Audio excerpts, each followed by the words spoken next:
Born with a unique affliction, he was deemed a failure in the realm of cultivation, bearing an ebony sword box that held nothing but a rusted and broken blade.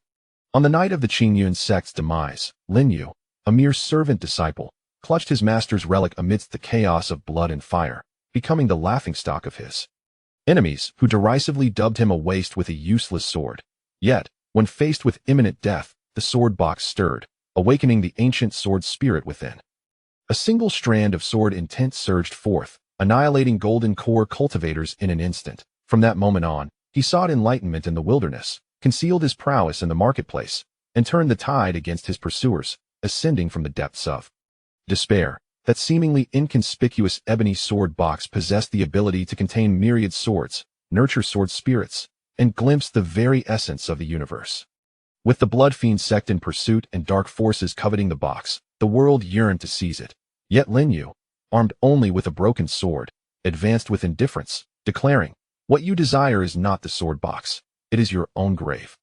With a body deemed worthless and a path to heaven laid bare, he would, in this lifetime, use the sword box as his foundation to bury countless foes and etch his name into the annals of history. Chapter 1. The Twilight of Qingyun.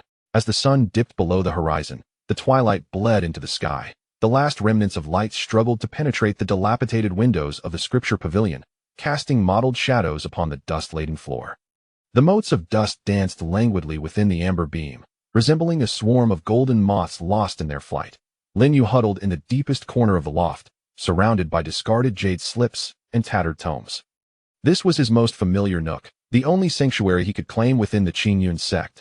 He cradled the ebony sword box with utmost care, its length measuring 1.3 feet, its surface dark and frigid to the touch.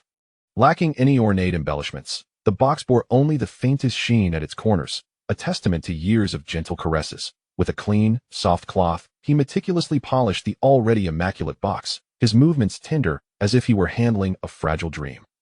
"Master, the evening glow is breathtaking today," he silently mused, a habit cultivated over 3 years. "It resembles the last sunset you showed me." No one responded. Only the distant sounds of disciples practicing swordplay in the training grounds and the ethereal chimes from the distant mountaintop pierced the silence. Those sounds belonged to the Qingyun Sect, yet they felt separated from him by an invisible barrier. He was Lin Yu, well known throughout the sect as a failure. Born with a rare affliction, his dantian resembled an impenetrable stone, utterly devoid of any spiritual flow. No matter how others attempted to guide energy into his body or refine his sinews, he could not sense even the faintest trace of spiritual energy, let alone coalesce sword essence. And embark on the path of sword cultivation. In this world, where the sword reigned supreme, he felt akin to a beggar stumbled into a lavish banquet, utterly out of place. Memories surged forth like a tidal wave. 3 years prior, he had been a hopeful youth, walking through the gates of Qingyun Sect alongside a perpetually inebriated elder. At that time, he believed he would soar through the skies on a sword, traversing the world like the other disciples. Do you see those clouds? Do they not resemble a sword scar? The elder pointed toward the drifting clouds, his drunken gaze oddly lucid. "Master, what is a sword scar?" "A sword scar." The elder stroked the wine gourd at his waist. "Is the path a sword has traversed, that time?" He did not comprehend the meaning of those words until the day his innate affliction was revealed. In that moment, all hope shattered, akin to a crystal cup shattering upon impact with the ground. Useless became his moniker from that day onward. The sect, acknowledging him as the sole disciple of a deceased elder, assigned him the task of cleaning the scripture pavilion, a meager means of sustenance. Yet, the mocking glances and whispered conversations incessantly reminded him of his plight. That very morning, 2 youths clad in inner sect disciple attire passed by the scripture pavilion, spotting him laboriously shifting a heavy stack of beast skin scrolls. "TSK, isn't that junior brother Lin? Still refining his skills?" The leading senior brother jeered, the gemstones on his sword glimmering in the sunlight. The other scoffed, "Refining what? Cleaning? If you ask me, the sect is too kind. What use is it to harbor such a waste? He isn't even worthy enough to serve as a whetstone for senior brother Wang's sword, lest he dull the blade." "Ha ha ha, indeed. I heard his master used to be a complete failure as well." Before he could finish, Lin Yu abruptly lifted his head, his gaze piercing into the speaker. There was no anger, no grievance in his eyes, only an almost deathly calm that silenced the disciple, who spat in frustration and hurried away with his companion. Lowering his head, Lin Yu resumed polishing the sword box. His master, the elder who, like him, had stagnated in progress and delved into useless ancient texts, was the only person in this world who had ever offered him warmth. The elder, always intoxicated, would quietly visit the scripture pavilion each night, teaching him to read and sharing tales of the outside world. The sword is not important. What matters is the heart. The elder's gaze was distant as he stroked the ebony sword box. With a sword in the heart, all things can become a sword. To this day, he failed to grasp the meaning behind those words. Among all the cultivators he had encountered, none could wield sword techniques without relying on the sword in hand. The master's words remained as elusive as the man himself. Before the elder's passing, his withered hand gripped the sword box tightly, pressing it into Lin Yu's embrace, his murky eyes filled with a complex, ineffable emotion. Cherish it. Do not open it. Unless what? The elder never finished his sentence, leaving Lin Yu with an enduring mystery and obsession. All he knew was that the sword box was his master's lifeblood, and now it was his. He gently pressed his cheek against the cold ebony box, as if seeking to draw forth a trace of warmth that had long since faded. The air in the scripture pavilion was heavy with the scent of aged paper, ink, and decaying wood, a silence so profound that only his own breathing could be heard. Over the past 3 years, he had perused nearly every tome within the pavilion, from the foundational initial insights of sword chi to the esoteric ancient sword formation treatise. He devoured every morsel of knowledge pertaining to swords with an insatiable thirst. Although he could not cultivate, his understanding of the sword path likely rivaled that of any inner sect disciple. Yet what was the use? Without the ability to coalesce sword essence, all was but empty discourse. That it was akin to a person well-versed in every culinary recipe, yet lacking a stove. Recently, an unusual tension enveloped the sect. Even the elder responsible for patrols bore an unshakable gravity upon his countenance, as if awaiting or fearing something. Occasionally, unfamiliar cultivators would visit in haste, conferring with the sect leader in private for entire days that a storm was brewing, and even the dust within the scripture pavilion seemed to sense the impending oppression. As he lost himself in thought, a sudden commotion erupted outside. Instinctively, he looked up to see a few streaks of crimson light slicing through the sky, moving with astonishing speed. Before he could ponder further, chaos erupted. Dong, dong, dong. The sharp, urgent, and reverberating toll of the alarm bell shattered the evening's tranquility without warning. This was no ordinary timekeeping bell, but the highest level of alarm. Each peal rang louder than the last, akin to the cries of a dying soul, seizing the hearts of all who heard. Lin Yu sprang to his feet, clutching the sword box tighter to his chest. His heart raced within him, almost threatening to burst free. Almost simultaneously with the first toll, the protective formation surrounding the entire Qingyun Sect flared to life, a bluish radiance soaring into the heavens, forming a vast, translucent barrier that enveloped the mountains. This protective array, passed down for millennia, was reputed to have been laid by the founding ancestor, enduring countless storms without falter. Now, fully activated, the radiant light shimmered, revealing countless minuscule sword energies darting within, producing a resonant hum. However, this time-honored barrier maintained its brilliance for less than 3 breaths. Boom. A thunderous sound, beyond the capacity of mere words to describe, erupted from the direction of the mountain gate, as if the very heavens had been torn asunder. The entire scripture pavilion trembled violently, the beams and columns groaning under the strain, while years of accumulated dust and debris cascaded down from the ceiling. Clouding the vision, Lin Yu clung desperately to the nearby bookshelf, barely managing to maintain his footing. In horror, he beheld the bluish light shield outside the window, which, struck by the monumental sound, shattered like glass under a heavy blow, instantly webbed with cracks. Before exploding into a dazzling light and disintegrating into countless fireflies, vanishing into the deepening twilight, an enemy attack. A terrifying assault capable of obliterating the mountain's protective formation in an instant. The demonic forces are attacking. Form the formation. Quickly, establish the Qingyun sword array. Where is the sect leader? We cannot hold them back. We must flee.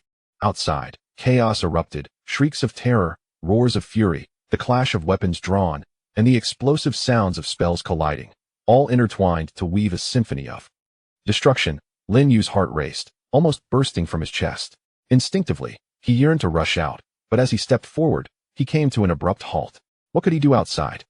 He could not even muster the most basic sword energy. Stepping out would merely add another corpse to the fray, or worse, become a burden. He bit down on his lower lip, tasting the metallic tang of blood. A sense of helplessness washed over him like a frigid tide, completely submerging him. He could only curl back into the dark corner, clutching the cold sword box, listening as the world outside crumbled step by step. The sounds of battle drew nearer, the air thickening with the acrid scent of blood. The once solemn and dignified Qingyun Sect had now descended into a hellish battleground. Through the gaps in the window, he witnessed a scene that would forever haunt his memory. Uncle Li, who had taught them the sword techniques, was pierced through the chest by a beam of blood light, his lifeless body collapsing. That a group of familiar outer disciples formed a sword array, only to be instantly shattered under a crimson blade's light, limbs and body parts scattering in all directions. The sect leader, his hair and beard wild, wielded a jade sword, battling against a figure shrouded in blood mist, each clash of sword light and blood radiance making the earth tremble. Yet, it was evident to all that the sect leader was at a disadvantage. The blood shadow was overwhelmingly powerful, each strike imbued with the might to annihilate the heavens and earth. Blood fiend ancestor, how dare you? The sect leader's words were cut off by an even fiercer beam of blood light. Blood fiend ancestor. Lin Yu's pupils constricted. This was a formidable figure of the demonic path, reportedly a powerful being already at the nascent soul stage. No wonder the mountain's protective formation could not withstand even a single strike. Despair coiled around his heart like a cold serpent. Bang! The heavy door of the scripture pavilion was violently slammed open by an unseen force, splintering wood flying everywhere. Several disciples clad in Qingyun Sect attire staggered into the pavilion, drenched in blood, their faces etched with despair and determination. They were the last line of defense. Leading them was Brother Lu from the transmission hall, who had been somewhat protective of Lin Yu in better times. This moment, his left arm was severed at the shoulder, blood staining half his body, yet he still gripped his sword tightly. Hold the entrance. We must not allow them to defile the sect's scriptures. Brother Lu's voice was hoarse, yet resolute and uncompromising. The remaining 5 or 6 disciples quickly formed a simple sword array, their sword light, though faint, unwavering. But this line of defense was pitifully fragile. A dark red, blood-soaked blade swept in like a streak of lightning, shattering the feeble sword light upheld by the disciples, sending them flying like kites with severed strings. Crashing into the bookshelves, never to rise again. Brother Lu's eyes widened in fury. With a roar, he unleashed the last flicker of brilliance from his sword, charging towards the entrance without hesitation. The blade flashed once more. Lin Yu watched helplessly as Brother Lu's body was cleaved in two mid-air, blood raining down like a torrential storm, staining the nearby bookshelves a shocking red. Those once gentle eyes remained wide open in death, gazing at the ceiling, as if questioning the heavens. Footsteps echoed at a figure clad in dark red robes, enveloped in a nauseating aura of blood, stepped into the scripture pavilion. In his hand, he brandished a serrated blood knife, droplets of thick blood dripping from its blade. His gaze, sharp as an eagle's, swept across the chaotic interior before finally resting on the trembling youth in the corner, clutching a wooden box in fear. A cruel grin spread across the figure's face, revealing blood-stained teeth, reminiscent of a cat toying with its prey. TSK. A little bug has slipped through the cracks? Quite well hidden. He approached step by step, dragging the blood knife across the ground, producing a nauseating screech. The overwhelming pressure emanating from this golden core cultivator felt like a tangible mountain, suffocating Lin Yu, causing his teeth to chatter uncontrollably. The sound of mocking laughter echoed hauntingly in the desolate scripture pavilion. Lin Yu stared at the advancing shadow of death, his mind a blank slate, save for the chilling sensation emanating from the ebony sword box in his grasp, a minuscule fragment of his entire world. The blood fiend sect cultivator halted before him, eyeing him with interest. What treasure are you clutching? Can't bear to part with it, even in death. As he spoke, he reached out, grasping forcefully from a distance. An invisible force struck him, and Lin Yu found himself powerless to resist. The ebony sword box slipped from his hands, falling into the assailant's grasp. Give it back to me. Lin Yu, fueled by an unknown surge of courage, rasped as he struggled to rise. The cultivator weighed the sword box, casually probing with his consciousness, and then burst into derisive laughter. I thought it was something valuable, but it turns out to be a mere mundane wooden box. His fingers tightened, and with a crack, he forcibly pried open the lid. Inside lay a broken sword, quietly resting. The blade was fractured, less than half a foot long, covered in thick, yellow-brown rust, lifeless and dull, inferior even to a common iron dagger. The cultivator paused for a moment, then erupted into uproarious laughter that shook the very walls. Ha! I thought it was something grand. A rusted piece of scrap metal? He laughed until he nearly fell over, as if witnessing the most absurd spectacle in the world. Trash. Truly trash. A person incapable of cultivation, and a treasure that is nothing but a corroded piece of iron. A perfect match. Truly a perfect match. He laughed until tears streamed down his face, tossing the sword box along with the broken sword back to Lin Yu, as if discarding refuse. With a clang, the sword box landed on the dust-covered floor, the broken sword sliding halfway out, its rust appearing even more pathetic and comical in the light of the flames. Outside, Lin Yu lunged forward, shielding the sword box with his body, his fingers trembling as he attempted to shove the half-exposed broken sword back inside. His movements were gentle and slow, imbued with a near-reverent delicacy. The cultivator ceased his laughter, his face twisted in cruel mockery. "What's this? You want to wipe the dust off your treasure? Very well, this elder shall grant you this favor, allowing you and your useless sword to keep each other company in the depths below." He lifted the blood knife, dark red malevolence coalescing on the blade, emitting a wailing sound akin to a ghostly lament, as the temperature in the shattered scripture pavilion plummeted. Yet Lin Yu seemed oblivious. He merely bowed his head, using his sleeve, with utmost seriousness and tenderness, to wipe away the rust that could never be erased from the broken sword. As if it were not rust, but some sacred totem, he leaned down, his lips nearly touching the cold, corroded blade, whispering in a voice only he and the broken sword could hear, as if a child confiding in an elder. "Master, they are too loud." The blood knife, imbued with the essence of destruction, came crashing down. Loud enough to disturb your rest. Chapter 2. The blood-red descent time seemed to freeze at that moment. The blood-stained blade hung 3 feet above Lin Yu's head, its dark red malevolence surging endlessly. Yet it could not descend by even a fraction. The cruel smile on the face of the Bloodsaber Sect practitioner became rigid, replaced by a look of uncertainty. He felt an invisible force constricting his wrist, no, constricting the very space around him. This power did not emanate from any visible source, but was vast as the sea and profound as the abyss. Lin Yu maintained his bent posture, his voice soft yet peculiarly piercing through the surrounding clamor. "Master, they are too loud." The instant his words fell, the discarded, rusted broken sword on the ground trembled slightly, without warning. It was not the sound of a sword's lament, but rather a deeper, primordial pulse, akin to a slumbering giant stirring in its dreams. A low hum resonated, quiet yet seemingly echoing directly within the depths of each soul present. All sounds within the scripture pavilion, the cries of battle, the clash of weapons, the crackling of flames, vanished in that instant, entirely overshadowed by this deep, resonant hum. Then, the unassuming ebony sword box in Lin Yu's arms erupted with an indescribable radiance. This light was neither dazzling white nor gilded gold, but rather a chaotic hue, as if it contained all the colors and laws from the dawn of creation. The brilliance was not blinding, yet it bore an ancient, majestic authority, reminiscent of the very first light at the genesis of the universe. The light did not spread, but shot skyward. The remarkably sturdy remnants of the scripture pavilion crumbled like paper before this beam, instantly pierced and obliterated. The column of light surged upward, piercing through the blood-red malevolent clouds that veiled the heavens, revealing the profound, star-studded night sky beyond. An indescribable, terrifying sword intent, transcending all existence, erupted from the center of the light beam. The expression of the Bloodsaber Sect practitioner transformed from uncertainty to sheer terror. The blood knife in his hand emitted a mournful wail under the weight of that sword intent, its malevolence dissipating like ice under sunlight.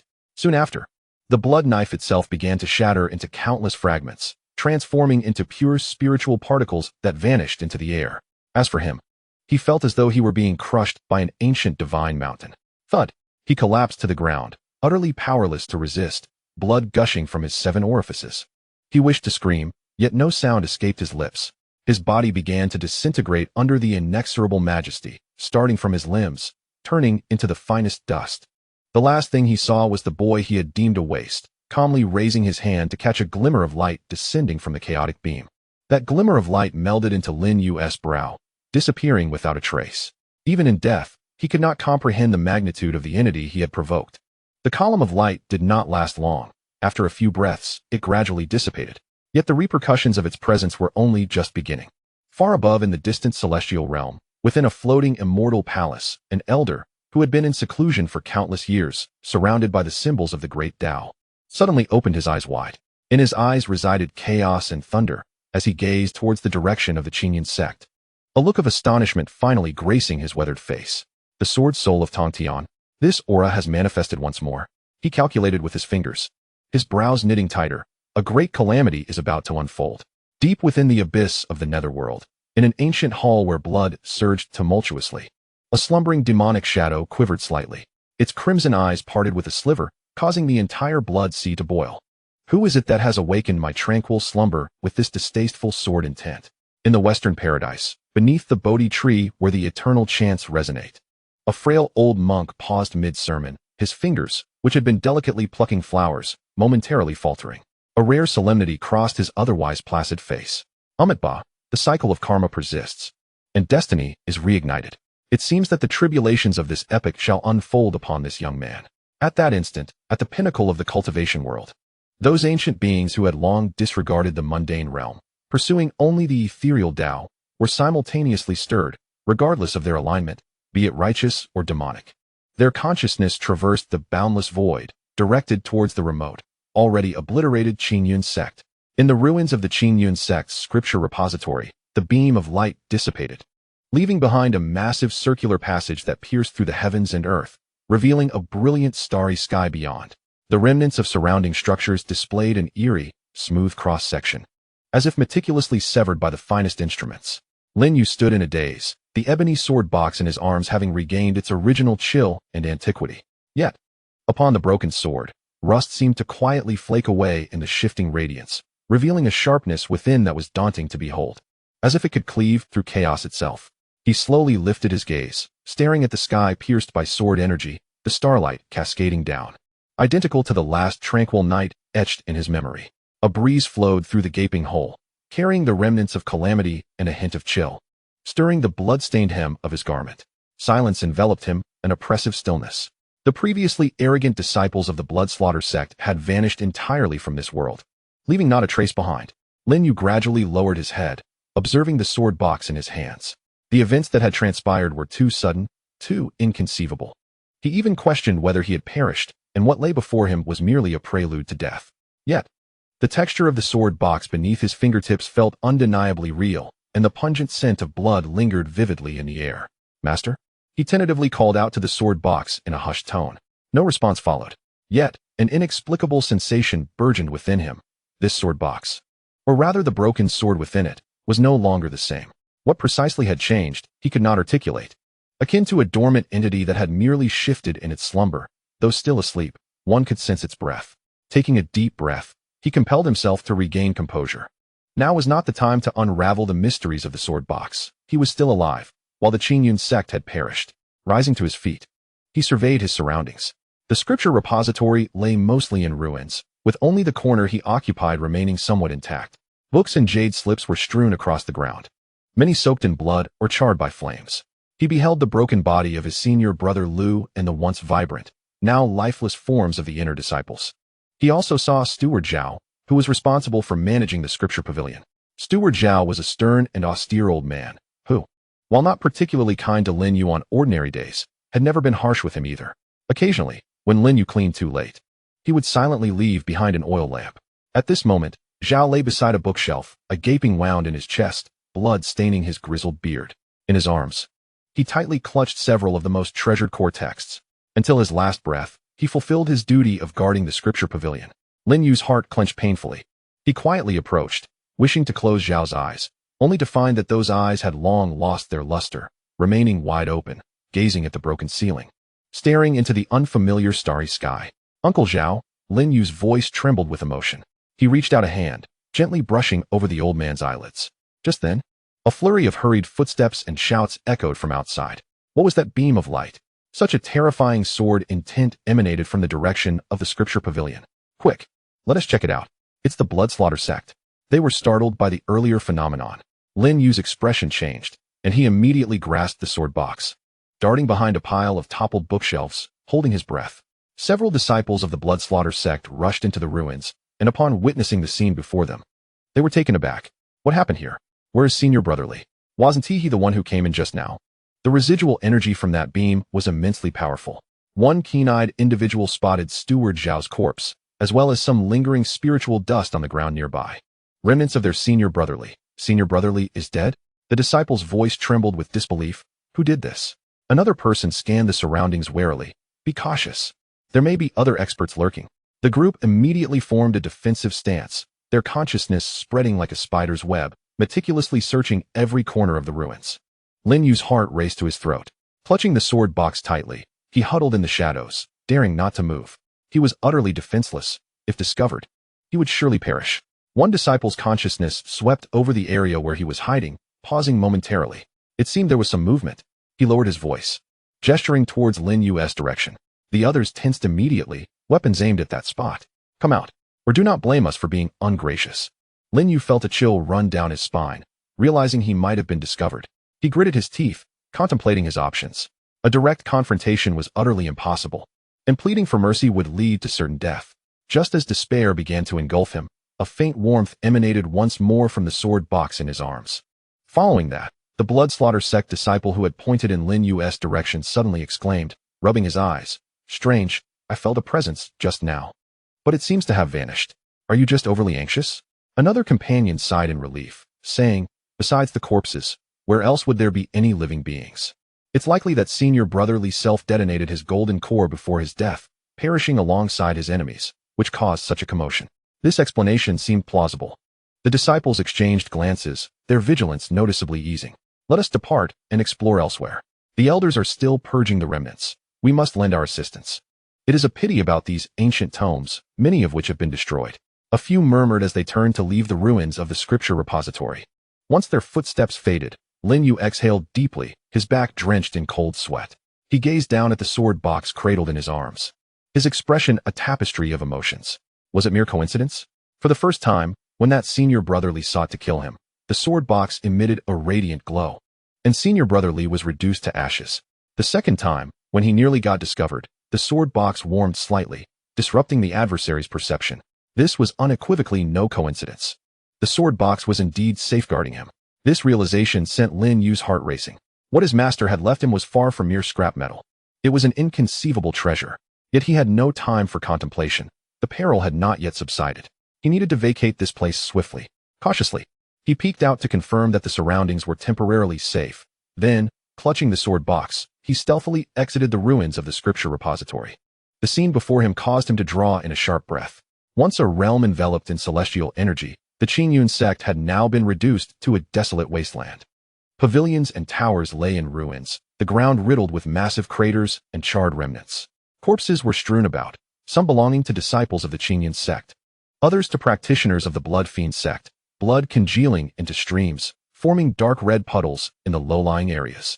The air was thick with the acrid stench of blood and char, inducing a sense of nausea. From the direction of the main peak, sporadic sounds of battle and explosions still echoed, indicating that some were still resisting valiantly.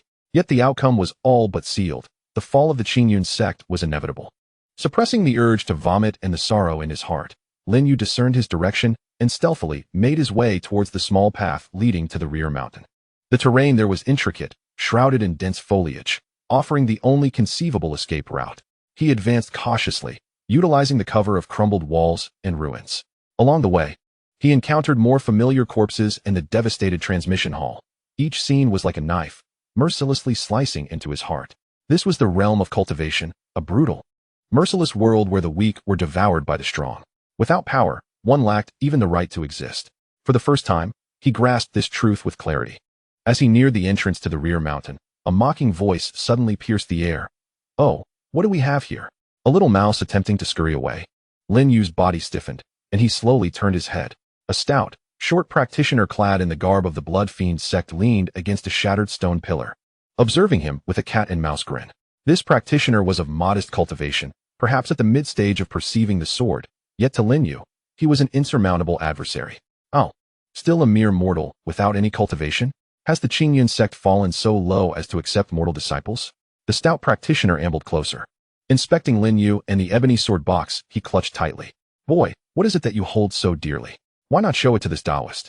Lin Yu's face turned pale as he retreated step by step, his mind racing to devise an escape plan. Confrontation was a path to certain death. Could he rely on the sword box to unleash its power once more? He had no idea how to activate it on his own. "It seems that I must put you through some hardship." The stout monk, noticing Lin Yu's silence, displayed impatience upon his face and pointed his fingers like a sword. Unleashing a faint, sanguine sword energy aimed directly at Lin Yu's shoulder. Clearly, he did not intend to kill Lin Yu immediately. Instead, he sought to toy with him. Instinctively, Lin Yu attempted to evade, yet his utter lack of cultivation rendered his movements laughably slow in the eyes of the monk. Just as the sword energy was about to make contact, suddenly, the familiar warmth emanated from the sword box he held. Simultaneously, a stone beneath the stout monk's feet shifted unexpectedly, rolling away. He stumbled, causing the sword energy to veer off course, grazing past Lin Yu's ear and shattering a piece of stone behind him. The stout monk steadied himself, a look of astonishment crossing his features. He glanced at his feet and then at Lin Yu, his brows knitting in confusion. What was happening? He raised his hand again, sending forth another wave of sword energy, this time targeting Lin Yu's leg. The sword box grew even warmer. Abruptly, a section of the previously level ground beneath the stout monk caved in slightly. He lost his balance once more, and the sword energy went astray, leaving a shallow crater on the earth. Once could be a coincidence, but twice? The monk's expression shifted. He ceased his jesting, suspicion and murderous intent flashing in his eyes. You, my boy, are peculiar. He no longer held back, channeling the blood-slaying sword essence within him, coalescing into a blood-red sword light, far more formidable than before, reeking of a nauseating bloodlust, aimed directly at Lin Yu's heart. This time, he unleashed his full power, intent on slaying this enigmatic mortal on the spot. Lin Yu felt the chilling grip of impending doom. The shadow of death enveloped him in an instant. Despair took hold as he closed his eyes, placing all his hopes in the sword box he clutched. It was scorching. Just as the crimson sword light was about to make contact with Lin Yu's chest, a cold scoff echoed, reverberating through the air like thunder. The fierce blood-red sword light seemed to be grasped by an invisible hand, instantly freezing in midair, and then with a soft puff, it dissipated into nothingness. The stout monk staggered back as if struck, letting out a muffled groan, retreating several steps, a trickle of blood escaping from the corner of his mouth. His face etched with terror, a pressure far more terrifying and suffocating than that of the previously Shixiang, surged from behind, flooding the area in an instant. The air felt as though it had solidified, even the sound of the wind vanished. Lin Yu struggled to turn his head. There, not far away, stood a middle-aged man clad in a dark red robe, his countenance grim and forbidding. He stood with his hands clasped behind his back, a palpable aura of bloodlust swirling around him, exuding such might that even the crumbling remnants of the surroundings seemed to tremble slightly. His gaze was like two sharp swords, first sweeping over the quaking stout disciple, and finally landing on Lin Yu, pale and clutching the ebony sword box. The elder of the blood-slaughter sect, Tu Lai. He has arrived. The weighty pressure, akin to an immense mountain, bore down upon Lin Yu, rendering even the slightest movement of his fingers impossible. And breathing became an arduous task. Despair, like a frigid abyss, wholly consumed him. Chapter 3. The Wretched and the Wretched Sword. The air was as solid as iron. Tu Lai's gaze pierced through Lin Yu like an icy spear, inflicting pain upon his skin. The oppressive aura belonging to a formidable cultivator at the late Golden Core stage enveloped him like an intangible shackle, not only restraining his body, but nearly crushing his will. He found himself unable to even twitch a finger, standing rigidly in place, helplessly watching as the figure, reminiscent of a demonic god, slowly approached. Each step seemed to tread upon the rhythm of his heartbeat. The short and stout disciple of the blood-slaughter sect had long since prostrated himself on the ground, trembling like leaves in an autumn breeze, not daring to lift his head, stammering, "Elder." Tu Lai did not spare him a glance. All his attention was fixated on Lin Yu, or more precisely, on the ebony sword box tightly clutched in Lin Yu's arms. How intriguing. Tu Lai halted 3 steps away from Lin Yu, his voice low and laced with a mocking tone, akin to a cat toying with its prey. A mere mortal, devoid of any cultivation, has managed to escape unscathed from my blood-slaughter sect's disciples? His divine sense swept over Lin Yu's body like the finest comb, confirming that this was indeed an extraordinarily rare and despairingly sealed innate pulse, not a mere facade. This only intensified the glimmer of interest in his eyes. It seems the secret lies within the box you hold. A cruel smile curled at the corners of Tu Lai's mouth as he slowly raised his hand, reaching out toward the sword box in Lin Yu's embrace. An irresistible force surged forth, causing Lin Yu's arms to go numb, and the ebony sword box was wrenched from his grasp, floating effortlessly into Tu Lai's hand. "Return it to me." Lin Yu's eyes widened in fury, a hoarse scream escaping his throat. That sword box was the sole relic of his master, the last hope for his survival. He struggled desperately, yearning to rush forward. But under Tu Lai's oppressive force, his resistance was as futile as an ant attempting to shake a tree. He could not budge an inch. With keen interest, Tu Lai weighed the sword box in his hands. It felt chilling to the touch, its material ambiguous, neither wood nor metal. As his divine sense probed inside, he sensed an overwhelming emptiness, as if it contained nothing at all, yet paradoxically, It seemed to harbor boundless void. Quite fascinating. He snorted coldly, applying slight pressure with his fingertips. With a click, the sound echoed clearly in the desolate ruins. The lid of the ebony sword box was forcibly pried open. In an instant, all concealed sensations and latent brilliance vanished. The sword box, stripped of its mystery, appeared as an utterly mundane wooden container. Tu Lai leaned down to inspect it. Inside lay aged black velvet, upon which rested a sword. A broken sword. The blade was severed, measuring less than half a foot. Its surface encrusted with thick, yellow-brown rust, pockmarked as if it had lain buried in earth for millennia, just unearthed. The hilt was similarly rusted. The threads entwined around it long since decayed and broken, obscuring its original color. There was not the slightest fluctuation of spiritual energy, nor any hint of sharpness. It exuded a heavy, lifeless aura, dull and lackluster. This could hardly be called a sword. It resembled a piece of corroded scrap metal salvaged from a rubbish heap. Tu Lai was left in stunned silence. He had envisioned numerous possibilities, each concealing a formidable treasure, a life-saving talisman, or perhaps a forbidden elixir capable of instantaneously enhancing one's cultivation. However, he could never have anticipated that it would manifest as such an object. Once more, he focused his consciousness, meticulously examining the broken sword. The result remained devoid of any essence. Its material was mundane, resembling nothing more than rusted iron. Perhaps even inferior to ordinary iron, so fragile that it could shatter upon the lightest touch. After a brief silence, a suppressed chuckle escaped from Tu Lai's lips, his shoulders quivering slightly.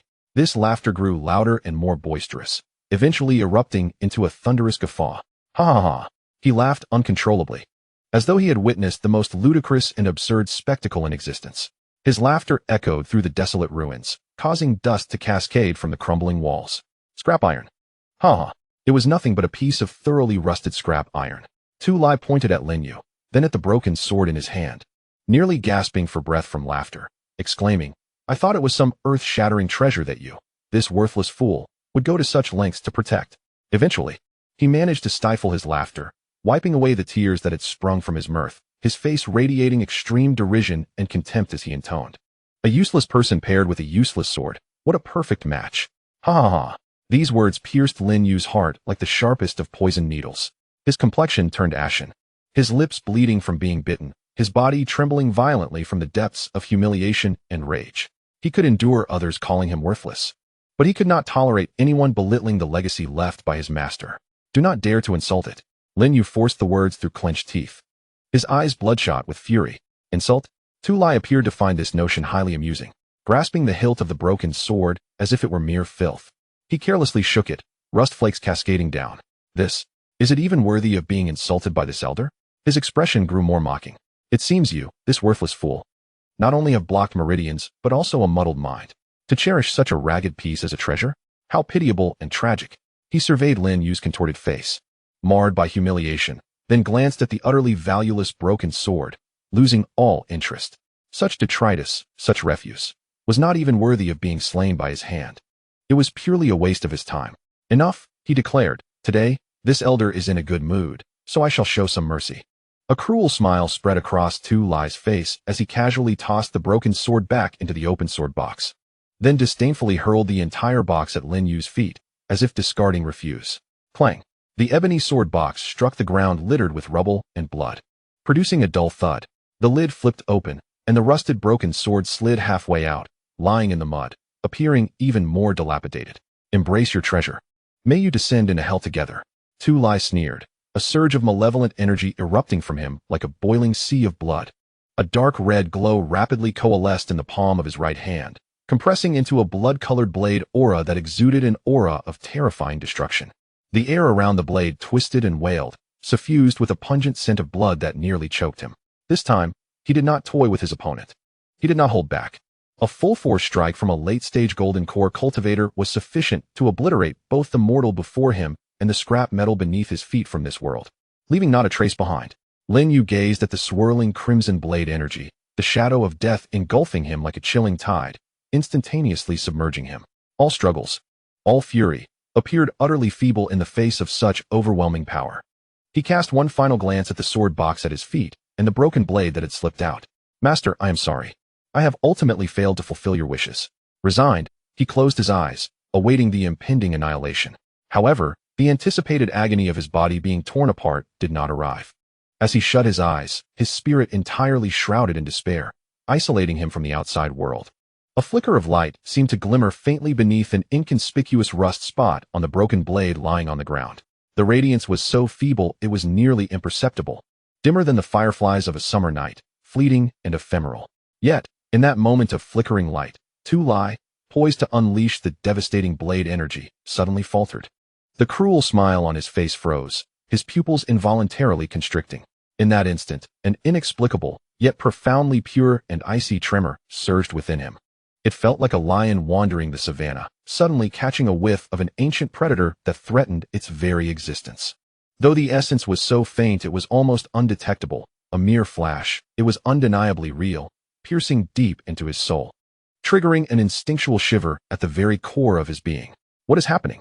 Tu Lai halted, bewildered, and unleashed his immense spiritual awareness, sweeping it like a tide over every inch of the land around him for hundreds of yards, meticulously attuning to any aberration in energy fluctuations. Nothing. There was nothing. Apart from the pervasive aura of blood and malevolence, the residual faint spiritual energy, and the desperate heartbeat of this worthless mortal, there was naught else. Was it merely an illusion? Furrowing his brow, Tu Lai's gaze returned to the broken sword and the Lin Yu, who awaited death with closed eyes. Could it be that the residual force from the earlier light had clouded my perception? Or was it merely fatigue from extended battles, depleting my mental fortitude? He fixated on the broken blade, his spiritual awareness scanning repeatedly. The result remained lifeless, mundane, mere scrap. Yet, that fleeting sense of trepidation felt so palpably real. Tu Lai's expression shifted between uncertainty and resolve. At his level of cultivation, instances of baseless hallucinations were rare. Better to err on the side of caution than to allow any potential threat to escape. The murderous intent rekindled in his eyes, but this time, it was tinged with greater caution and less mockery.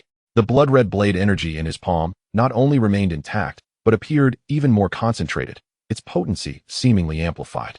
Regardless of what had transpired moments ago, it was prudent to utterly obliterate this enigmatic mortal and the peculiar broken sword. He no longer hesitated, his arm raised. The blood-red blade aura, imbued with a terrifying force, shrieked with a sound that could rend all as it aimed at Lin Yu and the sword box beneath his feet, striking down with unyielding ferocity. This time, there was no mercy. Destruction, as anticipated, arrived. Chapter 4. The box opens, souls stirred. The blood-red blade aura tore through the air, emitting a wailing akin to that of a vengeful spirit. Tu Lai unleashed this strike, fueled by fury, without any reservations. A full-force attack from a cultivator at the late Golden Core stage could level a small hill, melting steel into molten iron. Before the blade aura reached him, the distilled killing intent and the oppressive aura of bloodshed had already made Lin Yu's bones groan under unbearable weight, beads of blood seeping from his skin's surface. With his eyes closed, his senses amplified under the looming threat of death, he could hear the blade aura slicing through space, smell the overwhelming stench of blood and annihilation, and feel the ground beneath him tremble slightly. It was over. All struggles, all humiliations, all hopes. Yet, just as his mind sank into utter darkness, on the brink of being consumed by death, a hum resonated, not a sound, but a vibration. It emanated from the depths of his soul, from the very essence of his bloodline, from the most ancient rules of this world. That broken sword, lying in the mud at his feet, regarded by all as mere scrap, beneath its thick layers of rust, revealed a barely perceptible chaotic shimmer, akin to the eyelids of a slumbering giant dragon stirring from its sleep, flickering ever so slightly. In that moment, time stretched infinitely, distorting reality. The howling blood-red blade aura seemed to sink into an invisible quagmire, its speed drastically diminishing, the destructive energy visibly dimming and dissipating, like ice melting under the scorching sun. Tu Lai's expression, a blend of cruelty and lingering disbelief, froze completely. His eyes widened in horror, brimming with an incomprehensible fear. He yearned to scream, to retreat, to flee with abandon, yet found himself utterly immobilized. Not just his body, but even the blood and sword energy coursing within him. The thoughts of his soul in the sea of consciousness were entirely frozen by an invisible, boundless power. He felt like an insect trapped in amber, struggling to think. The only clarity he sensed was the ancient and majestic aura emanating from the broken sword, reminiscent of the universe's dawn. It was not a killing intent, nor a pressure, but an absolute superiority, as if an ant gazed upon the heavens, or a mayfly faced an ocean. Lin Yu remained with his eyes closed, yet he saw. Within the depths of his consciousness, Or perhaps through an enigmatic connection with the broken sword, he beheld an endless chaos. Suspended within this chaos was a colossal sword, vast beyond measure, spanning the cosmos, its blade adorned with countless arcane runes and ancient scars. It was identical in form to the rusted broken sword beneath his feet, merely magnified a billionfold. At this moment, the immense sword traversing the chaos seemed to stir slightly, as if an entity that had slumbered for countless epochs was disturbed by the buzzing of a gnat, impatiently shifting its position. Clang! In the realm of reality, an indescribable sound of a sword's cry suddenly erupted. This sound did not travel through the air, rather, it resonated deeply within the souls of all living beings within a 100-mile radius. Whether it was the bloodthirsty disciples of the Blood Shaman sect engaged in plunder, or the trembling survivors of the Qingyun Sect hiding amidst the ruins. Even the creatures of the forest, all were momentarily stunned, their minds rendered blank. At the center of it all, beneath Lin Yu's feet, lay a rusted, broken sword, from which a chaotic brilliance silently radiated. This luminescence was not dazzling, yet it bore an intent to obliterate everything in its path. The first to be affected was the finely condensed blood-red blade aura, which, upon contact with the chaotic light, disintegrated silently, transforming into the most primordial particles of spiritual energy, vanishing into nothingness without a trace. Next was Tu Lai, a formidable cultivator at the late Golden Core stage, a renowned elder of the Blood Shaman sect, whose face froze in sheer terror and disbelief. From the tips of his fingers that touched the light, his body began to crumble like sand, disintegrating into particles finer than dust, dissipating into the air. The defensive artifacts and protective auras surrounding him proved utterly futile. He could not even let out a scream before being completely erased from existence, as if he had never been there at all. The chaotic brilliance continued to expand, sweeping over the squat, stout disciple prostrated on the ground, who met the same fate as Tu Lai in an instant, as the light passed over the surrounding ruins. The bricks and timber did not collapse, but instead appeared as if meticulously polished by the most skilled craftsmen, their surfaces rendered smooth, their edges softened, as though they had endured eons of weathering. It swept across the ground, erasing all impurities, blood, corpses, and fragments of weapons that did not belong to the original form of this land, leaving behind a pristine, flat surface. This strange and terrifying light persisted in its expansion until it reached a radius of about 10 feet around Lin Yu, at which point it quietly ceased, gradually retracting and ultimately merging back into the rusted, broken sword, vanishing without a trace. It was as if nothing had transpired at all, save for the absence of Tu Lai and the stout disciple, along with the unnaturally clean area surrounding Lin Yu. The wind blew once more across the ruins, carrying distant echoes of battle cries and the crackling of flames. The oppressive presence had dissipated. Lin Yu abruptly opened his eyes, gasping for breath as if awakening from a nightmare of drowning. His first instinct was to glance downward. The ebony sword box lay there undisturbed, its lid ajar. The broken sword rested in the mud, rusted and lifeless, unchanged from before. But where was Tu Lai? What of the fearsome elder of the Blood Shaman sect? And that stout disciple? Lin Yu gazed around in confusion. Apart from himself and the sword box, there was no one in sight. Only the distant flames and faint sounds attested to the ongoing existence of this world. What had just occurred? Was it a dream? Yet the weight of death had felt so real. Was it an illusion? But Tu Lai and that disciple had indeed vanished. He suddenly recalled the earlier moment when Senior Brotherly had sought to kill him. The sword box had glowed then as well, and Senior Brotherly had disappeared. It was the sword box. Once again, the sword box left behind by his master shielded him. Lin Yu's heart raced as he bent down, trembling, reaching out to touch the broken sword. This time, he hesitated not at all, his heart brimming with an indescribable excitement and a tinge of reverence. Just as his fingertips were about to graze the cold, rusted blade, a series of swift, piercing sounds sliced through the air. A formidable presence surged from afar, instantly enveloping the area. The oppressive aura of bloodlust was so thick it was nauseating, rivaling that of the previous slaughter. What was the meaning of the earlier sword's resonance and brilliance? The remnants of such terrifying sword intent. Had Elder Tu Lai's essence truly vanished? There. It was that young man. Lin Yu raised his head, his pupils constricting sharply. He beheld 3 cultivators clad in the garb of the Blood Fiend sect, forming a triangular formation around him. The leader, a gaunt old man with deep-set eyes, wielded a skeletal banner, his chilling aura unmistakably that of a Golden Core cultivator. The other 2 were in the late Foundation establishment stage, their gazes fierce and menacing.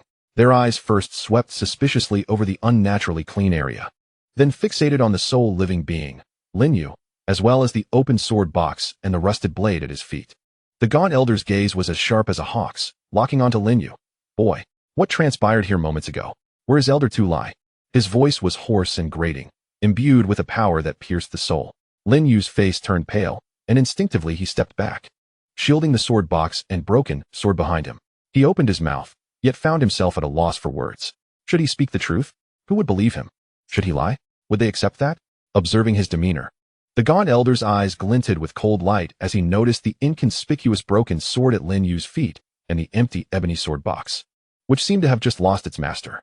An absurd yet uncontrollable thought arose within him. Could the earth-shattering commotion and Elder Tu Lai's disappearance be connected to this useless boy and this wretched box of scrap? No, impossible. He immediately dismissed this notion.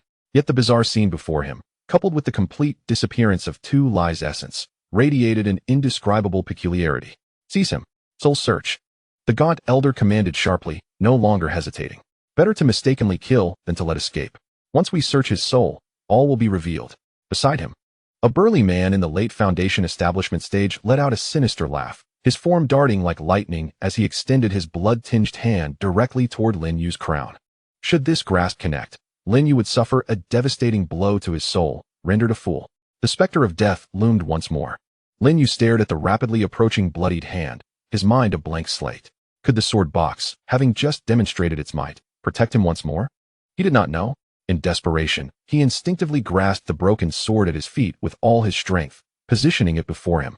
It was as if this piece of scrap iron, ridiculed by all, was his sole means of defense. To the burly Foundation establishment cultivator and the gaunt elder, this act appeared utterly laughable, akin to a mantis attempting to stop a chariot. Yet, at the moment Lin Yu gripped the rusted hilt, a deep, resonant vibration emanated from the broken sword, echoing from the very essence of his soul. This time, it was not a matter of self-defense, but rather a passive response. Lin Yu felt a chilling yet strangely warm current surging from the rusted sword hilt into his arm, spreading throughout his entire being. Where this current flowed, the once hopelessly blocked meridians within him emitted faint sounds akin to the cracking of ice. An unprecedented clarity surged within his heart. He seemed to hear the weak yet resilient pulse of the broken sword in his grasp, feeling its profound solitude and latent brilliance that had remained dormant for eons. This was not merely spiritual energy, but a power that was more fundamental, more aligned with the essence of the sword's true meaning. At this critical juncture between life and death, the resonance with the chaotic broken sword unfolded naturally, unblocking the last remnants of stagnation within him. After 3 years of silence, he emerged from his cocoon in a single day. He, Lin Yu, boldly stepped into the nascent stage of sword perception amidst this fiery ruin. Although he still could not store or manipulate spiritual energy, a novel perceptive ability began to blossom from his consciousness. He perceived the minuscule particles of sword intent drifting in the air, and he could distinctly sense the vast, slumbering veins of sword essence within the broken sword, akin to a galactic expanse. Meanwhile, the broken sword he held pointed toward the approaching foundation-building brute. There was no radiance, no sword aura. Yet, the charging figure of the foundation-building man collided, as if striking an invisible wall, bristling with spikes. With a gasp, he expelled a mouthful of blood, his chest visibly caving in, and he was propelled backward at a speed surpassing his initial advance, crashing heavily into the ruins dozens of yards away, bones shattered, seemingly beyond recovery. Silence. An utter, deathly silence. The withered elder and another foundation-building cultivator froze, their sneers and murderous intent utterly transformed into boundless horror and fear. They clearly observed that the young man merely lifted the broken sword, without performing any action, not even a hint of spiritual fluctuation. What was happening to their companion? It was bizarre. Too bizarre. The withered elder fixated on the rusted broken sword in Lin Yu's hand, for the first time genuinely sensing the immense terror concealed beneath what appeared to be mere scrap metal, sending shivers through his very soul. Who exactly are you? The elder's voice trembled imperceptibly as he involuntarily took a step back, the blood-red light of the bone banner swirling around him for protection. Lin Yu was also taken aback. He felt the distinct resonance with the sword within him, a reality that was different from spiritual energy. The initial stage of sword perception granted him clarity of awareness regarding the broken sword manifold. He glanced at the cold, heavy sword in his grasp, and then at the distant foundation-building cultivator, who was teetering on the edge of life and death, and a tempest of emotions surged within him. Did I do this? No, it was the sword left by my master. And have I truly broken through? Is it responding to me? Is it protecting me? And now, I finally possess the ability to perceive it? An indescribable emotion welled up within him, elation, warmth, the bittersweet sensation of finding support, and an unprecedented confidence born from his breakthrough. What exactly did you leave me, master?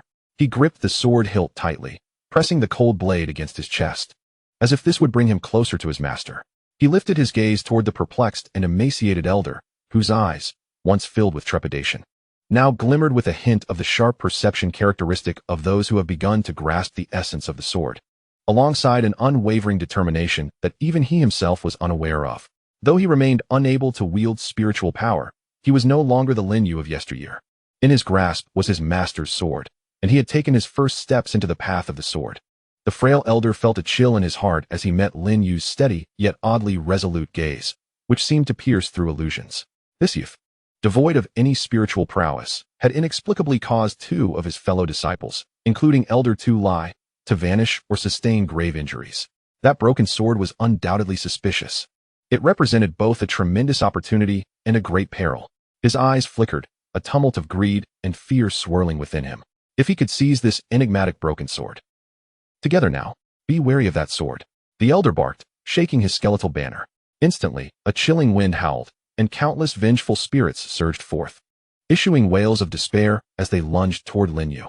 Simultaneously, with his other hand forming a seal, a concentrated stream of blood-red energy silently shot toward Lin Yu's dantian. The other foundational cultivator also reacted, conjuring a blood-red shield to protect himself while brandishing a bloodied blade, unleashing a flurry of fierce slashes aimed at Lin Yu from the side. Confronted with this overwhelming onslaught, Lin Yu instinctively raised the broken sword before him once again. Having entered the stage of perceiving the sword, his sensitivity to danger had heightened, allowing him to distinctly sense the boundaries of the intangible force field surrounding the broken sword. The sword remained silent, devoid of any brilliance. Yet, as the vengeful spirits approached within 3 feet of the broken sword, they seemed to encounter their nemesis, emitting even more piercing cries of terror before disbanding into wisps of smoke. The blood-red energy aimed at his dantian also vanished without a trace upon entering this realm. Only the fierce slashes from the side, not directly targeting the broken sword, penetrated the invisible barrier and sliced toward Lin Yu. There was no time for him to evade. Just as the blade energy was about to cleave him asunder, a piece of rust quietly flaked off the broken sword that Lin Yu gripped tightly. Subsequently, a thread-thin, almost imperceptible chaotic sword energy seeped from the flaking point, arriving ahead of time and precisely countering the blood-red slashes. There was no sound, no explosion. The blood-red blade energies dissipated silently. The minuscule chaotic sword energy, having extinguished the blade energies, continued unabated, tracing an uncanny arc through the air, circumventing the blood-red shield, and directly embedding itself into the forehead of the foundational cultivator. The cultivator's body stiffened, the light in his eyes dimmed instantly, and he fell straight down, breathless. The frail elder's soul quaked in terror. He witnessed clearly that the boy had done nothing at all. It was that sword. The sword was attacking on its own. What level of treasure was this? Spiritually responsive? No. This transcended the realm of mere spiritual response. This was an extraordinary weapon with a consciousness of its own. Flee. He must escape at once and relay this news back to the sect. The elder, abandoning all notions of greed, turned and transformed into a streak of crimson light, ready to vanish from sight. However, at the very moment he turned, the broken sword in Lin Yu's hand seemed to cast a fleeting glance at him. Another subtle surge of chaotic sword energy emanated from the blade, disregarding the distance and space, swiftly catching up with that streak of bloodlight. The bloodlight came to an abrupt halt, then exploded in midair like a firework, transforming into a cloud of crimson mist that drifted downwards. Left behind was the white bone banner, bereft of its master, which clattered to the ground. In the blink of an eye, 3 formidable cultivators from the Blood Evil sect met their fate. 2 perished, and 1 fled, executed with striking efficiency. Lin Yu stood dazed, gripping the broken sword, feeling the nascent, faint resonance of power within him that harmonized with the blade, gazing at the miraculous scene before him, unable to regain his composure for an extended moment. A gentle breeze swept through, stirring the dust on the ground and carrying the distant, increasingly faint sounds of combat. The resistance of the Qingyun Sect seemed to be nearing its end. Lin Yu inhaled deeply, forcing himself to regain his calm. He glanced at the broken sword in his hand, then at the ebony sword box on the ground. He approached it cautiously, carefully placing the broken sword back into its sheath and closing the lid. He then cradled the sword box tightly in his embrace. This time, his actions transcended mere appreciation. They were imbued with an ineffable reverence and an initial glimpse of the overwhelming sword path that evoked both awe and longing. He cast a final gaze upon the ground that had borne witness to 3 years of his humble existence, now reduced to scorched earth. His eyes sweeping over the familiar, yet now cold corpses. The sorrow lingered, but something new began to take root within him. It was a sense of responsibility, a vision of the path ahead, and the unfulfilled mission left by his master. He turned away, clutching the ebony sword box, stepping resolutely across the debris and bloodied ground. One deliberate step after another, toward the deep, uncharted darkness of the back mountain. His silhouette appeared slight, yet seemed to carry an immense weight, sharp as a sword. The night was still long. His journey had only just begun. The sword perception stage was merely the initial step on this protracted path of the sword. Chapter 5. The Lone Wolf of the Wasteland. The darkness enveloped the entire mountain forest like thickened ink, suffocatingly intense. Lin Yu trudged through the dense woods of the back mountain, each step sinking into the soft, decaying leaves and the gnarled roots that protruded from the ground, producing a crisp rustling sound that resonated unsettlingly in the stillness of the night. The unique odor of putrid foliage, the earthy scent of soil moistened by the night dew, and the faint, haunting aroma of charred remnants drifting from afar mingled together, filling his nostrils, constantly reminding him of the harrowing tragedy he had just endured. The moonlight struggled to penetrate the layered, interwoven canopy, managing only to cast fragmented patches of pallid light, resembling scattered pieces of silver, barely illuminating the slippery moss beneath his feet and the perilous pits lurking in the shadows. This meager illumination not only failed to dispel his fears, but rather added an air of enigma to the unknown darkness surrounding him. The clamor and destruction behind him had long since fallen silent, as if the inferno of the Qingyun Sect were merely a vividly haunting nightmare in his mind. However, instead of the cacophony of battle cries, the forest itself resonated with an infinitely amplified soundscape, the intermittent and mournful hooting of an owl, as if lamenting for some unseen soul, the rustling of nameless insects scurrying beneath the thick layer of decaying leaves, instilling a sense of dread that something venomous lurked nearby, and his own uncontrollable, heavy, and oppressive breaths. With each inhalation, the frigid air surged into his lungs, igniting a searing pain that served as a stark reminder of his exhaustion and wounds. He was uncertain of the precise direction, relying solely on primal instincts to steer him away from the bloodshed and flames, stumbling forward with desperate determination. In his mind, the haunting images of the ruins of the Sutra repository surged like unbridled phantoms. Zhao, the steward, sprawled on the ground, his once gentle or resigned eyes now wide and devoid of life, staring blankly at the burned ceiling, illuminated by an ominous red glow, the mangled remains of Lu, trampled beyond recognition, and the resolute silhouette he cast as he charged toward the exit. Tu Lie's face, etched with cruelty and mockery, grinning like a cat toying with a mouse, and that blood-stained serrated blade. Lastly, the eerie silence that enveloped the area, scrubbed clean by an unseen force. A silence so unnatural it chilled the soul more than the brutal carnage itself. These visions were like the sharpest of dull blades, inflicting a bloodless, relentless cutting that ground against his already taut nerves. He abruptly halted, pressing his burning forehead and one cheek tightly against the ancient trunk of a gnarled tree. Its rough surface cool and harsh against his skin, yet this slight discomfort confirmed his existence. Sweat, long dried and mingled with bloodstains, combined with muck, rendered him sticky and reeking of a sour odor that even he found repulsive. His legs felt as though they had been drained of sinew, weighed down by leaden heaviness. Each step demanded immense willpower, his muscles crying out in anguish.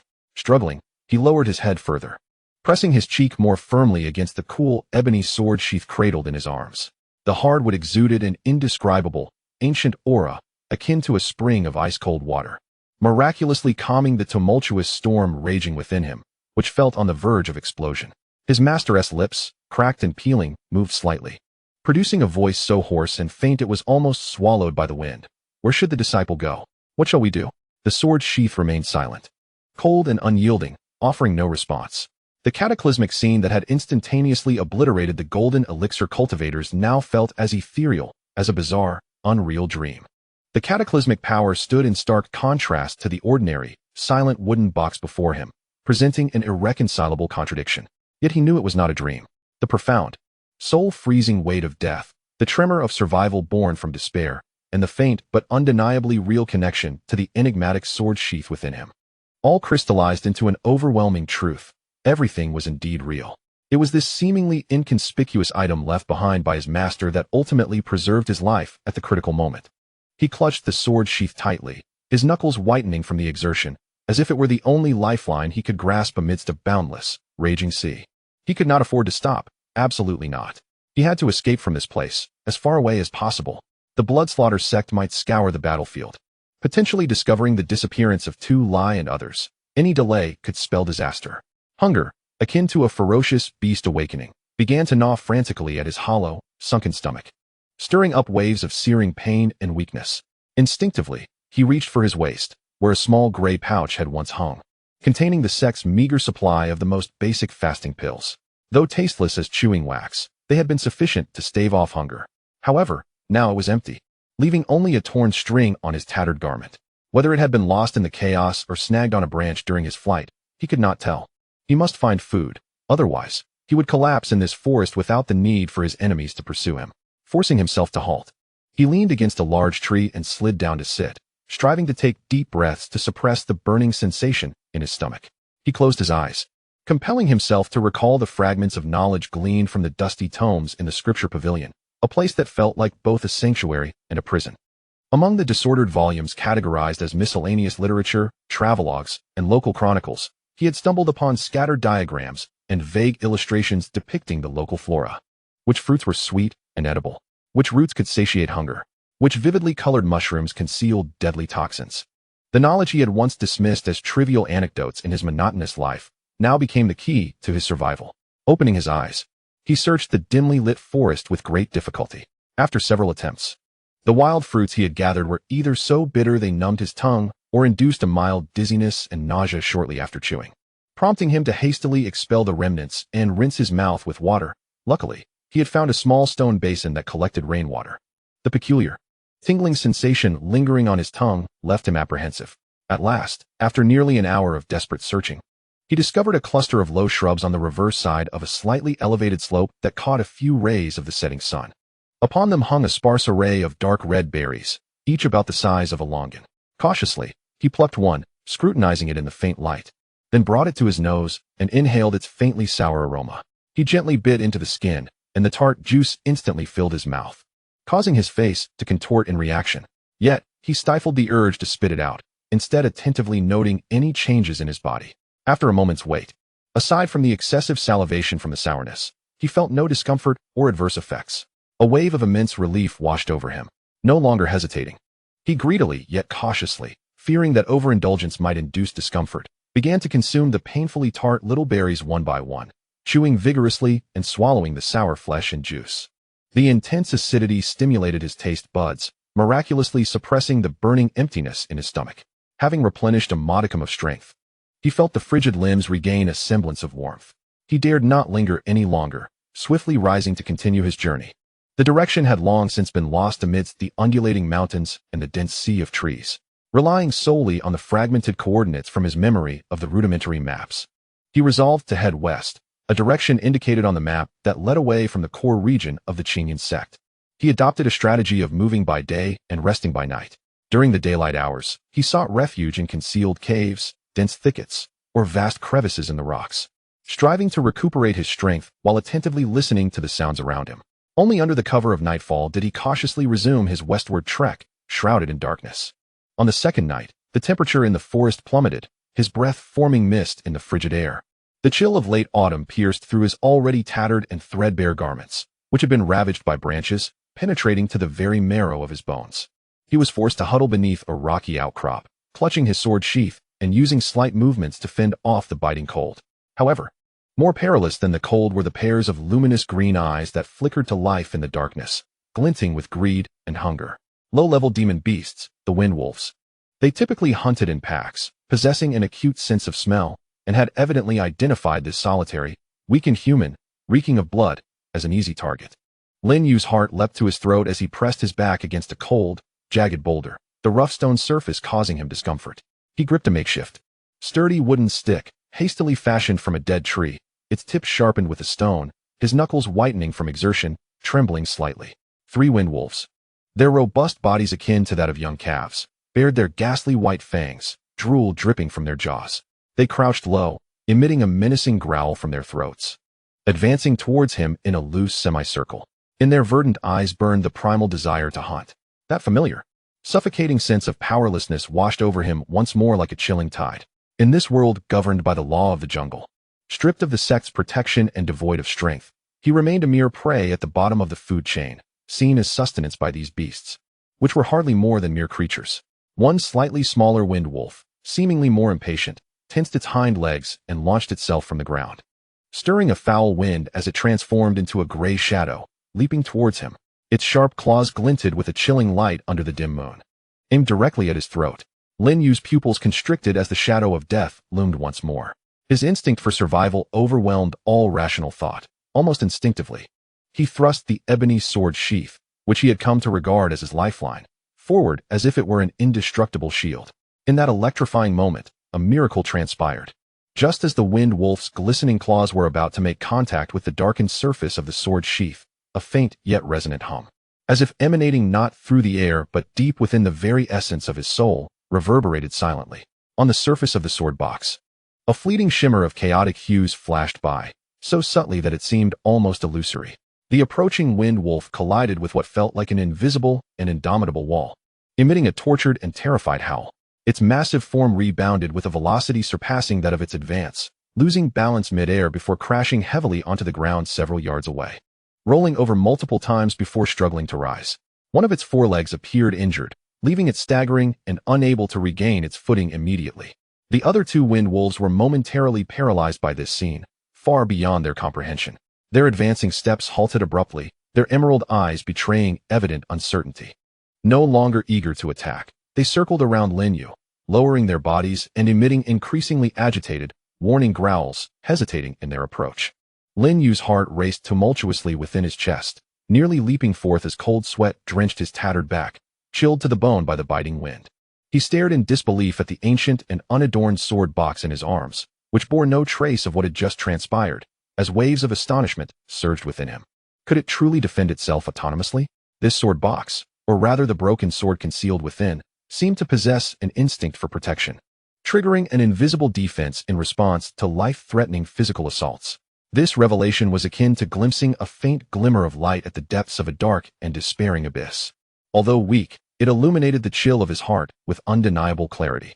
He clutched the sword box tightly, as if grasping the only lifeline, while keeping his gaze fixed on the two relentless beasts, their ferocity unabated, as he cautiously began to retreat, pressing his back against the cold rock, searching for an escape route. However, the most robust of the wind wolves, seemingly the leader, after a brief moment of hesitation, was once again filled with a fierce glint in its eyes. It bared its sharp fangs, producing a more oppressive growl, its muscles coiling, hind legs slightly bent, evidently preparing to launch a second, perhaps more ferocious assault. A tightening sensation gripped Lin Yu's heart as the specter of death loomed ever closer. In that critical moment, a thought flashed through his mind like a bolt of lightning piercing the darkness, illuminating his consciousness. If it can defend passively, could it mean that I might attempt to guide it actively with my will, even if only a fraction? This notion ignited his nearly frozen thoughts like a wildfire. He immediately cast aside all distractions, fear, fatigue, sorrow, forcing them into submission. He concentrated intently on the profound despair he had felt when the broken sword had unleashed its power, a fierce unwillingness to succumb, and an ardent desire to protect his master's relic. He summoned all his mental strength, directing his intent like an invisible spear, firmly locking onto the wolf poised to pounce, resounding in his mind with a silent yet potent roar. Begone. Simultaneously, as if struck by inspiration, he exerted his arms, pushing the sword box vigorously towards the wind wolf. This action resembles an extension of will rather than a physical thrust. There is no dazzling brilliance, no sword aura slicing through the air, nor any discernible energy fluctuations. Yet, at the moment when his mind reached a heightened state of concentration, harmonizing with the motion of pushing the box, the ebony sword case in his embrace emanated that familiar, elusive warmth once more. Although faint, it was unmistakably clear. In the next instant, the head wolf, poised to pounce, seemed struck by an invisible and immensely heavy hammer, landing a crushing blow to its skull. It emitted a heart-wrenching howl, filled with anguish and incomprehensible despair, abruptly halting its fierce charge. The enormous body stiffened suddenly, and then dark crimson. Viscous blood began to ooze from its 7 orifices, mouth, nose, eyes, and ears alike. Its limbs went limp, and without a struggle, It collapsed to the ground like a marionette with severed strings, convulsing twice before falling silent. A soul attack. This was undoubtedly a direct assault on the essence of the soul itself. The last wind wolf, having witnessed its companion repelled by an unseen barrier, and then witnessing the head wolf's bizarre and horrific demise, was overwhelmed by an instinctual dread of the unknown, eclipsing any ferocity it might have possessed. It let out a whimper filled with terror, its tail tucked tightly between its hind legs, abandoning all thoughts of its prey as it turned to flee like a streak of gray lightning, darting chaotically into the depths of the thicket, disappearing without a trace after a few leaps. The crisis had finally abated. Lin Yu, utterly drained, slid down the rough surface of the rocky terrain. His back pressed painfully against the uneven stone, the icy touch sending a shiver down his spine. He gasped for air, his chest heaving violently, cold sweat nearly saturating his tattered inner shirt, leaving him feeling as if he had just emerged from water. He gazed at the wind wolf's corpse, which had met its end in such a peculiar manner, then slowly lowered his head to rest his eyes upon the still silent, unadorned ebony sword case in his arms, his heart brimming with unparalleled astonishment and a dawning clarity of understanding. He had succeeded. It seemed he had truly guided a fragment of the sword case's power, although this power was exceedingly weak, in stark contrast to the terrifying might he had unleashed while annihilating the golden core Elder 2 lie in the scripture repository. Comparable to a firefly against the full moon, it was, without a doubt, an effect he had actively triggered. This was his first experience of not relying entirely on the sword case's instinctive defense, but rather, through his own will, coaxing forth a glimmer of that mysterious power. He pondered deeply, savoring the fleeting sensation of that moment. The source of this power was undoubtedly not spiritual energy. His meridians remained as parched as a dry riverbed, empty and obstructed. The driving force seemed to stem from his spirit, his intent. A certain mental energy generated when he concentrated all his focus, or perhaps it was the increasingly profound and clear connection between him and the sword case. When he poured his intense will to survive and protect into it, he could stir a ripple from the dormant, boundless power within the sword case, akin to the vastness of a starry sea. Mental intent. A glimmer of increasingly brilliant light flickered in Lin Yu's eyes as he murmured to himself. His master, in days gone by, would often drunkenly recite, "The heart of the sword is clear, and the will moves the blade. With a sword in the heart, all things may become swords." Could it be that the true essence of this wisdom lay in such profundity? This sword box, this broken blade. Perhaps the power they harbored did not originate from the earthly spiritual energy relied upon by worldly cultivators, but from something more fundamental, more ethereal, yet undeniably real, divinity itself. From the essence of the ethereal, from the cultivation of one's spiritual realm. This realization was akin to kindling a faint yet resolute flame on a seemingly endless path of darkness, illuminating a direction for him. It revealed a path entirely distinct from traditional sword cultivation, a path perhaps uniquely his, a path belonging solely to this broken sword. He rested beneath the rocks for the duration of a fragrant incense stick, striving to regulate his breath and restore some vitality to his racing heart and nearly depleted body.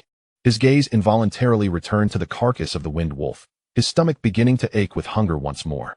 Survival was the paramount task at hand, rendering dignity and fastidiousness pale and powerless in the face of life and death. After a brief moment of hesitation and struggle, he gritted his teeth, enduring the discomfort as he approached. The air was beginning to fill with a faint metallic scent of blood, which could attract other predators. He needed to act swiftly. Lacking a sharp blade, he scavenged a piece of dark gray stone with a thin, sharp edge from the ground to serve as a makeshift knife.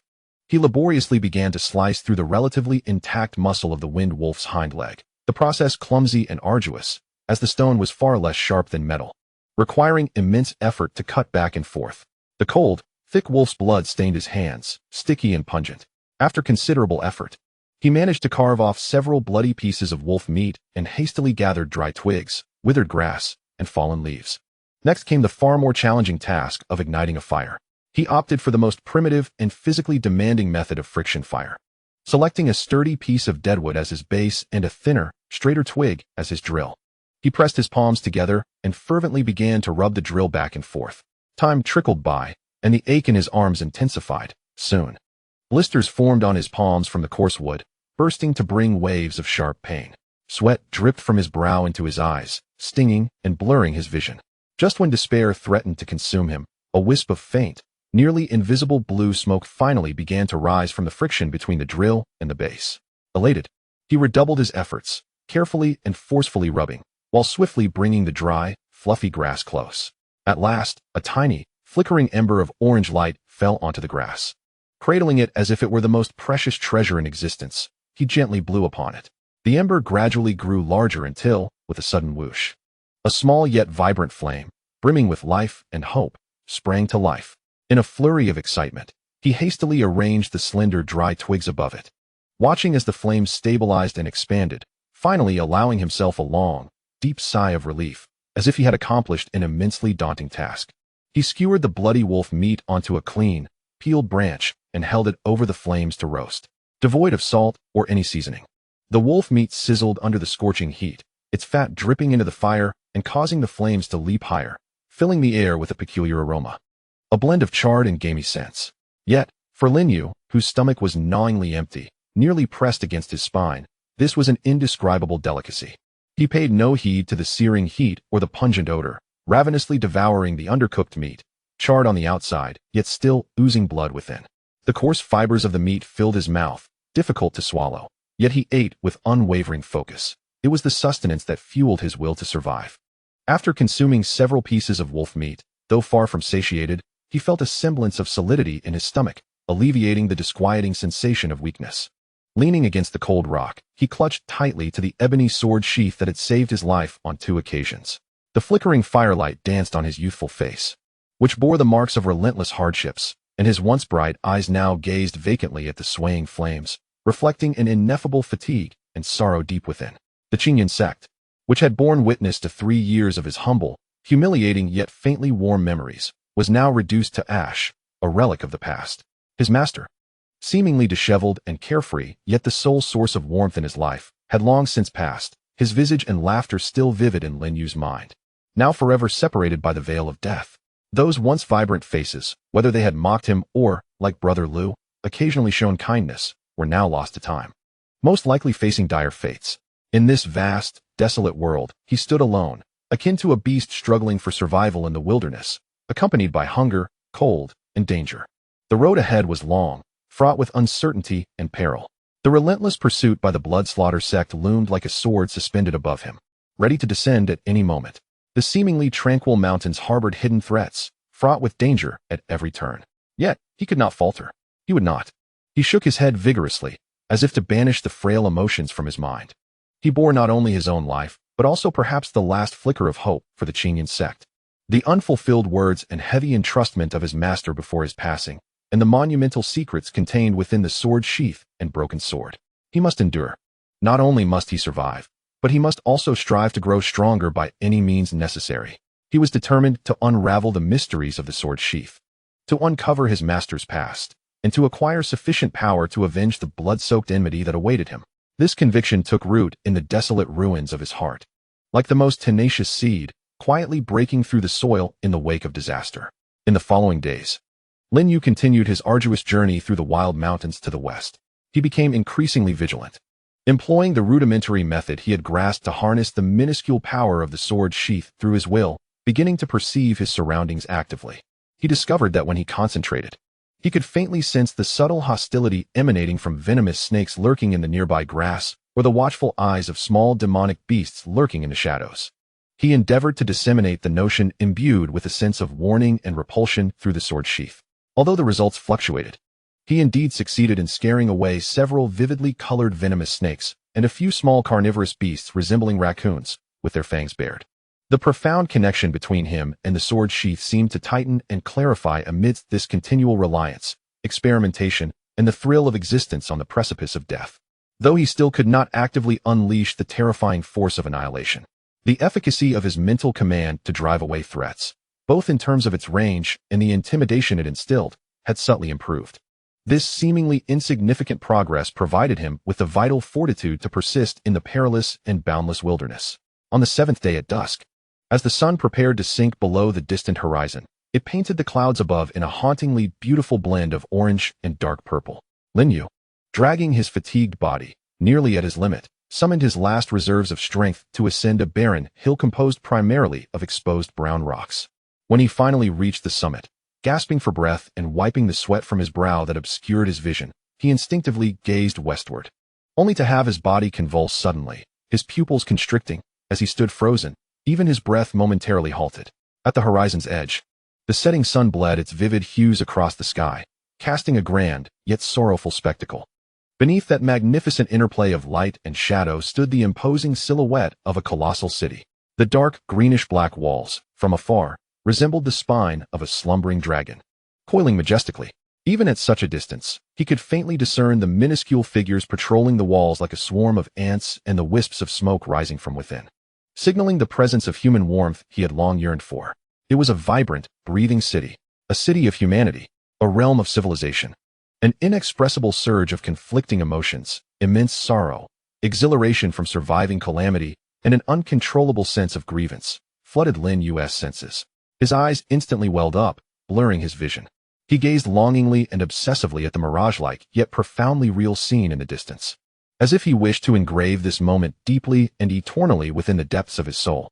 He had finally emerged from the nightmarish domain filled with death, despair, and endless desolation, and glimpsed the traces of humanity. He forcefully and repeatedly blinked, striving to suppress the inopportune warmth in his eyes, compelling himself to swiftly regain composure amidst the overwhelming emotional tumult. The city represented order, safety, and potential opportunities, yet it also inevitably heralded more intricate rules, stricter hierarchies, and unknown dangers. His status was precarious. He was perhaps the sole survivor of Qingyun Sect, possessing treasures that could invite mortal peril. Thus, every step he took must be as cautious as walking on thin ice. He meticulously observed the architecture, scale, and general orientation of the city, striving to compare it in his mind with the fragmented memories of the weathered cartographic records he had perused in the dusty archives. After a while, he discerned that this place must be the Black Rock City, situated several thousand miles to the west of the original territory of the Qingyun Sect. According to sparse records, it was a gathering place for scattered cultivators, controlled by several immortal families, where various factions interwove and where chaos reigned. It also served as a crucial hub for the exchange of goods in the surrounding area. He resolved to venture there, to devise a means of infiltrating the city, first seeking a place to rest, then endeavoring to gather intelligence about the outside world, to comprehend the shifts in the region's dynamics following the demise of the Qingyun Sect, and subsequently plotting his future course of action. Lin Yu took a deep breath of the cold air that carried the chill of the wilderness, forcefully suppressing the tumult of his heart. He crouched down and unfastened the ebony sword case he had clutched tightly to his chest, wrapping it more meticulously and securely with a relatively clean strip of cloth torn from his tattered garments, ensuring its ancient appearance would not attract undue attention.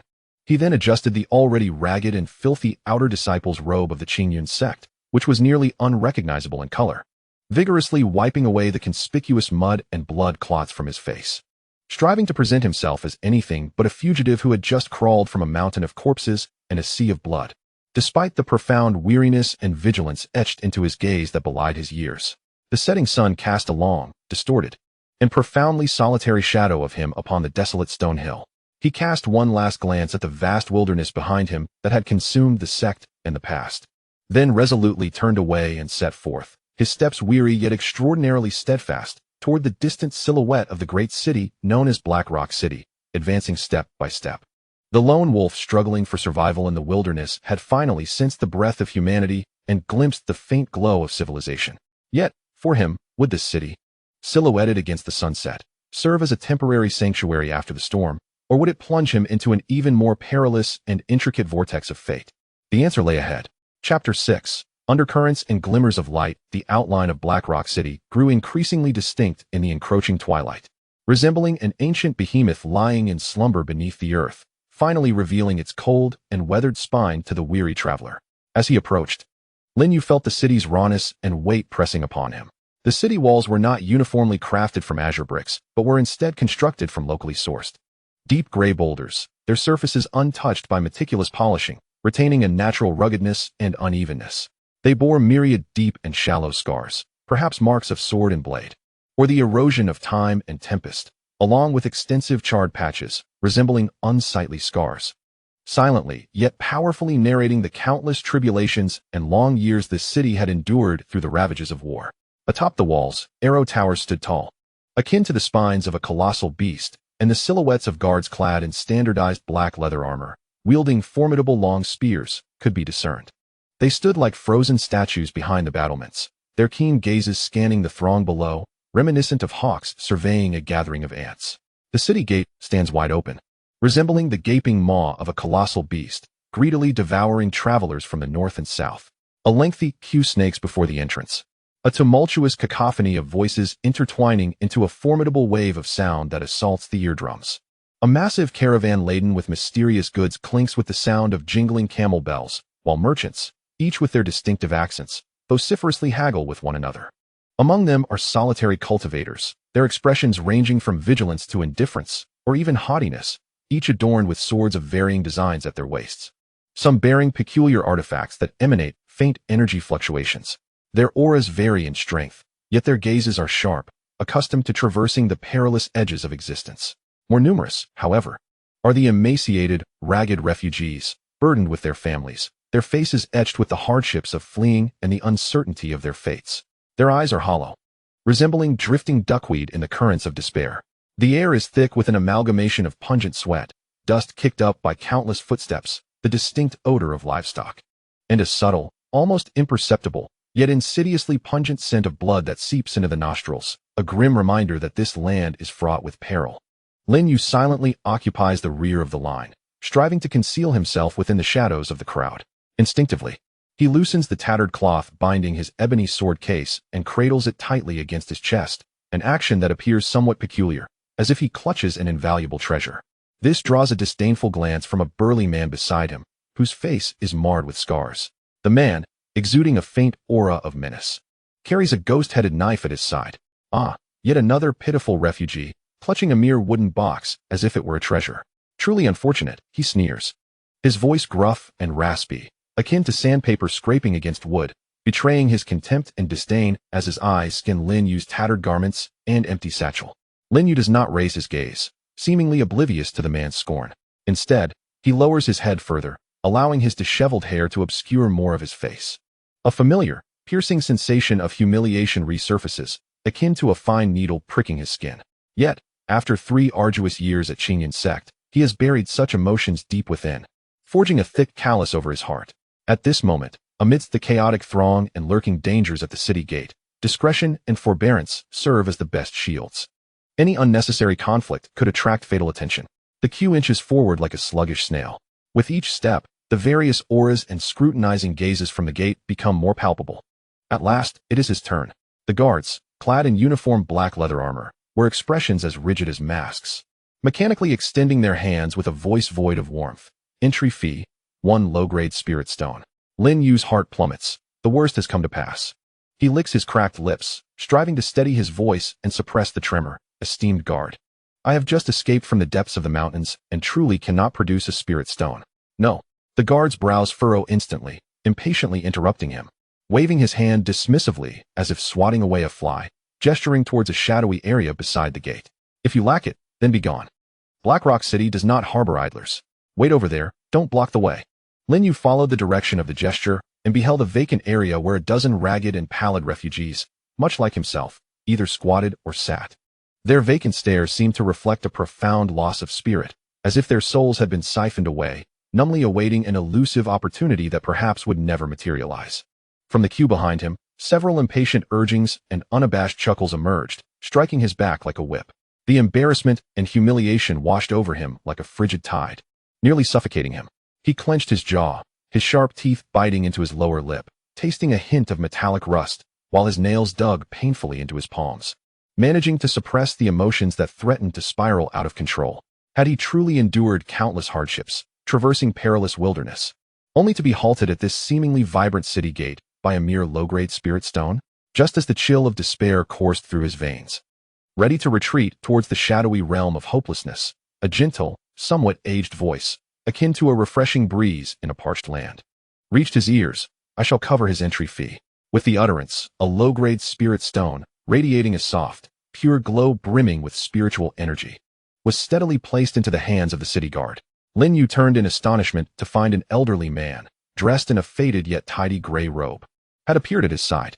The elder's hair and beard were entirely white, his face lean and etched with deep wrinkles that bore witness to the passage of time. Yet his eyes shone with clarity and warmth, embodying a tranquility born of life's tribulations. Beside him stood a little girl of about 7 or 8, Her hair styled in adorable twin buns, clad in a light blue floral jacket, her large, bright eyes curiously surveying Lin Yu, exuding an innocence akin to a mountain spring. The guard, having weighed the spirit stone and confirmed its authenticity, seemed to soften slightly, waving his hand. Since Elder Qin vouches for you, you may enter. Remember the city rules and refrain from causing trouble. Thank you ever so much, Elder. Lin Yu, regaining his senses from the shock, bowed deeply, his heart swelling with indescribable gratitude, though his long-honed wariness prevented him from fully relaxing. In this chaotic and unpredictable place, sudden kindness often came with unforeseen costs.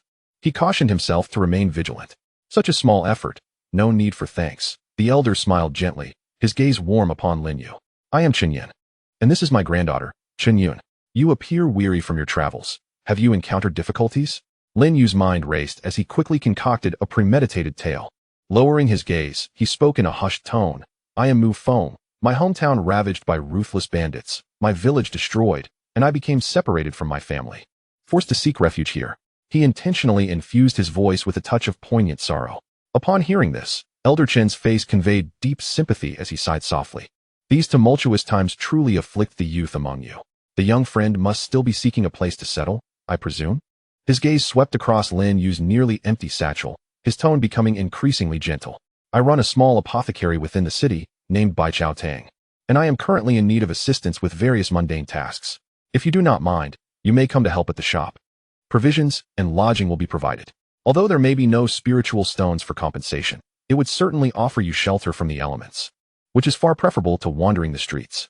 An apothecary? Lin Yu's heart stirred with sudden excitement. This was precisely the opportunity he required, an ordinary, unremarkable position that would allow him to engage with a diverse array of people and gather information about the outside world without drawing attention to himself. Moreover, Elder Qin's gaze was clear and sincere, and the young lady, Qingyun, possessed an innocent and genuine demeanor, devoid of any pretense. Perhaps this was indeed a glimmer of fortune amid his dire circumstances? Elder Qin's timely assistance was a kindness that Lin Yu would never forget. He bowed once more, his tone earnest, expressing his concern that he might be a clumsy burden, lacking skills beyond mere strength, and fearing he might inadvertently cause trouble for the elder. Not at all, not at all. Elder Qin stroked his snowy beard and laughed heartily. The tasks at the shop primarily involve drying herbs, grinding medicines, and organizing materials, simple duties that require only diligence. Yuner can assist you as well, lending a helping hand. Beside them, Qingyun nodded vigorously, flashing a bright and encouraging smile at Lin Yu, her voice ringing clear. Brother Mufeng, Grandpa is truly wonderful. Please come work at our shop. Gazing into the sincere eyes of the elder and the young girl, Lin Yu's final traces of doubt dissipated significantly. Thus, I shall shamelessly impose upon you. I will certainly devote myself wholeheartedly, not to disappoint the elder's grace in taking me in. Bai Chao Tang is situated on a tranquil street named Qingshi Lane in the western district of Haiyan City. The street is paved with large slabs of bluestone, which have been smoothed by the passage of time. The shop is inconspicuous, with a slightly weathered sign bearing golden characters on a black background. The paint is peeling at the edges, yet it is kept impeccably clean, exuding a sense of simple neatness. As Lin Yu pushed open the somewhat heavy wooden door, he was immediately enveloped by a rich and complex aroma of herbs, sweet, bitter, spicy, and cool scents intermingling without chaos, forming a peculiar harmony that served as an invisible balm, easing his frayed nerves that had been taut for days. The interior was simply yet elegantly arranged, exuding a sense of groundedness and tranquility that had accumulated over the years. A row of dark red cabinets reached the ceiling, each adorned with yellowed labels indicating the names of countless herbs, the handwriting meticulously neat. The counter, crafted from thick solid wood, held a stone mortar and pestle, a brass scale, and various other implements, each polished to a sheen, reflecting the owner's care. Throughout the space, a comforting stillness pervaded the air. Elder Qin guided Lin Yu through the front hall to the back courtyard. The courtyard was significantly more spacious than the front, with neatly stacked firewood on one side and bamboo racks on the other, upon which various herbs were being dried, releasing a faint medicinal fragrance in the glow of the setting sun. In the center of the courtyard stood a water well, constructed from bluestone, its mouth worn smooth from years of use. Old Chun pointed towards a small, narrow room near the woodpile, a hint of apology in his voice. In haste, I can only offer you this modest abode to stay in. Though simplistic, it provides adequate shelter from the wind and rain. Lin Yu pushed the door open and stepped inside. The room was indeed quite small, accommodating only a simple wooden bed and an old wooden table. Yet it was bright and clean, the floor swept meticulously. The bedding, although worn, was freshly laundered, exuding a warm, sun-drenched aroma. For Lin Yu, who had struggled for days in the wilderness, resting on stones and dirt, this place felt like paradise. This is splendid, truly splendid. Thank you, old Qin. Lin Yu expressed sincerely, his voice tinged with a barely perceptible tremor. This little sanctuary bestowed upon him a long-lost sense of security. Once settled, Lin Yu's foremost concern was the public's perception and reaction to the Qingyun Sect incident. Seizing a moment while old Qin sorted herbs, he skillfully classified the various medicinal plants while casually inquiring, "Old Qin, with your vast experience from traveling far and wide, I recently overheard about a major sect called Qingyun Sect. It seems there was a significant event not long ago." Old Qin, momentarily pausing in his sorting of a purple ginseng, lifted his gaze and glanced warily around before lowering his voice, a look of compassion crossing his face. Qingyun Sect? Alas, what a tragedy. It was approximately 7 or 8 days ago when the blood-killing sect launched a surprise attack, breaching their centuries-old mountain gates overnight. It was said that not a single soul was spared. Such a calamity, truly dreadful. Though Lin Yu was already well aware of the grim fate that had befallen the sect, hearing it articulated aloud, especially the phrase "not a single soul was spared," struck him like a cold, blunt knife, piercing through his heart and causing a wave of intense anguish. His complexion instantly drained of color, leaving him pallid and devoid of blood. Images of the open-eyed, unfocused gaze of Steward Zhao, the mangled body of senior brother Lu severed by blood-red blade energy, and countless fellow disciples, both familiar and unfamiliar, lying in pools of blood flashed uncontrollably before his eyes. Old Qin assumed the young man was merely empathetic, unable to bear the weight of such sorrow, and did not dwell further on it. He simply shook his head with a sigh. This incident has stirred quite a ripple in Black Rock City. It is said that even the distant Qingyun Sect has sent people to investigate. However, the blood-killing sect is formidable and ruthless, and in these times, the righteous path is waning, each faction acting independently. His tone was laden with deep resignation and concern for the chaos of the world, suppressing the turmoil within him and the bitterness that threatened to spill forth. Lin Yu steadied his voice and cautiously probed further. I have also heard whispers that on that fateful night, a peculiar pillar of light erupted from the direction of the Qingyun Sect. Is there any truth to this? Upon hearing this, old Qin stroked his beard, pondering for a moment, a glimmer of intrigue sparking in his eyes. The pillar of light? There is indeed such a rumor circulating, detailed and vivid. It is said that that night, a breathtaking phenomenon shot up into the sky, dazzlingly bright, even attracting the attention of notable figures within 1,000 miles. As for the cause of this spectacle, opinions vary widely. Some speculate that the destruction of the treasured artifact of the Qingyun Sect occurred at the last moment, while others conjecture that it was the final act of a reclusive elder before their demise, a mixture of truth and illusion. Who, apart from those involved, can truly clarify the matter? Lin Yu felt a sense of calm. It appeared that although the strange phenomenon triggered by the broken sword that night had drawn attention, the coarse secrets surrounding it, particularly those directly related to him and the sword box, had not been widely disseminated. This was undoubtedly a piece of good news. However, old Qin's tone suddenly shifted, his expression growing solemn. He set down the herbs in his hands and cast a meaningful glance at Lin Yu. The rumors regarding the beam of light had stirred unworthy ambitions in certain individuals. Recently, unfamiliar faces had noticeably increased in the city, a mingling of various sects and social classes, with hidden currents swirling beneath the surface. My young friend, as you reside here temporarily, you must exercise utmost caution in your daily dealings. Avoid unnecessary disputes and conflicts, especially, he paused, emphasizing his words, do not easily reveal any distinctive traits that might attract undue attention. Safety is indeed a blessing. Lin Yu felt a chill in his heart, immediately bowing his head in respect, responding, I understand, and I shall heed old Qin's teachings. Speaking cautiously and acting prudently, ensuring I do not invite trouble. In the following days, Lin Yu settled comfortably at the Baijiao Hall. He was exceptionally diligent, taking on all manner of chores, chopping wood, fetching water, and tidying the courtyard, executing each task with meticulous care and organization.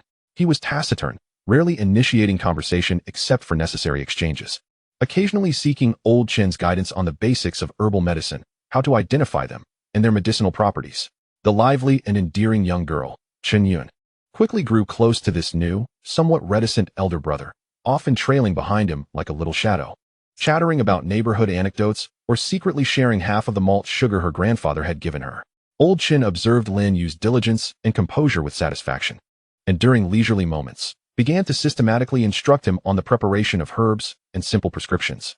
As night fell, and the Baijiao hall sank into utter tranquility, with the front hall dimmed and only moonlight and the chirping of insects remaining in the backyard, a small oil lamp would flicker to life in Lin Yu's room. He would sit cross-legged upon his bed, the ebony sword box carefully wrapped in tattered cloth resting solemnly upon his knees, eyes closed in concentration. He endeavored to empty his mind entirely, immersing himself in the cold, rough texture of the wooden box, seeking to feel and communicate with the profound, seemingly eternal, slumbering will within. Initially, he was met with the familiar, unchanging silence and coldness, as if everything was merely an illusion. Yet Lin Yu did not relent, persisting in his nightly attempts. He reminisced about his moments with his master, the underlying meanings that might be concealed within seemingly drunken ramblings, the scattered teachings from the midnight scripture repository, and the old man's murky yet emotionally complex eyes before his passing. He carefully transmitted these feelings and thoughts, like a gentle stream, towards the sword box. Gradually, as his spirit became intensely focused, almost severed from the external world, he began to faintly perceive a subtle, slow, and heavy pulse. The sensation was akin to touching the core of a star that had slumbered for eons, imbued with an ineffable sense of ancient desolation and solitude. As he endeavored to transform his thoughts into the gentlest of tendrils, cautiously drawing near to this pulsating essence, there would occasionally be a fleeting moment when a current, both chilling and oddly warm, would emanate from the depths of his sword sheath, flowing delicately through the palace of his palm and into the meridians of his arm. Where this current passed, within the naturally obstructed and solidified channels of his body, a faint yet discernible cracking sound would emerge, reminiscent of the first signs of spring water quietly flowing beneath a 1,000-year-old frozen river. Though this change was subtle enough to be nearly overlooked, it ignited a spark of hope within Lin Yu, unprecedented and immense. In addition to his nocturnal communications and training with the sword sheath, Lin Yu seized the daily opportunity to procure medicinal herbs, deliberately lingering in the bustling marketplace and near the tea houses and taverns where crowds congregated, keenly attuning his ears to gather fragments of information. The news of the Bloodslaughter sect's annihilation of the Qingyun Sect had spread like wildfire, becoming a topic of lively discussion among cultivators and mortals alike in Blackrock City, stirring considerable commotion. The righteous sects expressed their condemnation. Yet aside from the relatively nearby Qingyun Sect, which sent representatives to investigate symbolically, no substantial united actions were observed. Conversely, the forces of the demonic path appeared increasingly restless, with friction along the borders intensifying. The atmosphere within Blackrock City had undeniably grown tense. The patrols on the city walls had increased in frequency and number, and on the main streets, disciples adorned in the garb of various families could frequently be seen moving in groups, their expressions tinged with heightened caution and vigilance. Lin Yu's keen spiritual perception even allowed him to faintly sense several formidable presences, akin to invisible searchlights, occasionally sweeping through certain corners of the city, seemingly in search of something. All of this tightened the string of anxiety within him. One fateful day, as the sun approached its zenith, Lin Yu customarily set out for the western market to procure a batch of herbs, as instructed by the elder Chun. Upon traversing a relatively secluded alleyway with few passers-by, he was drawn to a commotion and derisive laughter emanating from the alley's entrance. There, a group of impeccably dressed young cultivators, adorned in luxurious attire, encircled a vendor at the alley's corner, who had only a few worn books and some damaged magical artifacts on display, mocking him without restraint. Leading the mockery was a young man in a brocade robe, his expression haughty and his demeanor arrogant, adorned with jade at his waist and exuding an aura indicative of mid-stage chi refinement. At that moment, he carelessly kicked a tattered book on the stall with the pointed tip of his gem-studded boots, exclaiming, "How dare one display such rags for sale? Truly an affront to my eyes."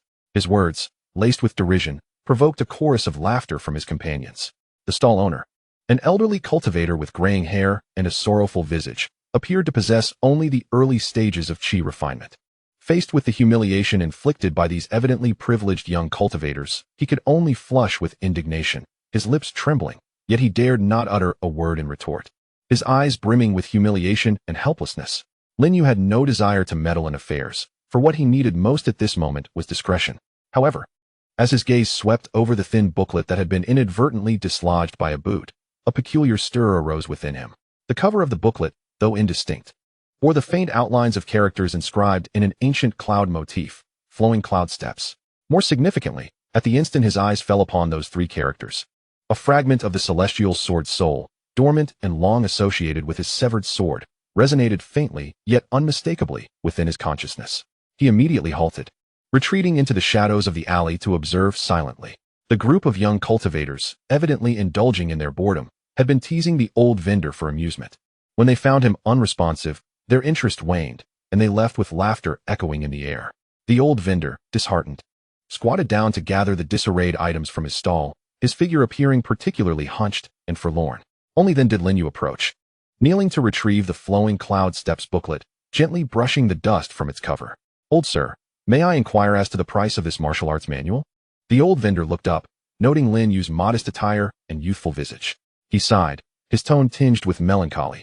"Young man, to be frank, this booklet is a remnant I stumbled upon in the ruins surrounding an ancient cultivation cave during my youth.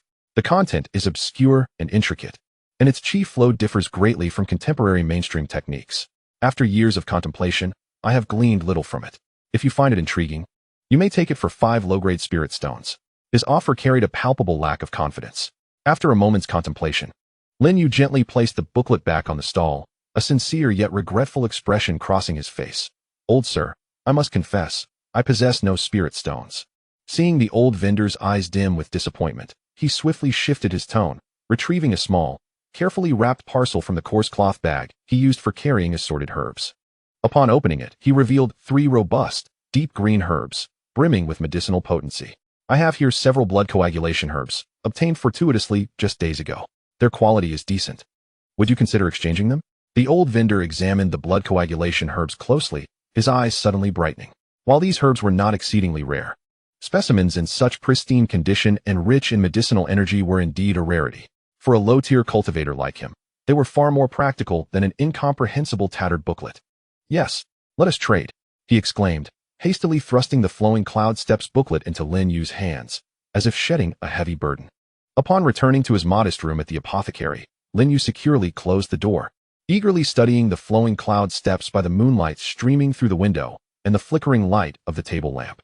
True to the old vendor's words, the booklet was indeed a fragment, recording only the first 3 layers of the technique.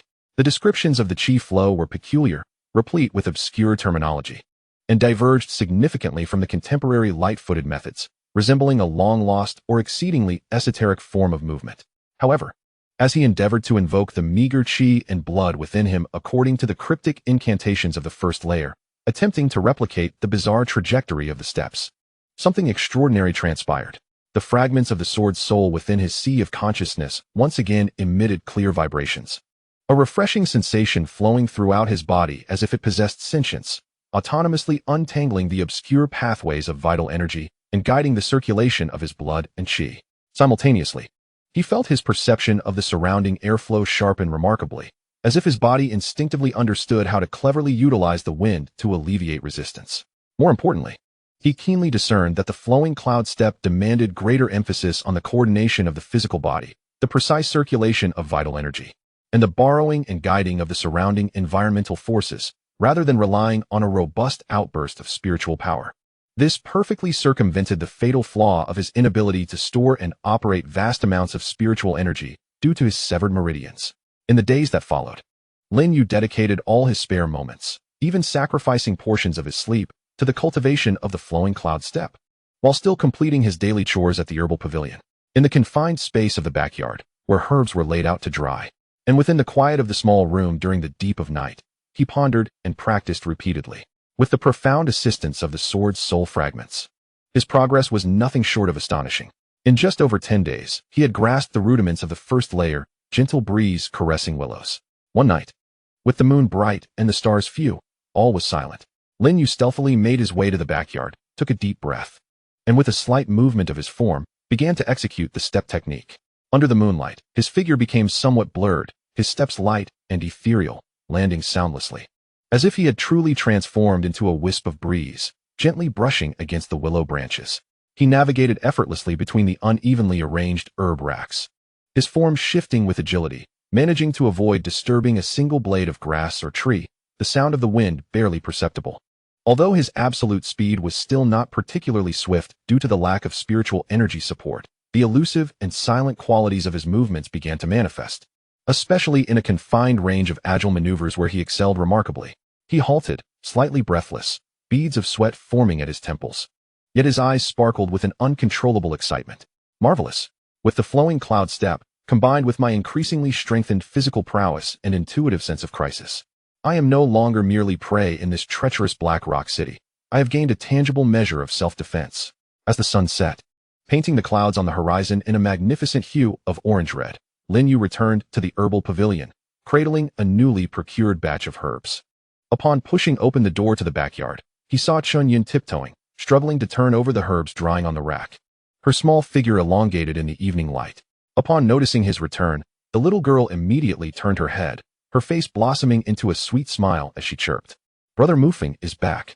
Gazing at her innocent and untainted smile, Lin Yu felt a flicker of warmth in his heart, which had long been encased in ice. Shrouded by hatred, a sense of crisis, and numerous secrets. Here, in this small herbal pavilion, with this kind-hearted grandfather and granddaughter, perhaps he could find a fleeting yet precious warm harbor amidst the stormy chaos of the world. However, deep within his heart, he understood better than anyone that beneath this seemingly tranquil and harmonious life, turbulent currents lay hidden. His arrival, accompanied by secrets that may have already drawn the attention of unseen forces lurking in the shadows, heralds a perilous journey ahead, fraught with danger and treachery. He must seize every fleeting moment to enhance his abilities and unravel the mysteries of the sword box. For only then can he truly seize his destiny amidst this brutal world. As he gazes at the blood-red sun setting on the horizon, Lin Yu instinctively clutches the seemingly ordinary ebony sword box in his arms. A new life has commenced in a manner he never anticipated, and the true trials, the tempest that sweeps all before it, may have only just begun. Chapter 7. The herb hall in the delicate dawn light, akin to a bashful maiden. The sun gently disperses the thick clouds on the eastern horizon, casting a pale and cool glow through the slightly yellowed mulberry paper of the old wooden window in the herb hall's backyard. This soft illumination spills into the room, creating mottled and hazy shadows upon the cold, smooth bluestone floor. Lin Yu is already awake, moving with a deliberate grace, striving to minimize sound as he carefully transfers various herbs, sorted and organized the previous night, to the meticulously cleaned bamboo racks in the courtyard, spreading them out to dry with utmost care. His movements are both adept and focused, his fingers brushing over the dry or moist herbs with a reverence akin to devotion. Each adjustment and placement is precisely executed, as if he has lived in this space for years, rather than just over a mere fortnight. The morning's cool dew dampens the cuffs of his coarse linen garments, infusing him with a refreshing chill that dispels the last remnants of drowsiness from his early rise. The daily routine of the herb hall is simple and unpretentious, yet possesses a soothing rhythm that brings solace. At the first light of dawn, Lin Yu awakens punctually, first tidying the courtyard by sweeping away the fallen leaves and dust from the night before.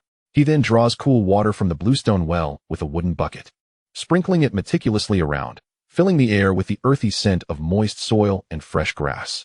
Following this, he lays out the various herbs that require drying, arranging them evenly on the bamboo racks based on the day's weather and the herb's characteristics. Breakfast typically consists of thin porridge and small dishes, and occasionally, a white bun stealthily handed to him by Qingyun, purchased from the market. Afterward, he assists in the front hall, accurately measuring herbs according to old Qin's prescriptions, or patiently grinding medicinal powders using a stone mortar and copper pestle. In the afternoons, when no patients arrive for prescriptions, the atmosphere grows tranquil. Old Qin often settles down on a small stool beneath the ancient locust tree, leisurely sipping coarse tea while systematically teaching Lin Yu to identify various herb shapes and properties, elucidating the principles of their harmonious combinations. These seemingly trivial tasks, detached from the earth-shattering path of immortality, impart to Lin Yu, who has endured profound changes and remains taut with tension, an unprecedented sense of grounding and tranquility, akin to finding a refuge after a storm. Brother Mufeng, come quickly and see. Qingyun's melodious voice, reminiscent of tinkling silver bells, resonated delightfully in the morning light. She crouched beside a meticulously tended patch of medicinal herbs in the corner of the yard, carefully pointing at a plant with uniquely star-shaped leaves, edged with fine serrations. Look at this 7-leaf lotus. My grandfather just taught me about it yesterday. He said it thrives in shade and is quite delicate. Its sap, when applied externally, can reduce swelling and alleviate pain, proving remarkably effective for treating injuries. However, if taken internally in excess. She lifted her small face, her expression turning serious as she mimicked her grandfather's tone. It can cause rapid heartbeat, flushed cheeks, and in severe cases, terrifying hallucinations, even endangering one's heart. The young girl's face glowed with health under the rising sun, her large eyes sparkling with curiosity for knowledge and the joy of sharing. Lin Yu set aside the fine bamboo sieve he had been using to sort herbs and approached her, crouching down to observe the seemingly ordinary yet profoundly mysterious medicinal plant. During his time at Qingyun Sect, though he had immersed himself in numerous tomes within the scripture pavilion, most of his studies revolved around martial arts manuals and strange tales. He had little knowledge of the flora deeply rooted in the earth and closely intertwined with mortal lives. Observing closely now, he noticed that every leaf's texture, hue, thickness, and even the subtle down on the underside contained the wonders and intricacies of nature's design. In the world, all things exist in mutual dependence, where fortune and misfortune are intertwined. Chen Lao, leaning on a smooth and polished bamboo staff, walked slowly out from the hall. His snow-white hair glimmered faintly in the soft morning sunlight, and his eyes were clear and transparent, much like the seven-leaf lotus. When utilized correctly, with the right dosage and timing, it could serve as a life-saving remedy. Yet, if misused or consumed out of greed, it could swiftly become a deadly poison. The path of cultivation follows the roots, and it is the same here. The old man's gaze fell gently on Lin Yu, imbued with a hint of profound meaning. The essence of power itself knows no absolute distinction between good and evil. The crux lies in the disposition of the wielder, their intentions, and their grasp of moderation. Wielding a weapon for good turns it into a tool of virtue. Possessing benevolence while harnessing strength can bring blessings to the masses. If one's heart is unclean, even celestial power merely amplifies their sins. Lin Yu, stirred by these words, felt a flicker of contemplation within. In recent days, he had devoted his days to learning about these seemingly mundane herbs, while at night, he continued to seek a deeper communion with the mysterious sword sheath in his possession. Gradually, he began to grasp a profound truth. This sword, capable of instantly obliterating golden elixir practitioners and possessing terrifying might, could not even trigger the most basic sword energy in his hands. Perhaps the root of the issue lay not solely in his innate inability to store spiritual energy, but also in his failure to truly comprehend the medicinal properties of the sword sheath. To discover the correct way to resonate with this ancient sword that might possess its own will, it was akin to a potent medicine, difficult to master. If used correctly, it could bring the dead back to life, but if misapplied, it could turn against its user. Move phone, my young friend. Chen Lao's voice broke through Lin Yu's drifting thoughts. Please observe this package of bright red mineral powder, carefully wrapped in oil paper on the counter. Today, we need to grind a batch of fine vermilion to prepare for drawing calming talismans. Remember, when grinding vermilion, one must adhere to its inherent nature, avoiding impatience and haste. Vermilion possesses a fierce essence, imbued with pure yang energy. Thus, the grinding process requires a calm mind, focused intention, and gentle, even motions. Otherwise, the volatile energy may disrupt both the purity and stability of its spiritual essence, significantly diminishing the efficacy of the talismans created. The younger generation understands this well and shall keep it in mind, Lin Yu respectfully replied.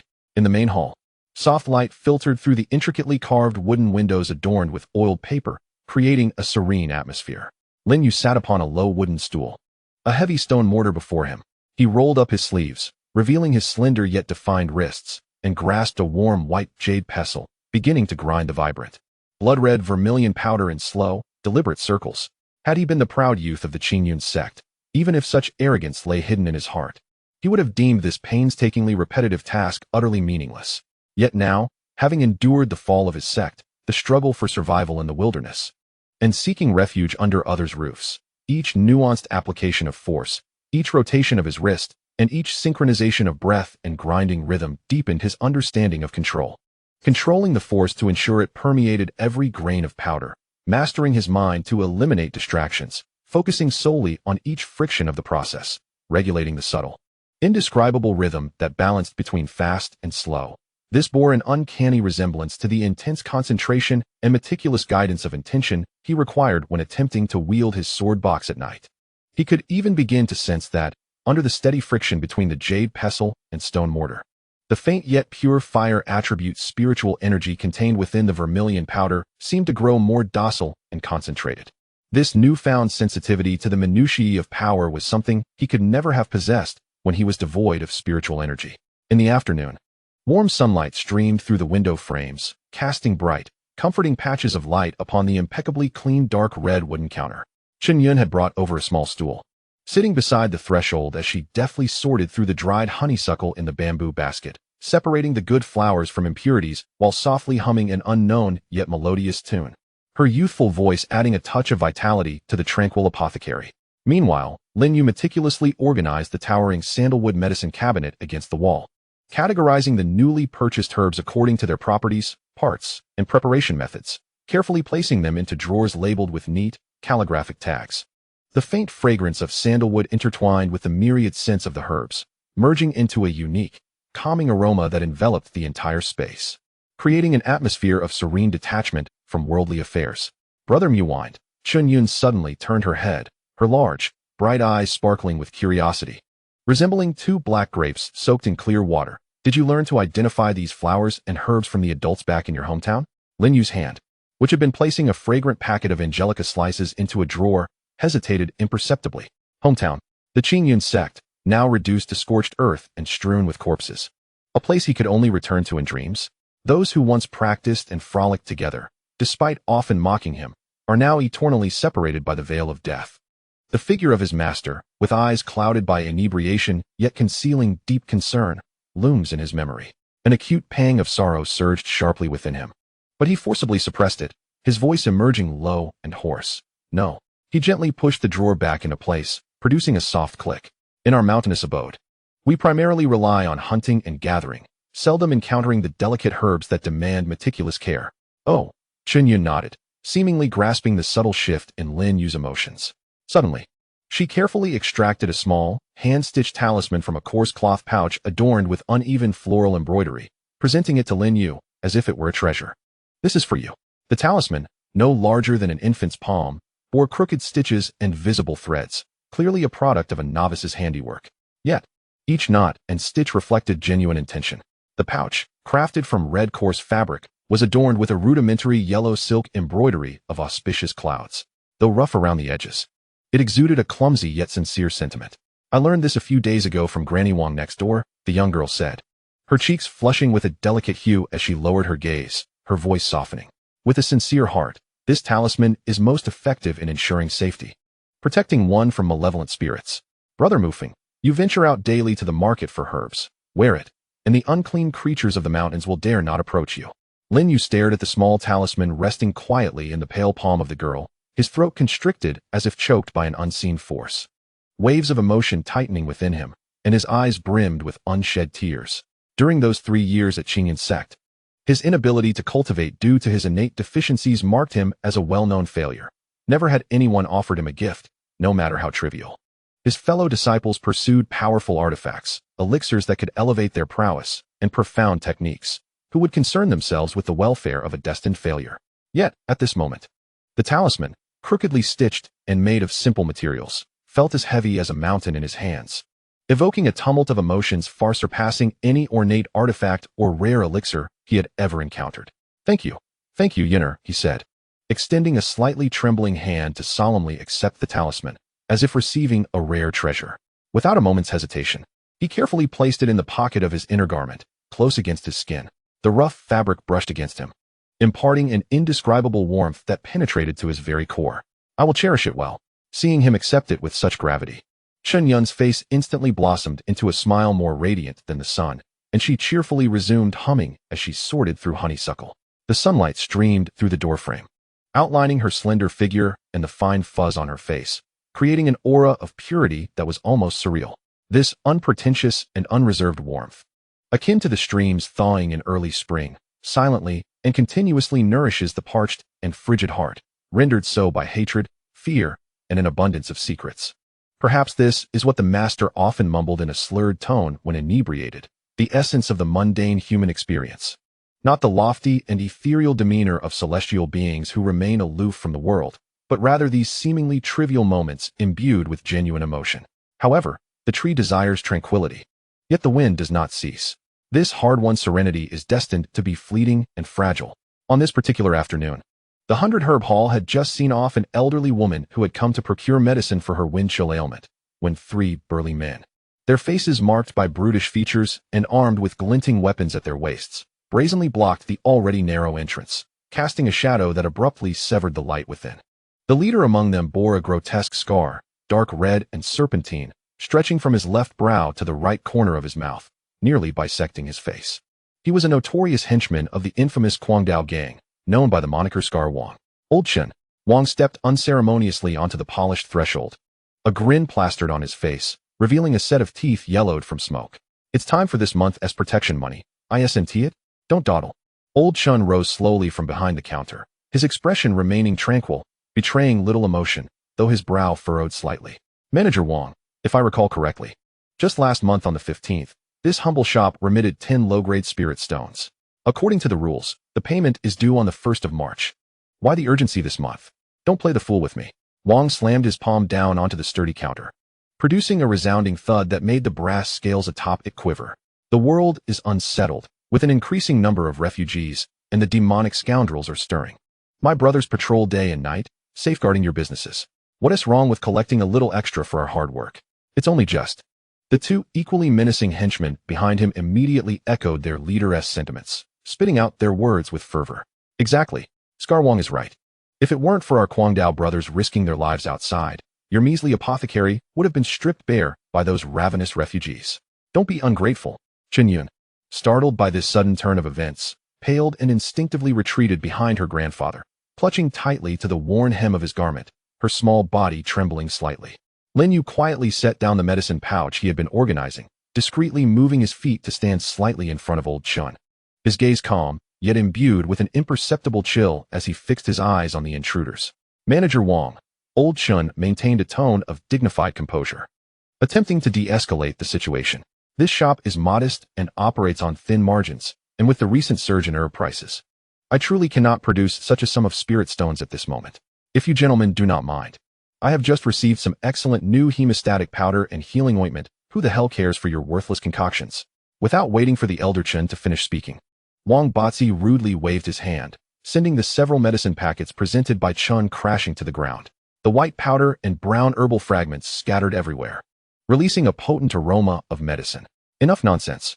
If you can't produce 20 inferior spirit stones today, don't blame me for being impolite. Brothers, this old fellow is asking for trouble. Search him. Let us see what valuables he has and take them to settle the debt. Upon hearing this, two henchmen revealed sinister smiles, akin to hungry wolves ready to pounce, and immediately set about rummaging through the room. One of them, with a clear target in mind, reached for the wooden box containing the precious blood spirit mushroom located on the top shelf of the medicine cabinet. Stop. Lin Yu stepped forward. Though his figure appeared slender, he stood resolutely before the towering cabinet, shielding both Elder Chun and Qingyun behind him. His gaze was sharp as a blade, firmly locking onto the henchman's movements. Wang Batzi scrutinized him from head to toe and emitted a derisive snort from his nostrils. Oh, isn't this just a little lackey that Elder Chen picked up from some corner? What's the matter? Feeling brave enough to stick your neck out? He dismissed the boy, whose presence was weak and unremarkable, as Lin Yu had intentionally suppressed his aura, and without a moment's hesitation. He swung his large hand towards Lin Yu's shoulder with the force of a gale, intending to teach him a lesson. Just as Wang Batzi's fingers were about to make contact with Lin Yu's shoulder, Lin Yu made his move. He chose not to evade. Instead, he concentrated all his mental faculties, his intent coiling like a tightly compressed spring, his gaze as piercing as an icy spear, locking onto Wang Batzi's cruelly smiling eyes.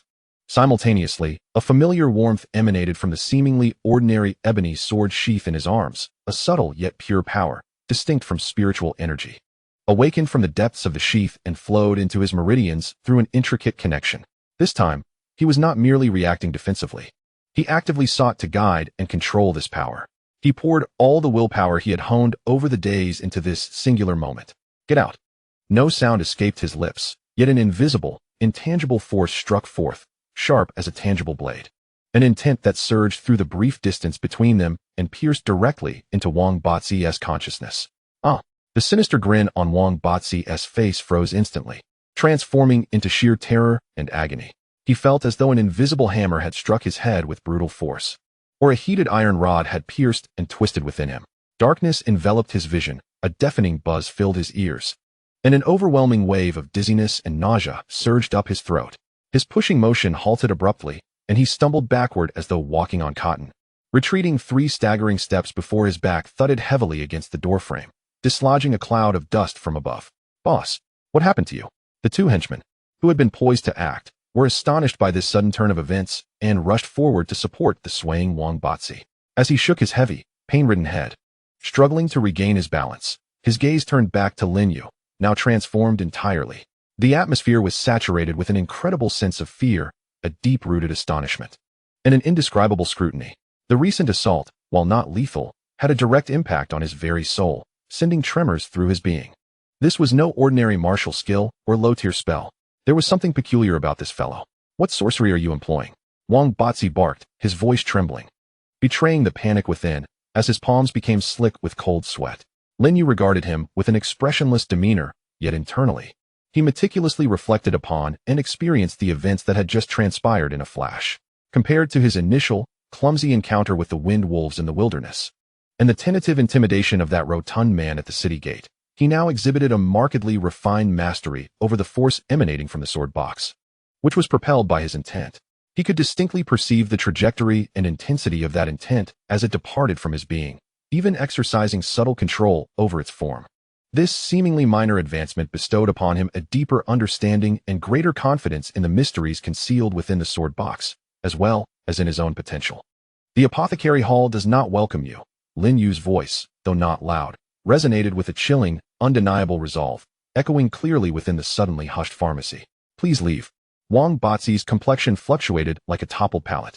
To offend an apparently insignificant individual who might possess bizarre soul techniques and an unknown background, for a mere 20 low-grade spirit stones, which he likely inflated as an excuse, seemed a foolhardy transaction. He glared at Lin Yu, his gaze slithering over the young man's placid face, as if attempting to see through him entirely. Very well. I did not anticipate that you would find such a capable ally in silence, old Chun. Wang Batzi gritted his teeth, forcing out a few words through clenched jaws. We may not cross paths today, but we shall see. With that, ultimately too fearful to take further risks, he hastily departed the apothecary hall with two equally apprehensive subordinates. As if pursued by malevolent spirits, the pharmacy returned to tranquility, save for the scattered medicinal powder on the floor and the lingering tension in the air. Qingyun cautiously peeked out from behind her grandfather, her eyes brimming with unabashed admiration and astonishment. Brother Mufeng, you were amazing just now. How did that villain fall over by himself? Can you perform immortal techniques? Old Chun, however, did not respond immediately. Instead, he fixed Lin Yu with a gaze that was complex and difficult to articulate, filled with gratitude, concern, but predominantly, a profound understanding and deep-seated anxiety. After a lengthy silence, he sighed softly, his voice tinged with fatigue. Young friend Mu, I am grateful for your timely intervention.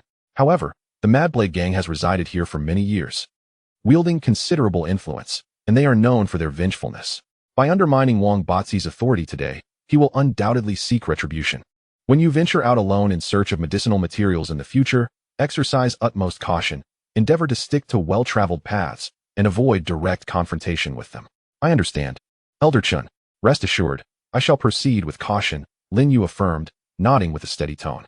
His heart harbored no significant fear towards the lowly local gang known as the Mad Blade Gang. At best, they possessed only rudimentary martial skills and were comprised of low-ranking cultivators. The true peril did not reside there. Rather, it was in the fleeting moment when he wielded the power of the sword box that his spiritual perception seemed to detect several concealed and far more formidable gazes sweeping over this area. An ephemeral sensation akin to an illusion, yet it set off alarm bells within him, rendering him far more vigilant than when he faced off against the scarred Wang. Once Elder Chun had calmed the startled Qingyun and taken her to the backyard to sort through medicinal herbs, Lin Yu found himself alone in the now considerably emptier front hall. His fingers absently traced the smooth and warm wood grain of the counter, polished by the passage of time. That momentary awareness was certainly no mere illusion. Indeed, within this seemingly tranquil Black Rock City, there were experts covertly observing this area, keeping watch over the 100 Herb Hall. Was it due to the traces he inadvertently left behind during his previous uses of the sword box as power? Or had he been marked by certain entities the very moment he entered Black Rock City? He recalled Elder Chun's casual mention of the astonishing pillar of light that marked the night of the Qingyun Sect's downfall. Could those lurking in the shadows, exuding overwhelming auras, be connected to this event? Were they aiming for the source of that radiant phenomenon? Meanwhile, diagonally opposite the 100 Herb Hall, on the second floor of an unremarkable tea house frequented by sparse patrons, a window in a street-facing private room was gently cracked open. A middle-aged scholar, dressed in a plain blue robe and exuding an air of scholarly refinement, slowly set down the white porcelain teacup in his hand. His features were exceedingly ordinary, the sort that would vanish into a crowd in an instant. Yet his eyes shone with remarkable brilliance, their depths containing an inner radiance capable of penetrating all worldly illusions, revealing the essence of things. Fascinating, truly fascinating, the scholar mused, lightly tapping his fingers against the polished tabletop, producing barely audible yet rhythmically resonant sounds. Despite the absence of any fluctuation in spiritual energy around him, his dantian was as stagnant as iron, a veritable embodiment of a natural, unparalleled dead vein, a wasted body among the waste. Yet, in an instant, he could unleash such a concentrated and direct assault on the essence of the soul, albeit weak. The quality was astonishingly pure. The ebony box tightly clutched in the youth's arms was indeed extraordinary. Seated across from him was an elderly man clad in black, his visage gaunt and his gaze sharp as an eagle's. Upon hearing this, he furrowed his brow and whispered, "Master, shall we strike now?" That lad appears to possess no cultivation, relying solely on external artifacts. If taken by surprise, I am confident I could subdue him in an instant and seize the box. Patience, the scholar in blue gently shook his head, a serene smile gracing his lips, embodying the assurance of having a well-laid plan. Since the Madblade gang's imbeciles have already set their sights upon us and suffered losses at the hands of that youth, they will undoubtedly not relent. Why not observe their actions, allowing these mindless brutes to test the waters first? This will save us from prematurely revealing our presence and drawing the attention of others. His gaze drifted leisurely to the window, landing upon the weathered sign of the 100 Herb Hall, emblazoned with golden characters against a black background. A glint of resolute determination flashing in his eyes. For so long I have sought the clues to the celestial sword soul, traversing countless paths in vain, only to discover that they reside within a seemingly unremarkable youth devoid of cultivation. Dispatch additional teams. Ensure that this location is monitored ceaselessly for 12 hours, particularly focusing on the movements of the boy named Mufong. However, heed this warning. Do not act without my explicit command, lest we startle the serpent in the grass. Understood, my lord, replied the cloaked elder, bowing respectfully before stealthily exiting the elegant chamber, moving like a specter and drawing no attention from the patrons below. The scholar in the azure robe sat alone by the window, his fingertips gently tracing the warm rim of his teacup. He recalled the chaotic beam of light that had rent the night sky over a month ago, disrupting the energies within 1,000 miles, and the subsequent tremors and undercurrents among various factions. For the sake of this lead, he had ventured into the remote Black Rock City, remaining in hiding for days. At last, he glimpsed a glimmer of hope, born with an absolute void, yet capable of wielding a power reminiscent of the sword soul, he murmured to himself, his eyes glimmering with calculation and anticipation. It seems the ancient texts regarding the fallen star sword that vanished alongside Qingyun were not mere fabrications. It indeed possesses an unknown method of recognition. Perhaps this void is, in fact, the key to a profound connection. As the sun dipped below the horizon, it painted the western sky in a striking and magnificent palette of orange and dark purple, akin to a spilled artist's palette. Lin Yu stood alone in the tranquil backyard of the Herb Hall, gazing up at the sky gradually consumed by twilight. The evening glow, like blood, splattered across the billowing clouds, heralding a tomorrow that may not be bright. In his embrace, the ebony sword box emanated a familiar and chilling touch, constantly reminding him of the weight and secrets he bore, while the crooked peace talisman pressed against his heart still retained a faint, yet genuine warmth, a remnant of the girl's body heat. He lifted his hand, gently caressing the rough, ancient surface of the ebony sword box, his spirit sinking into its depths as he endeavored to perceive the vast, dormant power hidden beneath its seemingly eternal silence, akin to a sea of stars. The conflict with the Madblade gang, though trivial, served as a crucial rehearsal, sharpening his awareness that this sword box was both his greatest reliance and protective charm in a world governed by the law of the jungle. Yet it could also be a beacon drawing countless moths to the flame, a source of calamity. He must hasten to deepen his understanding and control over it. At the very least, he ought to achieve an initial mastery of its reception and dispatch. For the next visitor may well be of a far more formidable caliber than the Madblade gang. Brother Mufong. Qingyun's voice rang out like a cheerful songbird from the kitchen doorway, infused with the warmth of home and the aroma of food. Dinner is ready. Grandpa bought fresh pork today, and I made your favorite braised meat. Come in and eat. The girl's vibrant call shattered the heavy silence of the courtyard, dispelling the oppressive atmosphere of dusk. Lin Yu turned, catching sight of the warm, bright orange light spilling from the kitchen window, and inhaling the tantalizing fragrance of the dishes wafting through the air. His heart swelled with mixed emotions and flavors. The precious tranquility and warmth he has regained are what he now yearns to grasp tightly and protect with all his heart. Yet, deep within his rational mind, he comprehends more clearly than anyone else that as the connection between his body and the sword sheath deepens, alongside the probing gazes ignited by the luminous phenomenon that night, a torrent of troubles and storms, more intense and relentless, is destined to follow, shattering this fleeting peace. The warmth of humanity intertwines with the surging undercurrents, vividly manifesting in this small courtyard at this moment. He knows that the tempest is approaching, and the stolen tranquility of this ephemeral existence is likely to be fleeting. He requires greater strength to safeguard this flickering light. Chapter 8. An unexpected encounter. The silhouette of Qingyun City gradually blurred behind him, ultimately transforming into an inconspicuous on the horizon, swallowed by the desolate twilight of autumn. Lin Yu tightened the tattered cloth that carefully wrapped the ebony sword sheath on his back and set foot on the somewhat barren official road leading northwest. The path beneath his feet was unfamiliar. The road ahead remained unknown. Only the cold touch of the sword sheath in his arms and the faint warmth bestowed by the rough peace talisman against his heart were the sole certainties in this moment. Departing from Baikayatang was a difficult decision made after much deliberation between reason and emotion. Elder Chun's unconditional shelter and teachings, Chunyun's innocent and enchanting smile, along with the fragrant, herbal-scented, and tranquil daily life, acted like a magnet, firmly drawing his weary heart, which had longed for refuge. However, he understood better than anyone that the secrets he bore, particularly the phenomenon triggered that night on the back mountain of Qingyun Sect and the ominous presence he held, resembled the brightest torch in the dark night. The longer it lingered, the more fiercely it burned, inevitably reducing the hard-earned warmth and tranquility, along with the kind-hearted grandfather and granddaughter, to ashes. After repelling the Wang scar from the Guangdao gang, his keen spiritual perception had already captured the lurking gaze in the shadows, which had not only persisted, but had also become more elusive and profound, akin to a venomous serpent lying in wait for the opportune moment to strike. On the morning before his departure, the air was thick with the melancholy of parting. Elder Qin did not inquire further, but simply gazed deeply at Lin Yu with his clear eyes, which seemed to see through the world's intricacies, before quietly turning away. He prepared enough provisions to last several days, filled a water skin with fresh water, and gathered several packets of effective hemostatic powder, detoxification pills, and other commonly used medicines. Qingyun, with reddened eyes and holding back tears, pressed a newly sewn peace talisman into his hands. Though the stitches remained juvenile, they were noticeably neater than the first, adorned with a crookedly embroidered sprig of grass in green thread. Brother Mufeng, please take this with you. Grandpa says that safety is of utmost importance when venturing outside. Her voice trembled with suppressed sobs, her large eyes shimmering with unshed tears.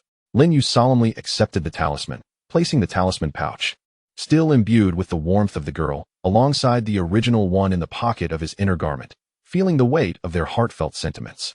He turned to Elder Chun, adjusted his somewhat disheveled coarse cloth garments from the hurried journey, and then bowed deeply to the ground with sincere and heavy tones. Elder Chun, Yuner, the kindness of shelter, guidance, and care during these days is etched deeply within my heart, and I shall never forget it.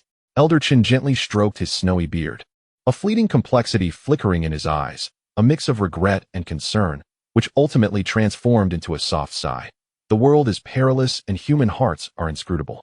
Young friend, burdened with secrets and facing a tumultuous future, I cannot pry further nor offer assistance. I can only wish that you remain true to your heart, and amidst the vast crimson world, the glimmer of swords and blades, discover your own path. Remember, the doors of Baichao Hall will always be open for you. Yes, Brother Mufeng, you must return to visit us. Chunyun nodded vigorously, tears finally cascading down her cheeks.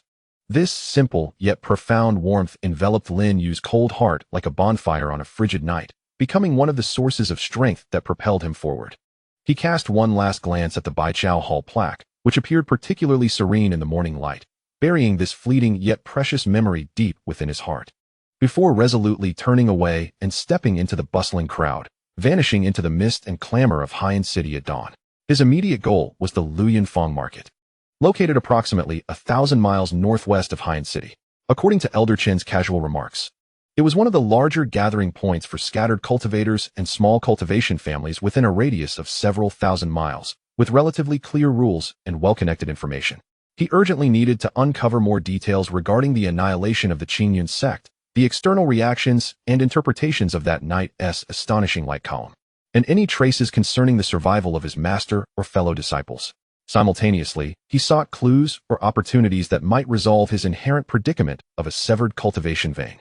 However faint the hope, to avoid potential pursuit as much as possible, he opted for a more secluded and rugged path rather than the relatively safe, yet crowded main trade routes. Relying on the rough map in his mind and the directional skills learned at Bai Chao Hall, he chose a quieter, more challenging trail. It was late autumn, and the trees lining the official road had donned brilliant, yet melancholic hues of gold and russet. As the wind swept through, yellow leaves fluttered like dancing butterflies, while the distant mountains were cloaked in a tapestry of colors, presenting an oil painting-like richness under the slightly pallid autumn sun. Were it not for the deep-seated blood feud and the uncertainty of the future, this would have been a delightful autumn journey. For 3 consecutive days, the journey remained tranquil. By day, he pressed on with an extraordinary willpower and the subtly enhanced physique from the sword case's influence, nibbling on dry rations when hungry and sipping cool water when thirsty. At night, he sought a sheltered hollow, rock cave, or dense thicket, lighting a small fire carefully tended to ward off the chill, and then immersed himself in deeper communication with the sword case during his training.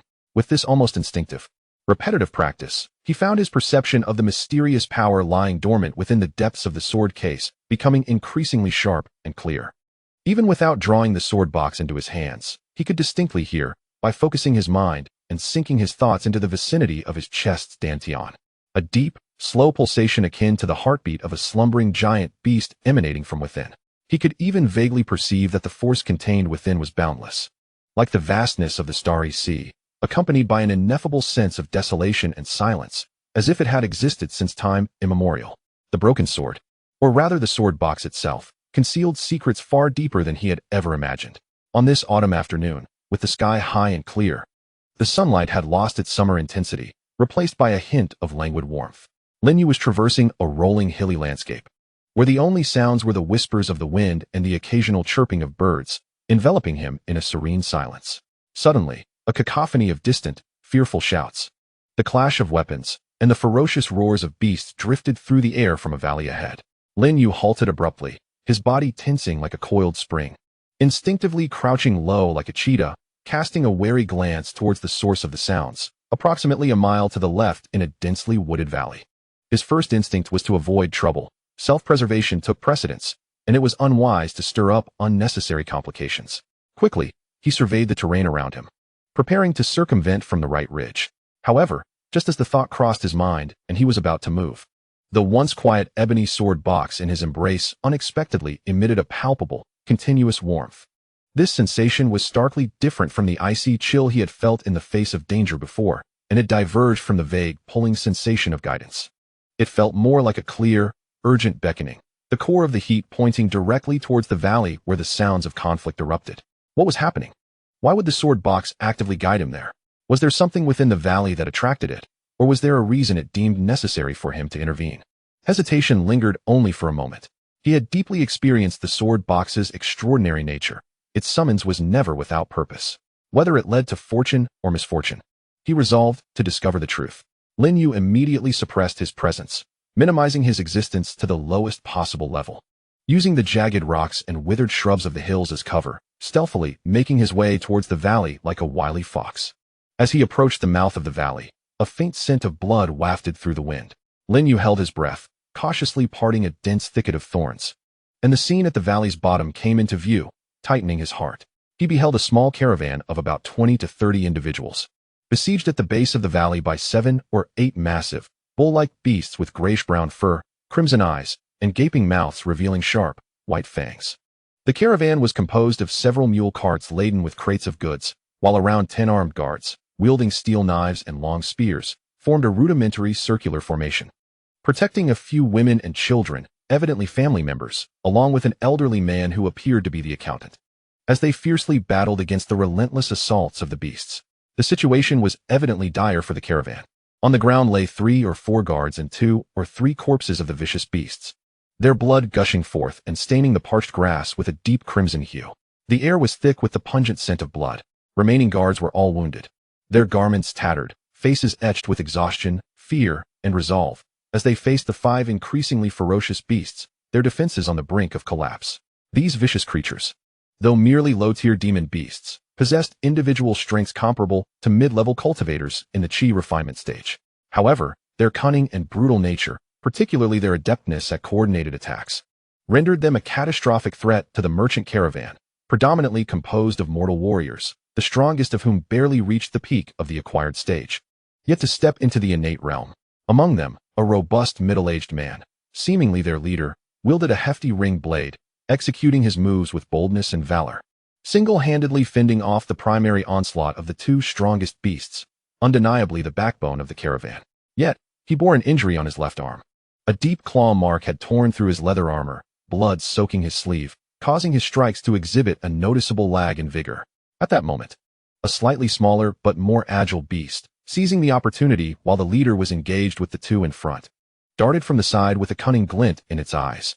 With its jaws agape, revealing its ivory fangs, it lunged toward a small girl, about 5 or 6 years old, standing petrified in fear amidst the formation, her hair styled in horn-shaped braids. "Get away, little one." The leader caught sight of this harrowing scene from the corner of his eye, his heart filled with despair as he let out a desperate roar, wishing to turn and assist, but the two beasts before him clamped their jaws tightly, preventing any escape. He could only watch helplessly as tragedy loomed. The other guards in formation were similarly hindered by the sudden assault, too late to offer help. The girl's mother emitted a heart-wrenching scream. In that critical moment, an instinctive surge of compassion, combined with the relentless, almost searing urge emanating from the sword box in his arms, compelled Lin Yu to abandon his calm observation. With a swift leap from his concealed position behind the rocks, he moved like a specter, leaving behind only a faint trace in the air. Simultaneously, he concentrated all his mental energy, compressing and focusing it, transforming it into an invisible yet razor-sharp needle of intent, infused with a faint yet remarkably refined power from the sword box. This energy traversed space, striking fiercely toward the head of the beast lunging at the girl. "Get away," he commanded with an undeniable resolve in his heart. The beast's forepaw was mere moments from grazing the girl's clothing, its blood-red eyes reflecting the terror on its prey's face. Yet in the next instant, it was as if an invisible hammer of immense weight struck the most vulnerable part of its skull, releasing a distorted, anguished howl. Its forward momentum halted abruptly, and its massive body froze mid-air before crashing down like a heap of clay at the girl's feet. It convulsed violently for a moment, thick blood oozing from its mouth, nose, eyes, and ears, having been shattered by the concentrated impact of intent, meeting its demise in an instant. This sudden and enigmatic scene plunged the previously tumultuous and blood-soaked battlefield into an eerie silence. Whether it was the valiant caravan guards fighting for their lives, the ferocious and howling dire wolves, or even the terrified little girl, they instinctively turned their gaze towards the youth who had unexpectedly appeared at the valley's entrance, dressed in simple attire, yet bearing a youthful visage with eyes as cold and sharp as ice. Lin Yu struck with precision, not pausing for a moment. He understood the necessity of swift resolution, aiming to instill profound fear in these bloodthirsty beasts. His icy gaze cut through the air like a tangible blade, sweeping towards the remaining 4 dire wolves. A surge of fierce willpower coursed through him, and harnessing the minuscule currents of vast energy emanating from his sword compartment, he split his intent into 2 streams, akin to invisible whips, wielding a more refined control as they lashed out at the 2 dire wolves poised to attack. The 2 beasts emitted agonized wails in unison, as if their skulls had been cleaved in 2, the excruciating pain extinguishing their desire to fight, leaving only primal fear.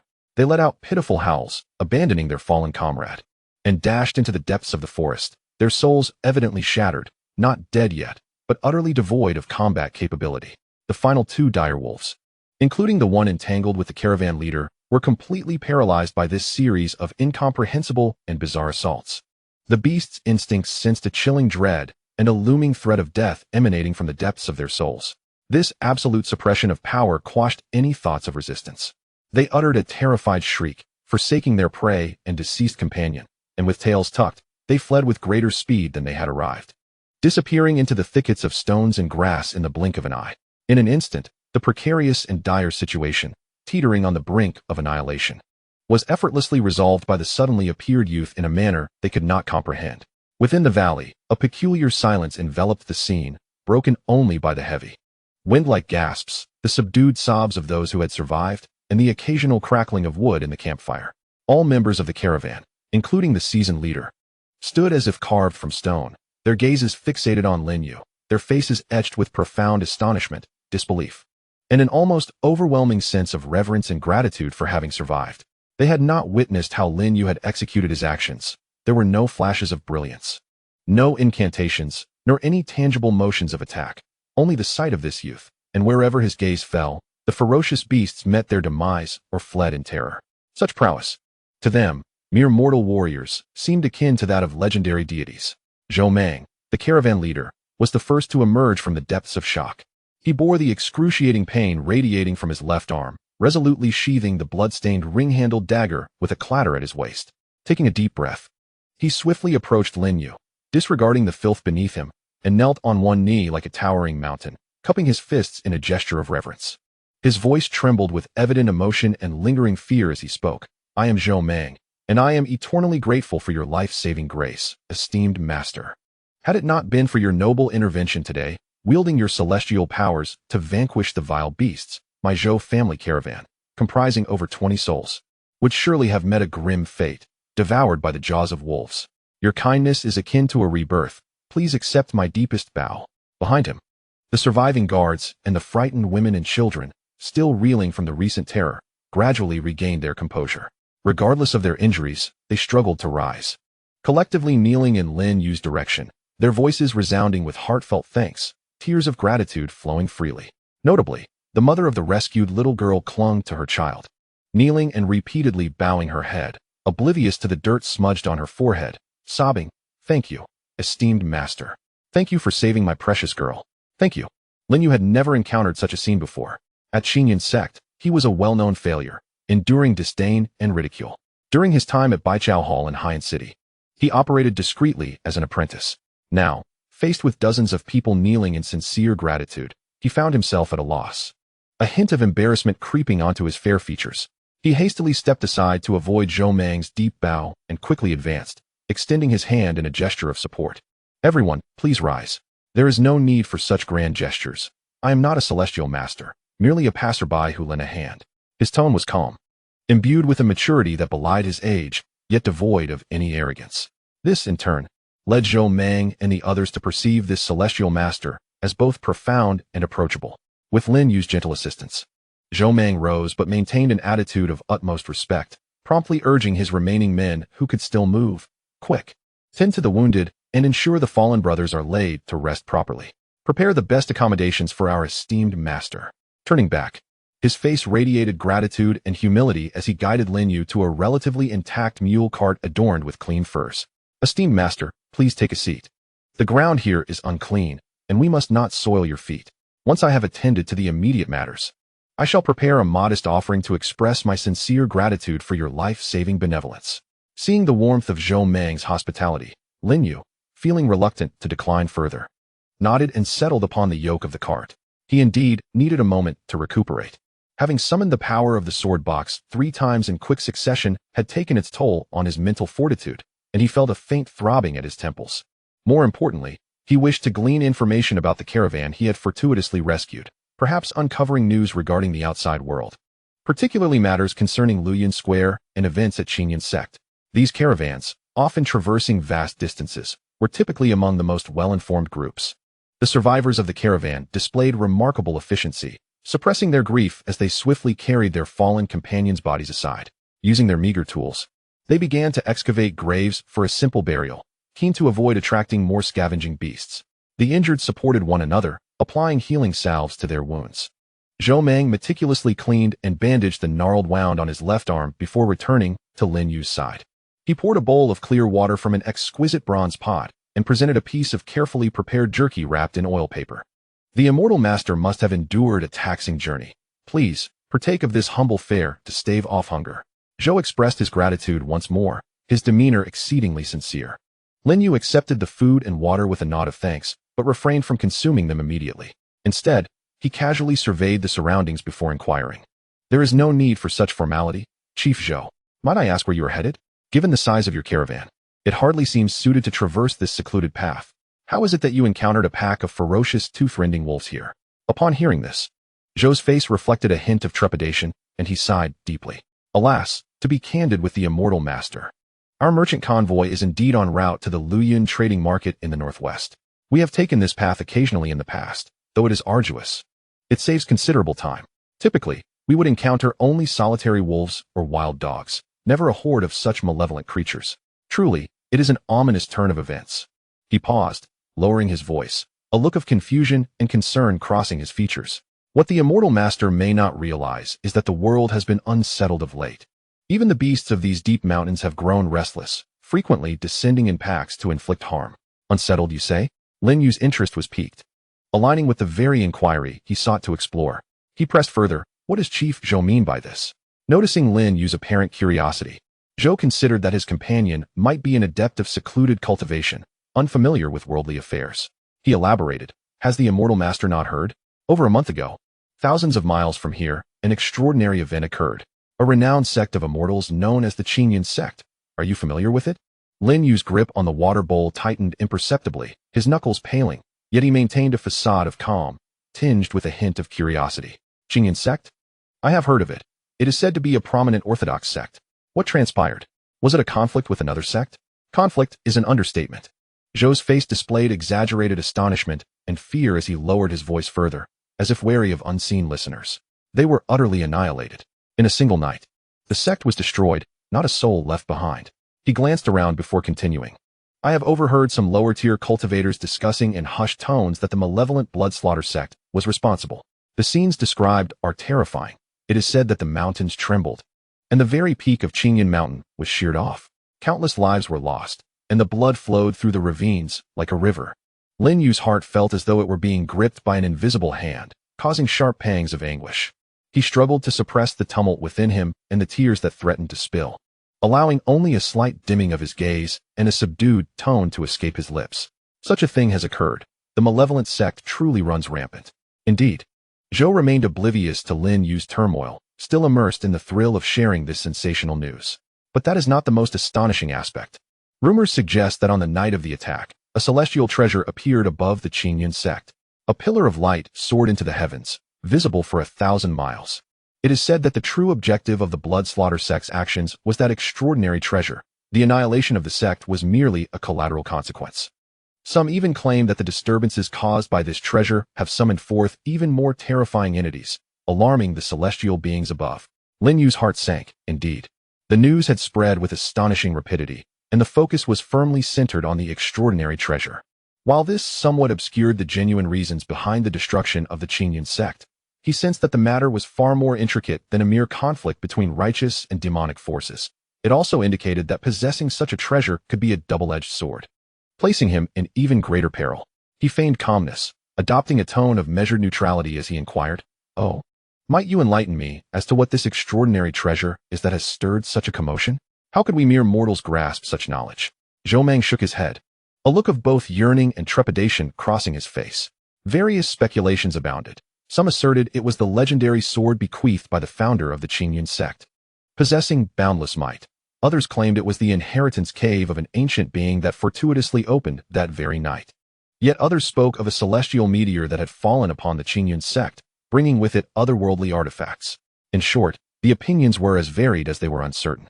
However, it was said that cultivators of some renown within 1,000 miles were hastening toward the ruins of the Qingyun Sect, hoping to salvage remnants or uncover the truth.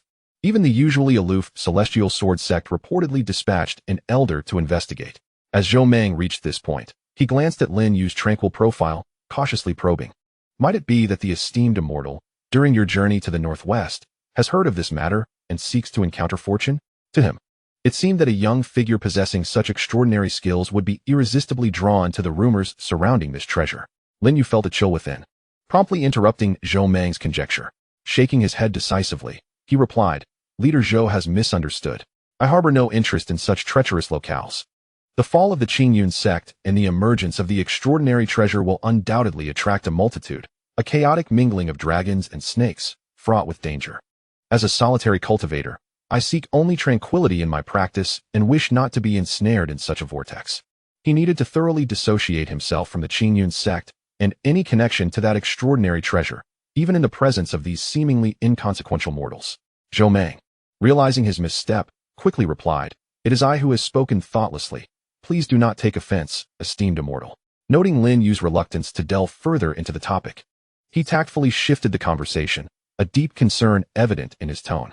It is indeed strange.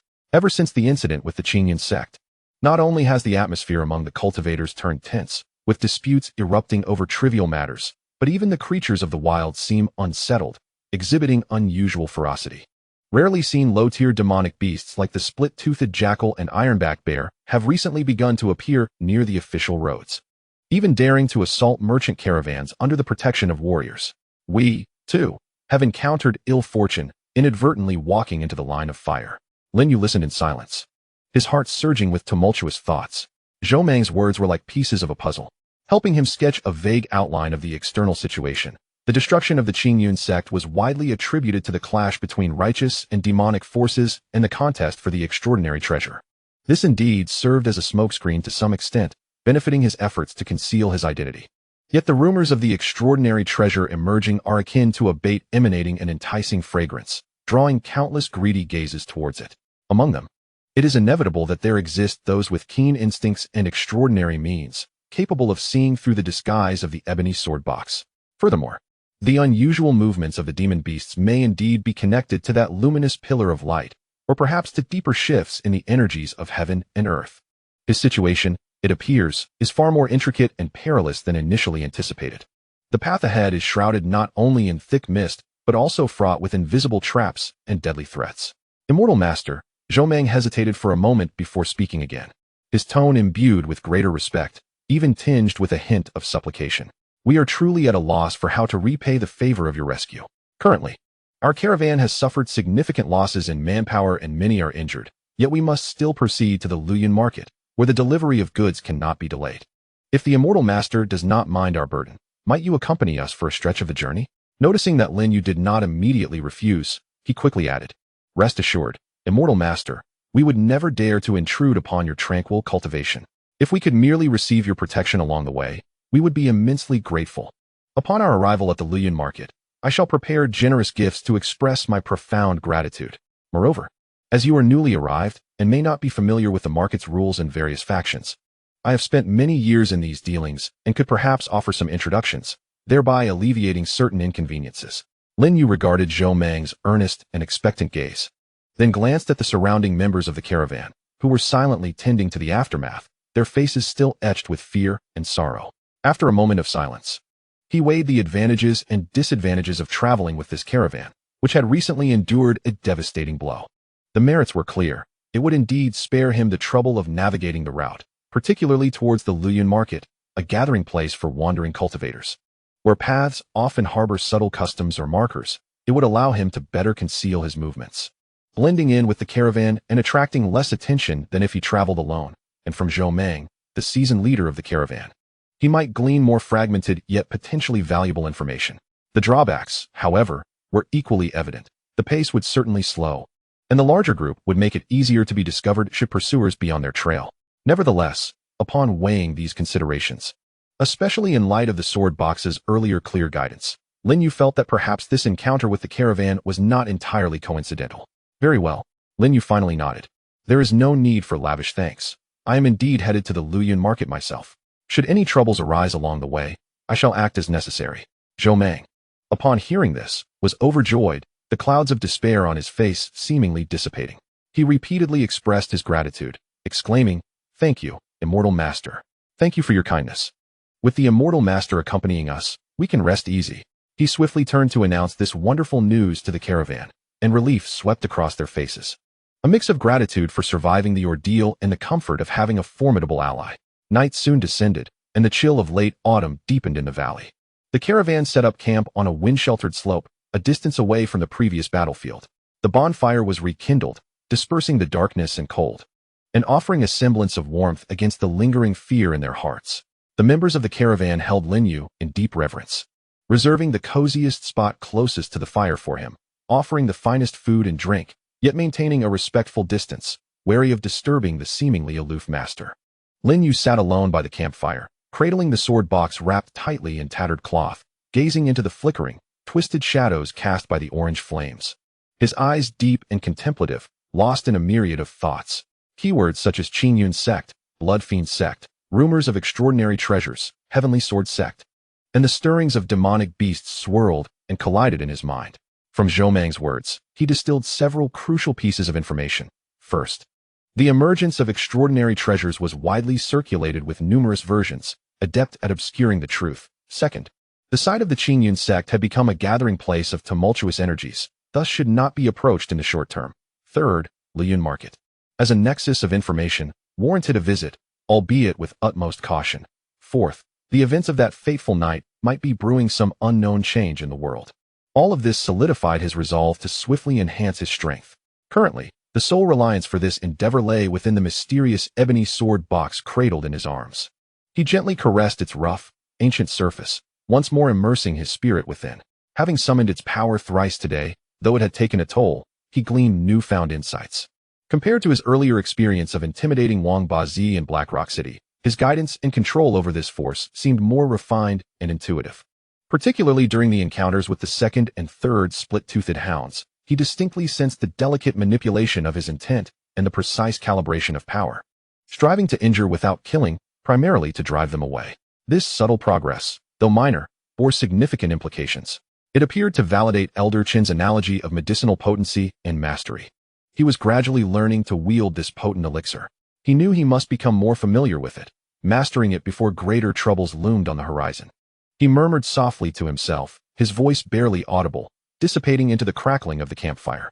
As night deepened, the valley fell into a profound silence, punctuated only by the mournful whispers of the autumn wind brushing against the withered branches and the occasional soft footsteps of the night watchman. Lin Yu held the sword box tightly against his chest, resting against the wheel of the mule cart, closing his eyes to recuperate. Half of his mind focused on restoring his energy, while the other half remained vigilantly aware of the surroundings. He understood that tomorrow, he would continue toward Liyun Market with this battle-scarred yet indomitable caravan, facing a more intricate situation ahead, with numerous unknown challenges and turbulent undercurrents concealed beneath a calm facade. Yet, at this moment, in this valley camp that had just weathered life and death, still imbued with a faint scent of blood, he was no longer a solitary traveler. This caravan, serendipitously encountered and saved by the guidance of the sword box, had inadvertently become his first stepping stone into a broader and more perilous world. The starlight was crisp, the autumn night chill. Lin Yu, enveloped in the residual warmth of the campfire and the ever-cool touch of the sword box, drifted into a deep slumber. The two protective talismans pressed against his heart seemed to emanate a faint, reassuring warmth. In the distant darkness, it seemed as though several pairs of eyes were coldly observing this direction through the layers of mountains. The outline of Liyun Fengshe remained 1,000 miles away. Chapter 9. The lethal night. The night was as dark as ink, its depth unfathomable, enveloping the vast hilly terrain in a blurred, dark blue hue. The caravan set up camp beside a wide, pebbled riverbed that had long since dried up. This location was relatively sheltered from the wind and offered a broad view, making it difficult to be ambushed. Several meticulously controlled campfires crackled in the night, their orange glow illuminating faces marked by fatigue and hardship. The mules and horses were tethered at a distance in a windbreak, quietly munching on their fodder. Zhou Meng, seasoned and wise, carefully arranged the night watch, pairing the guards and scheduling their rotation to ensure the camp's safety. After a day of strenuous travel and an evening of false alarms, the caravan members quickly succumbed to deep slumber upon lying down. Soon, the only sounds left in the camp were the subtle crackling of burning firewood, the hushed conversations of the watchmen, and the occasional snorts of the mules, breaking the silence of the wilderness. Lin Yu chose a position slightly removed from the main campsite, close to a massive weathered stone wall. He intentionally maintained his distance, both out of caution to avoid endangering these kind-hearted commoners and to facilitate his nighttime cultivation, allowing him to attempt a deeper communion with the sword box without fear of detection. The tension of recent days and the need for constant vigilance had left him physically and mentally exhausted. More importantly, he felt a growing clarity and intimacy in his connection with the ebony sword box in his arms, as if only a delicate veil separated him from its deeper mysteries. Once the camp had settled into complete silence, the cold, silvery light of the moon blanketed the riverbed. Lin Yu gently unwrapped the sword box, carefully swathed in gray cloth, from his back and solemnly placed it upon his knees. Strangely, as the cool moonlight fell upon the dark, unadorned surface of the ebony box, it seemed to emanate a barely perceptible, wave-like shimmer, as if the box itself were breathing. He inhaled the crisp air filled with the scents of grass and earth, slowly closed his eyes, and cleared his mind of all distractions, allowing his thoughts to flow like a gentle stream towards the sword box. Attempting once again to probe its depths, This time was distinctly different from any previous attempt. As he concentrated his spirit to its utmost limit and gradually descended into a meditative state, his consciousness seemed to break through an invisible yet resilient barrier. The previously chaotic and vague space within the sword box suddenly became startlingly clear before him, revealing an immensely grand and peculiar sight. He felt as though he had instantaneously been transported into an endless, tranquil expanse of stars, surrounded by profound darkness in all directions. Against this dark canvas, countless tiny points of light flickered like the stars of the heavens. At the center of this miniature cosmos, a seemingly rusted and unremarkable dark golden broken sword floated silently, as if it had always existed, emanating an indescribable aura of ancientness, desolation, and majesty. It was the sole core of this celestial expanse. Lin Yu cautiously extended his consciousness, akin to an exploratory tendril, towards the central broken sword. Just as his ethereal intent was about to make contact with the cold, rough rust of the sword's surface, a resounding hum erupted. An overwhelming, pure, and magnificent force, more potent than any he had ever encountered, surged forth, akin to an ancient slumbering beast roused from its rest. Roaring back through the bridge of connection, this power was chilling to the bone, yet it ignited a searing pain deep within his marrow. A harrowing blend of ice and fire, akin to a flood breaching its dam, surging uncontrollably into his already constricted and sluggish meridians. With a muffled groan of agony escaping his throat, he felt as though his entire network of channels was being violently expanded and torn apart by this sudden, ferocious force. The agony was particularly acute at those points, long obstructed due to his innate condition, akin to iron or stone, where the pain was like bones being scraped and steel being extracted, nearly shattering his consciousness. To make matters worse, this force appeared exceedingly unstable, far surpassing the limits of his current control, beginning to overflow uncontrollably, forming a faint yet discernible ripple of energy waves around him. Akin to a beacon in the dark to the keen senses of adept practitioners, panic surged within him as he hastily gathered all his focus, desperately attempting to restrain and guide this near unstable power, striving to suppress it back into the sword box or redirect it into the narrower tributaries within his meridians that remained passable. However, during this fleeting moment of chaos, a profoundly hidden and sinister mark, lying dormant like a slumbering serpent in the distant darkness, seemed to be stirred by the released energy waves, suddenly glowing with a faint crimson light. Approximately 3 miles away, in a concealed natural cave shrouded by dense vines, 3 men clad in matching dark crimson attire, exuding a chilling and formidable aura, simultaneously opened their eyes with great intensity. On their chests, the garments bore a grotesque embroidered emblem of a ravenous demon's head, a symbol unmistakably affiliated with the infamous blood fiend sect of the cultivation world. "We have found it," exclaimed the leader, a stern man with keen, hawk-like eyes, as a terrifying glimmer of blood lust flashed within them. His voice trembled with suppressed excitement and murderous intent, directing towards the southeast, near the encampment of the mortal merchant caravan, roughly 3 miles away. Though the fluctuation was exceedingly faint and ephemeral, it was unmistakable. It perfectly matched the characteristics described in the transmission from the main sect regarding the sword soul, embodying the unique essence of chaos and annihilation. Haha. After guarding this desolate mountain wilderness for over half a month, we have finally awaited this moment, remarked a tall, pale-skinned man beside him, licking his cracked lips as a glint of greed and cruelty sparked in his eyes. The last fragmented message transmitted by Elder Tu Lai before his mysterious disappearance mentioned sensing a potential sword soul fluctuation near the ruins of Qingyun Sect, and he had personally gone to investigate, never to return. Little did he know that such a monumental reward would ultimately fall into the hands of the 3 of us. "Third brother, do not celebrate too soon," the stout figure, with a composed demeanor, cautiously whispered. Elder Tu Lai is a formidable expert at the mid-stage of the Golden Core realm. His mysterious disappearance suggests dire circumstances. The entity capable of slaying an elder, even if by mere chance, is not something the 3 of us at the Foundation establishment stage can easily confront. The command from the main headquarters is clear. Any discovered clues must be reported immediately, and we must refrain from impulsive actions. Our objective is merely to ascertain the general location of the target and then signal for assistance, which would be a commendable achievement.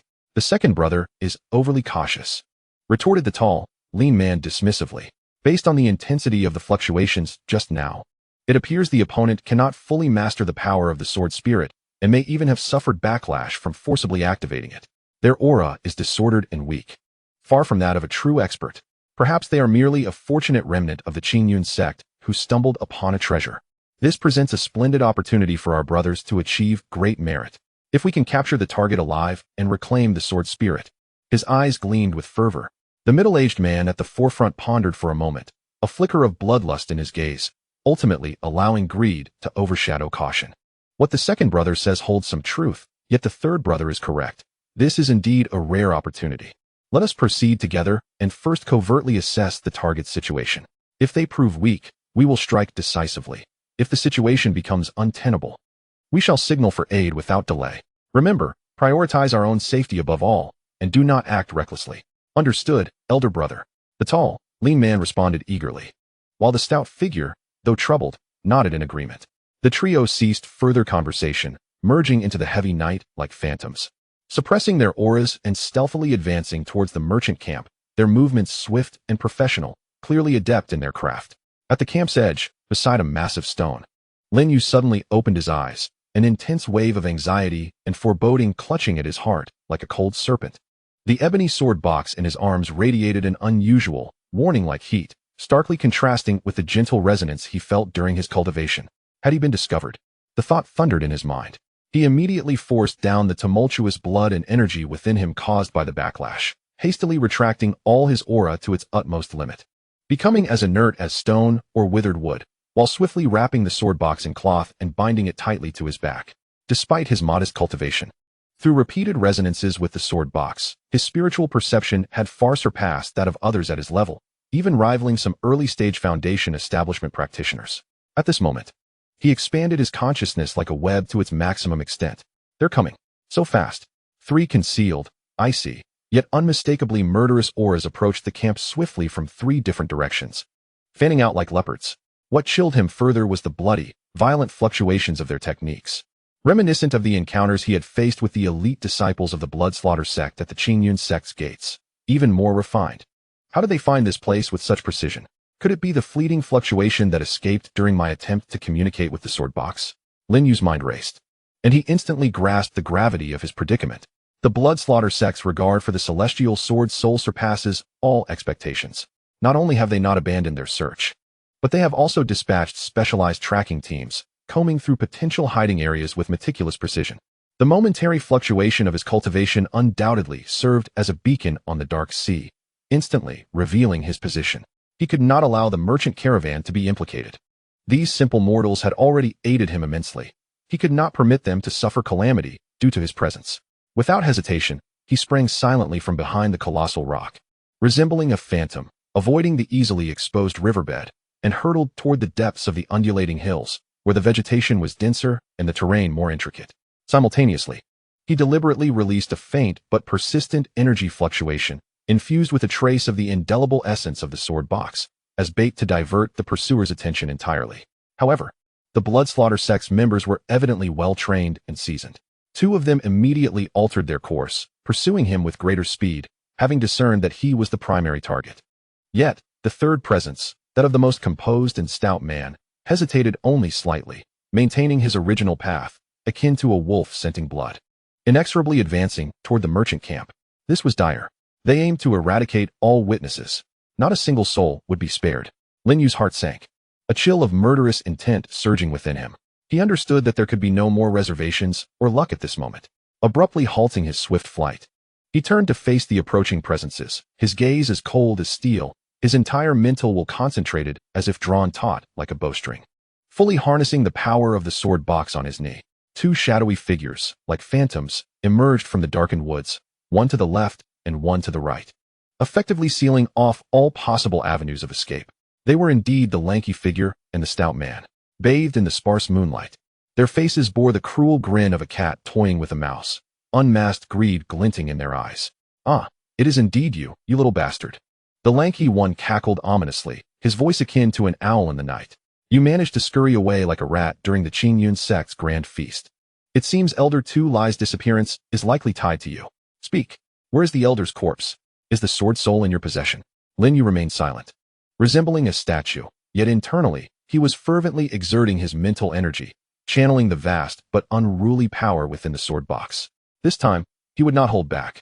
Nor would he strive for meticulous control. He would channel all his intent into a singular, thunderous strike. Boy, stop pretending to be dead. The stout man, though more cautious, was driven by greed. He stepped forward, a flash of crimson light illuminating a pair of oddly shaped, blood-stained curved daggers in his hand, evidently laced with deadly poison. Hand over the celestial sword soul, and if I'm in a good mood, perhaps I will grant you a swift end, sparing you from lingering torment. Otherwise, HM. At that very moment, as the stout man stepped forward, his momentum peaking and his mind slightly relaxing, Lin Yu made his move. It was neither evasion nor blocking. Instead, it was the culmination of a long-cherished, terrifying force, compressed to its utmost, erupting forth under the guidance of his own will. This time, he emulated the method that had once struck fear into a pack of wolves, yet the potency and extent were beyond comparison. A hum resonated as an invisible, intangible storm of spiritual essence, imbued with the essence of terrifying annihilation, erupted in a fan-shaped expansion from Lin Yu's center. Wherever it passed, the air seemed to distort slightly, and the withered grass beneath was instantaneously reduced to powder. What? A spiritual attack? Be cautious. The tall, lean figure and the short, stout one, as meticulously trained disciples of the Blood Fiend sect in the Foundation establishment stage, swiftly perceived the lethal threat, their expressions transforming in horror. They could never have anticipated that this seemingly weak youth, akin to an ant, could unleash such a dreadful, direct attack aimed at the very essence of the soul. This entirely surpassed their comprehension. The two screamed desperately, channeling their internal Blood Fiend energy to form a protective barrier around themselves, simultaneously retreating with haste. But it was too late. Thud. Ack. They felt as if struck by an invisible hammer of immense weight. Both letting out piercing cries as crimson blood erupted from their 7 orifices, their gazes instantly losing focus. The protective shield they had conjured shattered like paper, their figures staggering backward, their breath rapidly failing. This was the result of Lin Yu's most potent sword box power, unleashed in a furious spiritual impact, its might astonishing. However, the disciples of the Blood Fiend sect were indeed fierce, especially the stout one, who, in the moment of critical injury when his consciousness was nearly fading, instinctively summoned the last remnants of his strength honed through years of battle to crush a dark red talisman hidden in his sleeve. Crack! A blinding beam of blood light shot skyward like a flare, exploding in the silent night sky, forming a gigantic and menacing blood-red ghostly visage, visible for dozens of miles, pulsating with a powerful spiritual energy. Damn it! Lin Yu's countenance instantly darkened. His gravest fear had materialized. This was the Blood Fiend sect's unique distress signal. He had to act swiftly and depart immediately. A cold glint flashed in his eyes, and he hesitated no longer. Enduring the excruciating headache and the sensation of torn meridians from overexerting his power, he reached out to the sword box once more. This time, he refrained from attempting to control the immense power with finesse.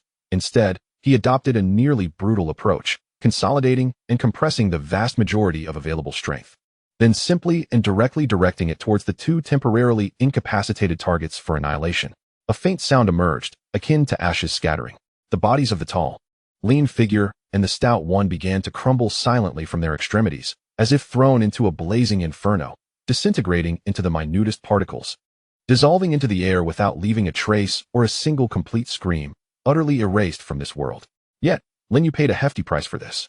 The terrifying backlash from the excessive exertion of the sword box's power caused his vision to darken, a coppery taste surged in his throat, and he could not help but spew forth a mouthful of crimson blood, staining the front of his garment. Even worse, he distinctly felt the power fluctuations emanating from the ebony sword box resting on his knee diminish to an alarming degree, sapped of vitality, as if the spirit within had succumbed to slumber from excessive extraction. The once clear connection between him and the sword box had grown increasingly nebulous. At that moment, he sensed the third aura belonging to the stout man, encroaching upon the caravan's encampment like a parasite. The sounds of clashing blades, the terrified braying of mules, and the furious exclamations of Zhou Mang and his companions echoed from the camp. Lin Yu, enduring his grave injuries and weakness, bit down hard on his tongue, the sharp pain jolting him to alertness. Without the luxury of recuperation, he staggered at the greatest speed towards the direction of the caravan's camp. At this moment, chaos reigned within the camp, flames flickering and casting shadows upon countless panicked figures. The last disciple of the Blood Slaughter sect, a middle-aged man at the forefront, fought fiercely against the caravan's guards, akin to a tiger among sheep, despite Zhou Mang and a few of the most skilled guards valiantly resisting. The flashing blades and thunderous shouts proved futile against the might of a mid-foundation cultivator. The blood slaughter sect's techniques were both sinister and ruthless, with every palm strike. The man unleashed a stench of bloodlust that promised either death or injury upon contact. Do these insignificant ants dare to obstruct the path of the blood slaughter sect? They are courting death.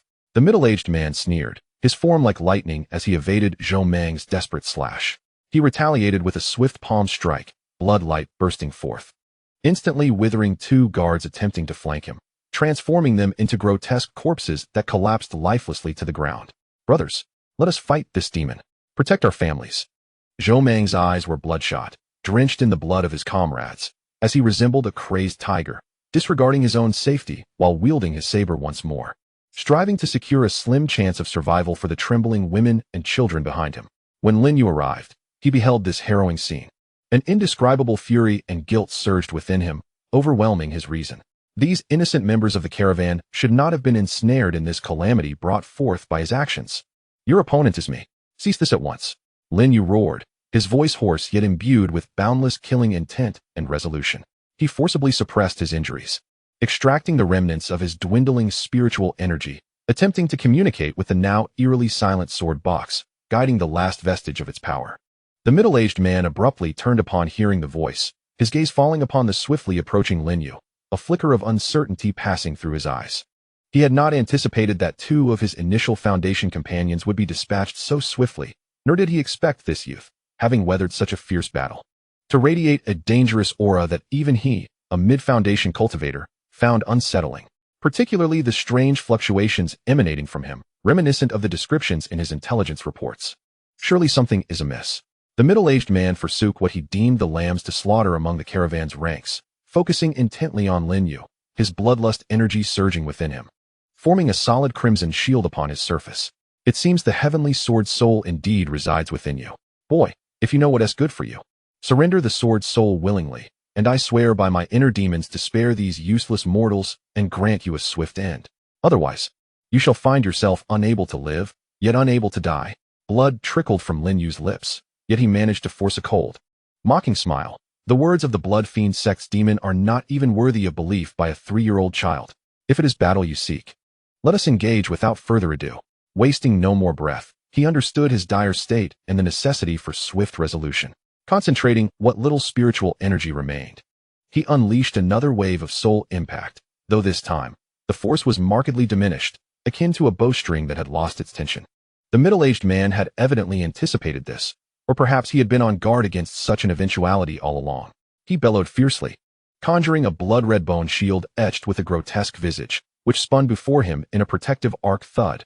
The invisible shockwave collided with the shield, producing a dull thud as the surface of the bone glimmered ominously, even developing a few fine cracks, yet ultimately managing to hold firm. The man merely paled slightly. His vitality momentarily stirred, but he remained unscathed. Ha! A bowstring at its end. Indeed, it is so. Witnessing this, the middle-aged man felt a surge of confidence, laughing maniacally, his eyes ablaze with greed, for it appeared that the power of the sword's spirit was not infinite. Those two attacks must have exhausted your trump cards, haven't they? Boy, prepare to pay with your life. The sword spirit shall be mine. With a sinister grin, he transformed into a blood shadow, propelled by a chilling wind. His fingers curling into claws, lunging toward Lin Yu's face, the tips glowing with a sanguine radiance, evidently intent on capturing or slaying him in one fell swoop. In this desperate moment, Lin Yu experienced a sudden epiphany. He relinquished the attempt to forcibly wield the uncontrollable, overwhelming power and instead directed all his thoughts deep into the sword box, striving to communicate with the dormant broken sword with the utmost sincerity and fervor, as if summoning a long-slumbering master. Master of the Qingyun Sect, Lin Yu, a disciple, finds himself in dire straits today. I humbly beseech your aid. As if truly sensing his intense will to survive and the unbreakable bond with the Qingyun Sect, the long silent broken sword revealed its essence. The largest patch of rust on its blade, which had covered the guard, began to quietly flake away, unveiling a glimmering dark golden edge, finer than a strand of hair, yet dazzling beyond comprehension. A stream of peculiar power, though limited in quantity, was pure and concentrated, its ancient essence surpassing that of previous times manifold, flowed back along the bridge of his intentions, reminiscent of a gentle stream. This force was imbued with an irrevocable sense of severance and annihilation. Lin Yu, in his moment of clarity, ceased to seek a grandiose attack range, and instead compressed this hard-earned pure power, concentrating it at the tip of his right index finger. In an instant, his fingertip became translucent, as if harboring a shard of ultimate darkness. He faced the rushing middle-aged man, and from several paces away, seemingly with a mere flick of his finger, he made a delicate gesture. There was no thunderous explosion, no dazzling brilliance, nor even a whisper of wind stirred. Yet, the middle-aged man's form, mid-leap, suddenly froze. It was as though he had collided with an invisible wall. The ecstasy and greed on his face turned to sheer horror, bewilderment, and disbelief. Slowly, he lowered his gaze, struggling to look at his chest. There, at the location of the heart, an inexplicable, fist-sized, exquisitely smooth, and transparent cavity suddenly manifested. Through this aperture, one could glimpse the scenery behind him. No blood gushed forth, for in that instant, the surrounding muscle, bone, veins, and even the essence of his soul were utterly obliterated by an overwhelming force of destruction. It was inconceivable. He uttered a few indistinct syllables from his throat. The brilliance in his eyes swiftly dimmed, and then his entire body collapsed to the ground as if all support had been withdrawn, breathless and lifeless. Lin Yu, upon witnessing this calamity, felt as though every ounce of strength and spirit had been drained from him. Darkness enveloped his vision, and he fell to one knee, barely propping himself up with trembling hands, gasping for air, each breath tearing at his already agonized veins and organs. "Master, are you all right?" Zhou Meng hurriedly approached with the surviving guards, cautiously supporting him, his face a canvas of relief and profound reverence after their narrow escape from disaster. The astonishing scene they had just witnessed, bordering on the miraculous, was indelibly etched into the hearts of all survivors. Lin Yu waved his hand, struggling against dizziness and weakness to rise, his voice urgent and hoarse. "Quick, gather your belongings. We must leave this place immediately. We cannot afford to delay for even a moment. The signal we just emitted has surely attracted all the fiends from the bloodslaughter sect nearby." The members of the caravan finally emerged from their stupor of shock and fear, recalling the grotesque blood-red, ghostly visage in the sky, and a sense of panic gripped them. Yet, understanding the peril of their lives, they hastily began to prepare their belongings. Fortunately, most of the luggage had yet to be unpacked, and the mules and horses, though startled, quickly regained their composure and formed a semblance of order. Before departing, Lin Yu exerted himself to meticulously examine the sites of the 3 missing or deceased disciples of the bloodslaughter sect. Upon the corpse of the middle-aged man, the other 2 had been completely annihilated. He discovered a storage pouch. After erasing its spiritual imprint, he found within it several cultivation elixirs from the bloodslaughter sect, hundreds of low-grade spirit stones, and a jade slip of unique material emanating a faint crimson glow. As he probed the contents of the jade slip with his consciousness, a chilling sensation gripped his heart, as if he had plunged into an icy abyss. This was a directive of the highest order, directly from the bloodslaughter sect's headquarters. It commanded all disciples and branches operating externally to spare no effort in closely monitoring and searching for any clues related to the sword's soul of the heavens, with a particular emphasis on pursuing the survivors of the Qingyun Sect, stressing that it was better to kill wrongly than to let any slip away. Even more terrifying was the presence of an exceedingly detailed list attached to the slip, enumerating dozens of locations, towns, and even small sects deemed most likely to harbor survivors of the Qingyun Sect based on various intelligence analyses. To his alarm, the city of Haiyan, from which he had just departed, prominently topped the list. The bloodslaughter sect was systematically and comprehensively scouring every possible refuge for survivors. This net was cast so wide and so tightly woven. This indicated that his situation was tenfold, even 100-fold more perilous than he had previously imagined. Though the world was vast, the safe havens available to him were likely few and far between. "Master, everything is ready. We can depart." Zhou Meng's voice interrupted his heavy contemplation.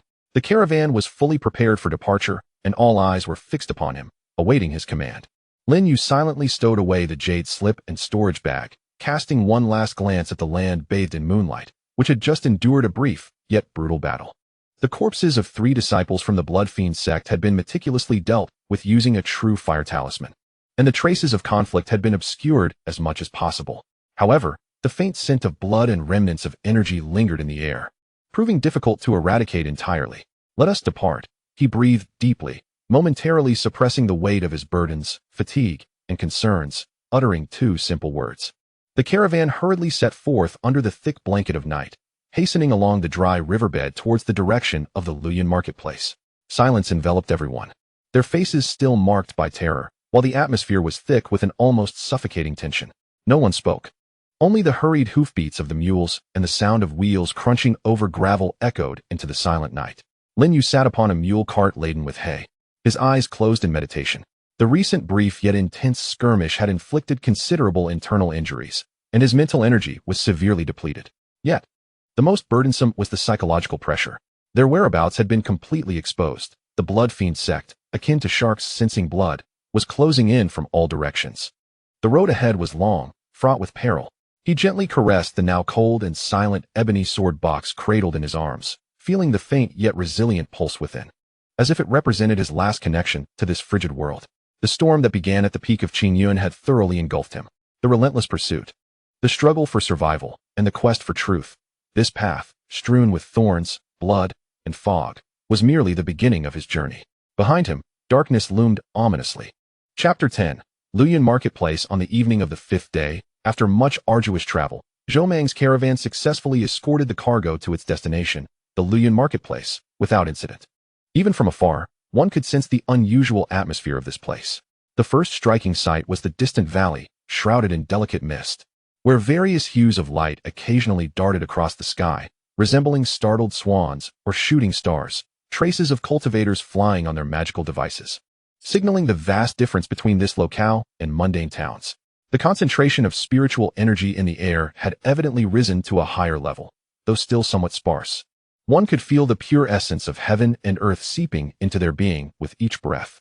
This was greatly beneficial for ordinary martial artists or mortals with faint spiritual roots, and although Lin Yu could not absorb it due to his severed meridians, he still felt a surge of vitality. Luoyuan Marketplace was nestled within a spacious basin of valleys, perpetually enshrouded in mist. According to Zhou Mang's accounts along the journey, a small vein of spiritual energy ran deep beneath this area, though it was far from the blessed lands of major sects. The emanating spiritual essence was sufficient to attract numerous wandering cultivators and small families of cultivators to settle and trade here.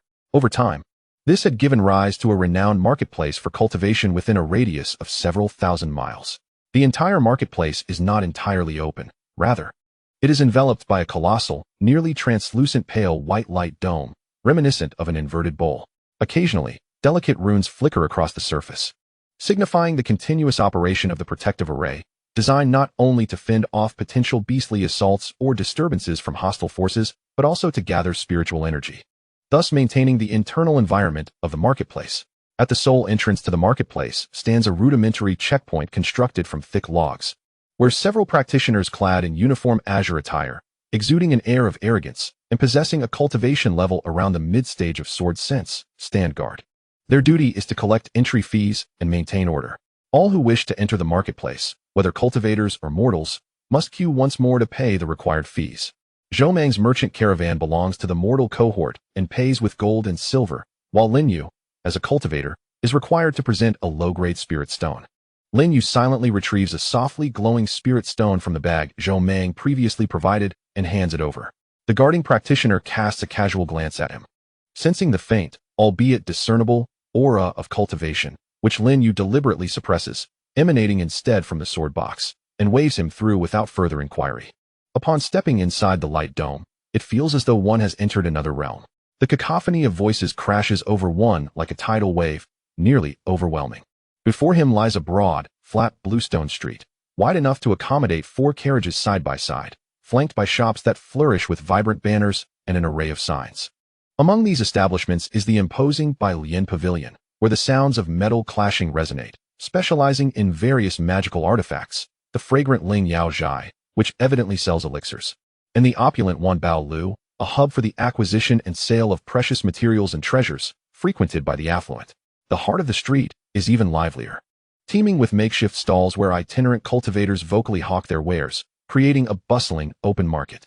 The sounds of sales pitches, haggling, greetings among acquaintances, and occasional disputes over prices blend together, infusing the atmosphere with the vibrancy and clamor of urban life.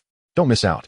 Exceptional Lin blue steel swords, extraordinarily sharp, with a faint armor-piercing effect, available for just 50 low-grade spirit stones. Even foundational stage seniors praise their quality. Freshly harvested millennium spiritual mushrooms from the perilous Black Wind secret realm, authentic and brimming with spiritual energy. One of the main ingredients for crafting foundational elixirs. Purchase swiftly. an ancestral jade slip containing unique forging techniques, buy one get one free, plus a complimentary basic fire control technique. Fellow wandering cultivators, seize this opportunity. A myriad of cultivators weave through the crowd, creating a vivid tapestry of the cultivation world. Among them are young disciples adorned in lavish robes, embroidered with their sect's insignia. Their expressions tinged with pride, weary yet vigilant wandering practitioners, each equipped differently. Mysterious female cultivators veiled, their figures alluring and thought-provoking.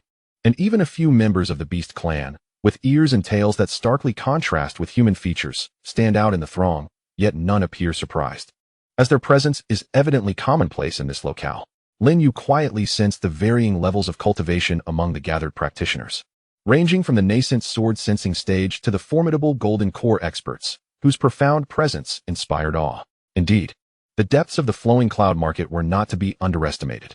Upon reaching a fork in the road, Zhou Mang's caravan needed to proceed to a designated warehouse for the delivery of medicinal materials, diverging from Lin Yu's intended destination. Zhou Mang gestured for the caravan to pause. Stepping forward to Lin Yu with a solemn expression, once again clasping his hands in a bow, "Immortal Master, had it not been for your righteous intervention, my Zhou family's caravan would have perished in the desolate valley. Such a great favor is beyond words of gratitude. Yet I must insist you accept this modest token of appreciation, lest I find no peace in my heart." He presented a heavy coarse cloth bag, the sound of clashing spirit stones resonating within. A brief assessment revealed approximately 200 low-grade spirit stones, an amount equivalent to the total net profit of several trading ventures for a mortal caravan primarily dealing in mundane goods. It was indeed a substantial offering. Observing Zhou Mang's earnest and resolute gaze, along with the grateful expressions of the caravan members, Lin Yu chose not to decline this time. He understood well that in the realm of cultivation, spirit stones were an indispensable resource, whether for acquiring information, medicinal pills, or for unforeseen emergencies. He accepted the bag, feeling its weight, then retrieved a prepared blank jade slip from his robe. Pressing it to his forehead and swiftly imprinting a message within using his spiritual consciousness before handing it to Zhou Mang. "Your kindness is overwhelming, and I shall accept these spirit stones." This jade slip contains a simple breathing technique. While it may not lead one to immortality, diligent practice can strengthen the body, nourish vital energy, and confer some benefits to longevity. Consider it my return gift. I hope you cherish it. Zhou Mang was momentarily taken aback. Then an uncontainable joy surged across his face. For individuals like them, who could not cultivate, no treasure could rival the priceless methods for extending life and maintaining health. Trembling slightly, he accepted the seemingly ordinary jade slip as if it were an unparalleled treasure, his voice choked with emotion. "Thank you ever so much, Immortal Master. Your generous gift will be forever etched in Zhou Mang's memory. I wish you a future as bright as the sun and swift attainment of the great Tao." The guards and attendants behind him cast envious and grateful glances. After bidding farewell to the overwhelmingly grateful Zhou Mang and his caravan, Lin Yu seamlessly blended into the bustling crowd of the market. He first sought a secluded corner, quickly changing into a plain gray coarse robe, wrapping his ebony sword case in thick gray cloth to disguise it as a long, innocuous box resembling a musical instrument or a book holder. Lowering his hat, he aimed to appear as an utterly unremarkable, lowly skilled wandering cultivator. He needed to find a place to settle. In the quieter outskirts of the western district of the market, he discovered a modest and named Yulai Ju. The humble facade and sparse clientele suited him perfectly. He requested the cheapest room, a basic ground floor accommodation furnished only with a bed, a table, and a chair, for a daily rent of one low-grade spirit stone. Although the room was cramped and simple, with a faint musty odor, its secluded location ensured tranquility and the convenience of an easy departure at any time. Having settled his simple luggage, Lin Yu wasted no time and immediately commenced his primary mission of gathering as much intelligence as possible. He first arrived at the renowned Fragrant Tea House, located in the heart of the Fong City. This establishment is a well-known hub for information in the Luyun Fong City, where individuals from all walks of life, be they weary travelers, wandering cultivators exchanging news, or spies seeking intelligence, congregate. The tea house is spacious and bustling, filled with a cacophony of voices, the aroma of tea mingling with various scents. Lin Yu paid a modest fee for the cheapest Qingxin tea and chose a discreet corner by the window, appearing to savor his drink while, in truth, heightening his sensory awareness to capture the conversations at each table around him. The latest news indicated that the Heavenly Sword Sect had dispatched a team of elite disciples to investigate the ruins of the Qingyun Sect, led by an elder in the early stages of the nascent soul realm. It seemed they were taking the matter very seriously. The Blood Fiend sect has acted ruthlessly this time, leaving no survivors and not a blade of grass to grow. This is clearly a declaration of war against the Righteous Alliance. A full-scale conflict? I think not. Rumors suggest that a remarkable treasure had emerged that night. Shining brilliantly for miles, the Blood Fiend sect was likely after that treasure, annihilating the sect merely as a means to conceal the truth. What kind of treasure could warrant such a grand mobilization and such heinous slaughter? I surmise it is likely the legendary sword soul of the heaven-connecting sword has manifested. Only such a mythical object could provoke such extraordinary phenomena. The words heaven-connecting sword soul resonated clearly in Lin Yu's ears, causing a barely perceptible tremor in the hand holding his teacup, sending delicate ripples through the liquid within. He had not anticipated that this name had circulated so widely that even the ordinary cultivators in this tea house could utter it with familiarity. At that moment, the conversation of several individuals at the neighboring table, seemingly regular guides or small merchants residing in the city, piqued his interest even further. Be cautious lately. The Blood Fiend sect has been unusually active, not only setting up checkpoints on major roads, but also secretly hunting down the so-called remnants of the Qingyun Sect in many marketplaces, one remarked. Indeed, a brother of mine came from Black Rock City a few days ago and claimed to have witnessed several disciples clad in Blood Fiend sect attire interrogating passers-by at the city gate. Their demeanor quite aggressive, another added. Not just interrogating. They've plastered wanted posters all over the bulletin boards in various marketplaces, offering a bounty for capturing survivors of the Qingyun Sect, especially for several key figures. The rewards are staggering. It is said that a substantial clue could yield a reward of 100 high-grade spirit stones, and capturing or killing a target could bring a bounty as high as 1,000 high-grade spirit stones. Lin Yu's heart sank like a stone, plunging into a chasm of despair. The actions of the Blood Fiend sect were far swifter and more ruthless than he had imagined. 1,000 high-grade spirit stones, a sum that would drive even golden core cultivators to madness. With such a generous reward, brave souls would undoubtedly rise, and his situation had suddenly become exceedingly precarious. Over the course of the next 2 days, Lin Yu moved through the bustling marketplace like a specter, flitting between renowned tea houses, taverns, and crowded stalls. Under the pretext of purchasing assorted materials and inquiring about market prices, he adeptly gathered a plethora of information fragments, some genuine, others fabricated, some detailed, others vague. After piecing together these disparate elements, he began to delineate the current situation. Firstly, the news of the Qingyun Sect's annihilation had spread like wildfire throughout the realm of cultivation, eliciting profound repercussions among both the righteous and demonic factions. The Righteous Alliance, led by the Qingyun Sect, had formally lodged vehement protests and condemnations against the Shueisha sect, with envoys from both sides engaging in fervent exchanges. Yet, despite the palpable tension, a large-scale conflict had yet to erupt, leaving them in a delicate state of standoff. Secondly, rumors regarding the emergence of the Tongtian sword soul had intensified, with numerous variations circulating. Some claimed it to be the cornerstone of the Qingyun Sect's legacy. Others referred to it as an ancient relic, while some fanciful narratives suggested it was a celestial anomaly. This surge of speculation had drawn countless greedy gazes toward the ruins of the Qingyun Sect and any potentially relevant clues, prompting many reclusive old monsters to discreetly send scouts to investigate. Most alarming to Lin Yu was the third piece of confirmed information. The Shueisha sect was indeed conducting systematic, sweeping hunts for any surviving members of the Qingyun Sect. The bounty notices were not mere fabrications, and their scope was steadily narrowing. On that afternoon, as the glaring sun cast its rays, Lin Yu lowered the brim of his straw hat and joined the throngs of people congregating around the most bustling announcement board in the eastern district of the marketplace. As anticipated, amidst a plethora of recruitment notices and material requests, he spotted several striking wanted posters, their dark red backgrounds emblazoned with the emblem of the Shueisha sect. One particular image, though distorted by the artist's hand and the passage of time, bore a resemblance to him, 7 or 8 parts similar, in the contours of its features and approximate age. Adjacent to it, in crimson ink, were the words surviving remnant of the Qingyun Sect, Lin Yu, alongside a chilling reward amount. A shiver coursed up Lin Yu's spine. He forced himself to remain composed, discreetly averting his gaze, as if he were merely a curious bystander, and slowly moved away from the announcement board. Fortunately, the hardships he had endured during these past few days had weathered his appearance, rendering him more haggard than the image depicted. And coupled with his deliberately altered demeanor and attire, he managed to evade the notice of those around him who were marveling at the bounty and dreaming of fortune. He could not linger here. A sense of alarm surged within him, compelling him to swiftly vacate this perilous locale of Luyun Marketplace. The longer he stayed, the greater the danger. However, just as he turned to leave and meld into the crowd, a diminutive figure, agile and spry, seemed to be jostled by the throng, and lightly collided with his arm.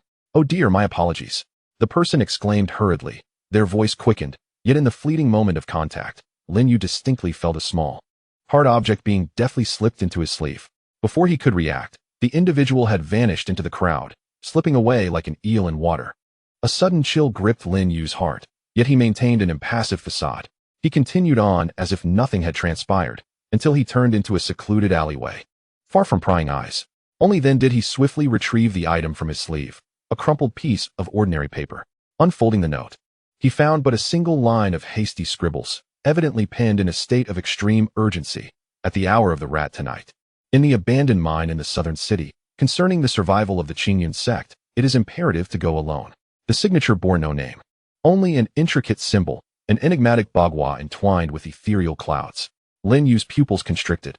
He had encountered a description of this symbol in an ancient tome within the Qingyun Sect's scripture pavilion, a compendium detailing the various factions within the realm of cultivation.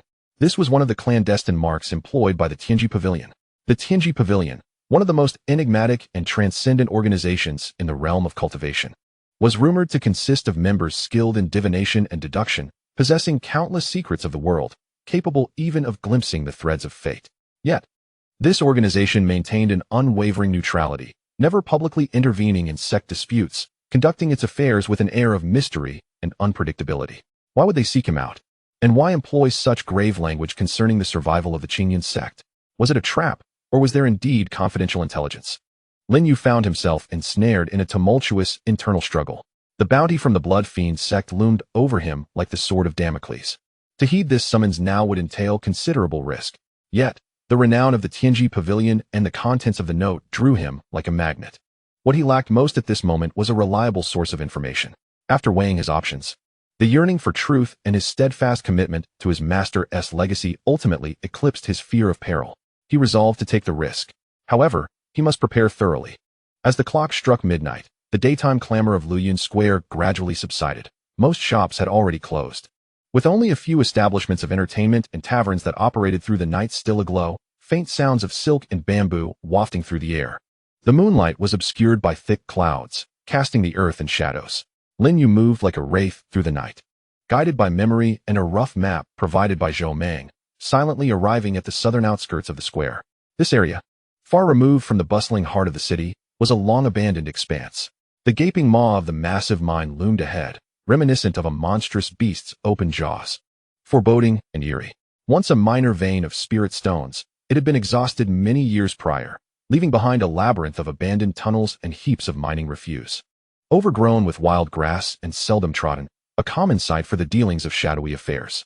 Lin Yu heightened his spiritual awareness to its utmost limit, carefully probing the surroundings like an invisible appendage, each step taken with utmost caution.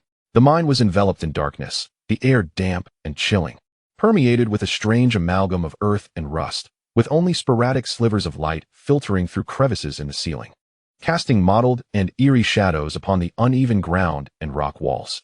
Following the vague directions from the note, he ventured deeper into the mine, navigating the labyrinthine passages until he arrived at a relatively spacious junction, presumably once a resting place for miners. It was here that a figure clad in a voluminous black cloak, nearly merging with the surrounding darkness, stood silently in the shadows, as if having awaited his arrival for an eternity. Upon the arrival of Lin Yu, the figure slowly lifted the hood from their head, revealing an extraordinarily ordinary face, devoid of distinctive features, one that could easily be forgotten in a crowd. Yet, the pair of eyes shone astonishingly bright in the darkness, exuding a tranquil wisdom that seemed to perceive the intricacies of the world. "Ah, Mu Feng, what a pleasure to meet you," the individual spoke, their tone calm and devoid of any trace of mundanity. "Or should I refer to you by your true name, Lin Yu?" Lin Yu felt a jolt of shock as his hand instinctively pressed against the sword sheath wrapped in cloth at his back, his muscles tensing instantaneously, as a faint surge of power began to circulate within him. "Who are you?" he demanded, realizing that this person had unveiled both his alias and true identity, evidently having come prepared. "Do not be alarmed." The figure smiled slightly, seemingly indifferent to Lin Yu's wariness. "I am Xianjizi, an associate of the Tianji Pavilion. If I truly intended you harm, I could have seized countless opportunities long before you entered Luoyuan Square. or even at the moment you parted ways with that merchant caravan. Why go to the trouble of meeting here? Lin Yu's suspicions eased somewhat, yet caution lingered. What do you seek from me? Qianjizi's gaze was profound, casually glancing at the long object wrapped in cloth behind Lin Yu. With a meaningful tone, he proposed, let us engage in a transaction, shall we? I will impart some intelligence that you urgently need yet find difficult to acquire, and in return, you merely need to promise to assist the Tianji Pavilion with a task at some point in the future. A task? What kind of task? Lin Yu pressed, wary of any implications. That cannot be disclosed just yet. The timing is not right, Qianjizi replied, shaking his head with a composed demeanor. However, I assure you, this task will not contravene your principles nor lead you into an inescapable peril. The Tianji Pavilion values causality and avoids forging malevolent ties. After a moment of silence, Lin Yu's mind raced as he weighed the implications. The mystery and reputation of the Tianji Pavilion had been mentioned in ancient texts, suggesting they were not malevolent. Given the current scarcity of information and looming danger, this might be his only opportunity to obtain vital intelligence. All right, he conceded. Present the information first. If it proves valuable, I shall consider your proposal. Excellent, Qianjizi nodded, seemingly unfazed by Lin Yu's response. Firstly, according to our intelligence channels, the upper echelons of the Bloodslaughter sect have nearly confirmed that you survived that calamity. Moreover, through certain tracking techniques, they have roughly pinpointed the area where you vanished, including the vicinity of this Luyan Square. By the day after tomorrow at the latest, an elite search party led by a cultivator in the early stages of the Golden Core realm will arrive here for a thorough search. You have, at most, 1 day left in this place. Lin Yu's expression shifted subtly. This information was crucial. It was even swifter than he had anticipated.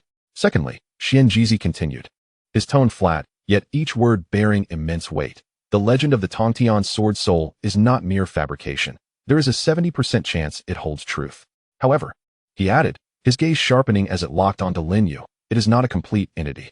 According to ancient secret records, it is likely just a key component of a larger, older mystery, or perhaps a key itself. A key? What do you mean? Lin Yu's mind was engulfed in tumultuous waves of astonishment. The essence is that the sword box in your possession, along with the broken sword within, may merely be one of the keys to unlocking the ultimate secret. Xuanji's words struck Lin Yu's heart like a hammer, revealing that to fully unravel the enigma concealed behind the Tongtian sword soul and to restore its true power, one must seek out additional key components. These components may be scattered across the corners of the world, existing in various forms. Lin Yu's heart trembled profoundly, nearly unable to maintain a calm demeanor. He had always believed that the sword box entrusted to him by his master was everything, the final hope of the Qingyun Sect. Little did he expect that such far-reaching secrets lay behind it. Merely one of the keys? Xuanji leaned slightly forward, his voice dropping to a mysterious whisper. Tomorrow night, deep within the underground of the market, an underground auction organized by the Shadow Society will feature an item closely related to the Qingyun Sect. Perhaps it will aid you in uncovering some truths. What item? Lin Yu's heart raced uncontrollably. A fragment of an ancient scroll, Xuanji revealed slowly. According to information disclosed by the auction house, it was unearthed from the ruins of the Qingyun Sect's scripture pavilion, dating back to a very ancient time. It is inscribed with a long-lost ancient script, documenting a very special, even heretical, segment of a cultivation method. It is said to relate to the extreme application of thought or spirit. A fragment from the Qingyun Sect's scripture pavilion? A long-lost ancient script? A special cultivation method? Lin Yu's breath nearly ceased. Could this be connected to the research of his master, Qingyunzi? Might it relate to the operation of this sword box? Countless thoughts exploded in his mind. Why is your Tianji Pavilion revealing this to me? What do you hope to gain from me?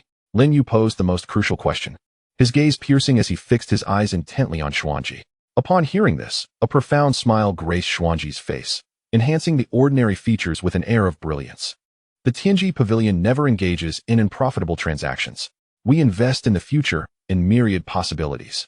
And you, Lin Yu, a person of innate extraordinary potential, who has forged a connection with the Tongtian sword soul, your future is rife with countless variables and intriguing possibilities. That is sufficient. With that, he did not allow Lin Yu to inquire further, pulling up his hood once more to obscure his visage. Remember, you owe a favor to the Tianji Pavilion. When the time comes for you to fulfill your promise, we will find you. Tread carefully. Before his words faded, Xuanji's figure drifted back like a specter, melding into the cavern's profound darkness, his presence vanishing without a trace, as if he had never existed. Lin Yu stood alone, the cavern echoing only with the sound of his own heartbeat and the distant drip of water. The weight of Xuanji's revelations was immense, akin to a boulder cast into the already tumultuous lake of his heart, requiring time for slow digestion and contemplation. The sword box is merely one of the keys? Are there other parts scattered abroad? The ancient scroll that emerged from the Qingyun Sect's scripture pavilion? The Blood Fiend Sect's arrival tomorrow? All these clues seem to converge upon a far grander and more intricate mystery, of which the downfall of the Qingyun Sect may merely be the first fragment surfacing above the depths of this enigma. He instinctively touched the cool, familiar sword sheath cradled in his arms, feeling the steady pulse within, akin to the heartbeat of a slumbering dragon. Initially, he believed this was merely the last relic left by his master, a symbol of his hopes for vengeance. However, it now appeared that the secrets concealed within were far more profound, ancient, and astonishing than he had ever imagined. How many truths have you hidden from me, master? What does this sword sheath truly involve? He gazed at the inky black sky outside the mine, murmuring softly, his voice echoing in the desolate cavern, laden with boundless confusion and weight. As he stepped out of the abandoned mine, the biting night wind invigorated him. The scattered lights of Luyun Square flickered in the distant valley, like faint beacons enticing moths in the dark, a blend of beauty and peril. Without much hesitation, Lin Yu resolved. He must attend the underground auction tomorrow night. No matter the cost, he was determined to obtain that fragment, which might be intricately linked to the sword sheath, his master, and the Qingyun Sect. This pursuit was not solely for the power of revenge. It was also to uncover the truth and to discern the burden he carried. However, he was acutely aware that this auction was fraught with danger and hidden threats. The Bloodslaughter Sect's hunting party was perilously close, and the auction would be a melting pot of dubious characters, with countless eyes lurking in the shadows and various factions scheming. The fragment, having been specifically mentioned by the Tianji Pavilion, would undoubtedly attract the attention of other interested parties. Yet, this was undeniably the clearest and possibly the only lead he could grasp at present. Regardless of the treacherous path ahead, he felt compelled to venture forth. Returning to his modest room at Yulayan, Lin Yu locked the door and set up the simplest of warning wards. He counted the possessions on his person, 200 low-grade spirit stones gifted by Zhou Meng, combined with his own meager savings, totaling just under 230 stones. This sum might be considered ample for a cultivator in the sword sensing stage, yet it would scarcely suffice to secure anything of value at an auction rife with competition, especially items that might pertain to the secrets of the Qingyun Sect. He needed to find a way to acquire more spirit stones by tomorrow, he murmured to himself, his brow furrowed. In the unfamiliar Luyun Square, obtaining a large quantity of spirit stones in a short time boiled down to a few options: selling treasures, accepting perilous missions, or resorting to unorthodox methods. He possessed little, and the only thing he could not afford to expose was the sword sheath. Dangerous tasks were time-consuming and fraught with uncertainty. Outside, most of Luyun Square had succumbed to slumber, with only the distant sound of a watchman's clapper faintly echoing. This seemingly prosperous and tranquil market for cultivators concealed countless undercurrents and lethal dangers beneath the cloak of night. Lin Yu sat cross-legged on the cold wooden floor, placing the sword sheath before him, clearing his mind, and commencing his nightly ritual of attempting to establish a deeper connection with the sheath. As his thoughts gradually sank, his spirit reconnected with that vast, silent microcosm of stars, teeming with boundless vitality. In this instance, amidst the eternally shimmering points of light, akin to the nodes of a meridian, he vaguely discerned that several beams glimmered with a brilliance and vitality that surpassed the others. The relative positions of these lights seemed to form an indistinct, ineffable pattern, as if subtly guiding him towards an unseen direction. Where might the other keys reside? What secrets does this world still conceal? This question took root within his heart like a seed, growing wildly. The auction tomorrow night would mark his initial step into the heart of this enigmatic whirlpool, a step fraught with trepidation and uncertainty. He required strength, spiritual stones, and above all, luck. Chapter 11. The underground auction. As the hour of the rat approached, the daytime clamor and restlessness of Luyun Square gradually receded like a tide, ultimately yielding to an eerie stillness. Yet beneath this facade of tranquility, a secretive and perilous agitation began to stir, akin to an undercurrent. Following the instructions inscribed on the note from Zhongjizi, Lin Yu donned a plain, inconspicuous deep gray cloak, enveloping his form entirely. His visage was deeply shrouded in the shadows cast by the oversized hood as he silently departed from the temporary lodging of Yulayan, merging seamlessly into the darkness at the periphery of the square. His destination was the dilapidated old residential area in the west of the city, long abandoned and rarely visited. The moonlight was entirely obscured by thick, inky clouds, rendering the world a realm of dimness.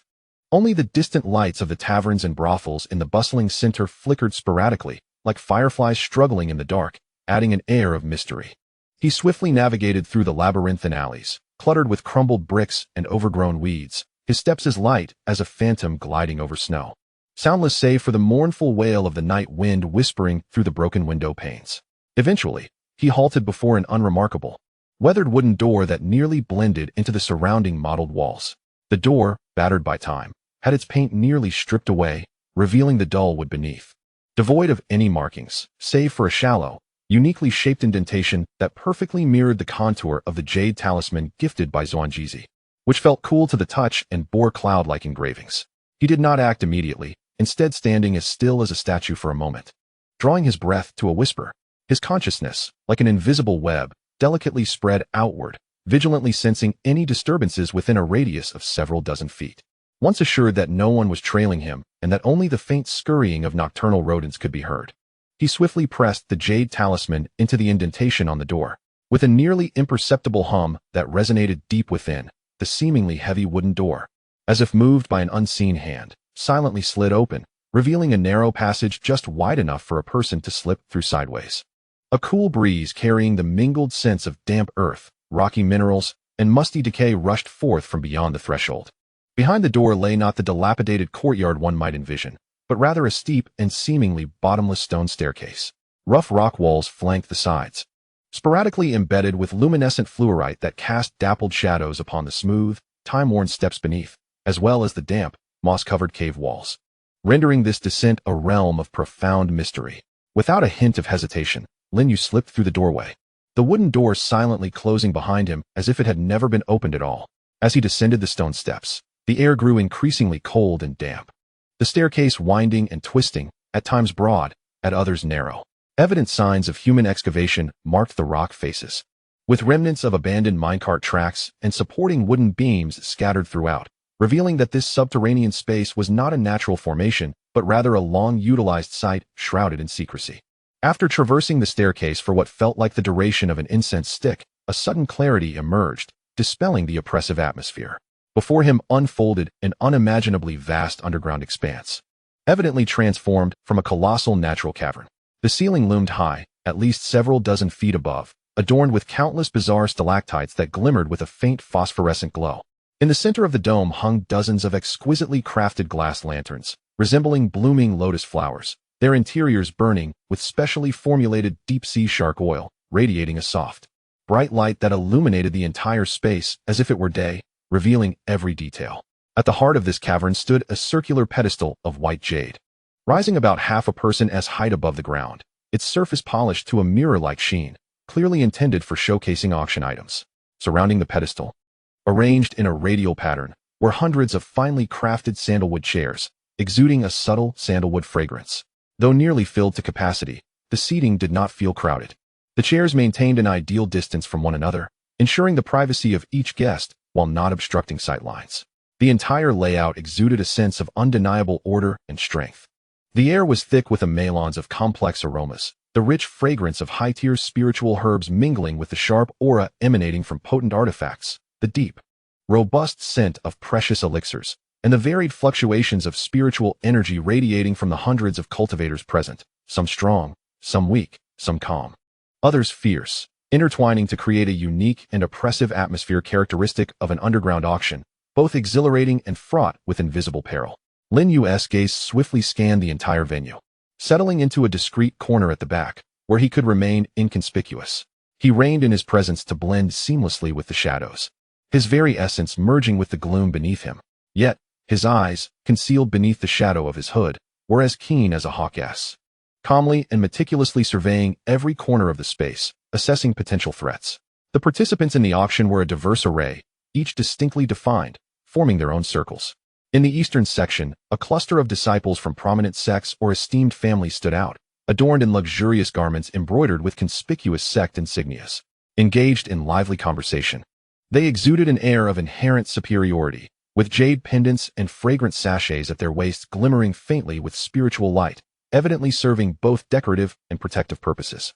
On the western side, there were mostly solitary cultivators or small groups of 2 or 3, each adorned in diverse attire. Some appeared travel-worn, while others exuded a crisp, sharp demeanor. Their vigilant gazes and taciturn expressions revealed a constant alertness, hands resting near their weapons or storage bags, embodying a caution and valor honed through years of bloodshed. To the south stood several figures shrouded in voluminous black robes, their gender and age indiscernible, emanating an icy aura that warned others to keep their distance, as if they hailed from the netherworld. Conversely, the northern side was occupied by individuals who seemed portly and affluent, resembling ordinary wealthy merchants. However, the occasional glimmer in their eyes and the aura-rich storage rings adorning their fingers suggested they were anything but ordinary. Likely, they were significant players in the trade of spiritual resources.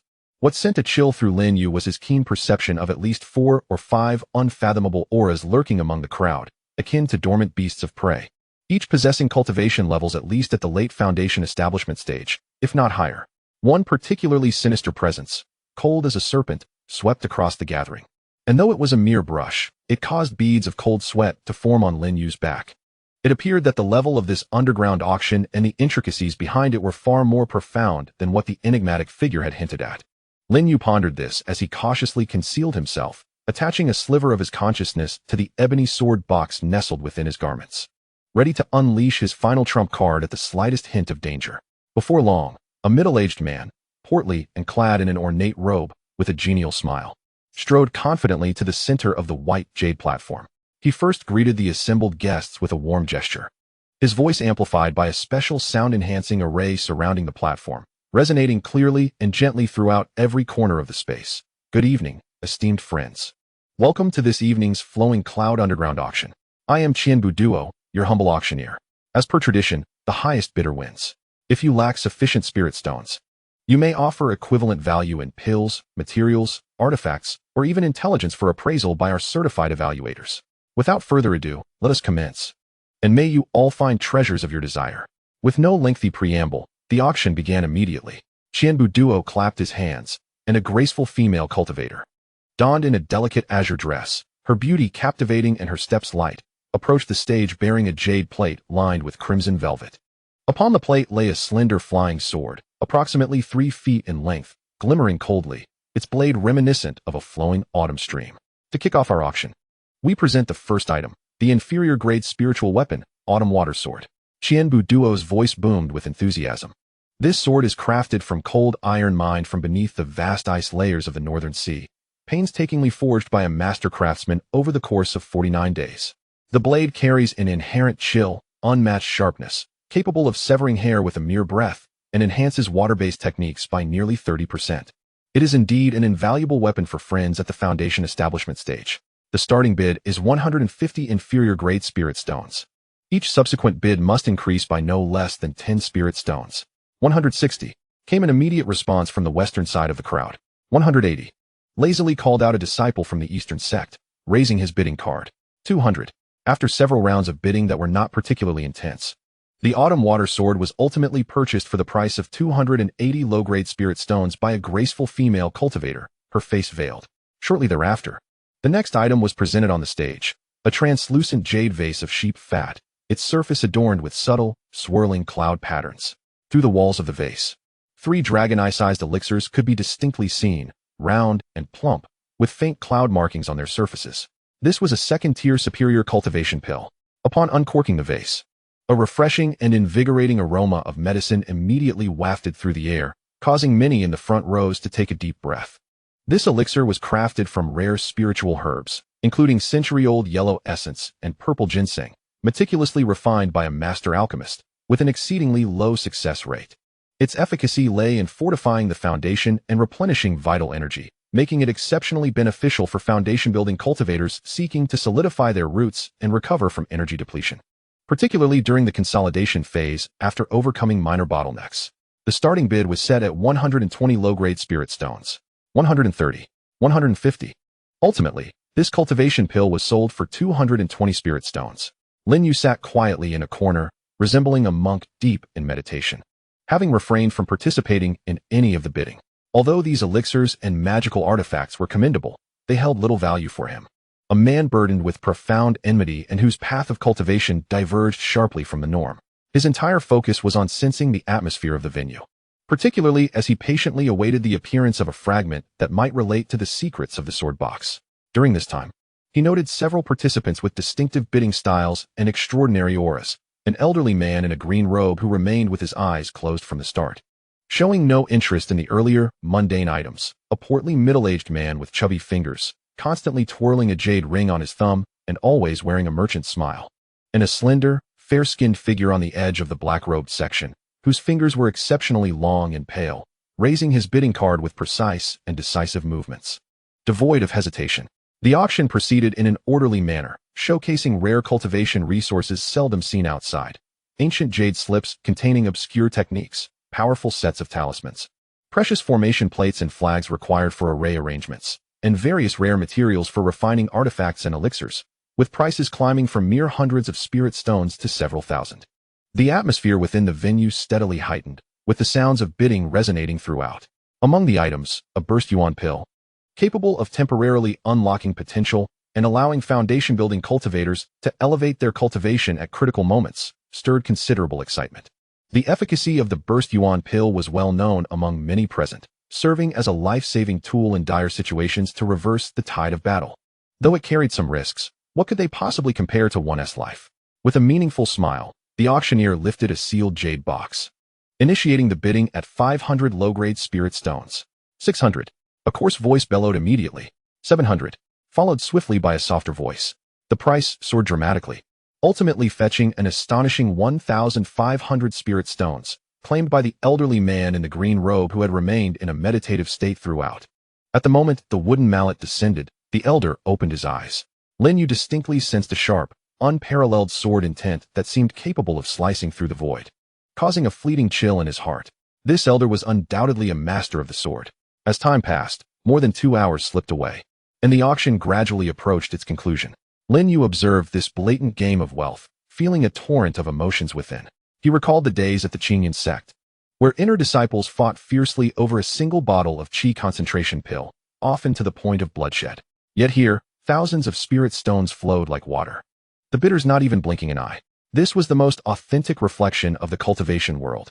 Resources tilted in favor of the strong, where wealth and power were often proportional.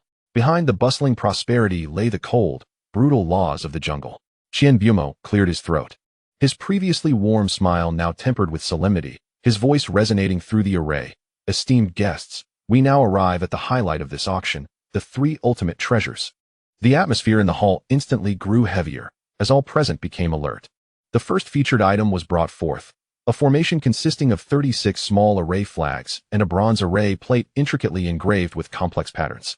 Behold, the third-tier defensive formation, the 9 Palaces Misty Maze, Qian announced. The flags are crafted from a millennium-old agarwood for the poles, and the flag surfaces are made of ice silkworm silk. The array plate is embedded with 81 standard inferior spirit stones as the energy core.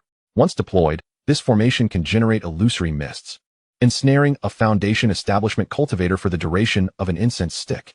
It is an excellent choice for establishing a cave abode and guarding vital locations. The starting bid is 800 inferior spirit stones. The bidding was exceptionally fierce, ultimately being claimed by an elder, evidently from a sect, on the eastern side for a staggering price of 2,500 spirit stones. The second featured item garnered even more attention, being a fist-sized, deep purple demon core, its surface entwined with natural lightning patterns, faint flashes of lightning coursing through it. This is the complete demon core of a 5th-tier demonic beast, the Thunderwing Eagle. Qian voice carried a hint of excitement. The rarity of a 5th-tier demon core needs no elaboration. Whether used for refining precious pills that enhance lightning attributes, or as core materials for crafting spirit tools and even magical treasures, this is a rare and invaluable treasure. The starting bid is 1,200 inferior spirit stones. This item ignited the auction hall entirely, with the price skyrocketing, ultimately being secured by a jovial, portly merchant on the northern side for an astonishing 3,800 spirit stones, prompting many to cast curious glances and speculate about his background.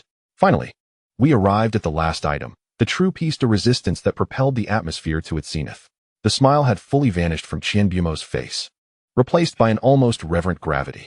He did not immediately present the item, but instead carefully wiped his hands with a pristine white silk cloth. Then, from his storage ring, he produced an exceedingly ancient-looking box, entirely carved from a warm, white jade. its surface adorned with esoteric and intricate runes that faintly glimmered with spiritual light.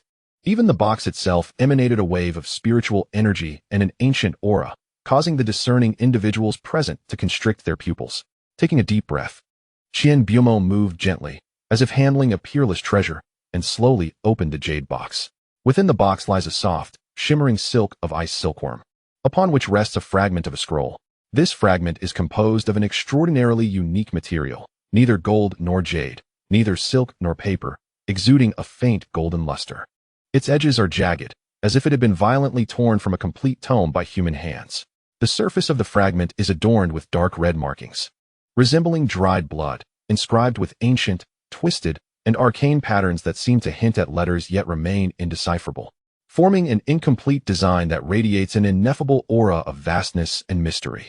Dear friends, please calm yourselves. The voice of the auctioneer, Qian Bumor, possessed an unusual enchantment that quelled the subtle stirrings in the crowd. This artifact is the crowning treasure of our auction and the greatest enigma. He surveyed the audience with a measured gaze and continued, this fragment, likewise, hails from the recently annihilated Qingyun Sect. However, it did not originate from a mere scripture repository, but was unearthed from the core restrictions of the place where the sect's founding master, the immortal Qingyun Sect, attained nirvana, discovered alongside his celestial remains. The mention of Qingyun Sect sent waves of astonishment throughout the assembly. His name resonates like thunder among the older generation of the cultivation world. A legendary figure who attained enlightenment thousands of years ago and single-handedly established the foundations of the Qingyun Sect.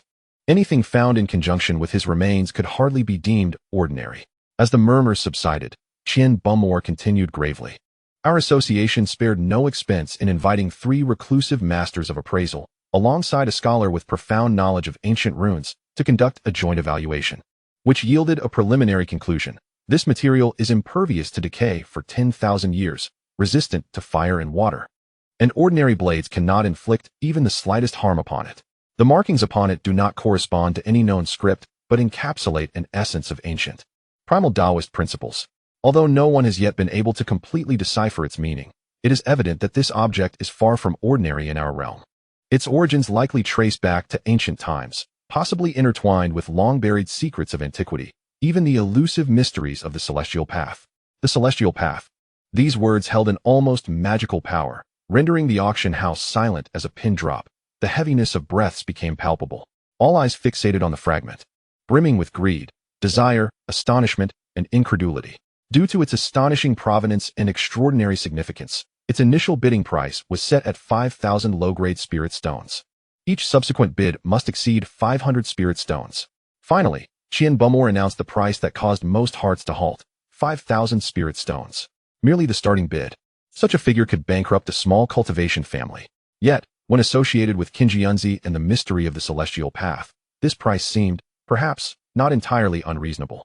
After a brief, suffocating silence, the bidding erupted like a volcano. 5,005. The elderly man in the blue robe, who had been in quiet contemplation, spoke for the first time, his voice hoarse yet resolute. 6,000. The corpulent merchant from the northern side immediately followed suit, the flesh on his face quivering, devoid of any trace of mirth. 7,000. The leader from the cloaked figures raised the bid by 1,000, his tone icy and devoid of emotion. 8,000. An elderly woman, who had previously remained silent and carried a faint scent of medicinal herbs, joined the fray, her voice frail yet resonant. 9,000. 10,000. The bids escalated at a breathtaking pace, swiftly surpassing the remarkable threshold of 15,000 spirit stones. The bidders were reduced to 4, the elder in the blue robe, the portly merchant, the leader in black robes, and the elderly woman with the medicinal aroma. The rest had become mere spectators, rendered speechless by the astronomical figure that exceeded their wildest imaginations, helplessly observing this contest of wealth among elite forces. Seated in a corner, Lin Yu felt his heart seize like it was grasped by an invisible giant hand the moment the remnants of the scroll appeared, pounding so fiercely it seemed ready to burst from his chest. An even stronger response emanated from the ebony sword box pressed against him. It was no longer warm, but had become searingly hot, akin to a glowing iron brand. An insatiable longing and resonance, originating from the depths of his soul, crashed upon his consciousness like a tsunami. The broken sword within the box trembled violently, emitting a hum perceptible only to him, as if it had encountered a long-lost kin, sharing the same bloodline after eons of separation. The dark crimson ancient patterns on the remnants seemed to come alive in his eyes, resonating intensely with the dormant, dim imprint within the sword box, invoking a powerful call. It must be obtained, at any cost. This thought burned itself into his mind like a brand. However, the cold reality swiftly jolted him back. His entire fortune, including the 230 low-grade spirit stones gifted by Zhou Meng, was utterly insignificant compared to the astronomical bids before him. The disparity felt laughably trivial, akin to a drop in the ocean. A profound sense of powerlessness and despair gnawed at his heart like a venomous serpent. As the price reached 18,000 spirit stones, the atmosphere momentarily stilled, with the four bidders seemingly weighing their ultimate limits. At that moment, Lin Yu, struck by a stroke of inspiration, conceived a bold idea. He endured the searing pain from the sword box and the turmoil within his heart, maintaining a facade of calmness, albeit laced with uncertainty and hesitation. He discreetly transmitted a query to the auctioneer. Qian Boudoir, esteemed auctioneer, might your establishment accept barter? I possess an item that may bear some connection to this scroll, yet I lack the discernment to assess its true value. Qian Boudoir, engrossed in observing the expressions of the four premier bidders, caught the faint whisper of Lin Yu's transmission and cast a barely perceptible glance toward the dim corner where Lin Yu sat. A weak, inconspicuous little cultivator? He instinctively felt a twinge of impatience. Yet the words some connection and the inherent mystery of the scroll, which even the inner sect masters struggled to fully comprehend, stirred something within him. At their level, sometimes the value of a clue or connection far surpassed that of spirit stones themselves. However, Qian Boudoir succinctly replied through transmission, his tone leaving no room for dispute. It must be appraised by our chief appraiser on site. If its value is significantly lower than the current bid, it will be deemed invalid, and you will be required to cover the appraisal fee. Just then, the price was pushed to an astonishing 20,000 spirit stones by the elderly woman with the medicinal scent. The elderly man in the blue robe furrowed his brow tightly, while the well-fed merchantess' shining forehead glistened with beads of sweat. The cold aura emanating from the leader in black robes seemed to chill the very air around them. Lin Yu understood that he could no longer afford to hesitate. Taking a deep breath, he slowly rose from the shadows of the corner, under the watchful gaze of countless curious, doubtful, and scrutinizing eyes. His sudden movement instantly shattered the tense atmosphere of confrontation, drawing everyone's focus towards him. What objections do you have, fellow Taoist? Qian Boudoir spoke up, his gaze steady as it turned towards Lin Yu. The younger generation wishes to participate in the auction with this item at a discounted price. Lin Yu's voice emerged from beneath his hood, tinged with just the right amount of tension and uncertainty. He extended his hand and retrieved an unadorned, somewhat antiquated black-brown jade pendant in the shape of a sword from his bosom. In reality, he had summoned a trace of primordial essence from the space of his sword box, skillfully attaching it to the already prepared item. This pendant was the talisman gifted by Qingyun, a mundane object, yet at this moment, under Lin Yu's deliberate guidance, and surrounded by the ancient aura emanating from the sword box, it faintly radiated an ancient Taoist resonance akin to that of the fragment displayed on the platform. Though weak, it possessed an air of profound significance that stirred the hearts and minds of those present. Even more astonishing was that at the end of the pendant's sword hilt, an exceedingly minute and seemingly inconspicuous incomplete carving, under the activation of the aura, became strikingly evident, perfectly aligning with a critical missing corner of the immense, mysterious pattern on the fragment, without a single deviation. Qian Boudoir's pupils contracted to the size of pinpoints. With his extensive experience overseeing auctions and having encountered countless rare treasures, he instantly discerned that elusive resonance of shared origin and the crucial pattern's alignment. This was no coincidence. This was irrefutable evidence. Not only he, but the elderly herbalist on stage, the elderly man in blue, the rotund merchant, and the black-robed leader. All four of these top bidders underwent a dramatic change in expression almost simultaneously. They may not have perceived the Taoist resonance with the clarity of Qian Boudoir, but the unique vibrations emanating from the pendant and the pattern's correspondence were visibly evident and perceptible to their senses. This item, Qian Boudoir's figure flickered and swiftly appeared before Lin Yu, cautiously accepting the seemingly ordinary jade pendant. The moment his fingertips brushed against it, his expression shifted once more, disbelief flashing through his eyes. He immediately communicated rapidly through a special method with the backstage. An oppressive silence enveloped the entire hall. Everyone held their breath, their eyes darting between the fragment on the platform and the jade pendant in Qian Boudoir's hand, filled with astonishment, greed, confusion, and disbelief. After a moment, Qian Boudoir took a deep breath, as if calming the tumultuous waves within his heart. He faced the entire assembly and announced in an unprecedentedly solemn voice, after urgent verification by our chief appraiser. It has been confirmed that the token provided by this fellow Taoist is indeed of the same origin as the grand finale fragment. Moreover, the crucial clues embodied within it possess irreplaceable guiding value. While the material of this jade pendant is ordinary, the qualifications, lineage, and the value of the clues it contains cannot be measured by conventional spirit stones. After an urgent discussion among the highest decision-makers of the auction house, it was resolved to value this token at 15,000 inferior spirit stones, to be counted towards the bid of this esteemed friend. The proclamation stunned the entire hall. A reduction of 15,000 spirit stones. This implied that this seemingly inconspicuous young cultivator suddenly possessed the capital to rival the four most formidable bidders present. Now, this esteemed friend's bid was equivalent to 15,000 spirit stones. Is there anyone willing to raise the bid? The murmurs of those with limited means echoed in the silent chamber, tinged with a barely perceptible excitement. The elderly man in the green robe gazed intently at Lin Yu, his expression complex, as if attempting to see through him entirely. After a prolonged silence, he slowly returned to his seat, shaking his head in resignation, relinquishing his bid.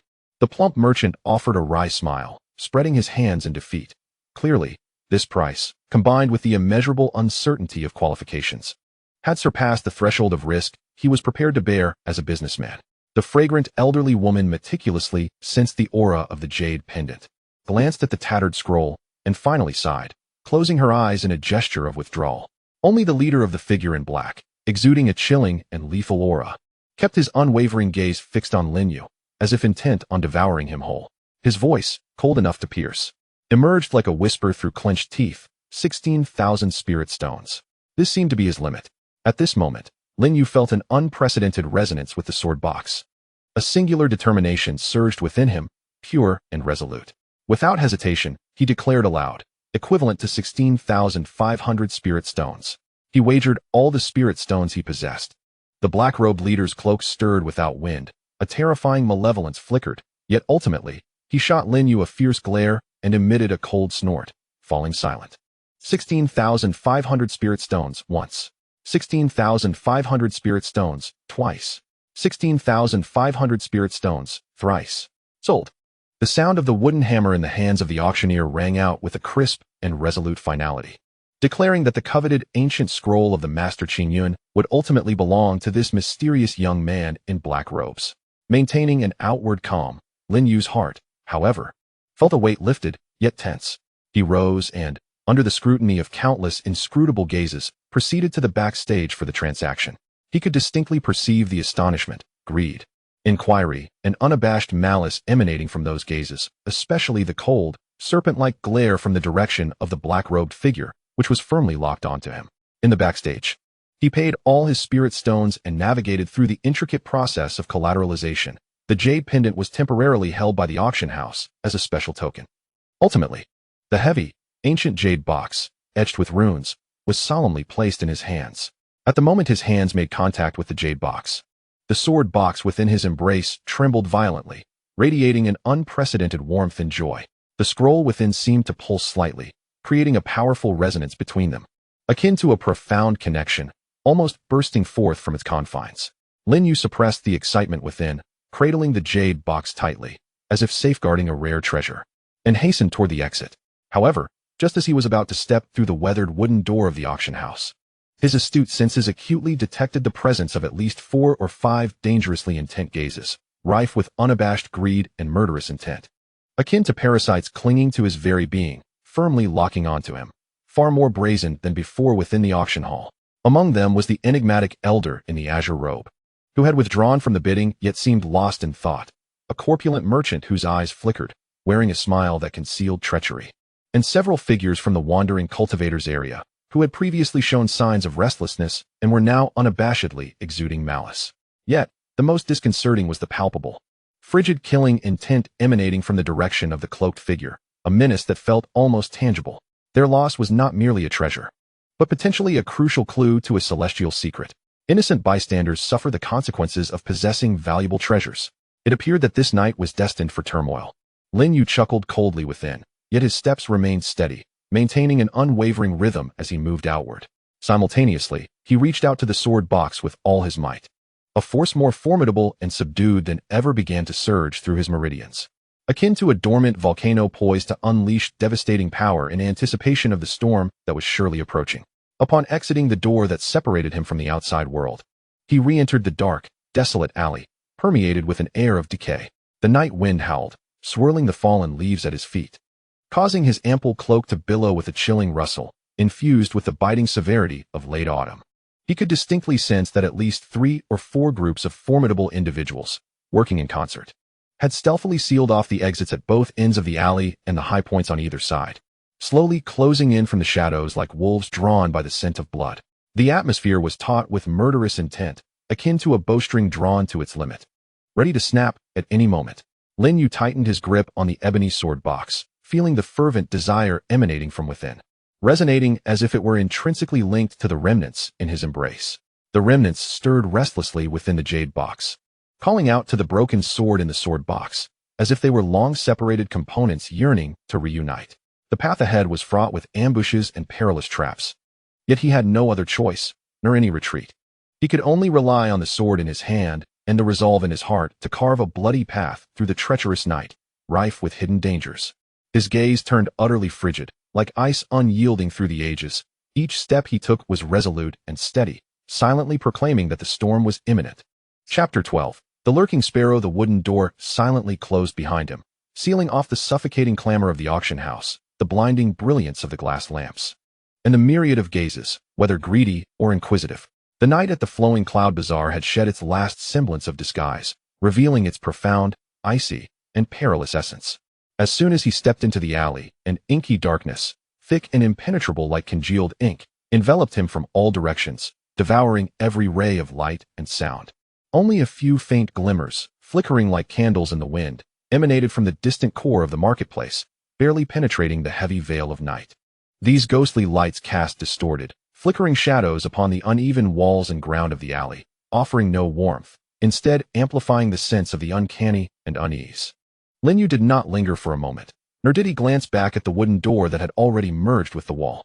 The meager trace of spiritual energy within him, as thin as a stream, was summoned forth with unwavering determination and channeled into his legs, enabling him to execute the most rudimentary yet practical technique of lightness and agility.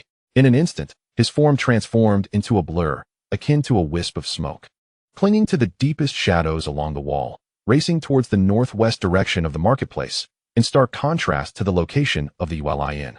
This strategy had been meticulously rehearsed and weighed in his mind before departing the auction. He could not afford to lead any potential lurking dangers, akin to a malignant tumor, towards that temporary, fragile refuge. Though it might be humble, it was the only stronghold he could claim in this unfamiliar and perilous environment, and it must remain undisclosed. However, the nose of the hound is invariably more sensitive than one might imagine. Greedy gazes can penetrate even the deepest darkness, detecting the scent of blood and profit. After traversing merely 2 narrow alleys, cluttered with refuse and exuding the pungent odors of urine and decay, Lin Yu felt a sudden jolt in his brow, a chill surging from his tailbone straight to the crown of his head.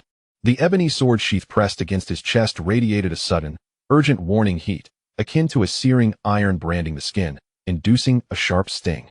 He did not pause. Rather, he quickened his pace, as if pursued by malevolent spirits. Yet, an overwhelmingly powerful consciousness, far superior to his own, spread like an invisible net behind him, revealing 3 figures that, despite their attempts to conceal themselves, were exposed under the subtle enhancement of his sword sheath's energy. They were 3 typical rogue cultivators struggling at the lower echelons. The leader, the one with the highest cultivation, barely reached the late stage of sword perception. His aura unstable and superficial, evidently propped up by inferior elixirs, indicating a weak foundation. The other 2, one small and monkey-like with shifty eyes, and the other stout and brutish with a fierce countenance, were both at the mid-stage of sword perception, their spiritual energy in disarray, exuding an air of raw, reckless bravado. They stealthily maneuvered, using the shadows of the corners, discarded wooden barrels, and piled debris to conceal their forms, yet their heavy, labored breathing, akin to a decrepit bellows, and the unrestrained glint of avarice and ferocity in their eyes betrayed their sordid intentions. "Brother, look, that fellow runs faster than a startled rabbit. He must be clutching some precious treasure he just acquired from the auction, feeling guilty," the slender cultivator whispered in a voice as grating as nails on a chalkboard. brimming with impatience. Humph. A mere, impoverished figure at the initial stages of sword sensing. One might wonder what sheer luck led him to capture the climactic moment in such a grand spectacle. Truly, it seems the heavens are blind, bestowing fortune upon this worthless wretch. A robust practitioner echoed with a gruff voice, his tone brimming with jealousy, disdain, and a twisted sense of indignation. Silence. Everyone hush. Stay close, don't fall behind. Once we reach the deserted web alley ahead, we'll make our move. Remember, be swift and decisive. Snatch the goods and flee from this den of chaos. The leader, a man in the late stages of sword sensing, growled with a gaze as fierce as a famished wolf.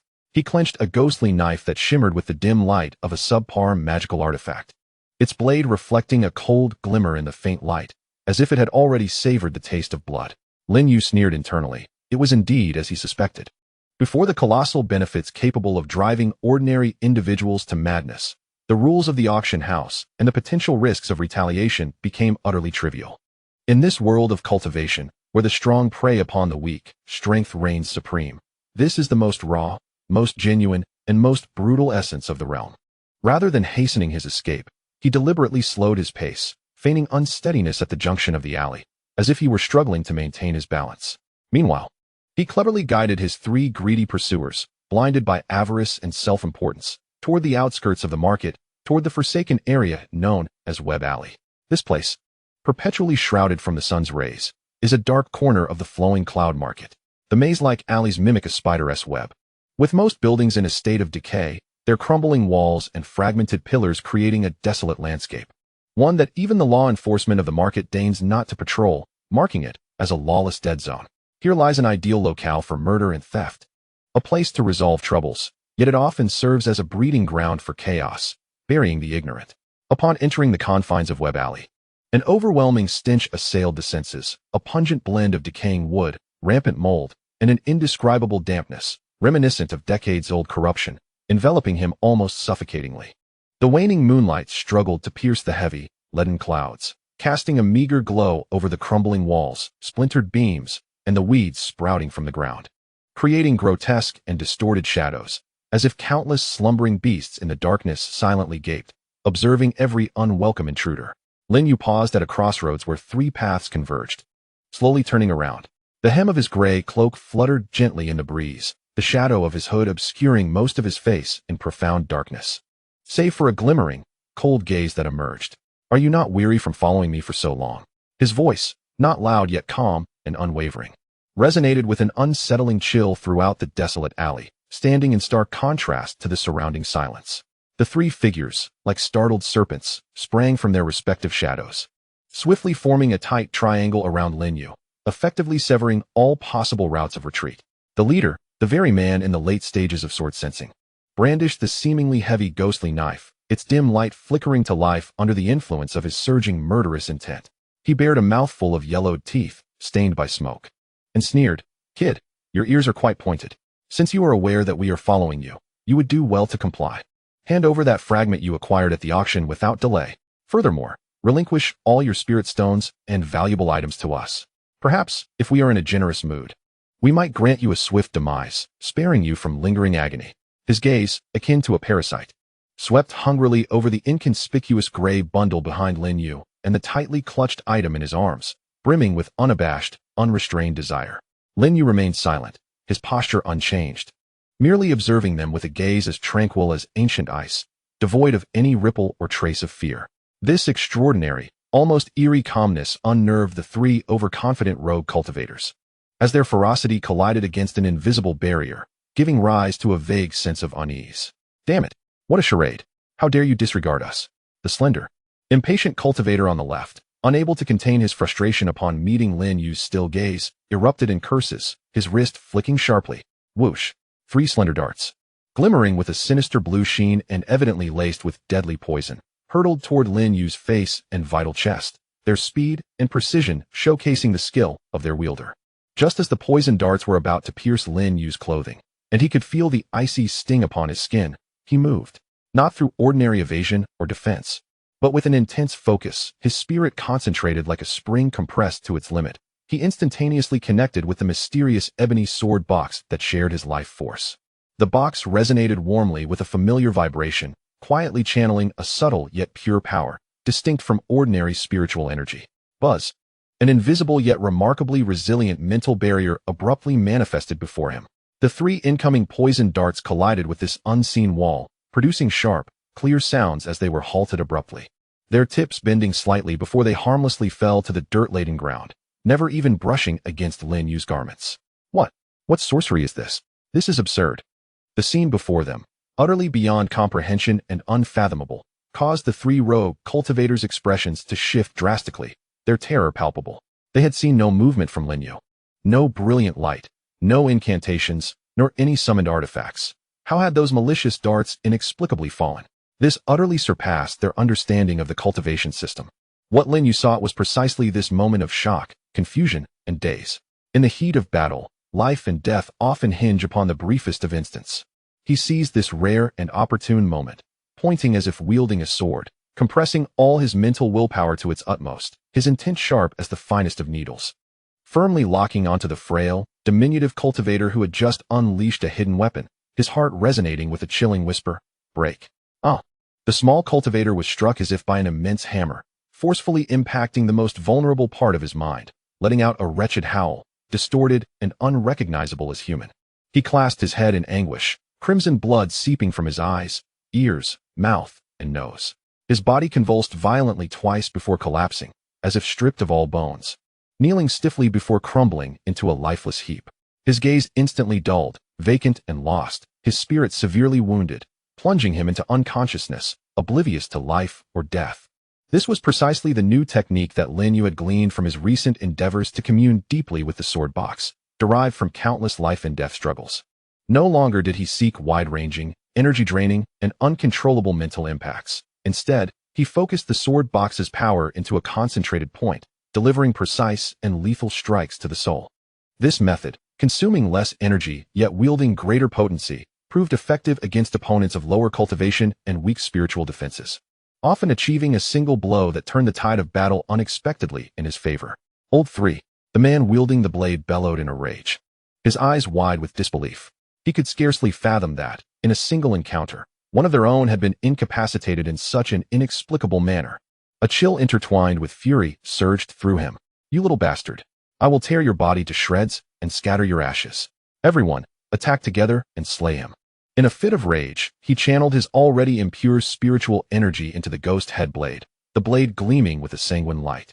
As he swung it down towards Lin Yu with tremendous force, simultaneously, another cultivator, wielding a mottled beast-bone shield, suppressed his own fear and chill, roaring as he thrust his short sword, attempting to restrain Lin Yu's movements from the side.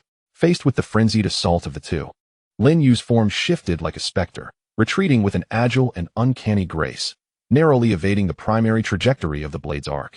At the same time, his left hand stealthily delved into his robe, retrieving a small paper pouch meticulously wrapped in oil paper. This was a concoction he had secretly prepared during the relatively tranquil days at the herb hall, having attentively noted Elder Chen's casual insights into herb properties. He had stealthily ground and mixed several potent plants known for their paralyzing and hallucinatory effects, originally intended as a last resort against venomous creatures or dire situations. Now, it proved fortuitously useful.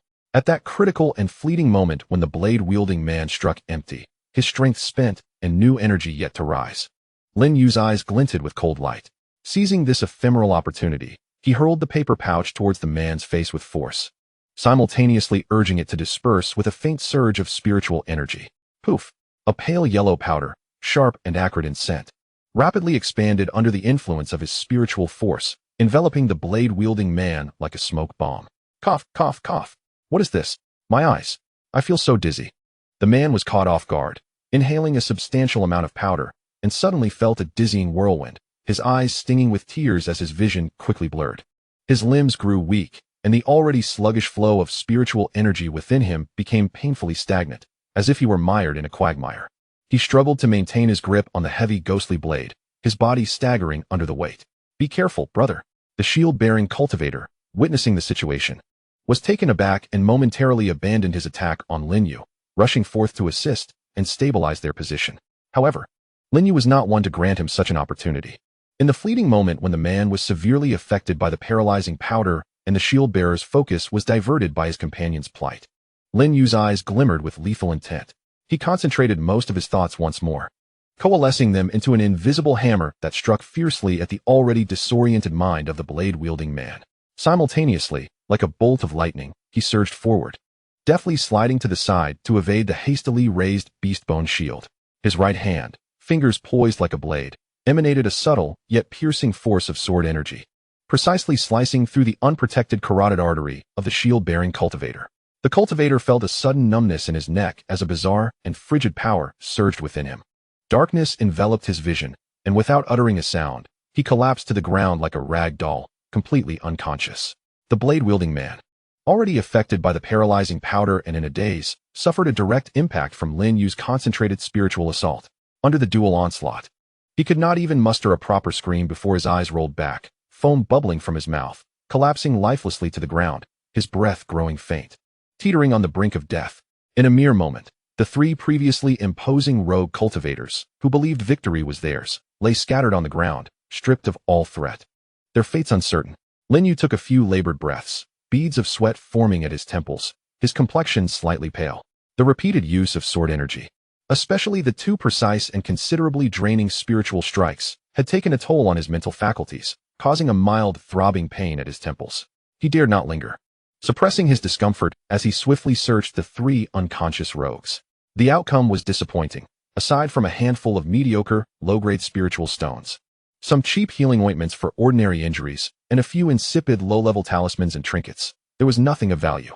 Clearly, these were mere desperate individuals struggling at the bottom of the cultivation world, their assets pitiably meager. Without hesitation, he stowed away the spiritual stones he had found and rose, intending to leave this blood-tainted place of conflict. It was unwise to remain any longer. Yet, just as he turned to depart, his foot barely lifted, an unexpected change occurred. A terrifying pressure, tenfold stronger than the three rogue cultivators, descended upon him, cold and malevolent, suffused with an overwhelming aura of bloodshed, as if forged from the very essence of countless spilled lifeblood. It was as if an invisible glacier had instantly frozen the space within dozens of feet around him. The oppressive force crashed down, instantly enveloping the entire webbed alleyway. The air appeared to solidify into substance, heavy enough to induce suffocation. Even the dust floating in the alley seemed to come to a standstill. The distant sound of the watchman's clapper abruptly ceased, and an absolute silence enveloped the surroundings. A silence so profound that it evoked a chilling sense of death. Lin Yu felt every hair on his body stand on end, his heart gripped by an icy hand, nearly halting its rhythm. The ebony sword box in his arms emanated an unprecedented, searing heat, accompanied by an urgent tremor akin to the frantic ringing of an alarm bell.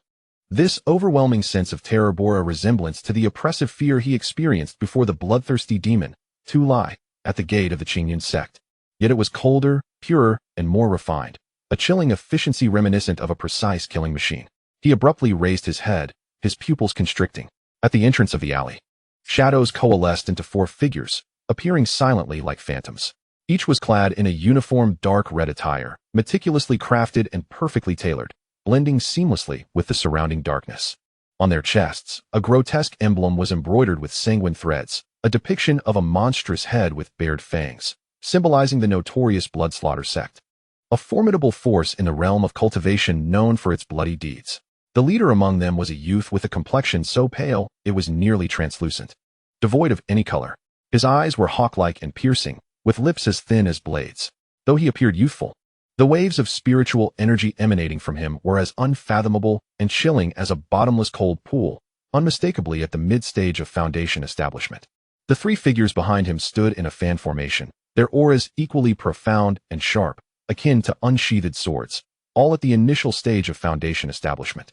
The four figures resembled vengeful deities emerging from the blood-soaked abyss of the netherworld, radiating a cold, unfeeling malevolence that ensnared Lin Yu, the sole living being in the vicinity, in an invisible net of lethal intent.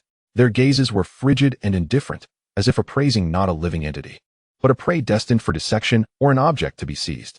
It seems the disappearance of Brother Tu Lai is indeed connected to you, little bug. The cold-eyed youth spoke, his voice smooth and devoid of inflection, akin to a serpent's hiss in the darkness, imbued with a penetrating chill that laid bare Lin Yu's most profound secret. We thought an extraordinary individual was concealing their strength to cause the Bloodslaughter sect to lose a golden core elder, yet here we are, faced with a mere trifling cultivator of the sensing sword stage, relying solely on external prowess. His words carried a subtle tone of mockery and a sense of relief from confirmation. His gaze, sharp as a blade, seemed capable of piercing through Lin Yu's garments and disguises, landing directly upon the source of the unusual heat radiating from his embrace. A cruel and greedy smile curling at the corners of his lips. Hand over the celestial sword soul, and I may show you mercy, granting you a quick and painless death. In that moment, Lin Yu's heart plummeted into an unfathomable abyss. The worst-case scenario had indeed come to pass. The members of the Blood Shaman sect not only arrived, but did so with remarkable speed and precision. Was it the commotion stirred by the auction's fragment that drew their attention? Or had the enigmatic figure in the black robe, who had outbid him, discreetly conveyed information? In this moment, thoughts raced through his mind, yet there was no time for contemplation. Faced with 4 opponents, each far more formidable than himself, including one skilled in mid-foundation establishment, he found himself in a dire confrontation with no chance of victory. Not even a sliver of hope remained. The disparity in their powers was as vast as the chasms of heaven. Flight. He must escape immediately, at any cost, driven by the primal instinct for survival. As the final syllable of the sinister youth's voice lingered in the air, Lin Yu sprang into action. He hurled the remaining paralysis powder along with a jumble of miscellaneous items forward with great force. At the same time, his internal spiritual energy surged, disregarding the faint pain coursing through his meridians, propelling him to the limits of speed, his figure darting like an arrow released from a taut bow, crashing into what appeared to be the most unstable section of a partially collapsed wall that he had previously observed. Such petty tricks, daring to show off in front of me. The sinister youth scoffed, seemingly unimpressed by Lin Yu's desperate struggle. With a casual wave of his sleeve, a chilling gust infused with a sweet metallic scent swept forth, effortlessly dispersing the powder and debris, as if brushing away dust. However, the 3 early Foundation establishment cultivators behind him were momentarily hindered by this sudden and chaotic maneuver, just enough to alter the timing of their attack. It was this seemingly trivial moment that could determine life or death. With a thunderous roar, dust billowed and bricks shattered. Lin Yu, utilizing the force of impact and his cunning, created a sizable hole in the crumbling wall. Without pausing, he capitalized on the momentum, suppressing the metallic taste rising in his throat, darting through the dilapidated house filled with toppled furniture and shattered debris like the most agile of raccoons. Guided by the faint and resolute direction from the sword box, and relying on a vague recollection of the school's map, he sprinted towards what he hoped was the entrance to an underground drainage system in the area. Pursue. Leave no survivors. Retrieve the sword soul. The cold, merciless voice of the sinister youth echoed behind him, laced with a hint of annoyance at being provoked by what he deemed a mere insect. He did not personally pursue, seemingly confident that his 3 subordinates could handle this insignificant pest. Indeed, 3 dark crimson figures, like specters, surged through the hole in the wall, exuding a palpable aura of bloodthirst, relentlessly in pursuit. The speed of the Foundation establishment cultivators was far beyond what Lin Yu could match, the distance between them rapidly diminishing. The menacing blood-colored sword energy lashed out like a venomous serpent, grazing Lin Yu's back and narrowly missing his scalp, shattering obstacles in its wake. The scorching waves of heat scorched his skin, leaving behind charred marks. The shadow of death closely followed, an inescapable specter. In this perilous moment, Lin Yu's senses heightened to an unprecedented degree. The sword box in his arms seemed to resonate with his intentions, its warning instincts heightened to their utmost potential. Time and again, at the brink of life and death, he relied on an almost prophetic intuition for danger, combined with a bizarrely agile and instinctual evasion technique. Narrowly escaping one lethal attack after another, he leapt amidst the shattered walls and ruins, navigating deftly beneath the fallen beams and columns, his movements awkward yet effective, exploiting the intricate terrain of the desolation to its fullest as he aimed to buy time. He burst into a relatively intact hall, draped in cobwebs and dust, his gaze sweeping like that of a hawk, heart racing. At last, in a corner cluttered with broken furniture and debris, guided by memory and the faint resonance from his sword sheath, he spotted a slab of blue stone, its edges marked by unmistakable signs of human craftsmanship. Slightly raised from the ground, this was it, the sole glimmer of hope. Summoning all his strength, he even risked minor injury to his meridians, and with a forceful stomp, he struck the inconspicuous yet cleverly concealed mechanism at the edge of the stone slab.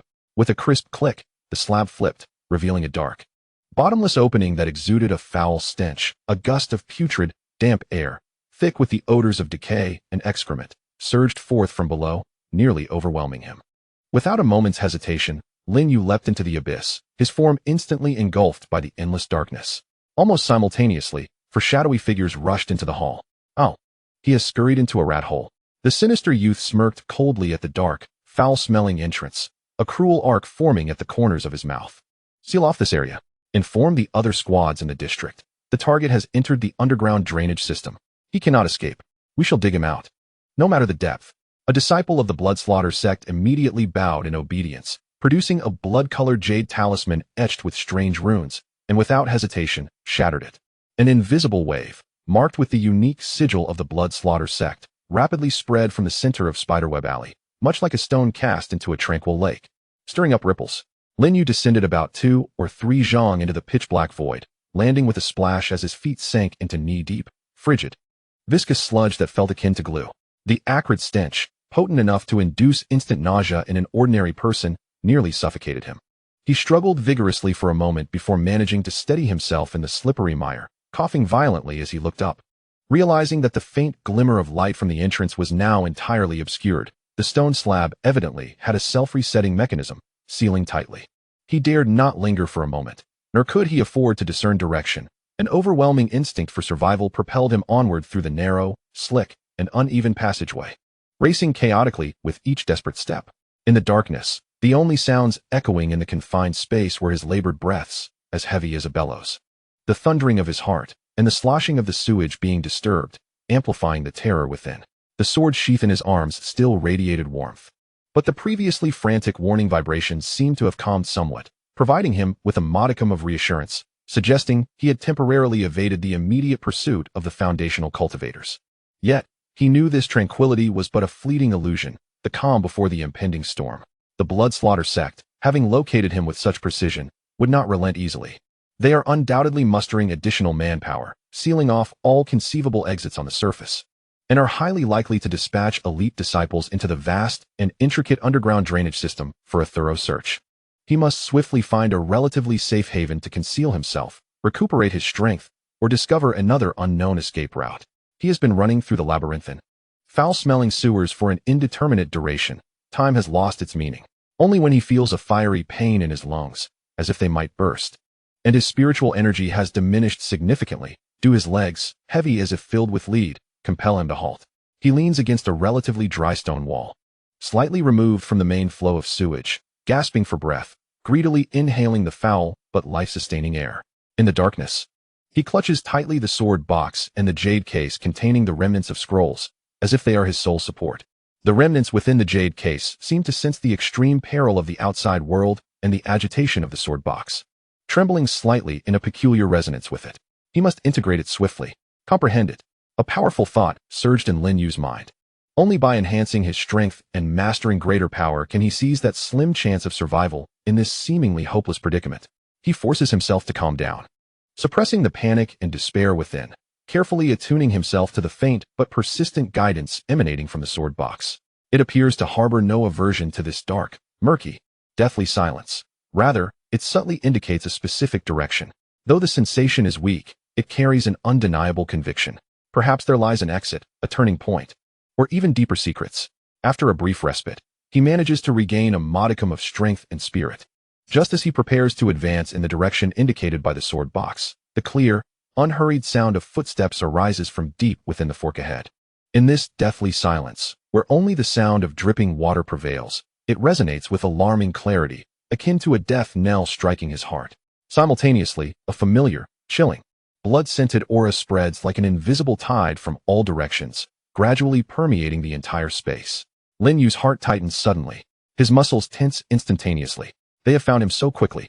Moreover, the calmness of the footsteps suggests that more than one group is approaching. He instinctively holds his breath, pressing his body tightly against the cold, damp stone wall covered in slippery moss, suppressing all signs of life, even his heartbeat to the point of near inaudibility, transforming into a lifeless stone. In the shadows, the footsteps draw nearer, growing increasingly distinct, accompanied by mocking and icy voices of conversation, resembling the whispers of malevolent spirits, echoing from around the corner. Senior brother. That little brat can indeed run, like a loach squeezing into this rat hole. One voice taunted with the playful malice of a cat, playing with its prey. Humph. A turtle in a jar. The top is completely sealed, Not even a fly can escape. He has nowhere to flee. Another voice responded coldly and confidently. Search thoroughly. Spare no corner. Locate him. The soul of the sword must return to the public, for this is a life or death command. Yet, the other treasures he possesses may yield some profit for my brothers. A third voice emerged, dripping with unmasked greed. The sound was alarmingly close. The flickering flames began to cast contorted shadows around the corner, illuminating the murky water nearby. Lin Yu's hiding spot, that insignificant shadow, was on the verge of being exposed to the enemy's gaze. Life and death hung by a thread. Chapter 13. Blood battle in desperation. The rhythmic sound of footsteps echoed through the desolate, silent depths of the sewer, where only the dripping of filthy water reverberated. Unhurried yet mocking, reminiscent of a cat playing with its prey.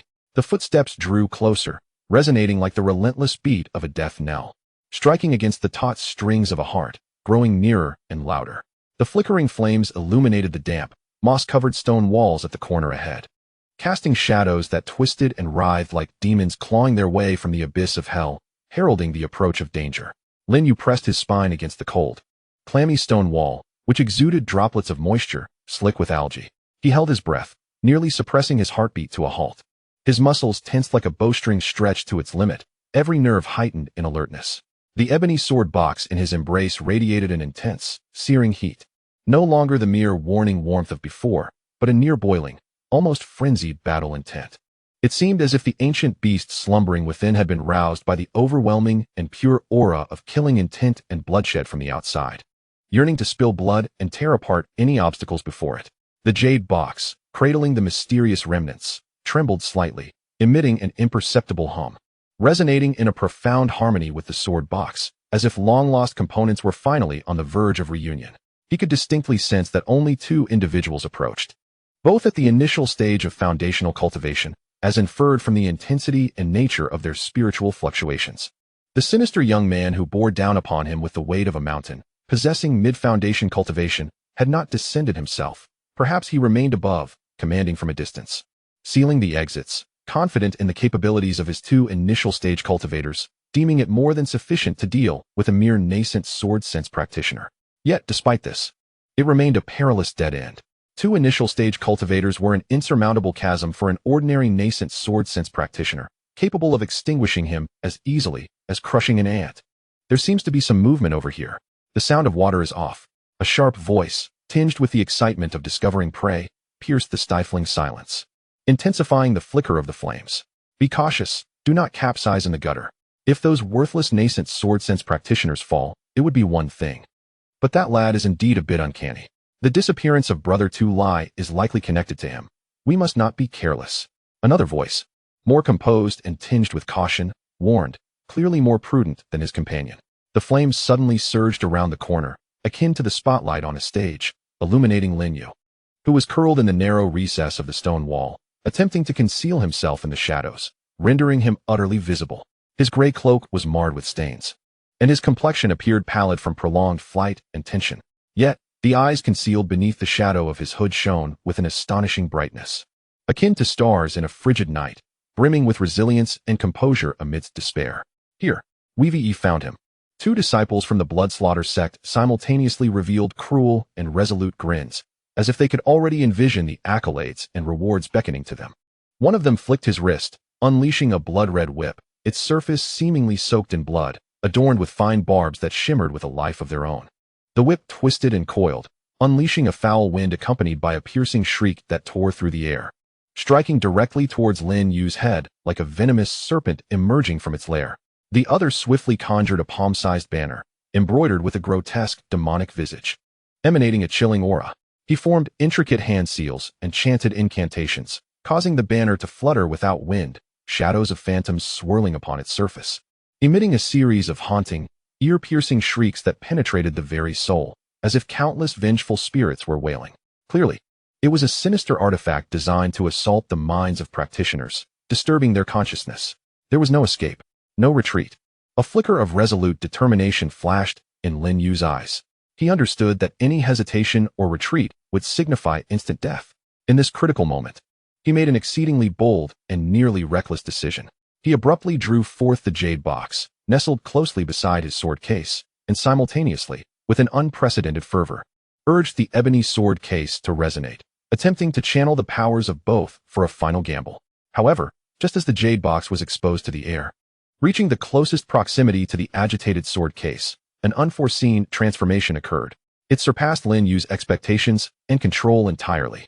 The fragment, neither gold nor jade, crafted from an enigmatic material with uneven edges, seemed to sense the innate, desperate call and desire emanating from the sword case.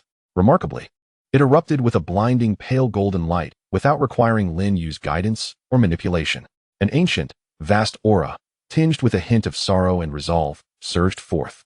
With a resounding boom, the seemingly solid jade box was utterly incapable of withstanding this sudden force, shattering into powder in an instant. The fragment itself transformed into a luminous stream, flowing with ancient crimson patterns, akin to liquid gold, reminiscent of fledglings returning to the nest, imbued with unwavering determination. Instantly merging into the ebony sword case's seemingly seamless body, the entire process unfolded with lightning speed, leaving no room for reaction. What is that thing? The two disciples of the Bloodslaughter sect were momentarily stunned by the blinding light and the distinctly elevated energy fluctuations, their expressions shifting to one of uncertainty, causing their assault to falter for a moment. Meanwhile, Lin Yu found himself engulfed in an unprecedented, nearly soul-rending impact. Boom! It was as if a chaotic star had exploded within his mind. Or perhaps, a gate that had been sealed for eons was forcibly flung open. As the ebony sword box merged with the tattered page, the temperature surged dramatically, transforming from searing heat to an almost scalding intensity, reminiscent of grasping a branding iron freshly extracted from the forge. Even more astonishing was the once dull and unassuming surface of the ebony box. The seemingly natural and inconspicuous wood grain now pulsated with a life of its own, emanating a faint yet profoundly deep glow, a chaotic, murky luminescence that flickered in and out, akin to the rhythmic cadence of breath. This ethereal light imbued the entire sword box with an air of ancient mystery, an ineffable aura that was both archaic and enigmatic. What truly overwhelmed him, nearly ensnaring his senses, was a vision that unfurled within the depths of his consciousness, intricately linked with the sword box. He beheld a staggering spectacle, the long dormant, rust-covered broken sword, resting at the heart of the celestial box, suddenly erupted with a clarion call, resonating with a vigor reminiscent of a dragon's roar echoing through the heavens. Amidst the reverberations, a substantial patch of dark crimson rust, thick and stubborn like entrenched scabs, began to flake away, cascading down to reveal the blade hidden beneath. This blade was not gleaming like a mirror, but rather possessed a somber quality akin to the boundless night sky, interspersed with twinkling flecks of starlight. It exuded a terrifying power, far more pure and vast than before, imbued with an ancient and primordial essence that felt as if a colossal beast, slumbering for eons, had awakened. It surged forth like a deluge breaking through a dam, flooding into his already constricted meridians, akin to a parched riverbed. Alas, the force was overwhelming, tyrannical, ancient, and brutal. Lin Yu felt as if his entire body was being pierced by countless glowing needles, while an invisible might forcibly tore through his very being, inducing excruciating pain. The subtle cracking of his limbs echoed as if his bones were realigning. Yet, amidst this extreme agony, a new vitality brimming with endless potential surged forth, flourishing wildly. His aura ascended with the velocity of a rocket, shattering the fragile constraints that had burdened him for years in the early stages of sword perception. And with an unstoppable momentum, he surged into the mid-stages, then further into the latter stages of sword perception, even brushing against the indistinct barrier leading to the sword mastery phase. His essence underwent a profound metamorphosis. All these transformations unfolded in an instant, a flash of brilliance that could not be ignored. The disciple of the Bloodfiend sect, wielding a blood-red whip, was the first to snap back to reality. Though he could not comprehend the events transpiring before him, the escalating and perilous aura emanating from his adversary instinctively filled him with a sense of dread and threat. Enough of this trickery. Prepare to perish, he barked, suppressing his trepidation. Channeling more of his blood-spirit energy into the whip, it lashed out like a true blood python, slicing through the air with a piercing shriek and an overpowering aura of bloodlust, poised to cleave the peculiar youth and the strange wooden box into oblivion. The disciple wielding the blood banner, despite the prickling sensation coursing through his scalp, resolutely shook the crimson flag in his grasp. The haunting, piercing wails of the ghostly sound waves converged like countless invisible poison needles, forming a conical assault aimed directly at Lin Yu's consciousness, intent on shattering his spirit and rendering him an imbecile. Were it the Lin Yu of yore, caught in the dual onslaught of the whip and the banner, subjected to both physical and spiritual torment, there would have been no hope of survival. He would have been annihilated in an instant. Yet now, bolstered by a newfound, vast, and ancient chaotic power, his senses, reflexes, and control over his body were enhanced manifold. The sword box's instinctive warning mechanism reached an unprecedented pinnacle, rendering the seemingly erratic trajectory of the blood whip and the vulnerable nodes of the ghostly sound wave energy distinctly clear to him, as if unfolding in slow motion before his very eyes. Faced with the imminent peril of the deadly blood whip and the soul-piercing ghostly wails, Lin Yu experienced an epiphany of profound enlightenment. He no longer relied on mere thought to retaliate. Instead, he subconsciously extended his fingers like a sword, channeling the nascent, enigmatic power within him, imbued with a hint of chaotic indistinction and a grayish hue, along a path imprinted deep within his soul, guided by the instinct of the sword box. Directing it to the tips of his right hand's index and middle fingers, he uttered no grandiose or imposing battle cry, nor did any superfluous thoughts occupy his mind. He simply followed the instinct of combat and the sword box's guidance. With a casual flick of his fingers, he aimed at the disciple from the Qingyun Sect who was attacking with the whip.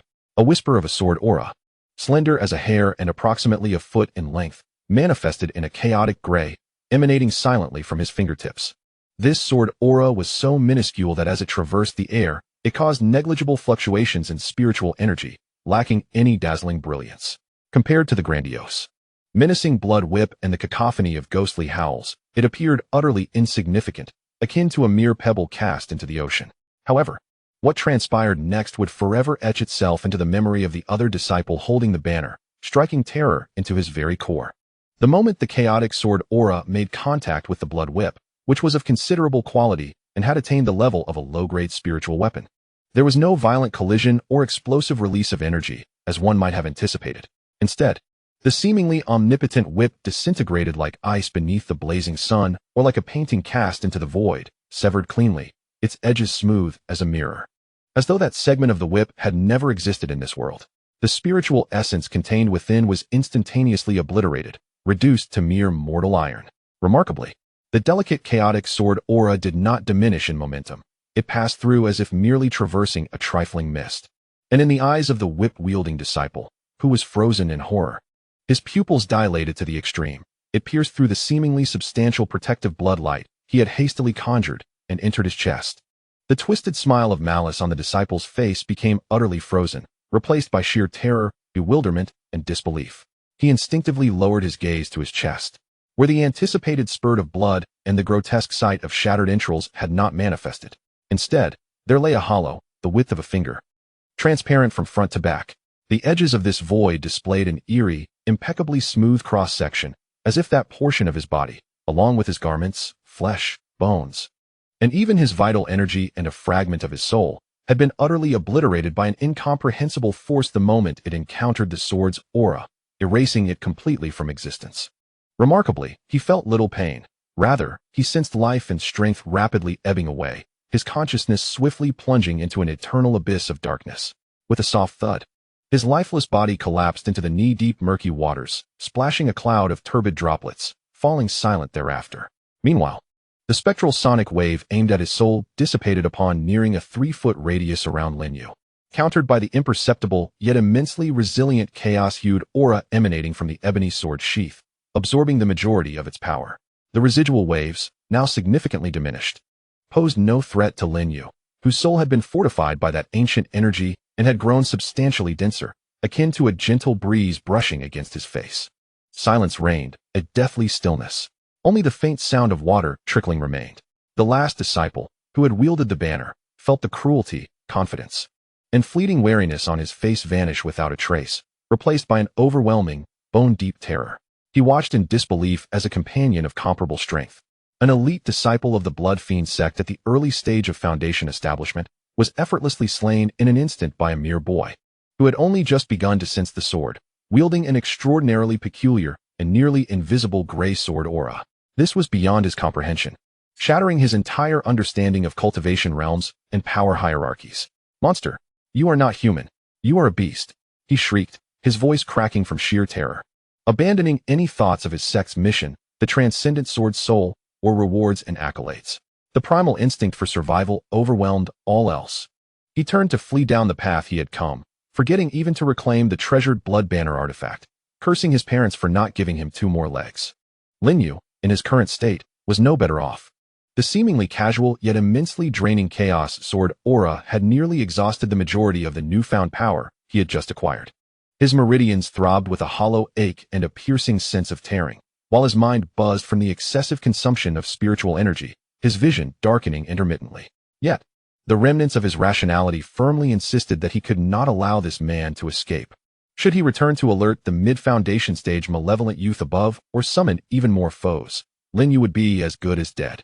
Summoning the last vestiges of his chaotic energy, he squeezed out his final mental strength, once more forming his fingers into a sword and aiming at the retreating figure. He strained to unleash a second chaos sword aura. This attack was even finer, dimmer, and slower than the previous one, seemingly on the verge of dissipating into the air. However, it was sufficient. The dim gray line, akin to a chain of fate, precisely caught up with the fleeing disciple bearing the banner, penetrating the vital point at the back of his heart. The disciple's frantic form suddenly froze, collapsing to the ground, convulsing twice before falling silent. Following in the footsteps of his fallen comrade, Lin Yu could no longer bear the strain. A bitter taste surged in his throat, and he spat out a mouthful of blood, dropping to one knee, his trembling arm barely supporting his body, preventing him from collapsing entirely into the filthy mire. He gasped for breath, each inhalation tearing through him with excruciating pain, sweat, blood, and muck mingling as they cascaded down his brow, rendering him a pitiful sight. A profound weakness and an overwhelming fatigue from the depths of his soul washed over him like a tide, nearly consuming him. Yet, he understood that this was not the moment to yield. The energy fluctuations caused by the 2 chaotic sword energies, though subtle, contained a level of annihilation so profound that it could not be entirely concealed. The mid-stage foundation establishment cultivator on the ground, with keen perception, might have already sensed it. Moreover, such a commotion could very well alert the law enforcement teams of the marketplace or other forces drawn by the allure of treasures. He gritted his teeth against the almost disintegrating body and the drowsiness threatening to overtake his mind, staggering to his feet. He quickly rifled through the 2 rapidly cooling corpses, locating their storage bags, hastily stuffing them into his own without pausing to examine their contents. Then, without a moment's hesitation, he relied on his indomitable will to survive and the faint but resolute guidance emanating from the sword box in his embrace, moving cautiously through the narrow, slippery passageway, deeper into the darker depths of the sewer, away from where he had come. Each step felt as if he were treading on the edge of a knife. Yet he had no choice but to press on. He needed to find a relatively safe haven to catch his breath and regain even a modicum of strength. Alternatively, he sought another unsealed exit leading out of the city. At the entrance of the spiderweb alley, a sinister youth stood with his hands clasped behind his back, his complexion pale as paper. His piercing gaze swept over the dilapidated surroundings, and his formidable spiritual sense enveloped a vast area below like invisible tendrils, monitoring every subtle energy fluctuation. Suddenly, he opened his serpent-like eyes wide, and for the first time, an unmistakable astonishment and a hint of gravity crossed his otherwise pallid face. Such an eerie and domineering fluctuation, carrying an essence nearly akin to annihilation, he distinctly sensed the faint yet alarmingly high-level residual energy emanating from the depths below. Unlike any spiritual attribute he had ever encountered, alongside the familiar life force of his 2 subordinates that extinguished instantaneously, this power sent a shiver of trepidation coursing through him. 2 useless fools. They couldn't even handle such a trivial matter, he muttered under his breath, a surge of murderous intent igniting in his eyes. The composure he once held vanishing, replaced by an anger sparked by the incessant provocations of mere ants, even leading to losses in manpower. He had not anticipated that 2 early-stage Foundation establishment cultivators would not only fail to swiftly eliminate their target, but would instead fall within such a short span of time. That young man's secrets and the danger he posed far exceeded his initial estimations. The so-called Heavenly Sword Soul is likely even more astonishing than the main temple has speculated. There can be no further delay. One must descend personally, employing thunderous means to either capture or eliminate it and reclaim the Sword Soul. Otherwise, should the news leak completely, the consequences would be unimaginable. His figure flickered, a surge of blood light enveloping him, transforming into a blurred crimson shadow as he prepared to plunge into the foul-smelling entrance of the sewer. However, just as his foot was about to cross the threshold, whoosh, whoosh, whoosh, Multiple powerful auras, laden with evident warnings, swiftly surged from various directions in the marketplace, their piercing sounds slicing through the air. Leading the charge was a middle-aged cultivator clad in the distinctive blue robe of the Lin Yu Marketplace's enforcement team. His demeanor grave and his gaze sharp as an eagle. His cultivation had evidently reached the mid-foundation stage, no less formidable than the sinister youth. Following closely behind were 7 or 8 well-trained enforcers, each exuding a robust aura, their temples bulging, eyes vigilant, wielding standard magical artifacts, rapidly fanning out to subtly encircle the sinister youth and his soul remaining subordinate. Additionally, several presences, both strong and weak, lurked in the shadows, unreservedly probing the area with keen awareness, clearly experts dispatched by other forces within the marketplace, drawn by the unusual energy fluctuations and the peculiar situation at hand. Friends of the Qingyun Sect, please hold. The leader of the enforcement team spoke in a deep voice, resonating with undeniable authority, his sharp gaze fixed upon the sinister youth. Within the confines of Lin Yu Marketplace, without prior notification or permission, you have mobilized personnel engaged in large-scale violence, even affecting civilian areas, referring to Spiderweb Alley, and now you dare to intrude upon public underground facilities? Is this not a blatant disregard for the rules of our marketplace? Though he harbored a measure of trepidation towards the notorious reputation of the Qingyun Sect, his duty was to uphold order and protect the interests of those who controlled Lin Yu Marketplace. At this moment, under the scrutiny of many, he could not afford to show any sign of retreat. Otherwise, the order of the marketplace would be utterly shattered. The sinister youth abruptly halted, the blood light around him slightly receding, his complexion darkening to an almost palpable degree, cold light flickering in his eyes, and murderous intent boiling within him. He realized that the operation for the night had utterly failed. At least the overt actions could no longer proceed. With the enforcement team formally intervening and so many forces lurking in the shadows, any further attempts on his part would not only irrevocably offend the powers behind Lin Yu Marketplace, but could also expose the secret of the heavenly sword soul to a wider audience, leading to even greater troubles. Humph. The enforcement team of Lin Yu Marketplace is quite well informed and has arrived at the most opportune moment, he retorted coldly, his tone laced with sarcasm, his gaze slicing through the hidden presences as thoughts raced through his mind. He had to withdraw immediately and report to the main temple through secret channels, contemplating the matter further. The sword soul must not fall into the hands of others. We must leave, he decisively commanded, without a moment's hesitation, to his soul remaining subordinate.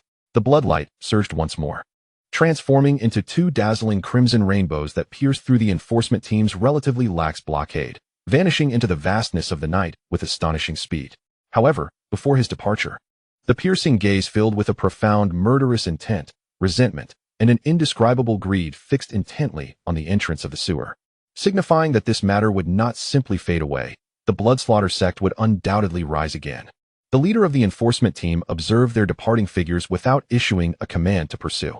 After all, the Bloodslaughter sect was a formidable entity, and unless absolutely necessary, he was reluctant to irreparably sever ties. He then shifted his attention to the dark, foul-smelling entrance of the sewer, his brow furrowing deeply. He could distinctly sense the bizarre energy lingering below, the heavy scent of blood, and an unsettling silence.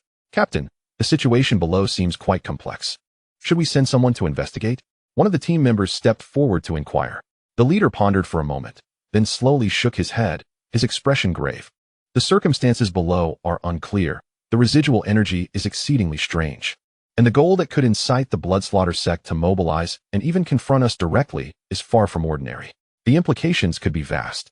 The waters run too deep. To descend recklessly would invite unpredictable risks. Relay my orders. Immediately seal off this area completely, erect a warning line, and prohibit anyone from approaching. Concurrently, meticulously document everything that has transpired here, particularly the peculiar characteristics of the energy fluctuations, and report it to the Elders' Council of the Flowing Cloud faction with the highest level of confidentiality for their deliberation. He harbored a vague premonition that the long-quiet Flowing Cloud faction was likely to be stirred by the mysterious disappearance of the boy deep underground this night, leading to an unpredictable upheaval. At this moment, rumors and speculations about the enigmatic youth possessing a remarkable treasure, allegedly connected to the core legacy of the annihilated Qingyun Sect, and the strange means by which he had countered the Bloodslaughter sect's foundational disciples, were circulating at an astonishing pace among the upper echelons of Flowing Cloud faction. Various powerful factions, and the well-informed circles of loose cultivators, fermenting like a stone cast into a tranquil lake, creating ripples that foretold future unrest. Deep underground, within the labyrinthine sewer, Lin Yu was utterly oblivious to the turmoil and undercurrents above.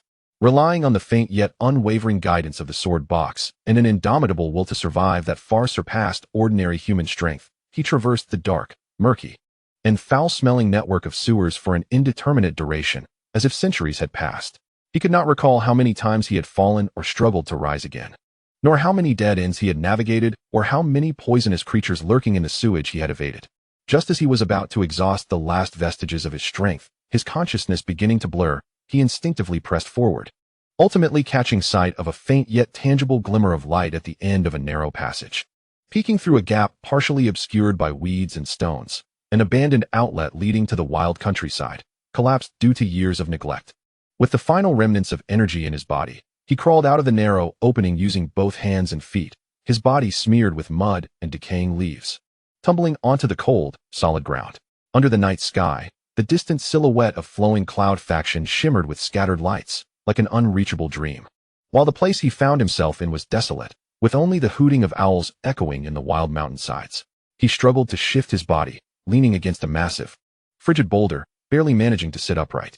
Feeling an emptiness within, as if his veins had been thoroughly drained, accompanied by an omnipresent, bone-deep agony and a weariness that threatened to engulf his very soul. Yet within his heart, a feeble spark of flame defiantly ignited, dispelling the chill of despair.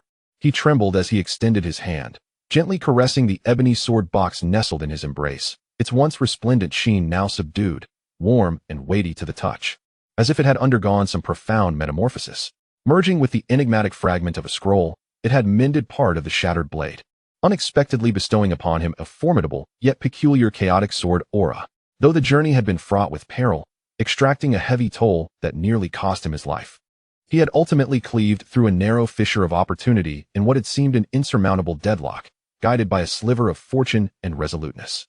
The sword box left by his master, along with the remnants of the scroll, had seemingly brought him to the cusp of uncovering the secrets his mentor had fiercely guarded. He tilted his head skyward, gazing at the inky blackness adorned with countless stars, murmuring softly, his voice hoarse yet faint, imbued with the gravitas of one who has traversed the precipice of life and death. The frigid night wind swept through the mountains and fields, stirring the brittle, yellowed leaves and carrying with it the dampness of the distance, along with an indistinct sense of impending peril. He understood that the path ahead would not be smoothed by this night's fortunate escape. The relentless pursuit of the Bloodfiend sect would not cease, and other factions, drawn by the allure of treasures, would descend upon him like sharks sensing blood. The road ahead was destined to be even more arduous and perilous. Yet, at the very least, the sword in his hand seemed to have sharpened, and he appeared to glimpse a faint glimmer through the mists of the future. That was enough. Chapter 14. Enlightenment on the desolate mountain. The darkness before dawn is the deepest, dense as if it were an unyielding ink.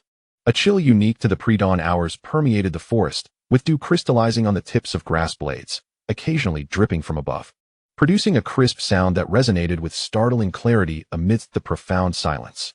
Lin Yu, dragging his nearly disassembled body, trudged unevenly along the rugged mountain path. His breath was labored and erratic, each inhalation igniting searing pain within his chest and abdomen, a dreadful consequence of forcibly activating the remnants of chaotic sword aura.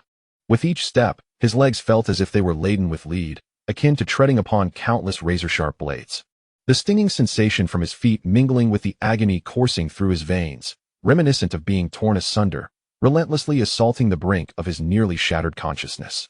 His mind was further tormented, akin to being pricked by a multitude of invisible needles, inducing waves of nausea and excruciating pain. The severe aftereffects of excessive spiritual depletion rendering even the most basic awareness a torturous luxury. Yet, an indomitable will, rising from the depths of his marrow, flickered like a candle in the wind, never extinguished, sustaining him from collapsing. Following the faint yet unwavering guidance emanating from the ebony sword box cradled in his arms, he painstakingly forged ahead through the steep and perilous wilderness, a realm seldom trodden by human feet. Blood oozed from the gaping wound on his palm, torn by excessive gripping, cascading down his arm and mingling with the crimson fluid seeping from numerous scrapes inflicted by branches and rocks. Behind him, a fragmented, dark red trail marked his unsteady passage. These bloodstains were soon dampened by the dew on the grass, blurring and fading as if to erase the last remnants of his existence. At last, Just before the first light of dawn valiantly tore through the heavy shroud of night, Lin Yu discovered an exceedingly concealed refuge amidst a cliff thick with moss and draped in countless tendrils. It was a natural cave entrance, almost perfectly obscured by clusters of densely intertwined snake vines. Had it not been for the distinct, directional pulse emanating from the sword sheath in his arms, in his current state, and considering the cave's seclusion, it would have been nearly impossible to find. Summoning the last vestiges of strength within him, he trembled as he reached out to part the slick, resilient vines.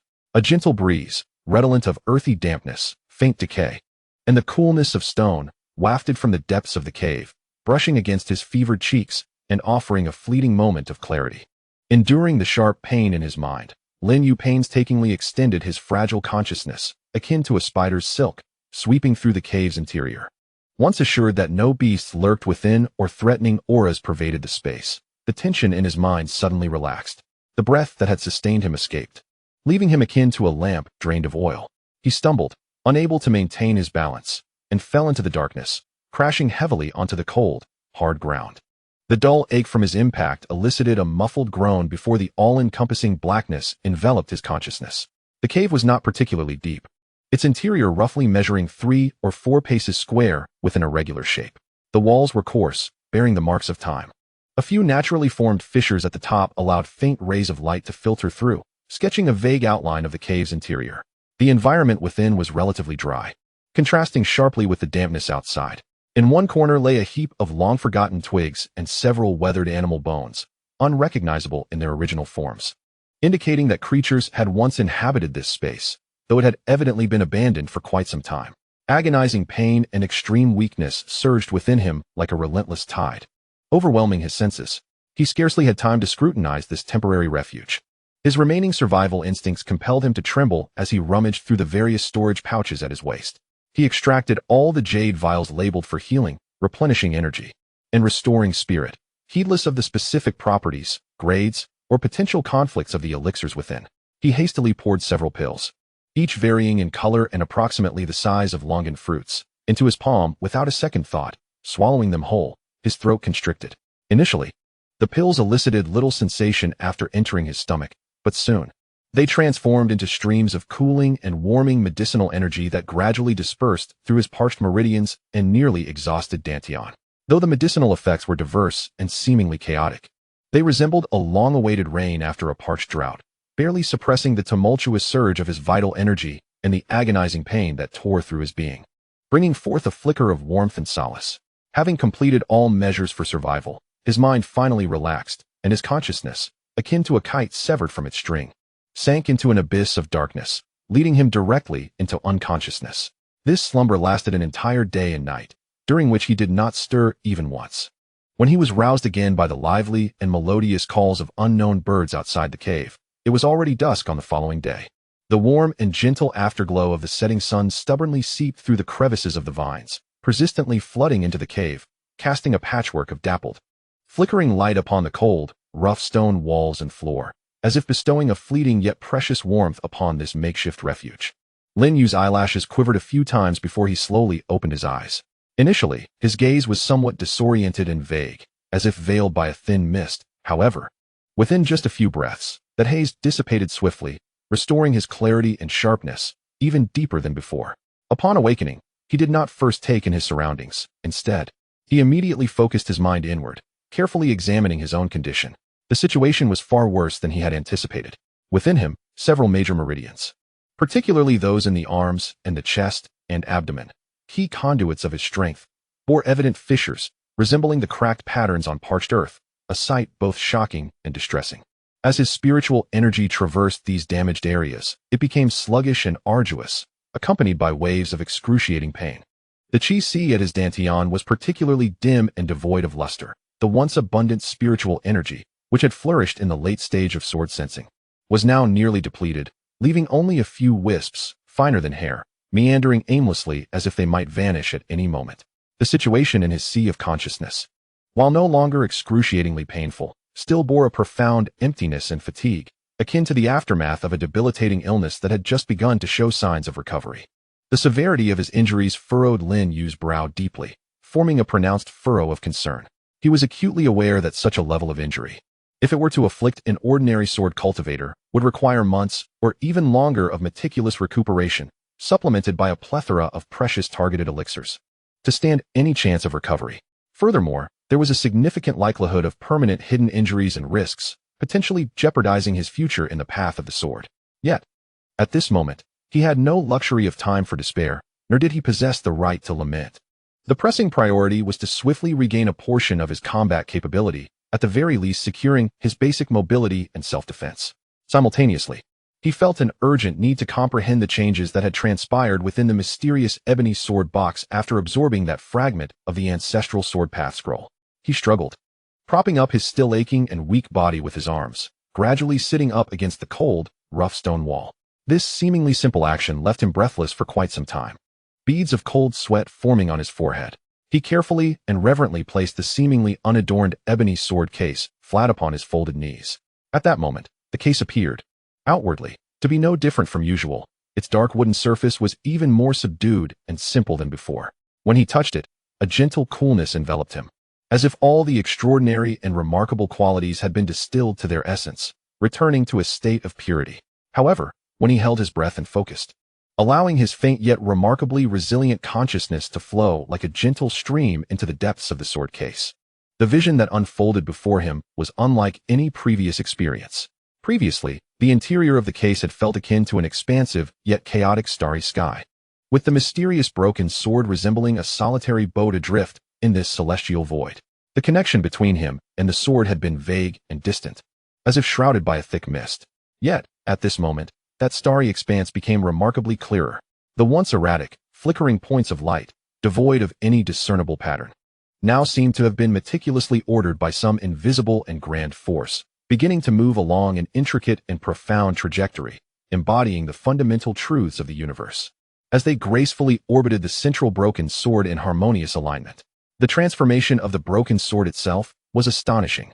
At the hilt, a large, time-worn patch of rust, which had existed for countless ages, had flaked away to reveal the sword's body. Contrary to his expectations of a gleaming metallic sheen, it instead exhibited a deeper, more subdued color, as if it could wholly absorb the light and gaze cast upon it. Yet, upon closer inspection, one could discern faint, almost imperceptible glimmers, akin to distant stars flickering sporadically within that profound darkness, bestowing the entire broken sword with an ineffable aura of antiquity and vastness, alongside an intensity so restrained that it seemed capable of severing all worldly obstacles and constraints. What stirred Lin Yu's heart and mind most profoundly, almost overwhelming him, was the unprecedented closeness and clarity of the connection he shared with this broken sword. He could even vaguely yet distinctly perceive the faint yet emotionally charged waves emanating from the depths of the sword, conveying a sense of relief, silent encouragement, and the ease of having accomplished a significant mission. This was no ordinary instinct of an inanimate object. It was undeniably the will of his master. Lin Yu silently and tremulously called out to his master in his heart, feeling a sudden tightness in his nose and warmth in his eyes. This familiar and comforting sensation transported him back to the tranquil days spent in the Qingyun Sect's serene scripture hall, where he had been in the constant company of his master, absorbing his teachings. As his heart surged with emotion, he established a profound connection with the familiar consciousness emanating from the shattered sword, almost resonating with it. In that fleeting moment, a torrent of immense, ancient information flowed forth, laden with countless fundamental yet crucial swordsmanship runes, simplified sword technique diagrams, pathways of spiritual energy, and the purest essence of sword intent, as if some seal had been unlocked. This emanation emerged gently and continuously from the depths of the sword sheath, or rather, from the portion of the sword blade that had been partially restored. Unlike the previous violent and tumultuous surge that nearly overwhelmed his consciousness, this time it manifested in a more orderly manner, perfectly attuned to his current state, flowing steadily yet unwaveringly into his already fragile mind.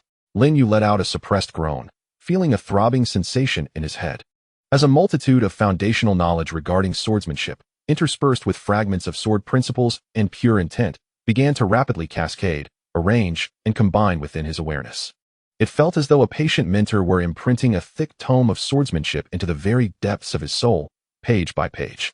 Though this process remained burdensome, it was well within his capacity to endure. He steadfastly maintained his clarity of mind, fully committed to absorbing, comprehending, and eternally remembering this timely inheritance of knowledge that felt like a blessing. Time seemed to slip away unnoticed, and eventually, the flow of information began to subside, fully integrating into the recesses of his memory. Lin Yu exhaled deeply.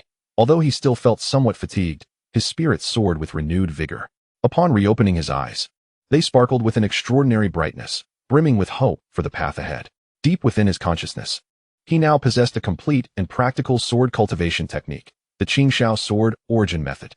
This was not an earth-shattering secret technique that delved into the very essence of the Tao, but rather a solid and grounded foundational sword technique, perfectly aligned with his current realm and physical condition. Its core principle lay in condensing sword energy as a foundation, transforming sword essence into application, and comprehending sword intent as the spirit. It emphasized a gradual and methodical construction of the sword path, commencing from the most fundamental refinement of sword energy and progressively advancing towards higher realms of sword essence and intent. The Qingyun sword origin method is distinctly divided into 3 sequential stages of cultivation. 1. Sword energy stage, transforming qi into sword. In this stage, the practitioner must follow a unique cultivation route, drawing the spiritual energy of heaven and earth into their body, gradually refining, compressing, and converting the originally tranquil, ordinary spiritual energy into the more piercing and destructive Qingyun sword energy. This sword energy initially possesses the characteristics of swordsmanship, capable of refining meridians, enhancing their resilience, and laying the groundwork for subsequent external manifestations of sword energy. With diligent practice, one can achieve a distance of 3 zhang with the sword energy, concentrated and intact. 2. Sword essence stage, essence shielding the body. When the sword energy reaches a certain level, it can transition from the ethereal to the tangible, further condensing into the more refined and defensive Qingyun sword essence. This sword essence circulates around the body, forming a protective barrier against external attacks. It can also be imbued onto weapons, significantly augmenting their lethality.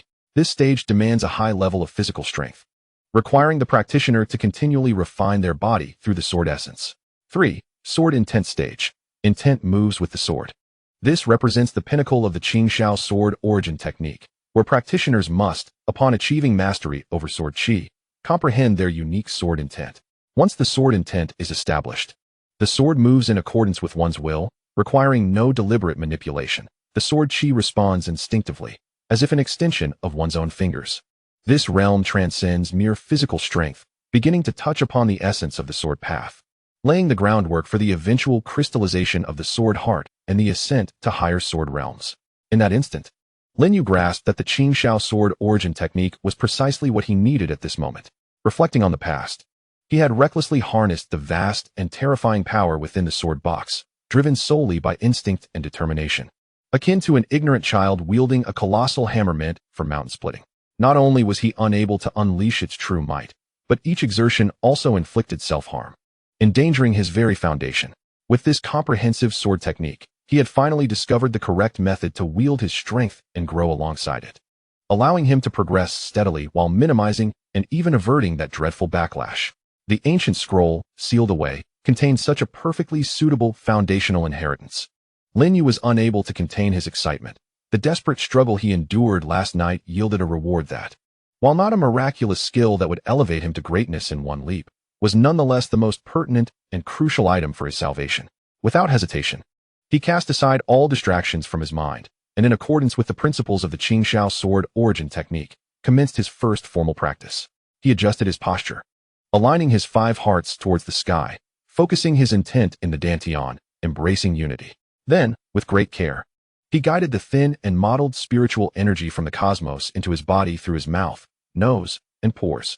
This time, the energy did not directly enter the dantian as before. Instead, it followed the more intricate and fierce path delineated by the Qingyun sword origin technique, as if perpetually simulating the unique trajectory of sword qi traversing through his meridians, beginning to circulate, compress, and refine itself. This process was accompanied by a distinctive sensation, akin to a delicate current coursing through him, evoking a sting and itch. As the newly formed sword qi, imbued with a faint sharpness, flowed through his already cracked and severely damaged meridians, it brought with it a pronounced heat and tearing pain, as if countless fine files were scraping away, mending the scars. Lin Yu gritted his teeth, veins throbbing on his forehead, cold sweat beading anew. Yet, He understood this was the necessary ordeal of breaking and then rebuilding his sword foundation. This nascent sword qi, though painful, contained a vitality and restorative power far surpassing that of ordinary spiritual energy.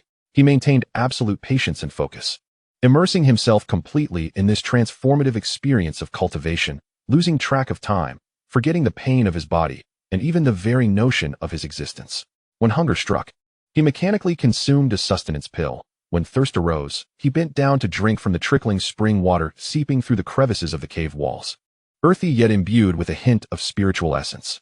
His entire spirit and will were devoted to this first earnest refinement of sword qi, which held the key to his future path. As the sun rises and sets, and the stars shift in their celestial dance, time subtly slips away in the dedicated pursuit of cultivation. After a full 7 days, Lin Yu, seated in meditation, suddenly felt a slight tremor ripple through his body, causing a delicate layer of ash to fall away from him. He inhaled deeply and steadily, the breath flowing long and smooth, as if imbued with a unique rhythm. In an instant, he opened his eyes wide. A fleeting glimmer of pale azure lightning flickered within his gaze, sharp and piercing. He exhaled a long, condensed breath of turbid air, which remarkably carried a faint, almost imperceptible resonance akin to the tremor of a sword, striking the stone wall several feet away with a soft sound, leaving a pale mark behind. Immediately, he focused his mind inward, examining his own being. Within him, the major meridians, which had once been riddled with cracks and were a sight to behold, were now completely healed. Not only that, but the healed meridians were noticeably broadened by nearly 30% compared to their pre-injury state, their inner walls shimmering with a gentle yet resilient azure hue. A condensed stream of azure sword aura ebbed and flowed within, reminiscent of a creek that has been cleared of obstructions, although the flow was not yet overwhelming. It moved freely, exuding a sharp and unmatched aura, devoid of the previous stagnation and pain. In the Dantian's reservoir of energy, the transformation was even more remarkable. The once nearly exhausted and dim landscape had vanished, replaced by a gently rotating azure sword energy vortex, approximately the size of a fist.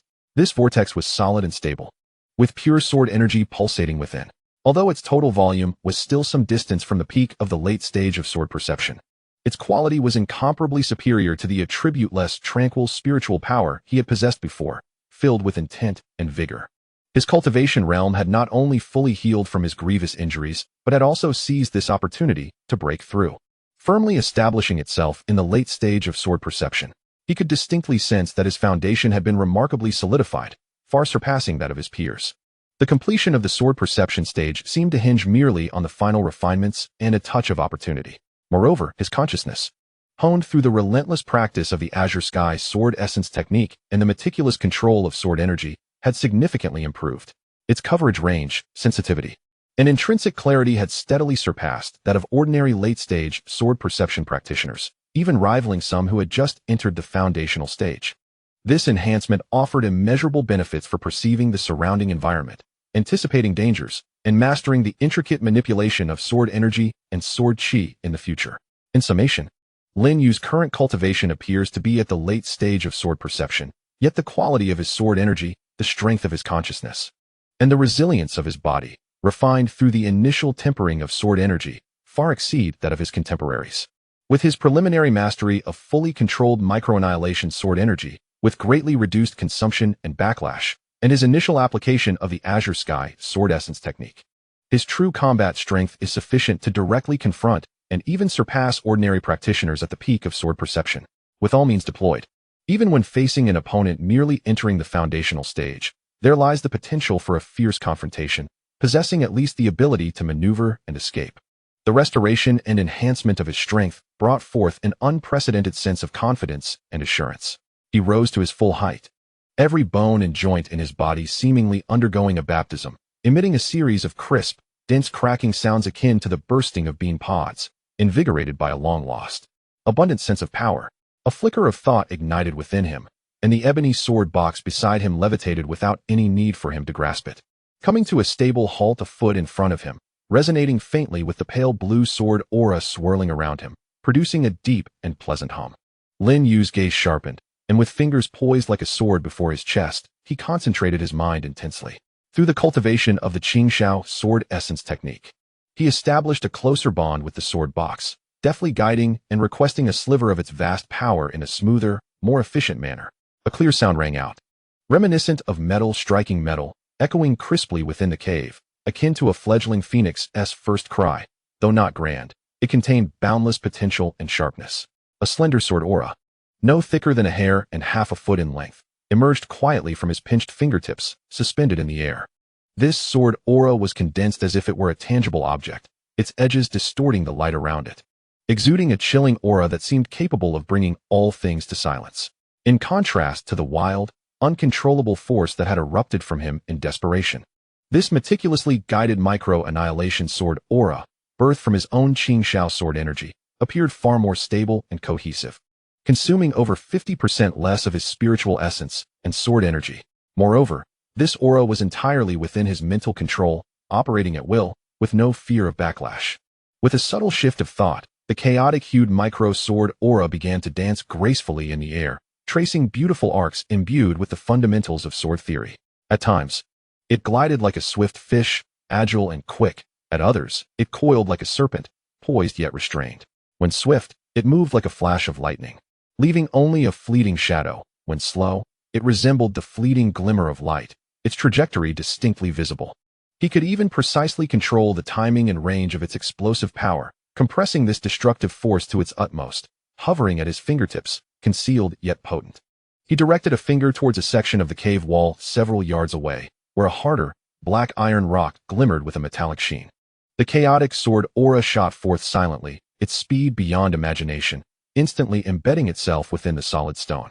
There was no thunderous roar, no shattering explosion of debris. In the next moment, under Lin Yu's calm gaze, that black iron rock, capable of withstanding a full-force strike from an ordinary foundational stage cultivator with only a white mark left behind, began to disintegrate silently from the core point struck by the sword aura, crumbling and vanishing into an almost imperceptible dust, as if it had never existed at all. In the original place, there remained a circular hole with edges as smooth as a mirror, its depths shrouded in an impenetrable darkness, leaving one to ponder just how profound it truly was. At the rim of this aperture lingered a faint, almost imperceptible, yet fearsome aura of obliteration, which refused to dissipate. Lin Yu gazed intently at the ominous void, his eyes glimmering with a calm and rational light. This was the genuine power that belonged to him, one that he could manipulate with the ease of an extension of his own will. Although this hint of sword energy was minuscule compared to the cataclysmic force unleashed by the ebony sword box in its protective instinct, it had transformed into a blade sufficiently sharp and entirely under his command, a sword that was unequivocally his own. With a mere thought, he dispelled the sword energy from his fingertips. The ebony sword box, suspended in the air, seemed to respond, emitting a low, resonant hum as it soared back into his grasp. He gently caressed the smooth, subdued surface of the box, distinctly perceiving the waves of intent emanating from the shattered sword within, which had grown increasingly clear and affectionate. Within those vibrations lay a hint of recognition for his growth, a sense of pride, and a faint, tender reliance akin to that of a mentor observing an outstanding protege. "Master, do you see?" he murmured softly, pressing the sword box tightly against his chest. His tone was calm, yet imbued with an unwavering determination, as he acknowledged that he had discovered the correct starting point, taking the first step on his destined path of swordsmanship. The restoration and enhancement of his strength dispersed the mist before him, allowing him to discern his current position while simultaneously revealing the vastness of the road ahead, along with its inevitable perils. The Bloodfiend sect's almost frenzied obsession with the heavenly sword soul undoubtedly concealed a staggering secret and conspiracy. Moreover, the words of Zhuangzi before his passing hinted that there was more than one key, illuminating beacons in the endless ocean of darkness, clearly delineating the objectives he must ardently pursue. He resolved to take the initiative, no longer willing to remain in passive hiding. He would seek out the scattered fragments of other sword souls across the world, endeavoring to unveil the historical enigmas surrounding the heavenly sword soul, to delve deeply into the true intentions of the Bloodfiend sect in their relentless quest for sword souls, and to uncover the ultimate truths encapsulated within this heavenly sword soul. In this process, he would continuously accumulate strength and hone his blade, determined that one day he would avenge the countless brethren of the Qingyun Sect who had met their tragic fates. He meticulously wrapped the ebony sword box in thick cloth, layer by layer, treating it as one with the most precious of treasures, before solemnly securing it to his back. At that moment, the sunlight outside the cave shone brightly, its warm, golden rays passionately penetrating the cascading vines, illuminating his tall and tranquil figure, casting a clear silhouette, akin to an extraordinary sword poised to be unsheathed. Its cold brilliance restrained. He extended his hand, parting the dense vines that concealed the cave's entrance, and stepped forth from the sanctuary he had inhabited for 7 days, re-entering the vast and welcoming embrace of the world. The gentle sunlight instantly dispelled the lingering chill and dampness of the cave, as if it had also swept away the last vestiges of uncertainty that resided deep within his heart. The youthful boy, who once fled in panic under the cruel pursuit of enemies, filled with uncertainty and dread for the future, perished forever on that bloody and chaotic night in the Cloudflow market. Emerging from this desolate wilderness, from a hidden temporary refuge, is now a vengeful seeker, fully healed, wielding a sword that embodies his true strength, with a clear understanding of his path and future goals. His gaze is sharp and profound. Akin to a sword that has been tempered through relentless trials, its brilliance concealed beneath a calm exterior, only to erupt in dazzling splendor when necessary. His eyes sweep across the distant, undulating mountains and vast expanse of sky, devoid of any lingering confusion, fear, or anxiety from the past, replaced by unwavering determination. A discerning coolness, and a resolute will to shatter all illusions and obstacles. The road ahead is destined to be long and fraught with challenges, strewn with thorns and unknown perils. Yet, he is unafraid, for the sword is in his hand, and the path is in his heart. He strides forward, his figure swiftly merging into the lush, vibrant forests ahead, each step steady and powerful, as if an invisible, subtle sword energy flows naturally around him, quietly slicing through the air and unseen barriers, resolutely advancing towards his predetermined direction. Chapter 15. The first whispers of the secret realm after leaving the desolate mountains. Lin Yu did not rush to travel. He understood that he had likely become a notable figure in the vicinity of Cloudflow Market, and the Bloodslaughter sect had surely laid a web of traps. He needed information to grasp the whispers of the outside world and to ascertain his next course of action. He journeyed for several days in a direction opposite to Cloudflow Market, deliberately avoiding the main roads and taking lesser-known paths. His steps were light, soundless, as the newly invigorated sword energy coursed through him, not only healing his wounds, but also enhancing his agility significantly. After a few days, a small cultivation gathering place appeared before him, by Town. This locale was far inferior to Cloudflow Market, with only a few streets paved with bluestone, flanked by low wooden and stone structures. The cultivators here generally possessed modest skills, primarily at the sword perception and foundation establishment stages, making it an ideal place for him to conceal his presence. Near the town, by a clear stream that meandered through the landscape, Lin Yu found a secluded cove concealed by reeds. He stripped off the tattered, blood-stained garments that had long lost their original hue and meticulously cleansed his body. The icy, clear stream washed away his fatigue, awakening his senses. From the spoils of his previous encounters, he retrieved a set of the most ordinary, unremarkable gray coarse linen clothing to don. Subsequently, he employed a minor technique from the Qingxiao sword art, the breath concealment technique. This method not only masked his aura but also subtly adjusted the lines of his facial muscles, altering his demeanor. Moments later, in the mirror-like reflection of the water, the sharp-eyed, resilient youth had vanished, replaced by an unremarkable figure, slightly weary, with an unassuming presence, blending into the crowd without drawing a second glance. He carried a meticulously wrapped ebony sword case on his back, resembling a destitute scholar burdened with a satchel, navigating through the meandering throngs entering Baisher town, silently blending in without attracting any attention.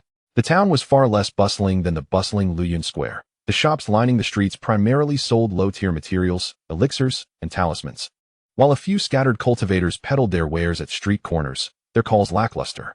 The air was infused with a unique blend of leisure and dust characteristic of small towns. Lin Yu had a clear objective. After a brief observation, he headed straight for the most frequented tavern in town, the Drunken Immortal Inn, where news was likely to flow freely. The inn was a somewhat antiquated 2-story wooden building, its signs slightly faded. Inside, a dozen elmwood square tables and long benches were occupied by about 70 to 80% of the patrons. The atmosphere was saturated with the pungent aromas of low-quality liquor, marinated meats, sweat, and a medley of various herbal scents, intermingled with the boisterous laughter and banter of the cultivators. Lin Yu chose a corner by the window, a vantage point from which he could observe the entire hall and the street outside. He ordered the cheapest bamboo leaf liquor, accompanied by 2 dishes of marinated tofu and peanuts, pouring himself a drink while his ears, attuned like the most sensitive radar, discreetly captured the conversation swirling around him. Most discussions were mundane, revolving around the latest appearances of low-tier beast materials, the recruitment of guards by certain families, or the exchange of superficial, sometimes erroneous cultivation insights. Failing to pique his interest. However, he overheard a conversation that caught his attention. Have you heard? The notorious bandits from Haifeng's were wiped out the day before yesterday by a group of mysterious individuals. It is said that the leader, that fearsome mid-foundation cultivator, didn't he even have the chance to mount a proper defense before being decapitated with a single sword strike. There were hardly any signs of a significant struggle at the scene. A sharp-featured man whispered to his companions. Shoo, keep your voice down. Who knows which expert did this? Such ruthless efficiency could easily bring trouble upon us, his companion cautioned, glancing around warily. The current state of affairs was quite unsettling. It seemed that turmoil had also erupted in Qingyun Square, where the Bloodslaughter sect was acting frantically, setting up checkpoints and conducting searches with alarming rewards for information on a young man. Upon hearing the mention of the Bloodslaughter sect and the bounty, Lin Yu's hand holding the wine cup remained steady as a rock, though his eyes narrowed slightly, akin to a lurking leopard. Indeed, the net of pursuit had been cast wide and with unprecedented intensity, reinforcing his resolve to conceal his identity and proceed with utmost caution. At that moment, a nearby table caught his attention. A group of rugged-looking cultivators, resembling seasoned mercenaries, were conversing animatedly. Their cultivation levels ranged from mid to late stages of sword sense, and they boisterously shared large bowls of liquor and meat, their voices resonating with a wild camaraderie. Brothers, we finally completed this escort mission without any major incidents, and the spirit stones are in hand. What are your plans now? Shall we return and enjoy the warmth of our wives and children? Boomed a burly man with a full beard, who was the highest in cultivation among them, having reached the pinnacle of late sword sense. Return? Old Wang, you truly lack ambition, scoffed a tall, slender cultivator with keen eyes, forcefully slapping the table. I have no desire to return home so soon. Have you forgotten? In less than 3 months, the Sword Sound Mountain secret realm shall be unveiled. Such a monumental opportunity arises only once every few decades. If we don't take a chance, how can we honor the blade we wield and the cultivation we possess? The words Sword Sound Mountain secret realm echoed in Lin Yu's ears like a thunderclap, sending shockwaves through his heart. Yet, he maintained a leisurely demeanor as he sipped his wine, his breathing steady. His consciousness, however, became an invisible thread, honing in on the table, capturing every utterance. The Sword Sound Mountain secret realm? Old Wang, sporting a scruffy beard, furrowed his brows, wiping the wine stains from his facial hair. Are you referring to that cursed place deep within the Sword Burial Valley? It is a treacherous sight. It is said that every time it opens, only half of those who enter manage to return alive. The terrain is not only complex, but the lingering, terrifying sword intent that has persisted for millennia is even more daunting. A moment's carelessness could lead to being torn apart by countless blades, leaving no trace behind. Is it truly worth risking our hard-earned lives for that elusive inheritance? Old Wang, when did your courage shrink to that of a mouse? Hu Laosan retorted dismissively, his voice rising, drawing the attention of patrons at nearby tables. The greater the risk, the greater the opportunity. That is the resting place of the legendary sword master of annihilation from ancient times. It is rumored that not only does it contain the complete sword path legacy of the master, but also countless divine weapons and rare treasures he collected during his reign. Securing even one of those would suffice for us to live a carefree life, even establishing our own sect. The name of the sword master of annihilation stirred memories in Lin Yu. He had encountered fragments of it in the ancient texts of the Qingyun Sect. This formidable sword cultivator, active during the twilight of antiquity, was renowned for his decisive killings and unparalleled swordsmanship. His legendary prowess was said to have cleaved rivers, dominating an era. For any sword cultivator, his resting place was an irresistible temptation. Opportunities?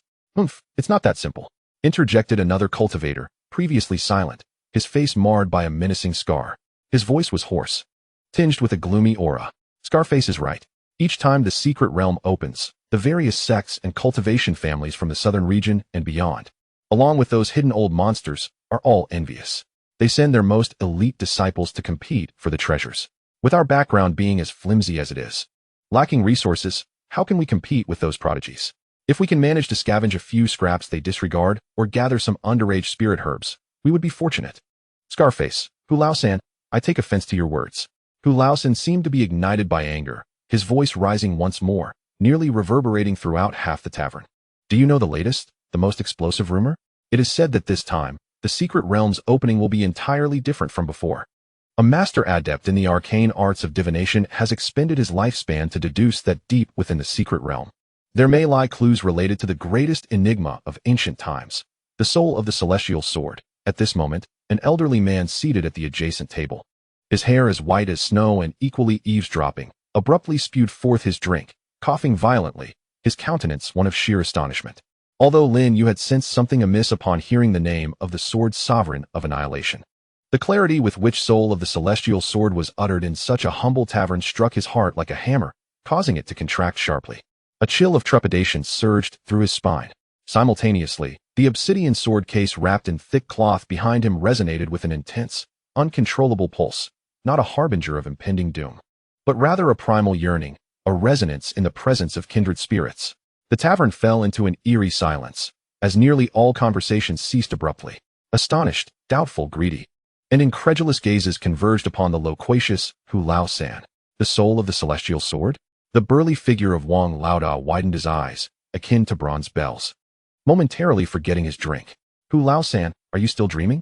That relic vanished from the annals of history with the great calamity of ancient times, did it not? It is said that possessing it grants one access to the celestial path, controlling the cycles of life and death, reversing the very fabric of existence.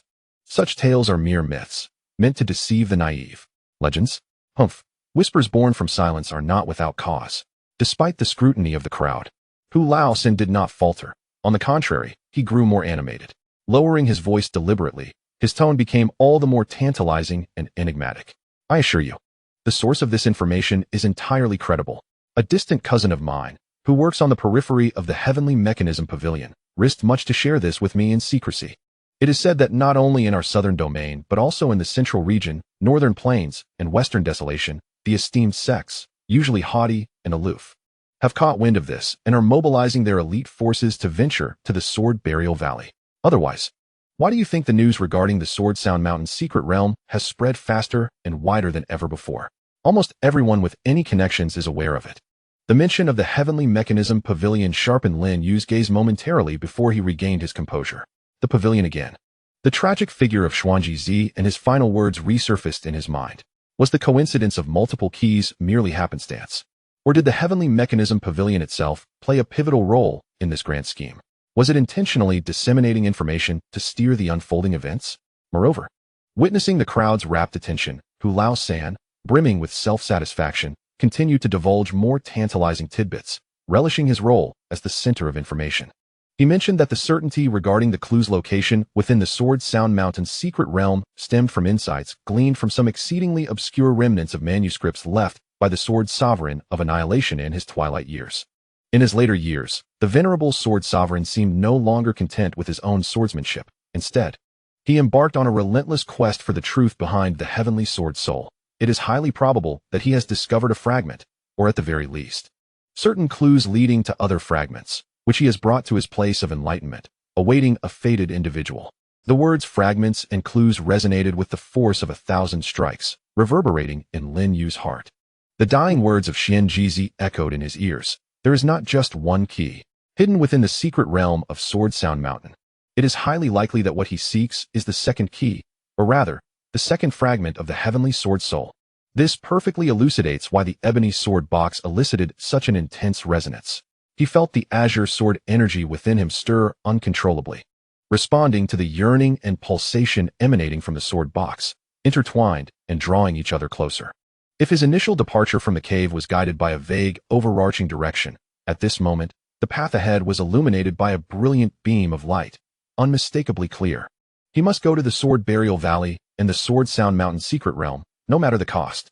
Sounds as if it's true, muttered the scarred-faced cultivator, though the doubt in his eyes had largely dissipated, replaced by an unmistakable fervor and greed.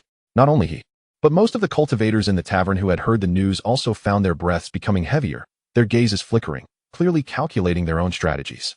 Regardless of the veracity of this information, Wang Laoda, being prudent, took a deep breath, forcing down the turmoil in his heart. He shook his head, realizing that this murky water was likely beyond their reach. Just the thought of those true disciples from major sects and the hidden geniuses from illustrious families was enough to overwhelm them. Now, coupled with the tantalizing clues regarding the heavenly sword soul, the secret realm would likely transform from a contest into a blatant massacre. with their meager cultivation, they would scarcely be more than cannon fodder, merely courting death. These sobering and brutal words fell like a bucket of icy water, awakening many who had been intoxicated by the sudden prospect of immense fortune. The tavern buzzed once more with fervent discussions. Yet almost all topics revolved tightly around the sword Sound Mountain secret realm and the heavenly sword soul, the air thick with excitement, tension, and an undercurrent of danger. Lin Yu silently drained the last of the somewhat sharp wine from his vessel, placed down enough low-grade spirit stones to cover his bill, and rose. Bowing his head like an ordinary patron who had lost interest in the bustling revelry, he quietly departed from the raucous Qingyun. As he walked along the somewhat desolate streets of Whitestone Town, the evening wind brushed against his face, bringing a hint of coolness, yet failing to dissipate the heavy clouds of foreboding and the boiling battle intent that gathered in his heart. The information gleaned from the tavern was already strikingly clear and profoundly shocking. His objective, Sword Burial Valley, Sword Sound Mountain secret realm. This was the core destination he must pursue next. Time, approximately 3 months hence. The urgency was palpable, yet there remained a brief period for preparation. The essence, to seek the potential second fragment or critical clue related to the heavenly sword soul. This pertains to the master's final wishes, the blood feud of the Qingyun Sect, and the future of his own swordsmanship. The risks are extraordinarily high, unprecedented in nature. The secret realm itself is a place of great peril, where the relentless sword energy has lingered for millennia, capable of annihilating most intruders.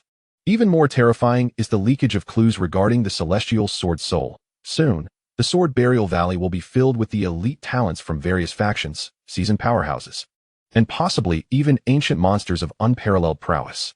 It will be a colossal vortex, rife with bloodshed and betrayal.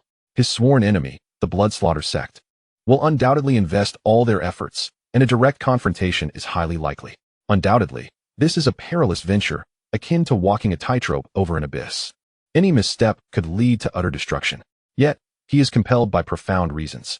The resonance of the sword box is a summons.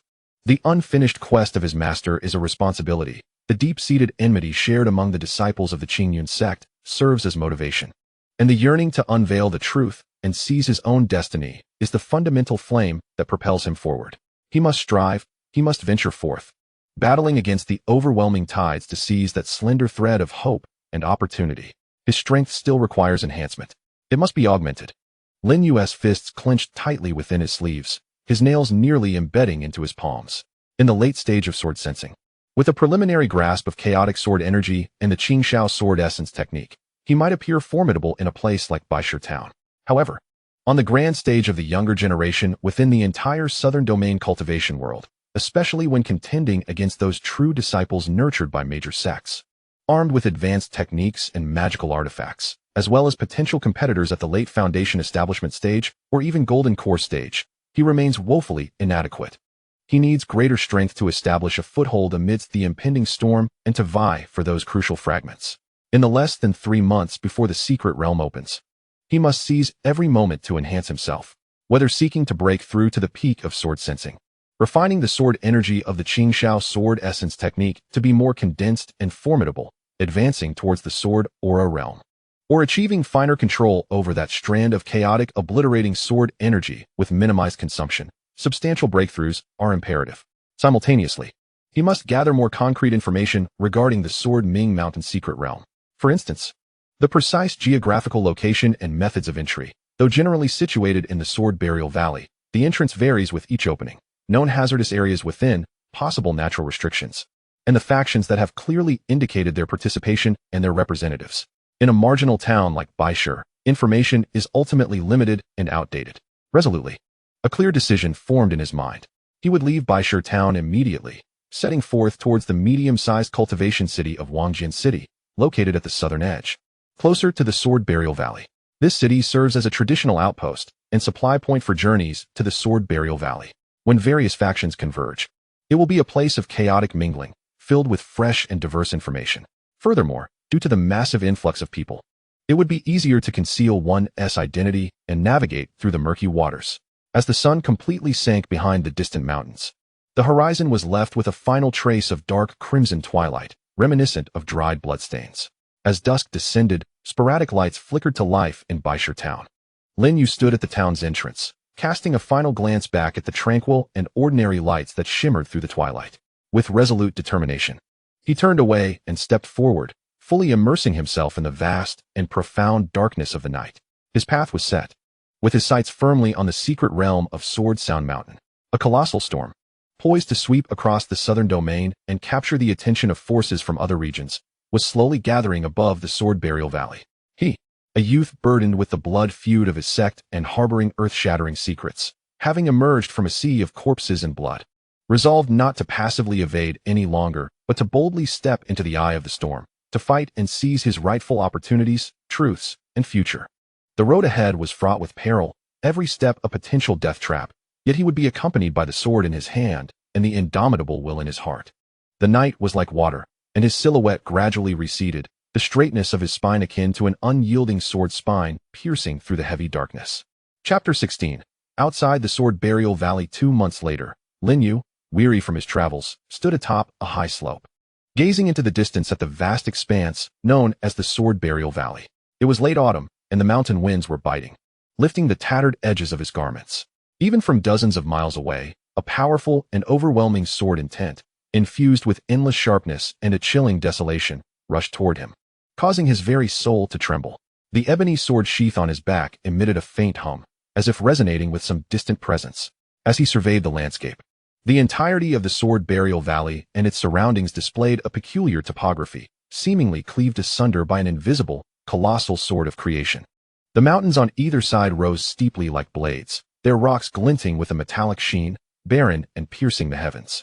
A grayish-white mist perpetually shrouded the sky above the valley, not merely ordinary vapor, but a dense amalgamation of the sword chi left behind by generations of sword practitioners. Residual sword intent, and the souls of fallen weapons, weaving into a unique phenomenon. The sunlight struggled to penetrate this sword intent mist, casting the valley and its outskirts into perpetual gloom, the atmosphere oppressive enough to stifle one's breath. Occasionally, a dazzling light would flicker through the mist, accompanied by the faint sounds of clashing swords, remnants of sword intent evolving and colliding through the endless ages. This was the final resting place of the ancient and formidable sword practitioner, the Sword Master of Annihilation. A location that would soon unveil the entrance to the Sword Sound Mountain's secret realm, which appeared once every few decades. It was said that the Sword Master of Annihilation was decisive in battle, with countless souls falling beneath his blade, and that his sword, Annihilation, had quenched its thirst with the blood of the strong. Ultimately, he attained enlightenment and sat in meditation at this site, merging his earth-shattering swordsmanship and boundless murderous aura into this realm, forging this unique and desolate place, which also birthed the mysterious secret realm. At this moment, the once desolate and untraversed outskirts of the Sword Burial Valley had transformed entirely into an immense, bustling gathering place for cultivators. Tents of all varieties sprouted like mushrooms after rain, ranging from the most rudimentary animal skin tents to luxurious pavilions adorned with spiritual light and protective formations. Wealthy sects or families even employed floating pavilions or utilized earth magic to erect stone houses, their banners fluttering as they demarcated their territories. The sounds of human voices, beast roars, and the piercing echoes of magical instruments intertwine, saturating the air with a complex array of spiritual energy fluctuations. The fragrant and bitter aroma of medicinal herbs mingles with the pungent scent of monstrous steeds, alongside an omnipresent, intensifying atmosphere of tension and anticipation.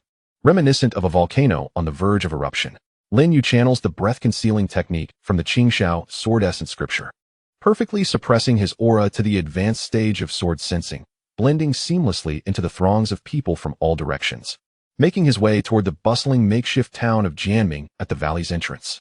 As he approaches the town's center, he can genuinely sense the convergence of heroes, a chaotic mingling of dragons and snakes. To the east of the town, a section is occupied by a series of neatly arranged white tents, crafted from extraordinary materials that shimmer with a subtle glow, clearly indicating their high-grade status as magical artifacts. Banners emblazoned with the emblem of crossed swords flutter in the breeze. The disciples stationed here wear finely crafted white sword robes and carry long swords, standing tall and resolute, their gaze as sharp as that of eagles, exuding a pure and formidable sword intent. Their movements are synchronized, disciplined, embodying the elite of the southern region's sword path, the Qingyun Sect, which holds the righteous path in high regard. Lin Yu can vaguely sense that within the largest tent at the center of the camp, several powerful yet elusive consciousnesses, akin to an abyss, flicker in and out of perception, indicating the presence of elders at least at the golden core stage, instilling a sense of intimidation. To the west lies a camp dominated by a light blue hue, its layout subtly aligned with some arcane formation. The disciples here, dressed predominantly in blue, possess a gentler demeanor, yet their eyes are keen and observant, with faint runes swirling around them. This is the Qingyun Sect, renowned for their expertise in formations and talismans, celebrated for their wisdom and strategy. Their camp, appearing loose, conceals intricate secrets, making it difficult for the uninitiated to breach. To the south, the atmosphere is thick with malevolence. The tents are predominantly dark red or black, adorned with grotesque depictions of demon heads, as if poised to devour. The disciples stationed here possess fierce gazes, surrounded by an almost imperceptible aura of bloodlust, their actions exuding a domineering style, belonging to the Bloodslaughter sect, with whom Lin Yu harbors a deep-seated vendetta. As he glances over, he remains particularly cautious, his spiritual power reined in to the utmost. He can distinctly sense several cold and ruthless consciousnesses within the Bloodslaughter sect, like venomous snakes, scanning the passing crowds, evidently still in search of something. His gaze sharpens as he spots a familiar figure, the sinister young man, Li Shui, with whom he had clashed at the Luoyuan market. At this moment, Li Shui stands outside a tent, engaged in a hushed conversation with a gaunt elder whose aura is even more profound. The elder occasionally surveys the surroundings with eyes that seem almost tangible, causing Lin Yu's heart to tighten. In addition to these three prominent factions distinctly claiming the prime areas, various other first-rate sects banners are dispersed around. Disciples from Beastmaster Mountain, accompanied by fierce and diverse magical beasts, the Apothecary Valley, where a rich herbal fragrance fills the air and many disciples carry medicinal pouches at their waists, and the Divine Armament Pavilion, where disciples wield gleaming weapons of extraordinary quality, are all present. Numerous scattered cultivators and small clans from the southern region and beyond have gathered here, forming an overwhelming multitude. Some band together in temporary alliances, while others remain solitary, occupying inconspicuous corners, their eyes ablaze with a fervent desire for the opportunities hidden within the secret realms, yet tinged with a profound wariness towards the lurking dangers. The depths of this place ran deeper than Lin Yu had anticipated, and the complexities and perils of the situation were far more intricate. He stifled the tumult within his heart and found a secluded spot near a pile of rubble at the edge of Jiaming town, where he erected a simple, albeit somewhat tattered, gray beast skin tent, blending in seamlessly with the other seemingly impoverished scattered cultivators. He was well versed in the art of concealing his prowess for self-preservation. In the days that followed, he spent the majority of his time within the confines of his tent, meditating and refining his skills by continuously circulating the Qing Shao sword yuan technique, honing the spiritual energy that had reached the pinnacle of the sword sense stage. Simultaneously, he nurtured the enigmatic connection with his ebony sword case, deepening the bond with the broken sword within.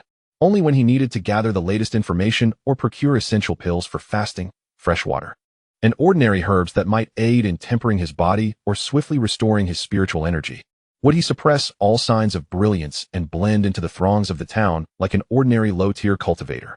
One afternoon, amidst the bustling and somewhat chaotic stall area where scattered cultivators congregated, he meticulously examined the herbs and ores displayed at various booths. The transactions here were far less regulated than in formal markets, relying solely on keen observation and haggling. Suddenly, a commotion erupted ahead, shattering the cacophonous equilibrium of the area. "Get out of the way. Are you blind? You're blocking our young sect master's path." A brazen voice rose, imbued with condescension. Lin Yu lifted his gaze to behold a group of 4 or 5 young cultivators clad in matching brocade robes, adorned with a blazing sun emblem embroidered in gold thread on their chests. They surrounded an arrogant, frivolous young man dressed in lavish attire, who strode down the center of the street with an imposing demeanor. The crowd parted before them, expressions of reverence and suppressed anger etched on their faces. They were disciples of the second-rate sect, the Qingyun Sect, known for their domineering behavior, leveraging their sect's influence to assert themselves within this temporary gathering. The haughty young man at the forefront was Zhao Qian, the sole heir of the Qingyun Sect's leader, possessing late-stage sword sense cultivation, though his aura seemed somewhat inflated. Clearly a product of resource accumulation rather than genuine skill. An elderly scattered cultivator, appearing quite worn and with clothes faded from washing, stumbled as he attempted to evade the jostling crowd, inadvertently knocking a dark red ore from the edge of his stall into the path of Zhao Qian and his entourage. "My crimson copper essence," the old cultivator exclaimed, his face paling as he cried out in distress. Though the ore had little value, It was a meager treasure he had painstakingly mined over several days, representing his hopes for resources to sustain his cultivation in the months to come. Humph. A worthless piece of rock. It hasn't even sullied this young master's shoes, yet you dare demand compensation. Beside Zhao Qian stood a lackey with a weasel-like appearance, who disdainfully spat, without even glancing at the old, scattered cultivator.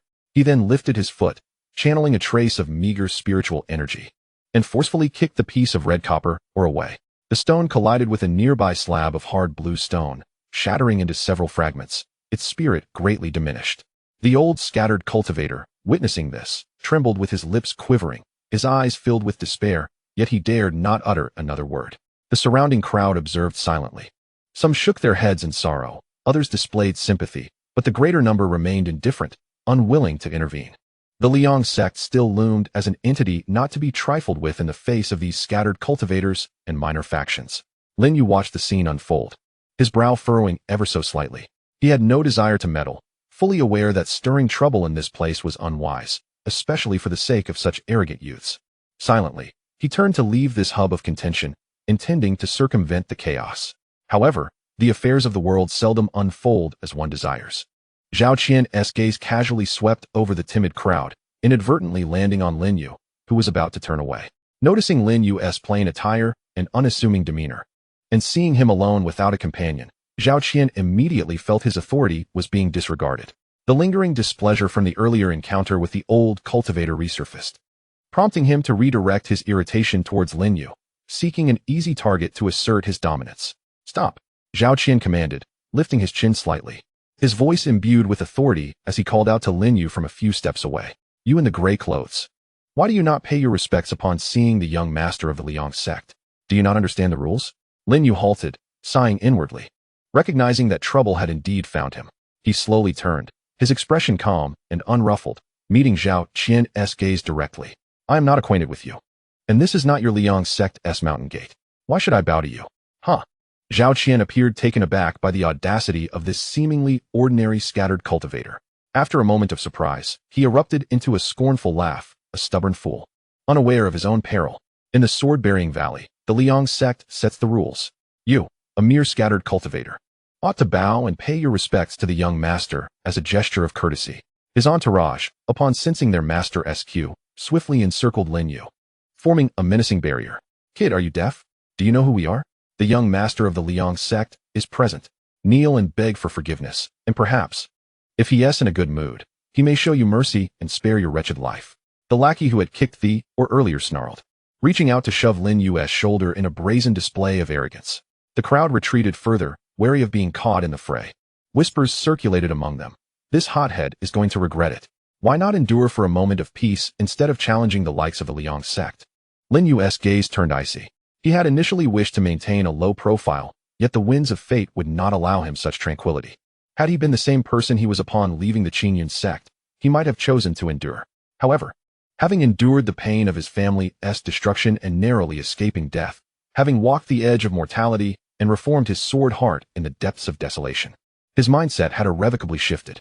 A swordsman would rather bend than break. Some concessions only lead to further encroachment. Just as the henchman's hand was about to graze the fabric of his shoulder, Lin Yu sprang into action. His movement was swift as a wraith, yet effortless.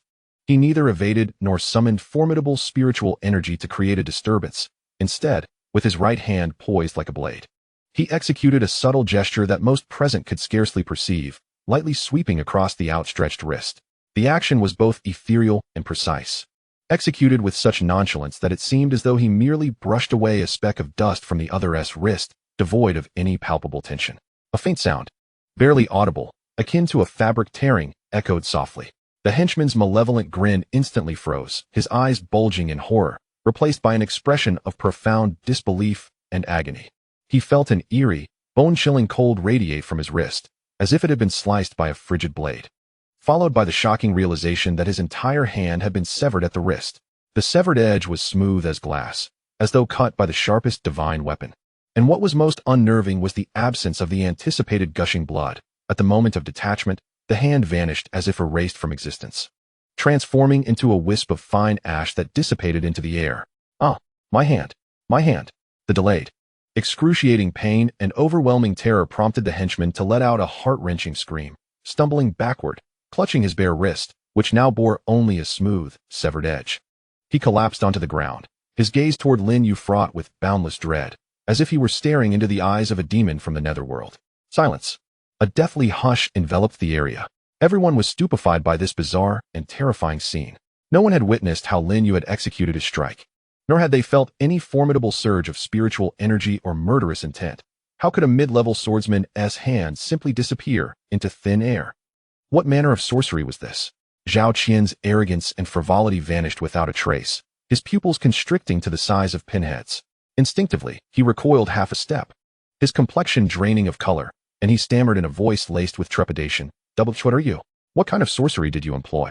The other henchmen, equally terrified, stood frozen, their faces as pale as parchment, as if ensnared by a paralyzing spell, no longer daring to advance even a step. Their eyes filled with fear as they regarded Lin Yu. Lin Yu remained rooted in place, appearing as though he had never moved, his gaze calm and unperturbed as he regarded the shaken Zhao Qian. Slowly, he spoke, his voice still soft yet unmistakably clear, resonating in the ears of everyone present. Imbued with an air of undeniable indifference. "May I take my leave now?" Zhao Qian's complexion oscillated between green and white, his chest heaving violently. He sensed that this seemingly unremarkable youth was, in fact, a formidable adversary hiding his true prowess. The inexplicable and unprecedented method left him chilled to the core. Before the eyes of all, if he were to retreat now, both the reputation of the Qingyun Sect and his own face would be utterly obliterated. Yet, if he pressed forward, he glanced at the wailing henchman, now handless, and felt a chill run down his spine, realizing he might not be a match for Lin Yu after all. At the moment he found himself in a predicament, unable to advance or retreat. A gentle yet undeniably authoritative and weathered voice swept through the gathering like a refreshing breeze, resonating clearly. "This place is the gateway to a secret realm where many cultivators have gathered. We should prioritize the pursuit of the Grand Tao, not engage in private disputes. I implore you, young friends, to value harmony." Everyone turned toward the source of the voice and beheld an elderly man, clad in the distinctive white robes of the Qingyun Sect, with hair and beard as white as snow, his countenance lean and imbued with an ancient simplicity. Unbeknownst to them, he had silently appeared not far away. Tall and upright, he emanated a profound aura, his gaze calm, yet seemingly capable of penetrating the depths of one's heart. Merely standing there, he naturally became the focal point of the assembly. His eyes swept across the crowd, momentarily resting on the injured disciple of the Qingyun Sect, where a flicker of barely perceptible surprise flashed in his eyes. He then turned his attention to Lin Yu, scrutinizing him with a keen gaze that bore both inquiry and unabashed admiration. "It is Elder Mo Yuan of the Qingyun Sect." Someone recognized the elder and whispered in awe. Elder Mo Yuan held a revered position within the Qingyun Sect, a renowned master of the sword with a peak cultivation level in the mid-stage of the Golden Core realm. Known for his integrity, he enjoyed a stellar reputation in the cultivation world. Upon seeing Elder Mo Yuan's arrival, Zhao Qian felt as if he had grasped a lifeline, akin to finding a way out of a difficult situation. He quickly suppressed all his arrogance, bowing respectfully and speaking with a tone of grievance. "Elder Mo Yuan, your timing is impeccable." This individual initiated the attack first, employing cruel and bizarre methods. "I beseech you to arbitrate on our behalf." Elder Mo Yuan cast a casual glance at Zhao Qian, disregarding his words. Instead, he waved his hand to interrupt him, his gaze unwaveringly fixed on Lin Yu. In a gentle tone, he inquired, "Young friend, that finger technique you displayed moments ago was remarkably effortless, exhibiting an extreme restraint of sharpness. The essence of your intent resonates even in silence, suggesting an initial glimpse into the profound principles of the formless sword. May I ask from whom you have received your teachings? Your approach appears atypical of the traditions commonly found in the southern region." Lin Yu's heart tightened slightly, aware of the elder's keen perceptiveness, although he had not fully discerned the nature of the chaotic sword energy imbued with a hint of obliteration. Elder Mo Yuan accurately sensed the pure sword intent and exquisite technique within. Not daring to be negligent, he clasped his hands and bowed deeply, performing a standard gesture of respect for a junior. With a tone that was neither servile nor arrogant, he replied with composure, "Senior, you flatter me. I am merely a wandering cultivator without a master. What I demonstrated earlier was but a trivial technique, gleaned from the chaos of life and death struggles, merely fumbling in the dark. Hardly worthy of your esteemed attention. A wandering cultivator? Self-taught?" The astonishment in Elder Mo Yuan's eyes deepened, soon transforming into a profound appreciation for talent. He stroked his snow-white beard and laughed heartily. Haha, what a remarkable acquisition amidst life and death struggles. You are too modest, young friend. The path of the sword requires talent, temperament, and opportunity. All are indispensable. For you, as a self-taught cultivator, to have comprehended sword intent to such an extent at your age is indeed a rarity in my lifetime. The Qingyun Sect is ever eager for talent, placing the utmost importance on innate swordsmanship. Should you not decline, I would personally vouch for you and recommend you to join our sect. With your talent, you would receive focused cultivation, and your future achievements would be boundless. As soon as these words were uttered, a wave of suppressed gasps and exclamations erupted around, filling the air with incredulity and fervent envy directed towards Lin Yu. All eyes converged upon him, brimming with disbelief and ardent admiration. The Heavenly Sword Sect, a hallowed sanctuary of swordsmanship that countless sword cultivators in the southern region yearn to enter, often facing insurmountable challenges just to gain admission. Yet now, the esteemed elder Mo Yuan of the Heavenly Sword Sect, a figure of great influence, was extending a personal invitation to an obscure rogue cultivator in front of a multitude. What an extraordinary opportunity. It was akin to ascending to the heavens in a single leap. Zhao Qian and his companions, however, wore expressions of profound dismay, as if they had been publicly slapped in the face, yet they dared not reveal a flicker of dissatisfaction in front of Elder Mo Yuan. Bowing their heads in silent frustration, their hearts a tumult of emotions. In stark contrast, Lin Yu, faced with an opportunity that would send most rogue cultivators into a frenzy, remained contemplative for a brief moment. His mind raced with thoughts. Joining the Heavenly Sword Sect would indeed pave a smooth path ahead. Not only would it grant him access to unparalleled cultivation resources, a systematic swordsmanship legacy, and formidable sect protection, but it would also facilitate the investigation of the Blood Fiend sect's movements and the clues surrounding the celestial sword soul through the sect's intelligence network, thereby allowing him to amass strength for future vengeance. However, such an esteemed sect came with stringent regulations, which would inevitably constrain his actions. Harboring the momentous secret of the ebony sword box, he risked dire consequences should this knowledge be inadvertently exposed in a crowded sect environment. Moreover, he inherently yearned for freedom. Having grown accustomed to traversing life independently, relying solely on his own strength to carve his path, unwilling to be prematurely shackled by the confines of a sect. After weighing the pros and cons, despite some reluctance, his resolve remained unwavering. I am deeply grateful for your kindness and recognition, esteemed elder, Lin Yu articulated, his tone sincere, yet undeniably resolute. However, as a carefree wanderer, I fear I may struggle to adhere to the numerous sect regulations.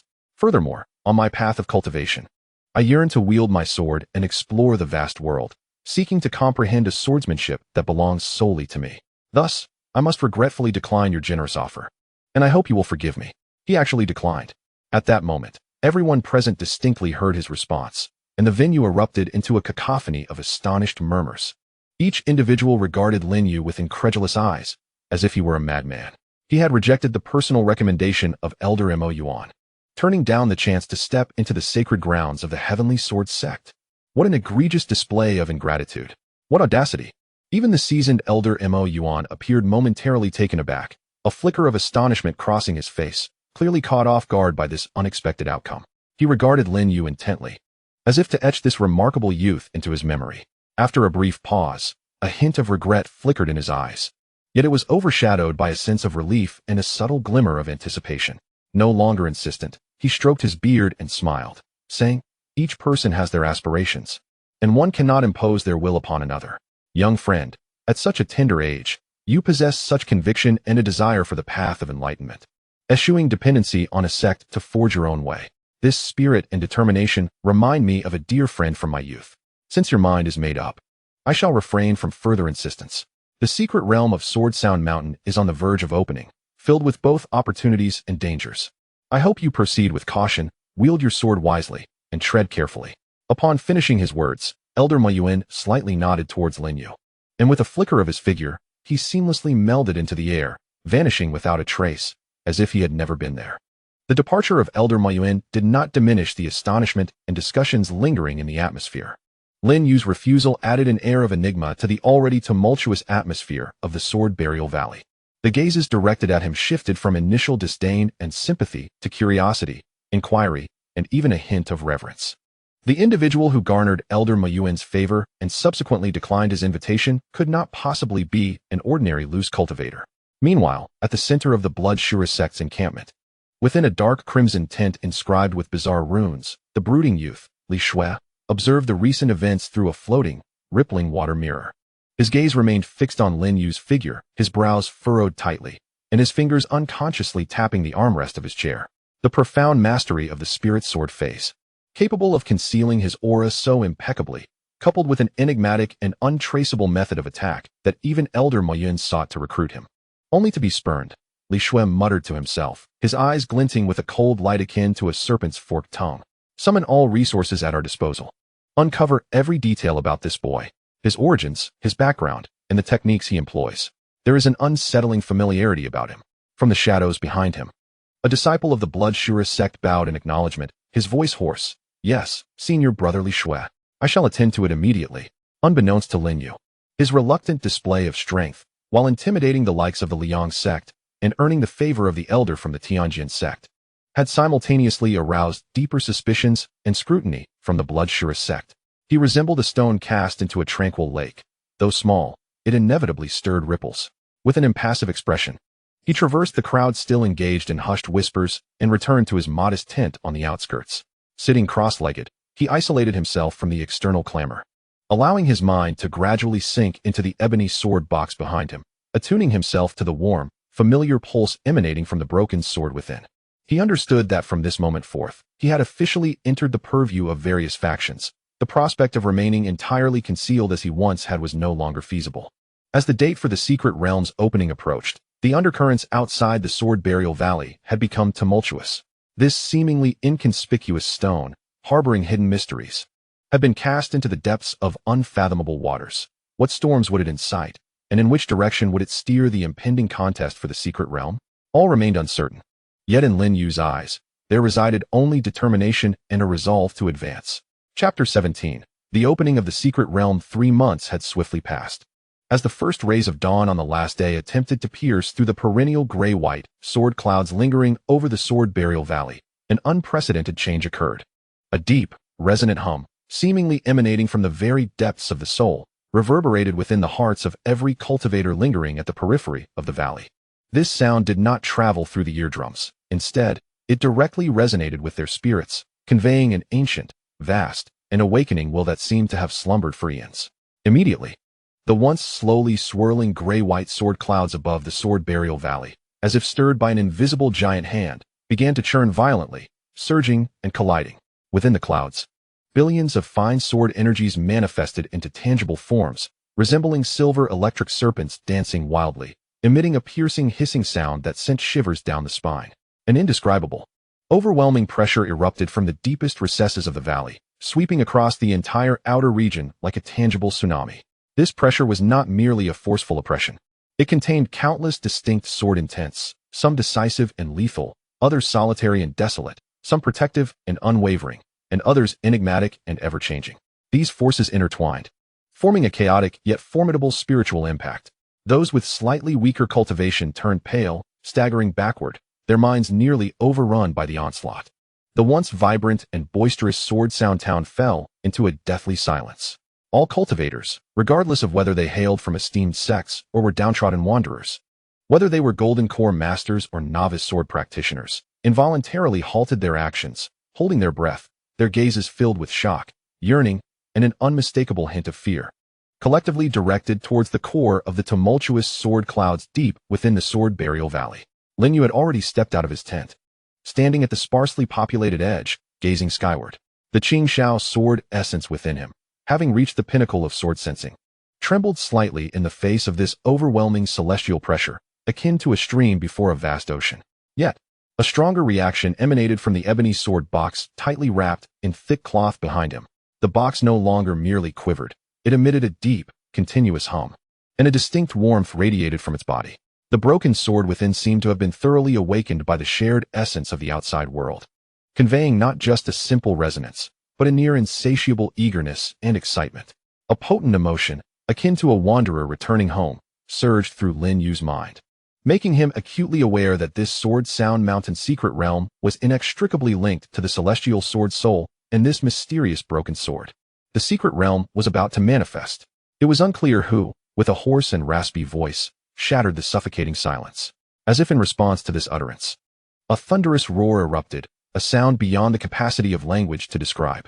This noise transcended mere auditory perception, as if the entire cosmos, the very fabric of space, was emitting a painful cry and a roar of rebirth. Above the sword burial valley, the heavy, leaden, and rolling gray-white sword clouds were torn apart by an irresistible, unfathomable power. This was not merely the dispersal of clouds, but a rupture and reformation of space itself. A colossal vortex, its edges flickering with chaotic lightning and fractured spatial rifts, slowly emerged at the heart of the torn clouds, expanding rapidly. The diameter of the vortex swiftly exceeded 100 feet, and within, it did not lead to an ordinary realm, but rather a fantastical, color-distorted chaotic landscape. Faintly visible were endless mountains and rivers, breaking apart and reassembling, billions of sword lights flickering like a starry river, along with an ancient, desolate aura of death that permeated through the vortex. The entrance to the secret realm. It has opened. Finally, it has opened. Charge forth. The opportunity lies within. After a brief moment of shock, a frenzy akin to a volcanic eruption ensues, fueled by overwhelming greed. Months, even years of pent-up desire and preparation culminate in this explosive instant. Countless figures transform into a vibrant array of colors, akin to moths drawn to a flame or fish swimming against the current, recklessly surging toward the vortex of danger and opportunity.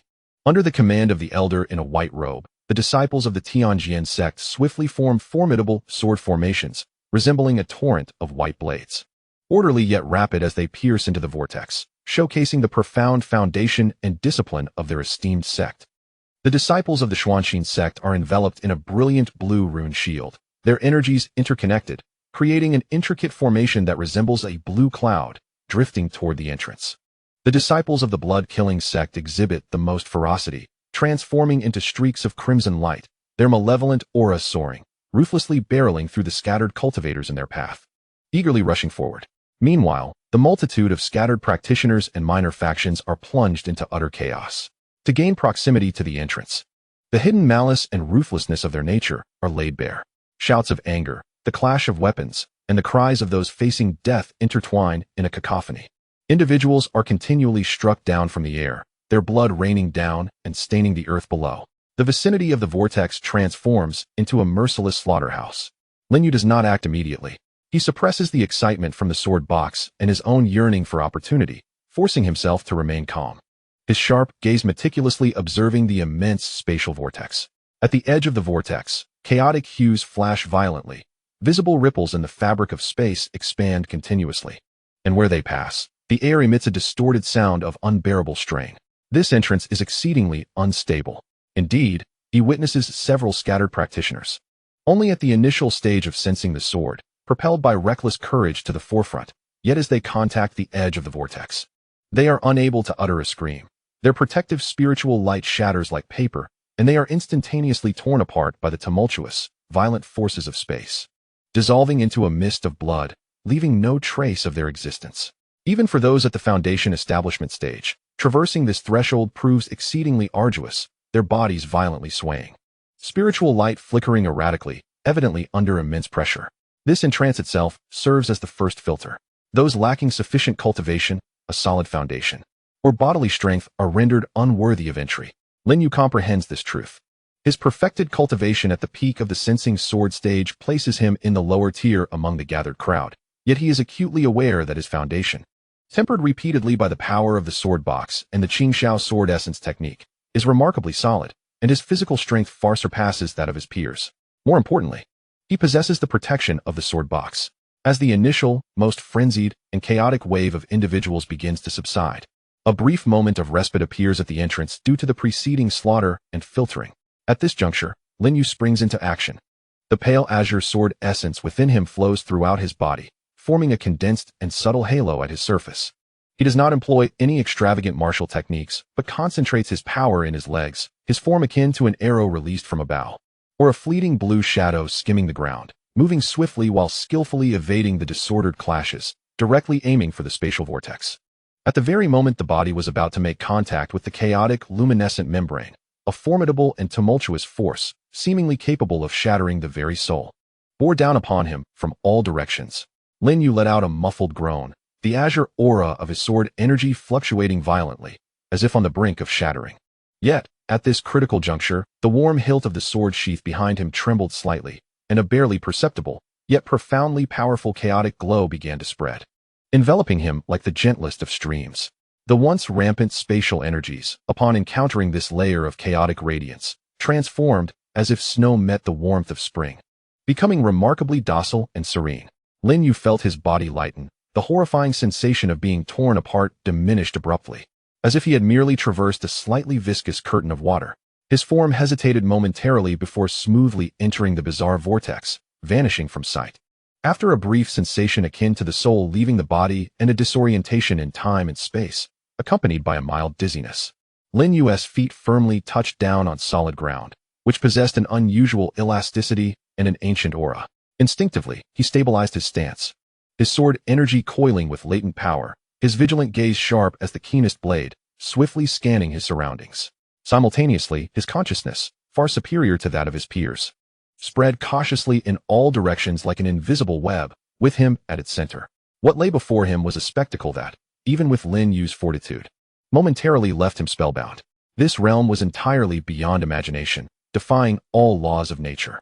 The sky was an unchanging leaden gray, heavy, oppressive, and suffocating, devoid of sun, moon, or stars, shrouded in silence. In place of clouds and birds, there were swords, countless blades of varying sizes and forms, each bearing different degrees of damage, ancient swords, broken blades, and remnants.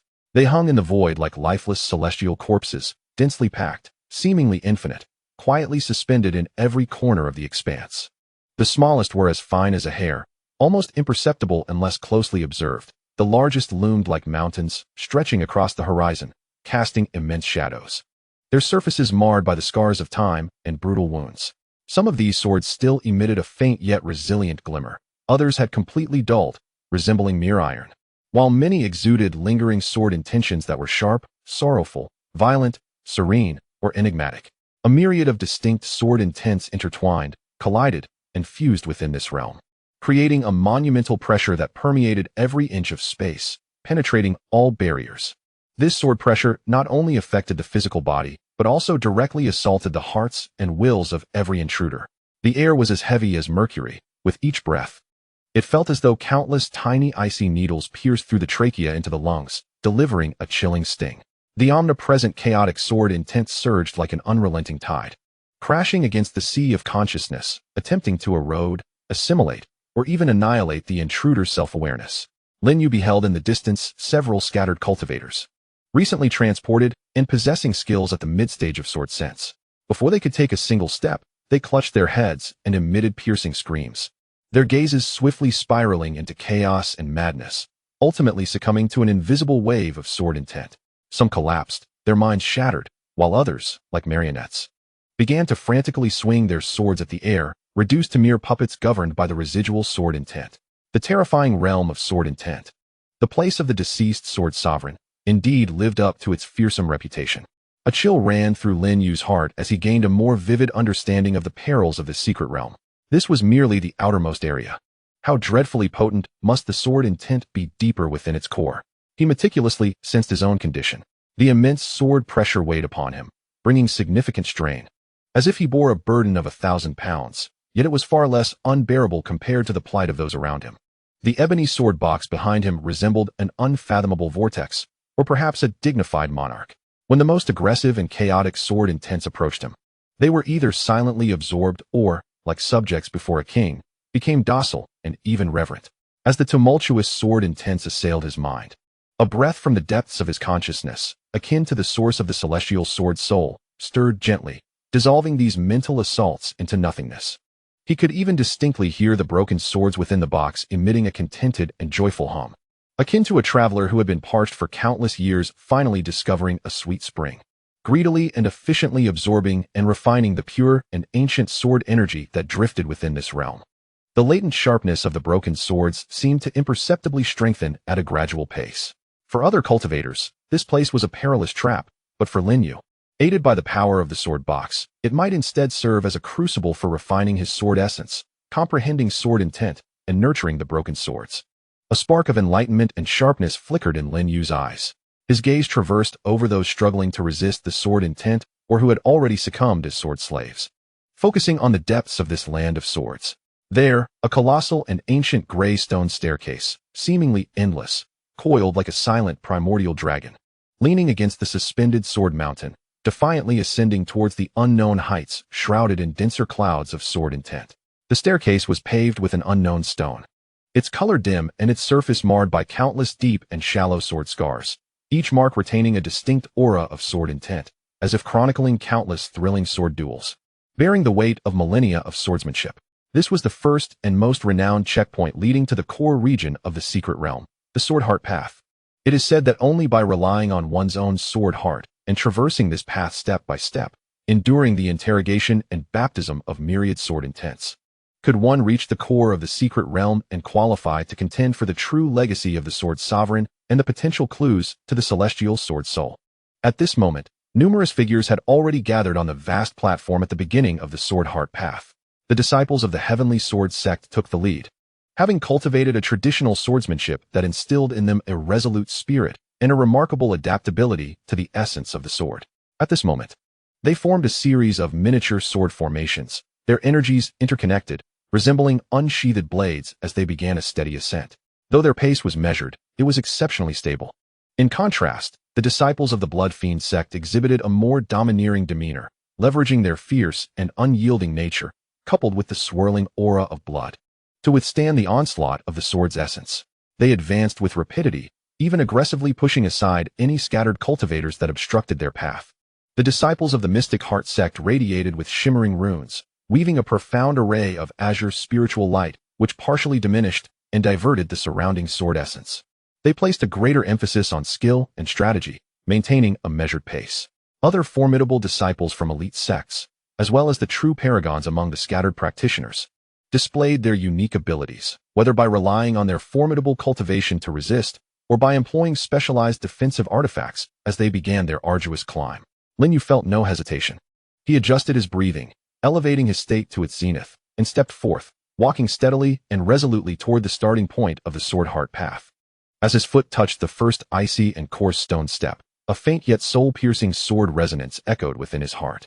A clear and pure examination of sword essence rose from the depths of the stairway, instantaneously penetrating his consciousness, scanning his will, his temperament, and his understanding and dedication to the path of the sword with an impartial gaze. This sword essence was of low intensity, resembling an introductory assessment. Lin Yu's expression remained calm, his gaze as still as a deep well. His heart of the sword had been tempered to a rock-solid state through the trials of his sect's destruction, survival in the wilderness, and life-and-death battles, establishing a connection with the transcendent sword soul. How could such a trivial introductory sword essence possibly sway him? He did not falter, firmly stepping onto the second and then the third level. As he ascended, the pressure of the sword essence emanating from the steps began to steadily intensify, growing more complex and multifaceted. At times, it was like a spring breeze and gentle rain, silently testing his patience and resilience. At other moments, it roared like thunder from the heavens, challenging his courage and decisiveness. It whispered like the seductive voices of the abyss, conjuring various temptations and inner demons, and at times, it shone like the brilliant sun, radiating undeniable righteousness, interrogating whether his actions aligned with the path of his heart. The Sword Heart Path did not merely test one's spiritual power or physical might. It directly probed the innermost essence, questioning the fundamental willpower of a swordsman, the purity of their heart, and the steadfastness of their commitment to their swordsmanship. Those whose resolve wavers are easily ensnared by distracting illusions, their sword hearts clouded, leading to a loss of self. Those with impure intentions and excessive malice will be repelled and countered by the righteous sword essence. And those with a shallow understanding of the sword path and weak willpower will find themselves unable to withstand the increasingly potent and dense waves of sword essence. The consequences could range from mental injury and being thrown back to the shattering of their sword heart, rendering them utterly incapacitated. No, I refuse to go back. This opportunity is mine. Kill. I will slay you all. Who dares to obstruct me? Master, junior sister, I am so sorry. I can't take it anymore. Let me out. Ascending merely a few hundred steps, the ruthless process of elimination commenced. Numerous cultivators succumbed to the onslaught of sword intent. Some, driven to madness, unleashed frenzied strikes against the emptiness before them, ensnared in the illusions woven by their inner demons. Others wept bitterly, engulfed by past guilt and fear, and still others, as if struck by a colossal hammer, screamed as they spat blood, their forms violently cast aside by an invisible force, transformed into fleeting lights, banished from the sword-heart path, and even expelled from the secret realm, losing all qualifications. Those who maintained their composure and continued forward steadily were scarcely 60% of those who had initially entered the secret realm. Yet Lin Yu, traversing this path where countless prodigies had perished, advanced with remarkable steadiness. His spirit resonated with the sword box behind him, forming an almost perfect cycle. The essence of the celestial sword soul, transcending all swords, rendered these trials of mental fortitude akin to rivers converging into the sea, incapable of fundamentally impacting him. His will, tempered through countless trials, stood resolute like a mighty rock. He even chose to loosen a portion of his mental defenses to thoroughly comprehend and absorb the myriad sword intents originating from ancient times and the revered sword sovereign of oblivion, integrating their quintessence into his understanding of the azure sky sword essence and chaotic sword chi. Gradually, his pace quickened, from initial steady steps to a light-footed stride, until eventually he began to leap across several steps at once. His extraordinary prowess soon drew the attention of those still laboriously climbing and those resting at higher elevations. Look, that young man in green below. It's him, the rogue cultivator who rejected Elder Mo Yuan outside the valley. How is this possible? How can he move so swiftly? He appears utterly unaffected. Goodness, he has only reached the peak of the sword sensing stage. I, at the initial stage of foundation establishment, struggle to advance. To what degree is his sword heart pure? Is he truly endowed with an innate, unsullied sword heart? A mixture of astonishment, shock, envy, and curiosity converged upon Lin Yu. Among the ranks of the heavenly sword sect, Elder Mo Yuan, while fending off the increasingly potent sword intent, glanced down at the green figure gliding effortlessly. His eyes ablaze with unprecedented brilliance, murmuring to himself, "Splendid, splendid, splendid." His sword heart is transparent, his intent as clear as a mirror. External evils cannot invade, and inner demons do not arise. Such a disposition is 1 in 10,000. He surpasses my own prowess in my youth by leaps and bounds. Alas, it is a great pity he could not enter our heavenly sword sect. His tone brimmed with boundless regret and admiration. The disciples of the Qingyun Sect cast incredulous glances. Relying on formations for an advantage, they still found it arduous, while this individual strolled forth with effortless ease. Within the ranks of the Bloodslaughter sect, the fierce warrior Li Shui abruptly turned, fixating on Lin Yu's ever-approaching figure, his countenance darkening to the point of dripping with malice. Suspicion and murderous intent coalescing into a palpable force. Something is amiss. Absolutely amiss. He must possess a rare treasure capable of resisting or even absorbing the sword intent here. Otherwise, it would be impossible. I must find an opportunity. Lin Yu paid no heed to the discussions and glances behind him. His entire focus was immersed in the exchange and confrontation with the myriad sword intents surrounding him. He is no longer merely a passive recipient of trials. Instead, he actively hunts for fragments of sword intent that are beneficial to him, integrating them into his being. In such an environment, his azure sky sword essence operates with increasing fluidity and grace, subtly becoming more refined, imbued with a sense of weathered experience and sharpness. He has surpassed numerous panting and straining loose cultivators, outpaced some small sect disciples sweating profusely, struggling with their magical artifacts, and is even gradually catching up to the elite disciples of the larger sects. As he steps onto the platform of the 10,000-step stone staircase and pauses briefly to gather his breath, he surveys his surroundings. The few cultivators remaining here to recuperate are all formidable, their auras potent, and their gazes piercing. The weakest among them is at least in the mid-foundation stage, and they are all seasoned powerhouses, either true disciples of various sects or veteran loose cultivators. They regard this unfamiliar youth, whose aura only reveals a consummate mastery of sword sensing, yet who has managed to ascend beyond them without even breaking a sweat, with expressions of profound shock, confusion, and an inexplicable mixture of wariness and scrutiny. Ahead, the end of the sword heart path is already in sight. It is a vast, bizarre platform formed by countless gigantic broken swords, their hilts pointing downward and their tips reaching skyward, shrouded in a thick, inextricable mist of colorful sword intent that is difficult to penetrate with one's consciousness. This is the final gateway to the core region of the secret realm. Lin Yu takes a deep breath, sensing a sharp sword intent within it. His spiritual power and soul energy merge flawlessly, his gaze sharp as a divine sword poised to unsheathe, as he takes his final step. Buzz. The moment his feet firmly touch the solid ground of the shattered sword platform, the relentless tide of sword intent pressure around him abruptly vanishes. In its place arises a more ancient, profound, and restrained aura, as if returning to the essence of the sword. A terrifying atmosphere of the sword path, where all things return to silence. The air here is no longer heavy, but carries a silence that sends shivers down the soul. He has successfully traversed the sword heart path. At this moment, upon the vast platform of broken swords, dozens of figures have gathered. Disciples from top-tier factions such as the Heavenly Sword Sect, Bloodslaughter Sect, and Qingyun Sect each occupy their own corners, their auras subtly confronting each other, on high alert. There are also some exceptionally powerful, fierce loose cultivators and a few prodigious talents from smaller sects, scattered across the platform, silently recuperating with flickering eyes. Lin Yu's arrival is akin to a massive stone cast into a tranquil, at least seemingly tranquil, lake, instantly drawing the attention of all on the platform, especially his aura, which starkly contrasts with those present, revealing only a consummate mastery of sword sensing, appears particularly glaring and incongruous at this moment. He disregards the curious, scrutinizing, cold, or subtly hostile gazes, walking straight to the edge of the platform to look down. Below, on the long, serpentine ancient stone staircase, countless figures are still struggling to climb like ants. Many of them falter and disappear under the onslaught of sword intent. Farther away, the expanse filled with billions of broken swords, suffused with chaotic sword intent, still emanates a chilling sense of oppression. Withdrawing his gaze, Lin Yu turned towards the depths of the platform, where a swirling mist of sword intent, resplendent in myriad colors, seemed to gaze back like an ancient, slumbering beast of ferocity.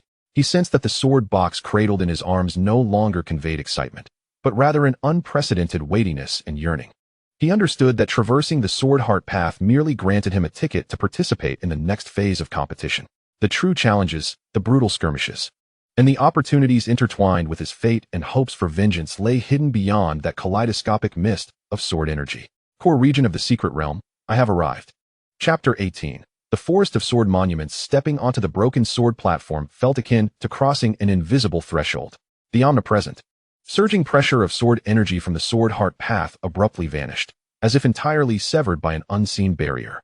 Yet, this did not imply ease. Instead, it was replaced by a profound, restrained, and heart-stirring majesty. The air seemed to solidify, every inch infused with an ancient, sharp aura, as though the very cosmos had transformed into a transcendent ancient sword, containing all radiance and murderous intent, poised to unleash cataclysmic devastation while silently scrutinizing every newcomer who dared to tread upon this ground. At the edge of the platform stood not a solid mountain wall, but a shimmering, wave-like curtain of light, glistening with a rainbow-hued luster. Beyond this veil, the scenery twisted and blurred, revealing a more vast and enigmatic essence of the world. The cultivators who had arrived earlier, after a brief moment of recuperation and cautious exchanges of glances, could not resist the allure of opportunity. They transformed into streams of varied colors, akin to pebbles cast into a lake, sending ripples that swiftly merged into the curtain of light, vanishing from sight. Lin Yu stood at the platform's edge, refraining from hasty action. He closed his eyes, attuning himself to the unique Dao rhythm of this place, while channeling the Qingxiao sword origin technique to thoroughly stabilize the slightly agitated blood and sword essence from his rapid ascent along the sword heart path. When he opened his eyes once more, they reflected a tranquil clarity. No longer hesitating, he stepped forward, merging into the radiant curtain. After a brief sensation of spatial transition, the scene before him unfurled with startling clarity, and even Lin Yu, with his steadfast resolve, could not help but feel profoundly shaken by the vista. He found himself in a realm so extraordinary that words could scarcely capture its essence. Beneath his feet lay a vast expanse, dark and rusted as if weathered by eons. Its surface extraordinarily hard, sending a slight sting through his consciousness when probed. The ground was etched with myriad intricate fissures and sword marks. Not chaotic, but imbued with unique rhythms and lingering wills, as if silently narrating countless epic confrontations of swordsmanship from a distant, ancient past. Most striking, nearly consuming his entire field of vision, was an endless forest of stone monuments rising above this desolate land. Countless stones of varying sizes and heights, each uniquely shaped, stood like silent masters of swordsmanship from different eras, steadfastly rooted between heaven and earth. The materials of these stone tablets are remarkably diverse, ranging from the coarse and rustic limestone, seemingly plucked from the mountainside, to the warm and understated spirit jade that emits a faint azure glow. There exists also the cold and unyielding black iron, gleaming with a metallic luster, and the crystalline ice tablets, seemingly sculpted from millennia-old glacial ice.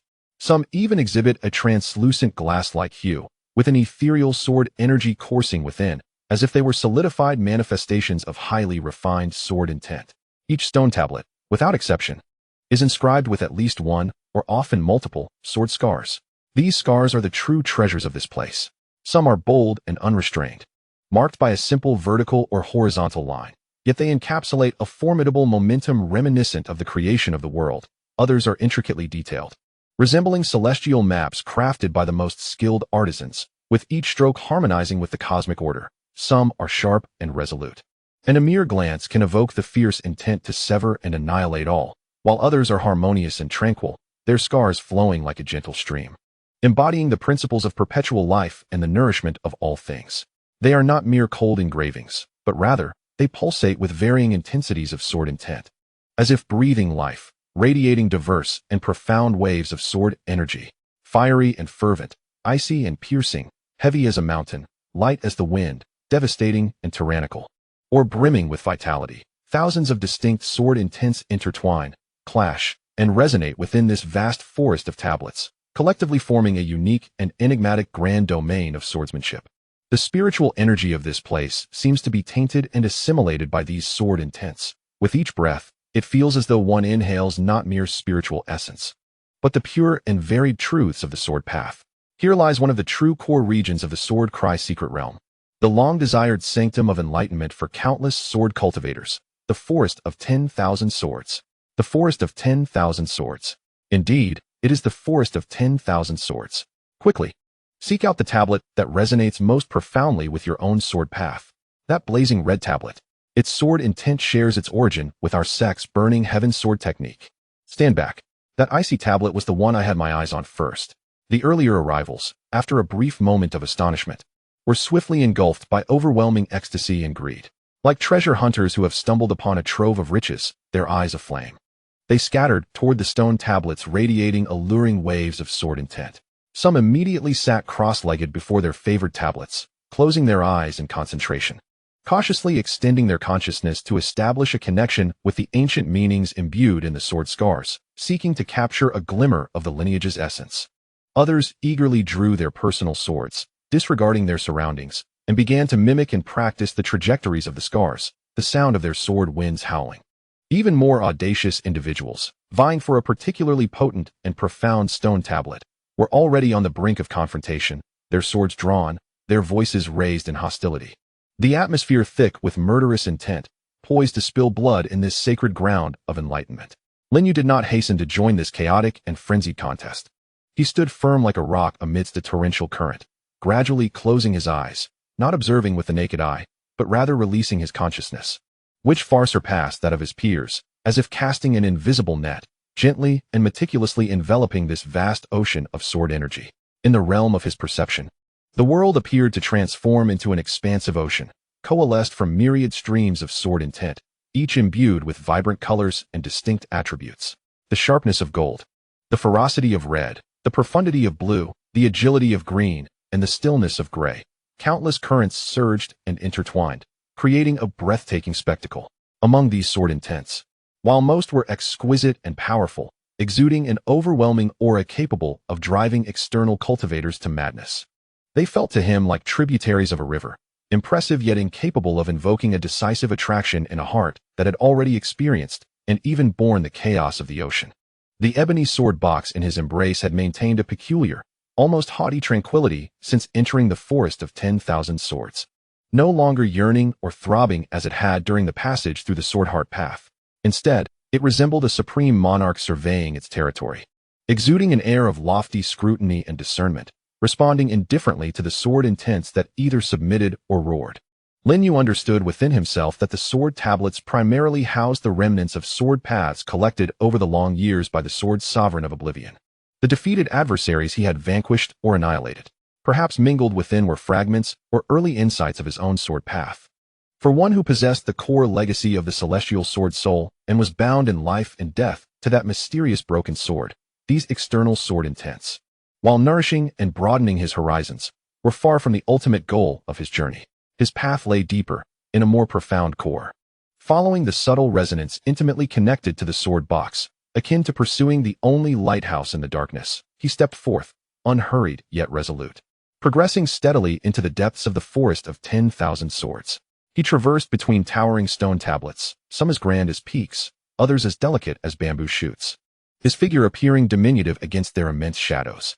To the stone tablets that incited frenzy and even violent clashes among other cultivators, with sword intents soaring skyward. He scarcely lingered his gaze, as if these legacies, capable of compelling foundational cultivators to risk their lives, were no different from the errant stones by the roadside in his eyes. His objective lay deeper still, within a region where even the sword intents seemed to thin, suffused with an aura of desolation and stillness. As he ventured further, the environment grew increasingly distinct. The number of stone tablets began to noticeably diminish, no longer as densely clustered as in the outer realms. Yet, each remaining tablet radiated an aura of ancient purity, even tinged with a sense of incomplete, tragic grandeur. Some tablets were riddled with cracks, seemingly on the verge of crumbling, bearing only faint, barely discernible scratches that nonetheless emanated a terrifying will capable of tearing apart the heavens and severing causality. Others were crafted from unique materials, neither metal nor jade. Their residual sword intents faint as a candle flickering in the wind, yet within them lay an eternal, indelible essence that caused Lin Yu's very soul to tremble as he drew near. Along the way, he beheld several core disciples of the Heavenly Sword Sect, solemnly seated around a colossal, pure white monument radiating with profound righteousness, its sword intent blazing like the midday sun, illuminating the surroundings with a resplendent brilliance.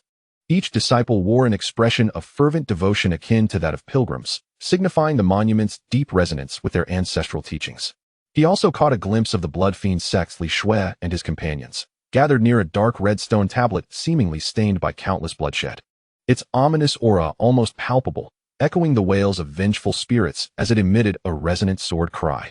Their eyes were wild with zeal, the bloodthirsty essence surrounding them harmonizing with the sword intent emanating from the stone.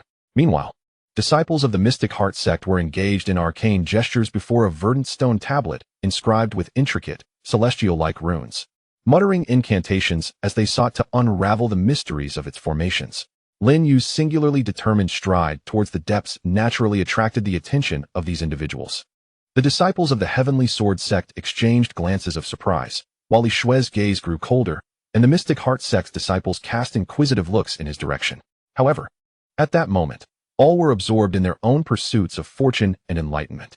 Although they found Lin Yu's behavior peculiar, none were inclined to divert their focus to obstruct a seemingly reckless wanderer who appeared to possess only nascent sword comprehension. Uncertain of how long he had traversed, the figures of surrounding cultivators had nearly vanished. The light in this place seemed to dim significantly, and the sword intent in the air grew exceedingly sparse, imparting a sense of desolation and utter stillness, as if all things had succumbed to silence and spiritual vitality had withered away. The stone tablets ahead became sparse and dilapidated, their sword marks blurred and indistinct, devoid of spirit, resembling forgotten tombstones upon this ancient battlefield. Finally, at the terminus of Lin Yu's vision, in the innermost recesses of the forest of 10,000 swords, he encountered a stone tablet in the center of an unusually spacious area. This monument stood solitary and irregular, resembling not a finely crafted stone but rather a massive boulder weathered by countless epochs, riddled with deep, intersecting cracks. It exuded a lifeless, gray-black hue. Devoid of any luster of jade or metal, its surface remarkably smooth, as if polished by unseen hands. There were no inscriptions, no deliberate sword marks. It was stripped to the essence of simplicity and ordinariness, appearing as merely a common stone carelessly discarded by time. The sword intent emanating from it was nearly imperceptible. No, it was not entirely undetectable, but rather an extreme void, a silence where all things converge and all laws dissipate. It represented a state of existence that transcended ordinary sword intent. Had it not been for Lin Yu's exceptionally keen senses and the unprecedented, intense vibrations emanating from the ebony sword box in his possession, which seemed on the verge of breaking free from its confines, he might have overlooked this seemingly worthless, uninscribed ancient tablet, much like the countless cultivators who had ventured here before him. This is it, the destination indicated by the sword box. Lin Yu's heart raced uncontrollably, the sound of his blood coursing through his veins resonating thunderously in his ears. He could distinctly hear the broken sword within its sheath emitting a sound that resembled a mournful cry, yet also a jubilant yearning, all its essence, all its intent, fixated upon the seemingly unremarkable ancient steel ahead. With measured and resolute steps, he advanced toward the wordless monument. The closer he drew, the more the surrounding environment appeared to solidify, enveloped by an indescribable heaviness and sorrowful aura, as if an invisible shackle descended upon him. Here, light seemed utterly consumed by the ancient steel, casting a shadowy gloom that rendered the air itself chillingly frigid. When he ultimately stood before the ancient steel, merely 3 feet from its cold, coarse surface, he could even hear the faint sound of his own breath, which felt strikingly out of place in this stillness. Slowly, he raised his right hand, reaching towards the silent stone face. Just as his fingertips were about to make contact, an earth-shattering sword cry erupted, seemingly emanating from the primordial chaos, akin to the very essence of the soul. The ebony sword sheath he clutched could no longer contain itself, bursting forth with an unprecedented chaotic glow that, while not blinding, exuded an aura that transcended all others. The lid of the sheath audibly clicked open, revealing a narrow gap through which surged an overwhelming, ancient sword intent, imbued with an indomitable will to resist and destroy, like a colossal dragon awakening from an eons-long slumber. Simultaneously, the previously silent, wordless ancient steel appeared to awaken entirely from this shared essence. The seemingly naturally formed, inconspicuous deep cracks upon its surface suddenly ignited with a dark red luminescence. This glow flowed like magma through the crevices, resembling the last throes of a dying behemoth's veins, unleashing an equally ancient, yet more ferocious and resolute destructive sword intent from within the steel, colliding fiercely with the aura of the sword sheath in the air. In that moment, Lin Yu's hand firmly pressed against the surface of the ancient steel, where the searing warmth met the biting cold. Boom! His consciousness, his soul, every facet of his perception was swept away in an irresistible, indescribable torrent of terror. The reality before his eyes rapidly receded and crumbled, pulling him into an endless, bizarre realm filled with scenes of destruction and creation. He was no longer a mere observer. His perspective fused entirely with that of the towering, blurry figure within the phantasmagoria. He beheld himself, or rather that figure, standing amidst a completely shattered and decaying cosmic expanse. Beneath his feet lay fragmented landmasses, flowing with molten lava, while above loomed a sky riddled with cracks, where stars fell like shattered glass. In his grasp was a complete longsword, its form and the contained yet tremor-inducing aura indistinguishable from the broken sword in his sheath. Yet now it was whole, its blade suffused with chaotic radiance, embodying the principles of the universe's genesis and demise, the origin of destruction, and the ultimate destination of all. His adversary was not any tangible foe, but the entire wailing cosmos. It was the cold, merciless Tao that sought to eradicate all variables lurking in the shadows. It was the boundless, cataclysmic thunder of obliteration, the roaring chaos of tempestuous winds, and the spear of divine retribution forged from pure principles, transcending the very fabric of time and space. The battle commenced, a roar that seemed to embody the indomitable spirit of ages past, and the defiance of countless beings shattered the continuum of time, fracturing myriad paths of existence. That towering figure, wielding a flawless divine sword, advanced without a trace of hesitation towards the supreme, cold, and unfeeling firmament, towards the predetermined fate and rules, launching the most resolute and brutal counteroffensive against destiny. With the swing of the sword, it was not merely a simple slash or thrust, it was a clash of philosophies, a manifestation of will. Where the blade's light traversed, the rivers of stars recoiled, the sun and moon were rendered devoid of brilliance, and the fundamental laws that governed the cosmos, fragile as the strings of a delicate instrument, snapped one by one. This was an assault that transcended all earthly martial techniques and descriptions. Its core intention was encapsulated in a single word: annihilation, to obliterate all obstacles before him, to shatter the prison that bound all living souls, to destroy the so-called heavenly law that dictated all injustices. Lin Yu's spirit was entirely consumed by this unprecedented battle, a spectacle rarely witnessed since the dawn of creation. He sensed the boundless fury within that figure's heart, the indomitable will stemming from the depths of the soul, the determination to be shattered for a belief, and a profound sorrow and compassion hidden beneath the overwhelming battle intent.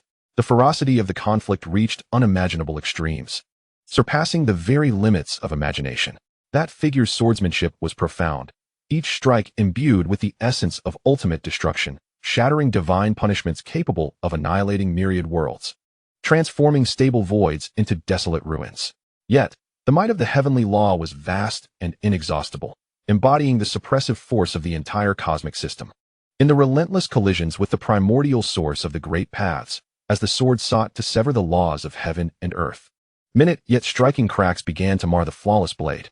Ultimately, beneath an ultimate calamity that seemed to encapsulate the annihilative intent of an entire epic, a blinding light beyond description erupted, accompanied by a roar of utmost defiance, as if to shatter the ancient heavens.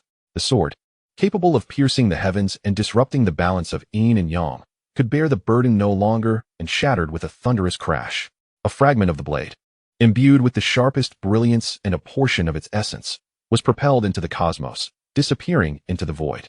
The remaining sword body, along with its hilt, carried the last vestiges of that figure's indomitable battle spirit, the remnants of its soul, and the core essence of destruction, like a fallen ancient star, trailing a long luminous tail as it plummeted into the boundless, frigid abyss of darkness. At this juncture, the illusion was severed as if by a keen blade. Abruptly coming to a halt, Lin Yu's consciousness was violently thrust back into reality by an overwhelming force. He staggered back 7 or 8 steps before barely regaining his composure. His face pale as parchment, devoid of color, veins bulging on his forehead, gasping for breath as though he had just emerged from the depths of drowning. His garments were completely soaked in cold sweat, clinging to his skin and imparting a chilling, clammy sensation. Though brief, the experience he just underwent was a profound and soul-stirring illusion, its impact far surpassing the entirety of his past encounters. It left him with an overwhelming sensation, as if his very essence had been torn asunder and then forcibly reassembled. The ancient, unadorned monument that bore witness to this extraordinary battle fragment fulfilled its final purpose in that fleeting moment.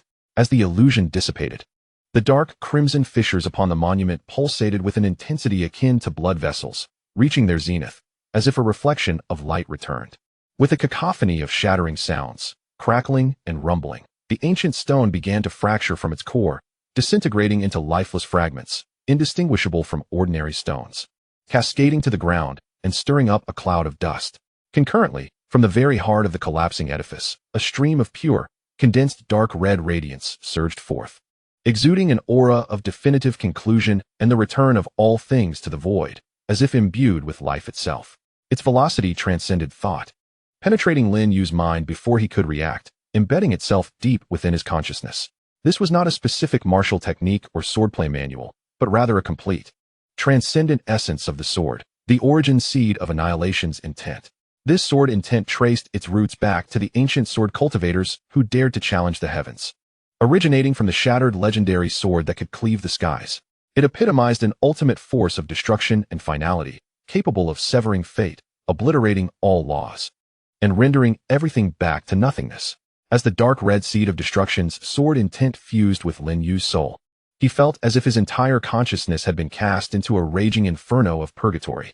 Countless ancient insights on annihilation, fragmented battle scenes, shards of laws, and the indomitable will against fate surged violently within him, imprinting themselves upon the very essence of his being.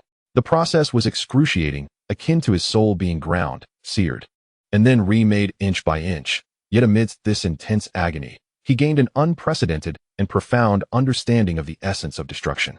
The chaotic sword energy he had previously wielded through instinct and the guidance of his sword box held merely a hint of the annihilative quality, dwarfed in comparison to the destruction's sword intent now merging with his soul. It was akin to a firefly against the full moon, a stream against the vast ocean, merely a trivial offshoot of this supreme sword intent, or perhaps its most rudimentary and superficial expression. At this moment, he truly grasped the source of its power, comprehending its essence and will. His gaze involuntarily sharpened, becoming exceedingly keen and profound. Deep within his pupils flickered visions of dark red destruction and shattered celestial bodies. Although his aura, constrained by his cultivation level, did not undergo a cataclysmic surge, a terrifying essence, capable of concluding all existence and ushering everything into silence, began to subtly envelop and settle around him. He had attained a monumental opportunity that could reverberate through countless realms. Yet he was acutely aware of the ancient and terrifying burden he now bore, one intricately tied to a battle against fate itself.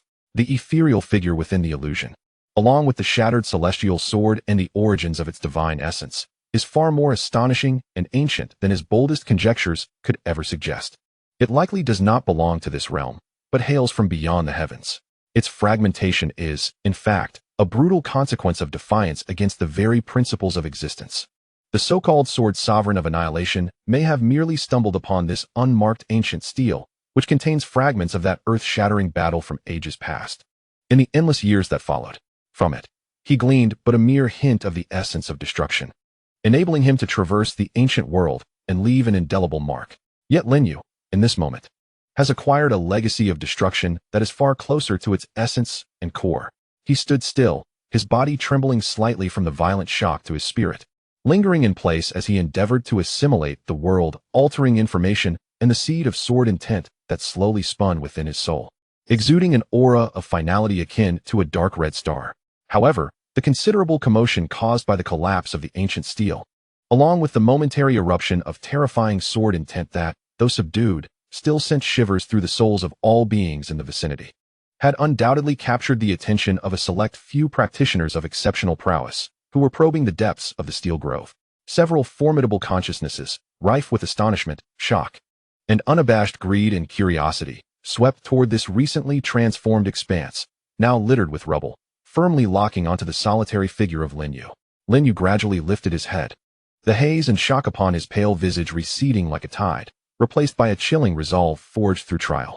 Deep within his pupils, the fleeting glimmer of dark red destruction flickered momentarily, regardless of what lay ahead, or who his adversaries might be they celestial deities, the supreme path of the heavens, or all worldly impediments. His sword, having embraced this defiant essence of annihilation, was destined to carve a path uniquely his own, unbound by any constraints. Thus, the essence of destruction was firmly planted within him, within the depths of his soul. Chapter 19. Encounter with a rival. The shattered remnants of the ancient steel danced as if alive, swirling slowly in the void, reluctant to settle. An ineffable aura of destruction permeated the air, as if the very laws of this space had been stained and distorted by the ultimate will contained within that stone tablet. Even the light that traversed this realm appeared dim and obscured, imbued with a sense of lethargy and sorrow. Lin Yu closed his eyes in deep concentration, immersing his entire consciousness into the sea of awareness, striving to guide the newly birthed, untamed dark red sword intent, as fierce as an ancient beast. This seed of sword intent was not a docile force. It resembled a fragment of a shattered memory, carrying the final roar and defiance of some existence. A surge of annihilation emanating from the universe's end, violently crashing and howling within his sea of awareness. Had his spirit not been tempered through countless nourishments from the ebony sword box and the myriad sword intents of the sword heart path, molded into an extraordinary resilience. As clear as crystal, he would have likely succumbed to this pure torrent of destruction, his self-awareness obliterated and assimilated, reduced to a mere shell, knowing only annihilation. Even so, at this moment, he felt as though he were traversing a perilous tightrope, requiring the utmost concentration of willpower to cautiously comprehend, assimilate, and endeavor to tame this formidable force, merging it with the faintly azure essence of his Qingyun sword, while soothing the subtly trembling ebony sword sheath behind him, resonating with the same source of energy. However, within the depths of this realm where opportunity and death coexisted, the most luxurious possession was the uninterrupted tranquility of time. The sharp, piercing sounds slicing through the air were accompanied by an overwhelming, suffocating stench of blood and an icy, relentless malice, akin to wolves drawn by the scent of carnage, drawing ever closer with alarming speed. Numerous powerful pressures enveloped the recently altered area like invisible but immensely heavy shackles, abruptly rousing Lin Yu from his precarious state of equilibrium amidst danger. The sensation was akin to being yanked from the depths of icy waters, a jolt of intensity shaking him to his core. He suddenly opened his eyes, and within the depths of his once clear pupils, a fleeting glimmer of dark red, reminiscent of annihilation, flashed like a fissure from the underworld, carrying with it a chilling murderous intent that had yet to be fully restrained. Before him stood four disciples clad in the dark red garb of the blood slaughter sect, led by the sinister and venomous-eyed Li Yu, who had already fanned out like trained hounds, forming a perfect half-circle to completely seal off all possible avenues of escape. The air around them crackled with a chaotic and violent energy, the essence of blood slaughter circulating around them like a viscous liquid, clearly indicating they were battle-hardened individuals who had clawed their way out from mountains of corpses and seas of blood. Li Yu's gaze, sharp as that of a hawk, first swept over the ground where shattered remnants of an ancient tablet lay, entirely devoid of any spiritual radiance and resembling mere ordinary stones. This uncertainty was soon supplanted by an almost feverish, uncontrollable greed. He fixated on the only living being present, Lin Yu. His pale face devoid of color slowly twisting into a grotesque smile that mingled cruelty with certainty, as if he were a long-sought hunter finally cornering a priceless beast. Indeed, it is you, you little wretch. Li Shui's voice was hoarse and frigid, akin to a rusted saw scraping against bone. Imbued with a chilling essence that seeped into the marrow, laced with an uncontainable excitement at having found his target. Although the destructive wave of sword intent that had just altered the very fabric of the world bore an external essence distinct from the Bloodslaughter Sect's techniques, the annihilating nature that rendered all existence void and meaningless resonated with the final remnants of energy left by Senior Brother Tu Lai at the site of his demise outside Luoyuan Square. And the bizarre collapse of this tablet. Heh, boy, be wise and obediently hand over the fragment of the ancestral sword path you obtained at Luoyuan Square, along with that peculiar treasure on you that emanates the power of annihilation. Perhaps, considering your merit in offering treasures and your potential as a useful asset, I, your senior brother, might grant you a chance to kneel and submit to the Bloodslaughter Sect, becoming a loyal hound under my command. The three disciples behind him simultaneously displayed bloodthirsty grins, akin to hyenas sensing the dying breath of their prey. A surge of malevolent energy erupted from their bodies, akin to three boiling, dark red plumes of smoke ascending to the heavens. Their auras intertwined and coiled, creating a suffocating blood-red force field in the air. While even the ancient sword scars etched into the ground, weathered by the passage of eons, seemed to emit an imperceptible wail under the onslaught of this foul atmosphere. Lin Yu sighed inwardly. What was destined to come could not be evaded. He gradually straightened his posture, his spine erect like a long sword, concealed yet exuding an indomitable spirit.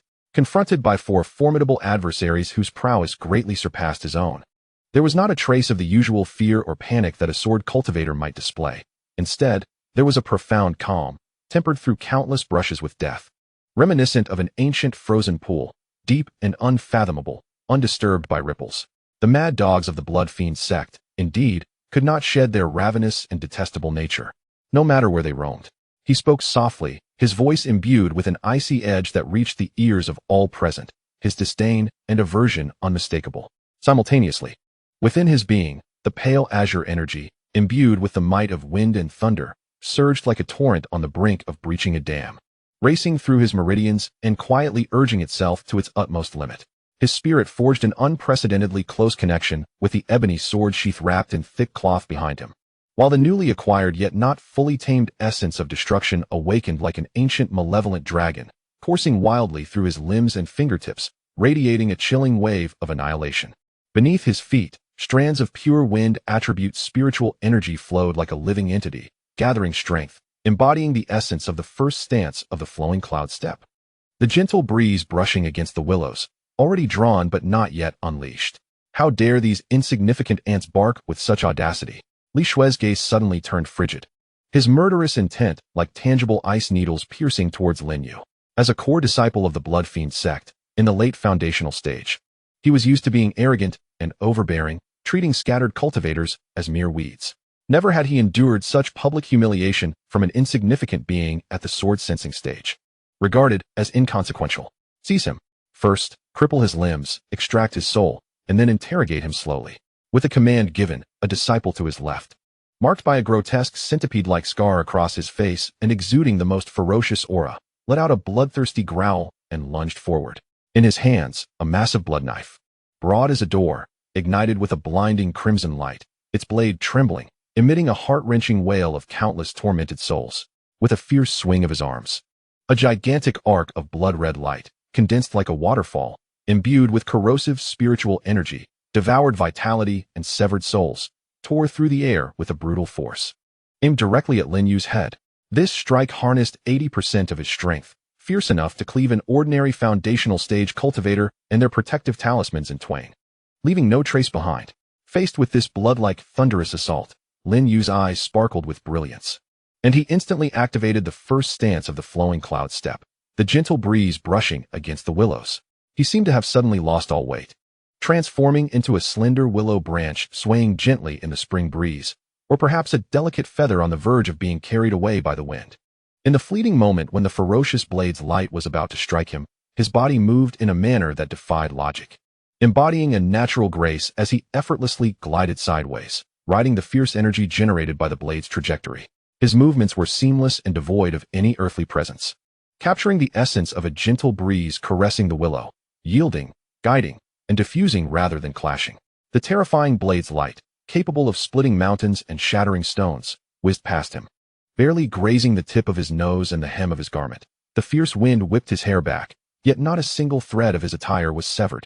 As he gracefully retreated, narrowly evading the lethal strike, Lin Yu's right hand transformed into a sword-like gesture, darting forward with lightning speed.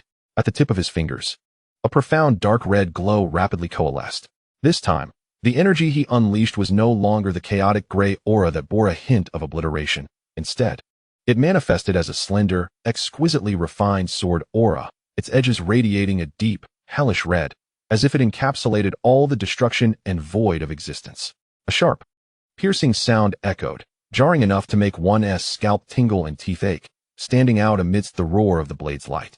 The formidable, blood-red blade, brimming with malevolence, upon contact with this slender dark red sword aura, was sliced through as effortlessly as a hot iron meets fragile ice, cleaved apart in silence and smoothness. The immense bloodthirsty spiritual power contained within the blade, along with the wails of countless vengeful souls, encountered its natural nemesis, and was instantaneously obliterated, purified, and returned to eternal nothingness by the pure, ultimate will of destruction embodied in the dark red aura. The dark red sword aura itself only paused slightly, as if it had merely pierced through a thin layer of paper, still resolute and unwavering, precisely targeting the vital point of the scarred-faced disciple, who had faltered momentarily due to the miss of his strike.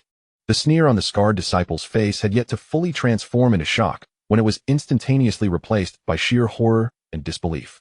He could not fathom why his blade, honed with 80% of his cultivation and capable of slaying opponents of equal rank, had proven so feeble. What on earth was this dark red sword aura?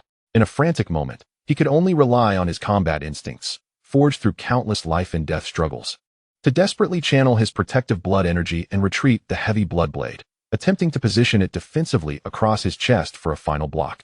A crisp, heart-stopping sound of shattering echoed. The blood blade, a low-grade spirit weapon of considerable quality that had tasted countless victories, shattered upon contact with the dark red destructive aura as if it were ancient, desiccated wood, breaking with a sound that was smooth and unblemished. The destructive sword energy penetrated the broken blade without obstruction. Although its power was diminished by nearly half, it still surged forth like a venomous dragon, ruthlessly piercing into the scarred disciple's left shoulder. The disciple with the scarred face let out a brief, anguished grunt, his entire being struck as if by a colossal battering ram, staggering backward and spewing blood that traced a mournful arc through the air. He crashed heavily onto the ground several yards away, raising a cloud of dust. A gaping, charred wound the size of a bowl marred his left shoulder, the edges of flesh grotesquely carbonized. More terrifyingly, a chilling and apocalyptic intent of destruction surged through his meridians like a malignant growth, ruthlessly eroding his vital essence, leaving him unable to rise, curled up in agony upon the ground, convulsing. A single strike, merely a seemingly casual counterattack, had effortlessly breached his defenses, inflicting grave injury upon a mid-stage Foundation establishment cultivator and shattering his weapon. This scene plunged the previously bloodthirsty battlefield into an instant silence. The sinister grins of the two remaining disciples of the Blood Fiend sect froze, their eyes filled with uncertainty. Even the confident Li Shui felt his pupils contract to a perilous pinprick, for the first time revealing an unprecedented gravity and a hint of unnoticeable dread upon his face. He sensed more acutely than the others that Lin Yu's recent sword strike contained an utterly incomprehensible, pure essence of annihilation. It was a terrifying force that directly pointed toward the end of all things, a collapse of laws.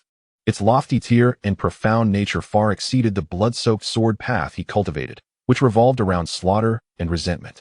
This was not a power that an ordinary loose cultivator could wield. This youth undoubtedly harbored a monumental secret. There was something peculiar about this youth. They could not afford to give him a moment's respite. Let us strike together. With all their might, at any cost, they must kill him.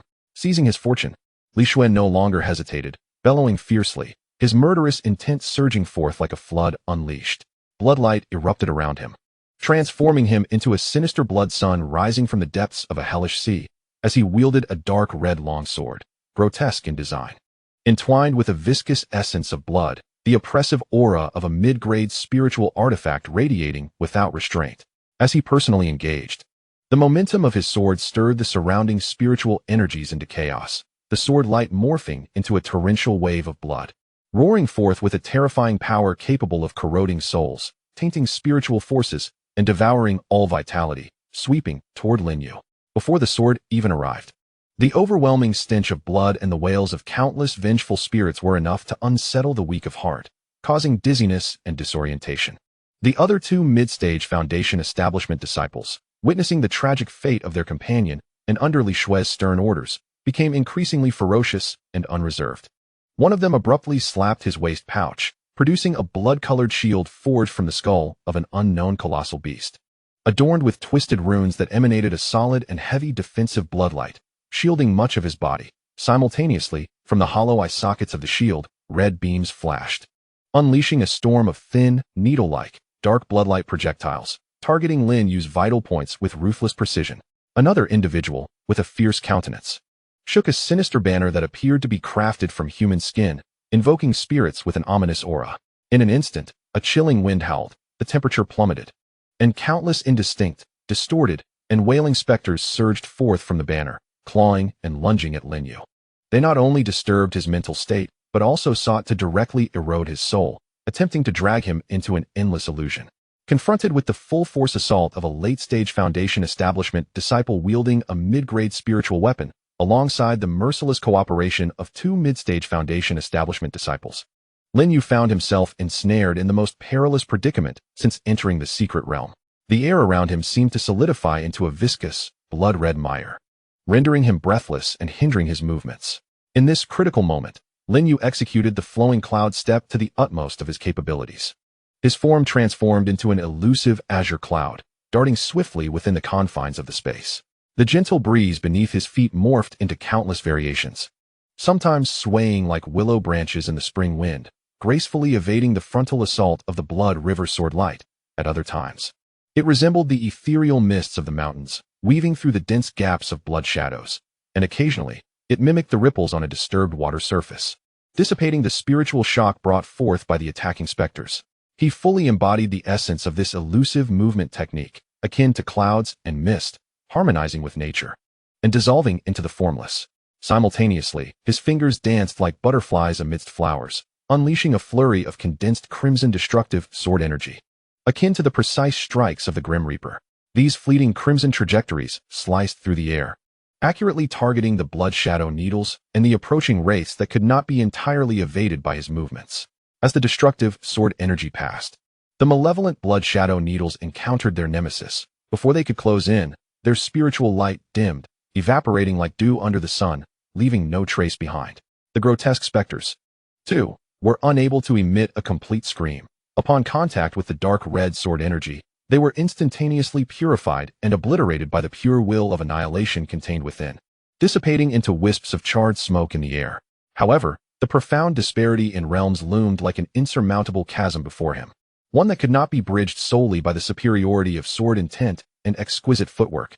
The ferocious Blood River sword light possessed overwhelming power, with an expansive reach, imbued with a concentrated and formidable bloodlust. While the destructive sword energy could extinguish portions of its light, it could not wholly counteract the relentless onslaught akin to a tide of crimson. The fierce residual waves of bloodlust sword energy struck Lin Yu's pale azure protective sword essence like countless invisible daggers, emitting a corrosive hiss that sent shivers down his spine. Although most of the impact was mitigated by the flowing cloud step or absorbed by his protective sword essence, a few stray attacks left deep and shallow crimson marks upon his body. More troubling was the bone-chilling, piercing bloodlust that harbored potent spiritual pollution, burrowing into his meridians and soul through the wounds, attempting to taint his pure azure sword essence and erode his steadfast will, bringing waves of cold numbness and dizziness. The swordsmanship of the bloodthirsty was exceedingly cunning and ruthless, displaying an unparalleled wealth of combat experience. He swiftly discerned certain patterns and limits in Lin Yu's movements. The crimson long sword, akin to a venomous serpent imbued with life, ceased to execute broad and reckless strokes. Instead, it became increasingly intricate and rapid, consistently predicting the fleeting moments when Lin Yu's evasion faltered, where old strength had waned and new strength had yet to emerge. The sword's tip, like a maggot clinging to the bone, relentlessly pursued and constricted his evasion space, forcing him to retreat repeatedly, his operational range diminishing with each step. With a swift motion, Lin Yu attempted to evade a barrage of blood-red shadow needles, but his form momentarily faltered. The bloodthirsty's crimson sword struck from an exquisitely cunning angle, aiming directly for his vital flank. Though startled, Lin Yu maintained his composure. His feet danced like willows in a breeze, propelling him sideways just in time to narrowly evade the sword's most lethal point.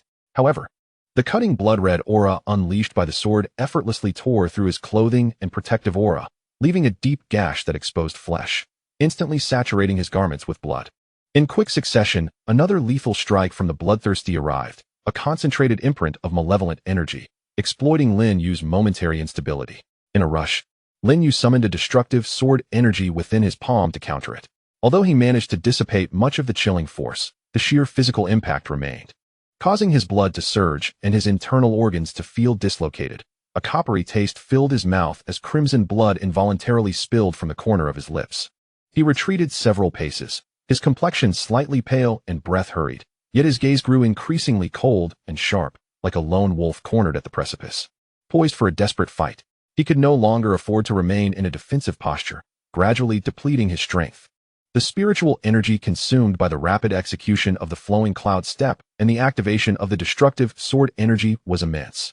The newly acquired sword intent was still in its infancy, and its application weighed heavily on his mind. Although his injuries were not fatal, they would worsen under the relentless erosion of the malevolent energy. If he delayed further, once his spiritual energy was exhausted or his mind faltered, death would be inevitable. He needed to devise a means to break the stalemate and create chaos sufficient to reverse the tide or seize an opportunity to break free. As thoughts raced through his mind, a flicker of resolve glinted in his eyes, contemplating whether to recklessly invoke the sword box, drawing forth deeper and more uncontrollable powers for a slim chance of survival. Suddenly, a voice, clear and melodious, yet imbued with unyielding righteousness and undeniable authority, resonated like the chime of jade or the tolling of temple bells, shattering the oppressive atmosphere of slaughter in the vicinity. Accompanying this voice was a radiant white sword light, pure and vast, akin to the sun rising to dispel darkness, cutting through the chaos with an enigmatic trajectory that embodied the profound truths of heaven and earth, precisely targeting the slight opening in the bloodthirsty's defenses, which had been exposed in his fervent assault on Lin Yu. This sword strike, in terms of speed, angle, and the formidable righteousness and fierce sword intent it embodies, has reached an exceptionally high level, demonstrating the exquisite swordsmanship of its wielder. Li Shui's expression changed dramatically. He distinctly sensed the substantial threat contained within this strike, along with the overwhelming righteousness that inherently restrained his bloodthirsty power. Should he neglect to defend himself, even if he could seize the opportunity to severely injure or even kill Lin Yu, he would inevitably be pierced through by the unmatched white sword light, leading to a dire outcome for himself. In the blink of an eye, he was compelled to forcibly halt his pursuit of Lin Yu. The bloodthirsty energy within him surged chaotically, causing discomfort, while his blood-colored longsword emitted a reluctant hum. With a fierce spin, he drew a heavy crimson light curtain, blocking the oncoming white sword light. Clang! The clash of the blood sword and the white sword erupted with a deafening sound, akin to tearing through eardrums and shaking the very soul.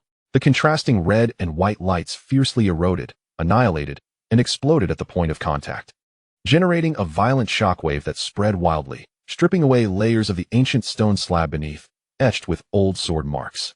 Dust mixed with the dissipating bloodthirst, and sword energy filled the air. The wielder was none other than a member of the Heavenly Sword Sect. Leading the charge was Luo Feng, a core disciple who had previously met Lin Yu outside the Sword Burial Valley and held him in high regard. He was at the late stage of foundation establishment, standing tall like a pine, possessing a handsome visage with sword-like brows and starry eyes. His immaculate white sword robe accentuated his extraordinary demeanor, as he wielded a 3-foot azure sword that emanated pure white light, adorned with cloud patterns. His swordsmanship was upright and grand, imbued with a righteous will to cleanse evil and protect the righteous path, effectively countering Li Shui's sinister and domineering bloodsword techniques. Following Luo Feng were 4 other disciples of the Heavenly Sword Sect, their auras equally sharp and eyes keen, all at least in the mid-foundation establishment stage. They reacted swiftly, dispersing to subtly form a balanced sword formation, opposing the remaining 2 disciples of the Bloodthirst sect. Luo Feng, are you so intent on opposing my Bloodthirst sect, meddling in affairs that do not concern you? Li Shui retreated 2 steps, easing the numbness and impact in his arm. His expression was as dark as the sky before a storm, fixating on the suddenly intervening Luo Feng, his voice brimming with suppressed fury and intent to kill. Luo Feng stood firm with his sword, his garments gently swaying in the residual energy waves, his demeanor outstanding. He first cast a swift glance at Lin Yu, who appeared somewhat disheveled with a bloodied corner of his mouth, yet retained an unwavering calmness in his eyes. A flicker of subtle surprise and deeper curiosity crossed his gaze before finally settling on Li Shui. He spoke with a clear voice. To draw my sword in aid of those wronged is the duty of us sword cultivators. Moreover, you, practitioners of the demonic path, commit murder under the bright sky before us righteous cultivators, seizing opportunities from others. As the Heavenly Sword Sect, a leader of the righteous path, upholding the righteous spirit, how can we turn a blind eye and allow you to act wantonly? His words were grand and righteous, fully embodying the responsibilities and demeanor of the Heavenly Sword Sect as a paragon of the righteous path. However, Lin Yu's spirit was acutely attuned, far exceeding that of ordinary individuals. He could faintly perceive that in Luo Feng's gaze, aside from a smattering of righteous intent and a prior flicker of admiration, there resided a deeper scrutiny and cold examination of his unique existence. While the gesture of assistance might harbor a semblance of genuine goodwill, it was more probable that Luo Feng sought to observe closely this solitary cultivator capable of stirring ancient tablet phenomena and wielding a peculiar, yet formidable sword intent. Perhaps he even hoped to wait until Lin Yu and the Bloodslaughter sect were mutually annihilated, thus reaping the benefits for himself. Nevertheless, the sudden intervention of Luo Feng and his team from the Heavenly Sword Sect indeed acted like a sturdy piece of driftwood cast beside a small boat on the verge of being engulfed by a raging tempest, temporarily alleviating Lin Yu's precarious and near-desperate plight. Ah, how noble it is to stand against injustice! What a paragon of righteousness! Li Shui, consumed with wrath, let out a sardonic laugh, his voice laced with ferocity and mockery. The Bloodslaughter sect and the Heavenly Sword Sect had harbored long-standing enmity. Encounters between their disciples often resulted in a fight to the death. In this moment, the convergence of old grievances and new animosities extinguished any thoughts of negotiation or compromise, igniting a fervent desire for bloodshed. If your Heavenly Sword Sect insists on wading into these turbulent waters, do not blame me for my ruthlessness. I will eradicate you all. Chaos erupted instantaneously. The 5 disciples of the Heavenly Sword Sect moved in perfect harmony, their sword formation activated in an instant. 5 blades of varying hues yet equally fierce intertwined to form an impregnable net of sword energy, seamlessly blending offense and defense. The air was filled with the shrieks of sword strikes, the explosions of blood, the clash of spells, and the piercing wails of malevolent spirits being purified by the sword's aura. A cacophony of vibrant energies surged and collided within the depths of the sword tablet forest, transforming the area into an even more chaotic, brutal, and perilous battlefield. The ferocious currents of energy surged like uncontrollable beasts, recklessly assaulting the ancient, cold stone tablets that had witnessed countless upheavals over the ages. The pressure weighing upon Lin Yu suddenly diminished significantly, yet he did not allow himself to relax his vigilance. Nor did he naively believe that the crisis had been entirely averted. He understood well that both factions present, whether it was Li Shui, who loathed him to the core and sought his swift demise, or Luo Feng, who ostensibly offered assistance but harbored ambiguous intentions, were far from benevolent. Each held their own motives and calculations regarding him. Employing the agile flowing cloud steps, he navigated the battlefield like a specter skirting the edge of a storm, cautiously avoiding the core shockwaves of the main conflict. Simultaneously, he relentlessly urged forth the destructive sword energy, acting as the most lethal and precise assassin, seeking opportunities to alleviate the pressure on the Bloodslaughter sect disciples entangled with the Heavenly Sword Sect, disrupting their formation. This also provided him with the invaluable chance to further familiarize himself with and hone the extraordinary yet challenging power he had recently acquired. On another front, his gaze, sharp as that of a hawk, continually swept across the tumultuous battlefield, his mind racing to calculate the expenditure of spiritual energy, assess the conditions of all parties involved, and search for any potential opportunity that might present itself for his escape. However, it was evident that Li Shui harbored the deepest murderous intent and obsession towards Lin Yu. Even amidst the fierce clash with a formidable adversary like Luo Feng, where sword lights collided and sparks flew, accompanied by an incessant roar of energy, he would occasionally divert a portion of his focus, his gaze as cold and lethal as a serpent, fixated intently upon Lin Yu's figure. At the slightest indication of Lin Yu approaching or attempting to escape the combat zone, he would deftly manipulate several extremely cunning and insidious crimson sword energies, akin to venomous stings lurking in the shadows, silently yet swiftly targeting Lin Yu's vital points, compelling Lin Yu to remain perpetually vigilant.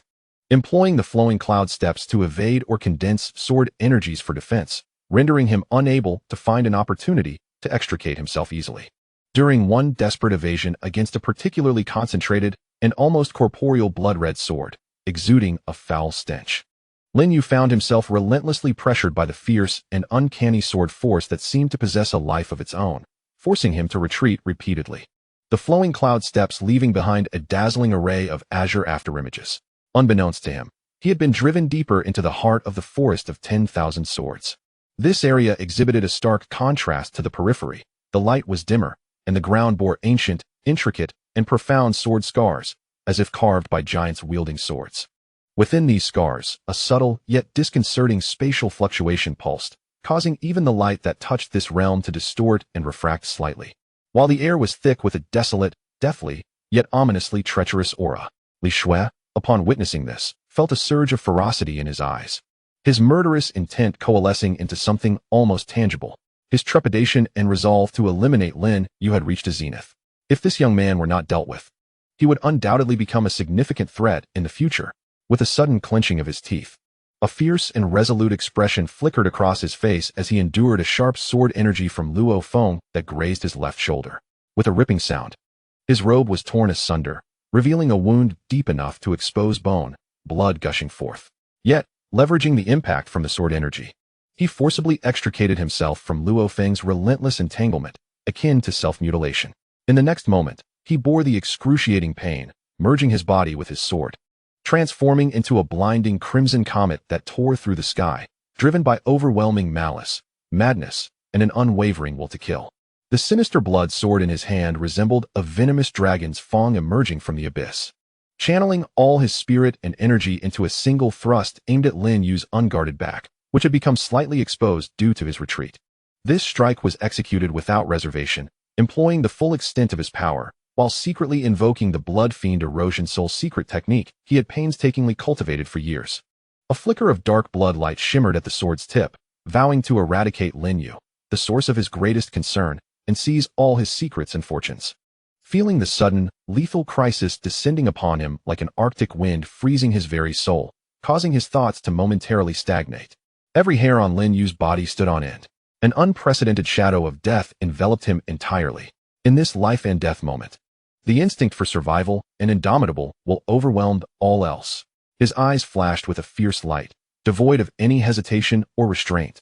He suddenly twisted his body with force, confronting the blood-red sword tip that expanded rapidly within his pupils, seemingly consuming the entire world. With both hands extended, his fingers danced like butterflies flitting among flowers, swiftly forming an intricate seal. He poured the remaining majority of his Qingxiao sword essence, and the initially tamed, yet still unruly and ferociously enraged destruction sword intent, provoked and incensed, unreservedly and resolutely into his hands. Roar! A beam of destruction sword aura, thicker than any previous attempt and imbued with a deep crimson light that almost materialized, surged forth from his palms, entwined with faint, jagged threads of black lightning capable of slicing through space. It erupted like an ancient, wrathful dragon, awakened from slumber, roaring to incinerate all in its path and return everything to chaos. With an unstoppable momentum and a fierce determination to perish alongside his foe, it charged towards the lethal blood-red sword rainbow coalescing with the essence of a lifetime's cultivation. Boom! The two sword auras, embodying different extremes yet equally brimming with destructive power, collided in midair without any embellishment, resulting in a violent clash. The ultimate will of the destruction sword aura and the corruptive, devouring nature of the blood fiend sword aura engaged in a primal and ferocious mutual erosion, annihilation, and explosion, like two ancient beasts of chaos unable to coexist. The energy storm that ensued far surpassed any previous occurrence, as if a miniature black hole was birthed in this spot only to be instantly obliterated. The blinding red and white light engulfed everything around, temporarily blinding those nearby, while the violent shockwave of energy surged forth like ripples from the dawn of the universe, radiating madly in all directions from the point of collision. Where it passed, the ground resembled a field plowed by titanic implements. The hardened stones shattered into dust, swept skyward. Even those engaged in fierce combat at a distance, like Luo Feng and his companions, were forced back in horror by this unimaginable force, employing their abilities to withstand the terrifying energy aftermath. However, just as this energy explosion reached its zenith, causing the very fabric of space to twist and tremble, an anomaly occurred, a rebirth. Below, the ancient and intricate sword scars, dormant like the spine of a sleeping giant, seemed to awaken. Activated by the terrifying energy generated from the clash of these two extreme powers, illuminating with an unbearable brightness, capable of piercing through the void and illuminating the ages with pure white light. A colossal and complex array of ancient and primal energy, composed of countless tiny sword-shaped runes that appeared almost alive, emerged from beneath the ground without warning, instantly enveloping a radius of several dozen feet. The array's radiance surged, emanating an overwhelming, ancient, and vast pressure that was impossible to resist, generating a terrifying pull that twisted space beyond description. This force did not act upon the body but seemed to directly influence existence itself, affecting the soul and spatial coordinates. What? This is an ancient spatial restriction. A complete ancient seal. This is dire. Retreat quickly.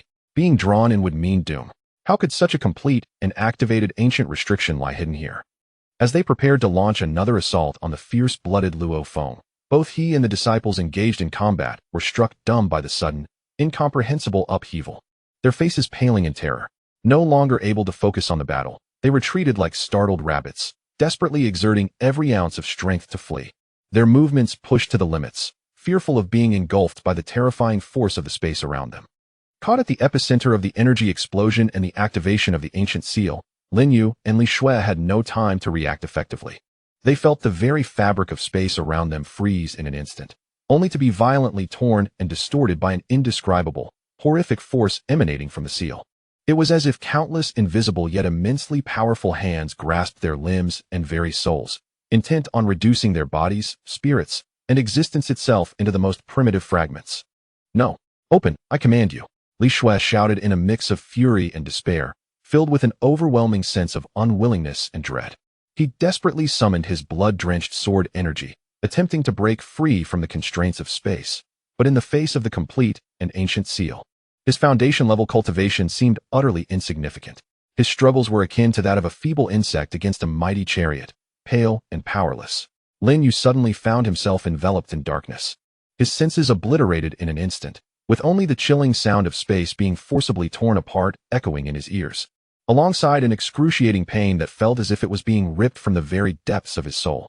In the next moment, under the incredulous and horrified gazes of Luo Feng and the others, Lin Yu and Li Shui, along with the remnants of the energy explosion, the swirling malevolent aura, and the fragmented sword energy, were completely consumed by the suddenly appearing, wildly spinning vortex of space that radiated chaotic brilliance. With a blinding flash, both figures vanished from sight as if they had never existed in this realm. The blinding white light emitted by the ancient seal, having reached its zenith, began to wane like a receding tide, contracting until it, alongside the ever-moving sword-like runes, silently disappeared beneath the scarred ground, leaving no trace behind. The earth gradually returned to its original state, marked only by a vast shallow pit formed from the energy shock, scattered debris, and the lingering subtle ripples of space in the air, as if silently recounting the astonishing battle and the unfathomable spatial transfer that had just transpired. No one knew where the unexpectedly activated, enigmatic ancient spatial seal would transport the entwined Lin Yu and Li Shui. Would it lead them to a perilous dead end with no hope of survival? To an undiscovered realm filled with greater opportunities? Or to an even stranger, incomprehensible rift in space? Luo Feng stood with his sword in hand, gazing at the desolate void where the barrier had vanished, an expression of fluctuating emotions gracing his handsome visage: shock, regret, curiosity, and contemplation. Ultimately, these sentiments coalesced into a profound, almost imperceptible sigh, dissipating like whispers upon the gentle breeze amidst the waning ripples of energy. Chapter 20. The abyssal sword remains. The sensation of being torn through space was magnitudes more intense than when entering the secret realm. It transcended mere physical agony, resembling the very essence of existence being thrust into the chaotic currents of law, repeatedly crushed and reformed. His internal organs felt as though they were gripped by an invisible hand, twisted mercilessly, while his bones emitted groans of unbearable strain. His spirit flickered like a solitary candle in a tempestuous wind, teetering on the brink of extinguishment within the warped dimensional passage. Lin Yu barely managed to summon the last vestiges of clarity, fervently directing the remnants of his spiritual power towards the heart pulse and the violently trembling ebony sword box behind him, forming a fragile layer of protection before losing all control over his body. His consciousness floated amidst the pinnacle of pain and chaos, akin to a fragile boat adrift in a furious sea, tossed mercilessly by the forces of space. Time lost its significance, perhaps passing in the blink of an eye, or perhaps stretching into eternity. Bang! A dull, teeth-jarring impact resonated, accompanied by an excruciating pain as if his very bones were shattering, yanking him violently from the abyss of darkness and confusion back into reality. He crashed heavily onto a surface that was hard, cold, and imbued with an ancient, lifeless aura. The tremendous force caused a metallic taste to bloom in his throat, nearly prompting another spurt of blood, while the dust that rose carried the mingled sense of rust and decay. Almost simultaneously with his landing, a similar sound echoed nearby, followed by a stifled groan of pain and fury. A surge of urgency washed over him like icy water, instantly banishing much of the dizziness and discomfort. Lin Yu gritted through the sensation of his skull threatening to explode and the pervasive ache throughout his body, abruptly flipping over to kneel on one knee. The essence of the Qingxiao sword instinctively surged within him, albeit sluggishly, yet still coursing through his meridians. His gaze, sharp as a hawk's, instantly locked onto the source of the noise. Approximately 10 paces away, Li Shui was struggling to rise from the ground, his once pallid, ominous face now devoid of color, a clear streak of blood marring his lips, and his breath coming in hurried gasps. His dark red attire from the Blood Fiend sect bore several tears, rendering him a picture of disarray. The menacing blood-red sword was clutched tightly in his hand, its blade flickering ominously, evidently shaken by the recent harrowing spatial transit. When his eyes met Lin Yu's, the malevolence, resentment, and madness within them burned more fiercely than ever, as if he sought to devour Lin Yu whole. Old grudges and new enmities intermingled in this uncertain environment. Yet, at that moment, all that remained in their eyes was the relentless adversary before them. "You little bastard. Come and claim your death," Li Shui roared, akin to a wounded beast, completely disregarding his evident injuries as he forcefully summoned the overwhelming spiritual power characteristic of the late stage of Foundation establishment. The blood sword in his hand erupted with a blinding crimson radiance, merging his very essence with the blade itself, transforming into a mournful yet resolute blood-hued arc, embodying the lethal intent of a man who would either succeed or perish. With a ferocious momentum, it tore through the air, aiming directly at Lin Yu's brow. This strike encapsulated all his hatred and unwavering conviction to kill, possessing a force and speed that far surpassed any technique previously demonstrated in the Sword Monument Forest. Wherever the blood arc traversed, even the air emitted a hissing sound as if being corroded. Lin Yu's pupils constricted to the size of pinpoints, and every hair on his body stood on end in that fleeting moment. He acutely sensed the lethal threat harbored within this sword strike. This was a genuine life-and-death juncture, allowing no room for hesitation or restraint. Instinctively, he summoned the nascent yet unruly essence of the destruction sword, pushing it to the very limit he could currently wield. Simultaneously, a warm force emanated from the ebony sword box behind him, resonating with his own Qingxiao sword essence. He clasped his hands before his chest, fingers weaving a profound sigil at an imperceptible speed, as a dense, dark red energy, sparkling with minute black lightning, rapidly took shape between his palms. This time, it was no mere ethereal sword chi. It materialized into a short sword of formidable substance, approximately a foot in length, its edges cleaving through space. The moment the short sword formed, the surrounding light seemed to collapse inward, drawn in by its presence. "Go," Lin Yu exclaimed softly, thrusting his hands forward with fervor. The dark red destruction short sword silently sliced through the air, advancing toward the tearing blood arc. Boom! The two extreme forces clashed violently within this unfamiliar realm. The annihilative intent of the short sword met the corruptive, devouring nature of the blood arc, akin to two meteors colliding head-on, unleashing an energy tempest far more terrifying and awe-inspiring than any previous encounter. The blinding red and black luminescence engulfed everything between the two, while the violent shockwave of energy surged forth like a tangible tsunami, spiraling outward and lifting countless dust and debris from the ground. However, the anticipated scene of both combatants being violently hurled back, perhaps even gravely injured, did not materialize. The horrific residual energy, capable of shredding a mid-stage foundational cultivator to pieces in an instant, dissipated within less than 3 zhang, as if colliding with an invisible yet boundless wall, or sinking into an unfathomable mire. In an instant, All the fury and destructive energy was silently quelled, absorbed, and obliterated by an unseen, yet formidable force. Not even a whisper of wind stirred beyond that boundary. This bizarre phenomenon, so utterly uncanny, finally alerted the bloodthirsty duo to the irregularity at hand. The seemingly effortless dissolution of such a cataclysmic energy impact by an unfathomable power cast a shadow over their hearts. In unison, Lin Yu and Li Shui forcibly restrained their impending assault, their expressions laden with suspicion and deep vigilance as they surveyed their surroundings, assessing this unknown territory into which they had been cast by the chaotic currents of space. Upon witnessing the scene before them, both individuals were profoundly shaken, their very spirits quivering in response. For a fleeting moment, even the relentless animosity that bound them was diminished by the grandeur, desolation, and ultimate silence of this awe-inspiring spectacle. They found themselves in a realm far beyond an ordinary cavern or subterranean grotto.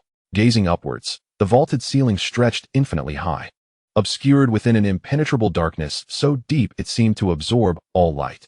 Only a few scattered points of eerie, bluish luminescence, reminiscent of ghostly flames or distant stars, floated in the lofty abyss, casting a faint and frigid glow that barely outlined the contours of this space, adding an air of mystery and eeriness. Beneath their feet, as far as their eyes could perceive, up to the very edge of that darkened vista, lay an endless expanse, a graveyard of swords that sent chills through the soul. Countless broken, fragmented, and rusted blades, some reduced to mere hilts or shards, were densely packed and piled upon the somber earth. These weapons varied in shape and size. Some loomed large like doors, still exuding an air of grandeur, while others were as slender as pine needles, retaining a flicker of spirit. A number still shimmered with faint yet stubborn hues of spiritual light, as if reluctant to succumb to silence. Many more had succumbed to utter obscurity, their blades marred by cracks and rust, indistinguishable from ordinary iron, leaving only a lingering essence of indomitable sword intent. Together, they radiated a profound sword intent that encompassed eons. An amalgamation of countless sword cultivators' obsessions, sorrows, unyielding desires, and ultimate silences, a majestic, vast, and tragically solemn resonance. This sword intent permeated every inch of the space, heavy enough to stifle breath, as if innumerable heroic spirits silently cried out and sighed in their presence. Here stood a sight far older, more central, and closer to the essence of the sword of annihilation than the famed sword forest of the outside world. It was the final resting place for those vanquished beneath the sword of annihilation and a reflection of the sword master's own path. At the very heart of this sprawling graveyard of blades stood a colossal entity that filled all who beheld it with a sense of profound insignificance and awe.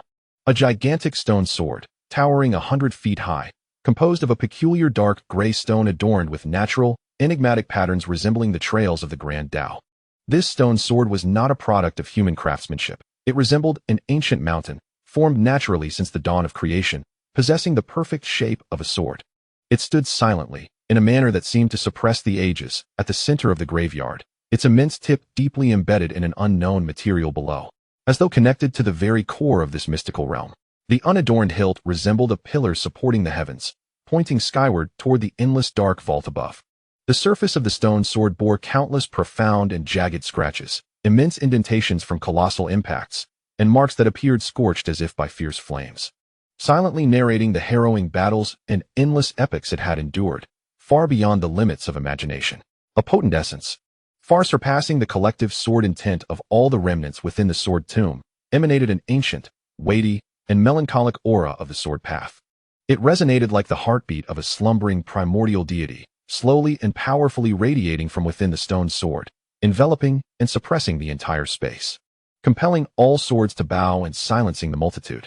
This stone sword is the true core and soul of the entire sword resonance secret realm. It embodies the ultimate manifestation and resting place of the sword sovereign's will, or perhaps it is his most grand and tragic unmarked tombstone. The moment Lin Yu's gaze fell upon this towering stone sword, a profound hum erupted. The ebony sword box in his embrace trembled with an unprecedented, almost frenzied intensity.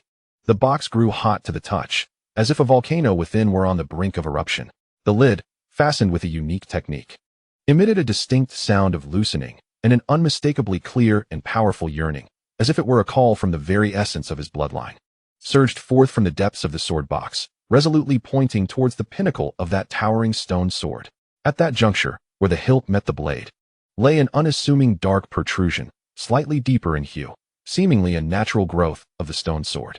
However, through Lin Yu's exceptionally keen perception, guided by the box's burning excitement, he discerned that this stone exuded a unique essence akin to the heavenly sword soul that shared its roots with the broken sword within the ebony box. The second fragment of the key, it rested at the zenith of the stone sword. Simultaneously, Li Shui could not perceive the existence of the fragment as clearly as Lin Yu through the sword box. His vast knowledge as a core disciple of the Blood Fiend sect granted him an acute sensitivity to the surrounding aura. He immediately recognized that this colossal stone sword, radiating such terrifying and ancient sword intent, was undoubtedly a remarkable treasure. Its worth could very well exceed the whispers of the sword sovereign's legacy circulating outside. This might be the most core and primordial secret left behind by an ancient powerhouse. Moreover, the enigmatic youth before him, whose expression had suddenly shifted and whose wooden box trembled violently, evidently shared a profound and hidden connection with this stone sword. In an instant, unparalleled greed engulfed Li Shui's heart, consuming any lingering trepidation he had towards Lin Yu's bizarre destructive sword intent like a wildfire. Any sect missions or personal vendettas paled in comparison to the opportunity that might touch upon the ultimate mysteries of the ancient powers. This inheritance should rightfully belong to me. Li Shui, prepare to meet your end. Li Shui's eyes blazed with crimson light, nearly spilling from their sockets. He hesitated not a moment longer. Once again wielding his blood sword, his form surging forward with an even more lethal intent directed at Lin Yu.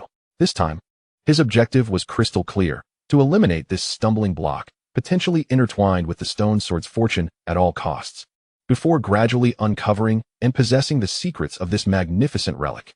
Lin Yu, having swiftly emerged from his initial shock, transformed his gaze into one as cold and sharp as millennia-old ice. Fragments lay before him.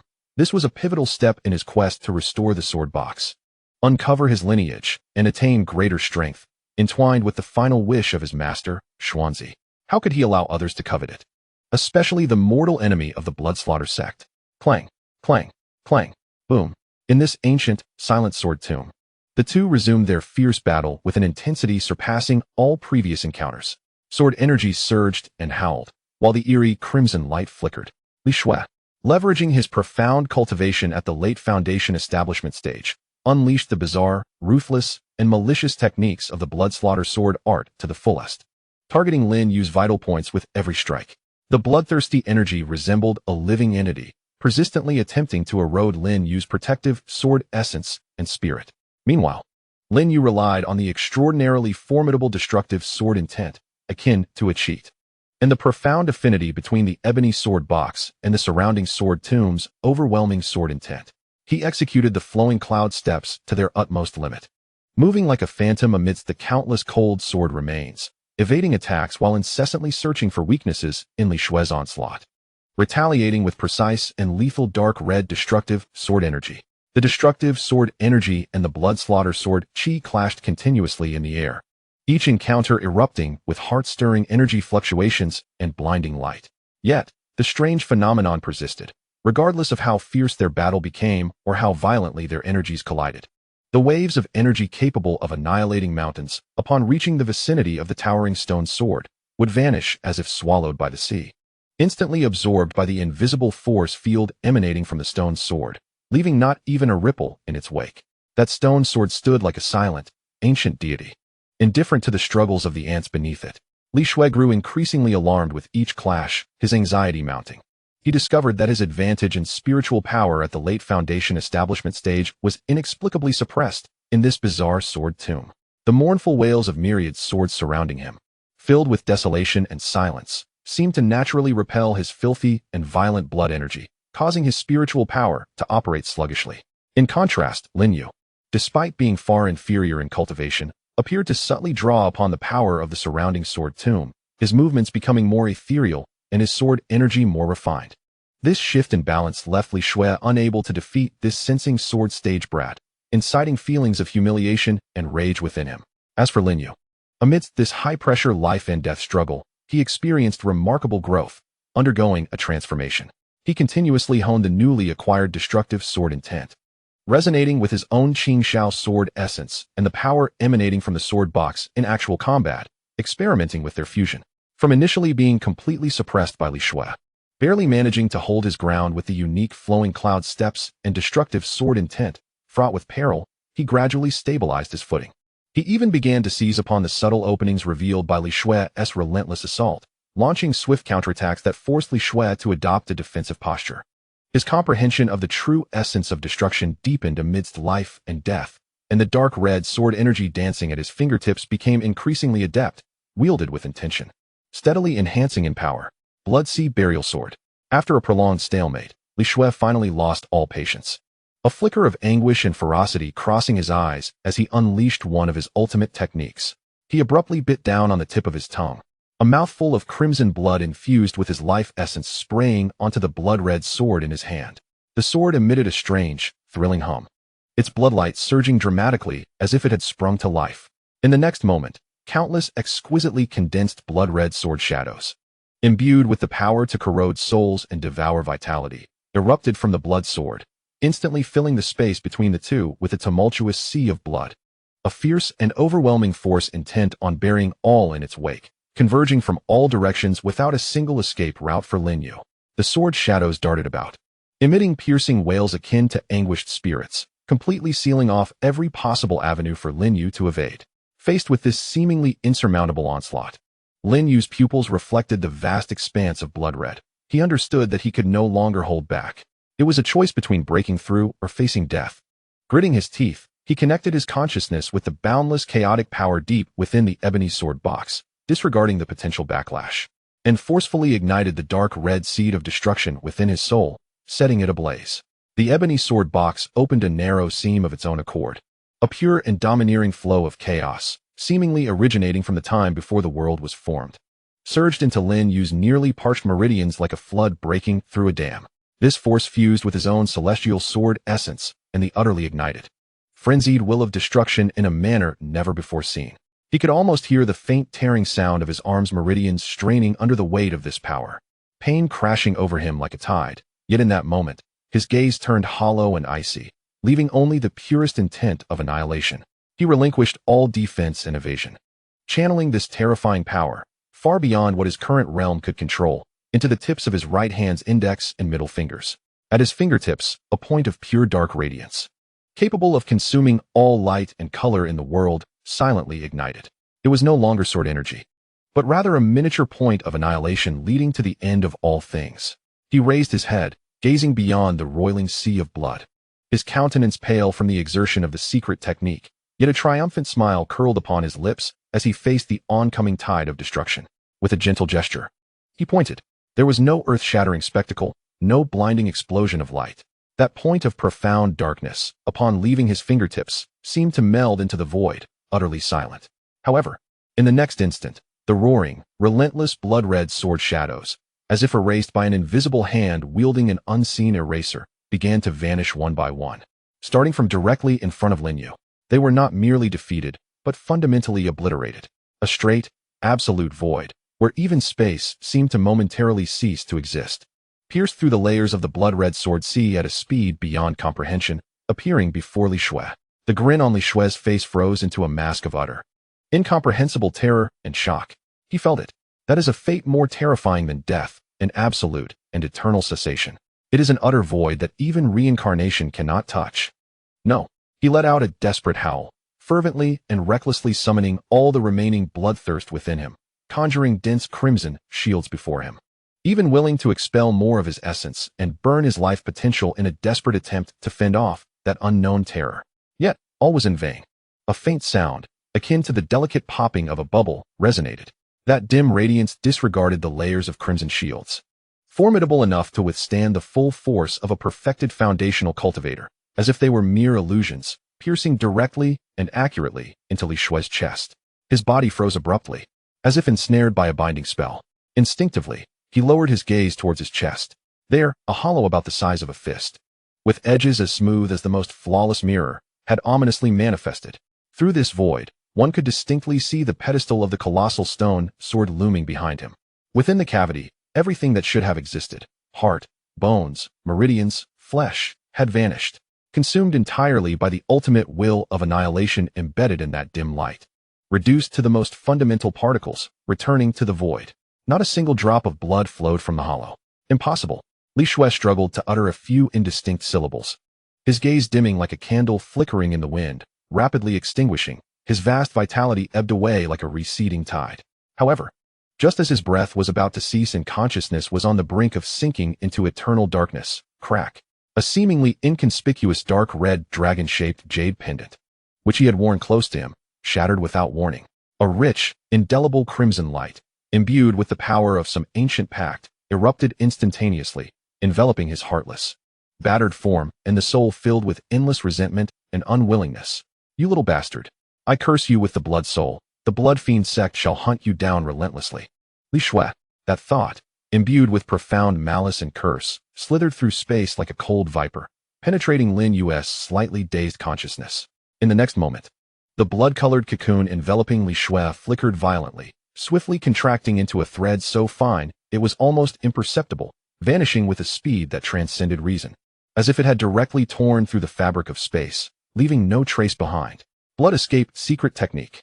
Moreover, it was an exceedingly rare, top-tier life-saving escape art, costing the complete shattering of his soul jade and partial eternal damage to his spirit. Lin Yu gazed blankly at the spot where Li Shui had vanished. His complexion pale as gold leaf, his body swaying violently before he could no longer support himself, collapsing to one knee and retching a mouthful of dark, coagulated blood. The recent blow that transcended all limits nearly drained him of every ounce of his strength. His meridians suffered extensive damage, sending waves of excruciating pain akin to being scorched by fire coursing through him. His soul, overexerted and consumed by the essence of the annihilation sword intent, was besieged by a profound sense of weakness and emptiness, dimming his vision into shadows. He never anticipated that, despite his heart being utterly obliterated and life almost extinguished, Li Shui could still wield such an extraordinary and enigmatic secret technique to escape with a remnant of his soul. A chilling dread enveloped Lin Yu. The presence of Li Shui, even in a state of mere residual spirit, signified that he possessed invaluable treasures, the sword box and fragments, as well as the secrets of a bizarre and formidable power, the annihilation sword intent, which would inevitably be revealed upon Li Shui's return to the Blood Fiend sect. It was foreseen that the sect's pursuit of him would escalate beyond mere skirmishes, ascending to the highest echelons, unleashing true elite experts, and perhaps even unscrupulous ancient beings. The path ahead would undoubtedly be fraught with thorns and rife with peril, each step fraught with trepidation. Yet, he could not afford to dwell on the distant and treacherous future. The immediate priority was to retrieve the second fragment of the celestial sword soul, tantalizingly close at hand. This fragment was the source of power, the very foundation for confronting impending crises. He gritted his teeth against the dual frailty of body and soul, wielding his sword as a staff, laboriously advancing toward the massive stone sword that seemed to uphold the very heavens. The closer he drew, the more the overwhelming sword intent, vast as a starry sea and melancholic as autumn waters, became palpable, igniting a fervent yearning within the ebony sword box that threatened to erupt. When he finally staggered to the base of the colossal stone sword, gazing up at this ancient monolith, the ebony sword box could no longer contain itself. Clang! A resonant, vibrant sound echoed, transcending the vast river of time, imbued with the weight of ages and joy, erupting from the box and soaring skyward. The tightly closed lid burst open with a thunderous roar. Buzz! The partially restored broken sword autonomously flew from the sword box, hovering before Lin Yu. The blade, its hilt and a minute portion of the body repaired, shimmered with a chaotic aura, flickering in and out.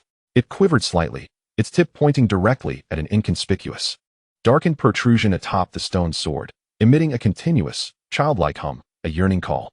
As if sensing the resonance of its shared bloodline and the emotional fervor of the broken sword, the seemingly ordinary fragment atop the stone sword began to emanate a faint, yet distinct dark golden glow, mirroring the essence of the broken sword.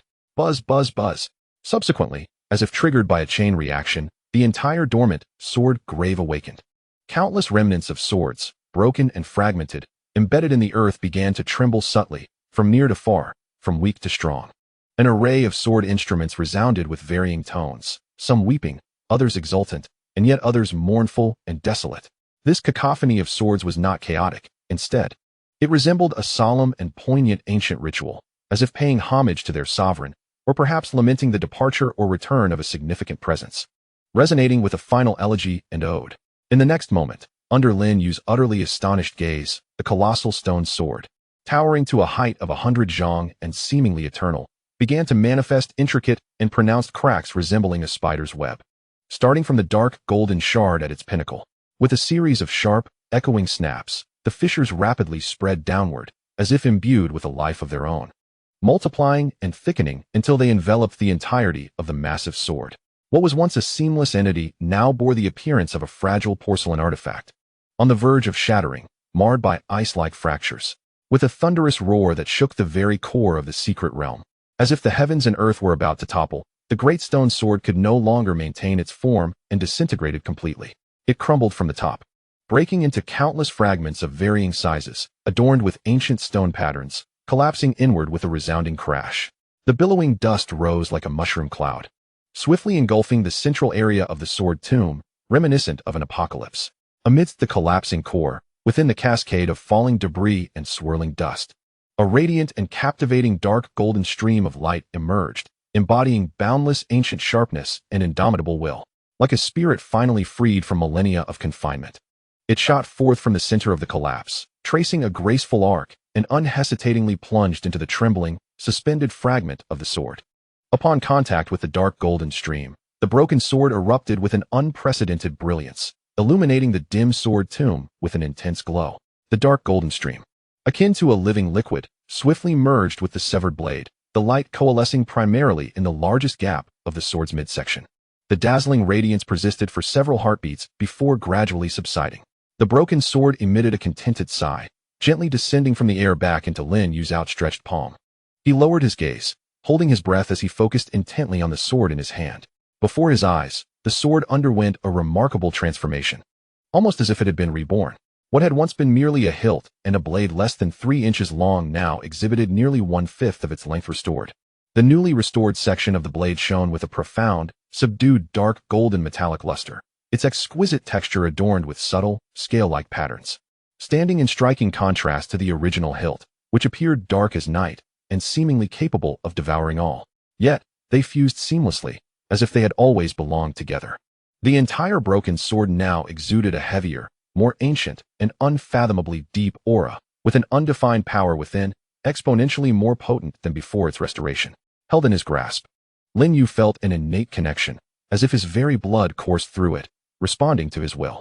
Simultaneously, a vast and pure stream of warmth flowed back into Lin Yu's body from the newly restored dark golden blade. This warmth acted as the finest healing elixir, swiftly coursing through his severely damaged meridians, nourishing his parched dantian, and soothing his weakened, aching soul.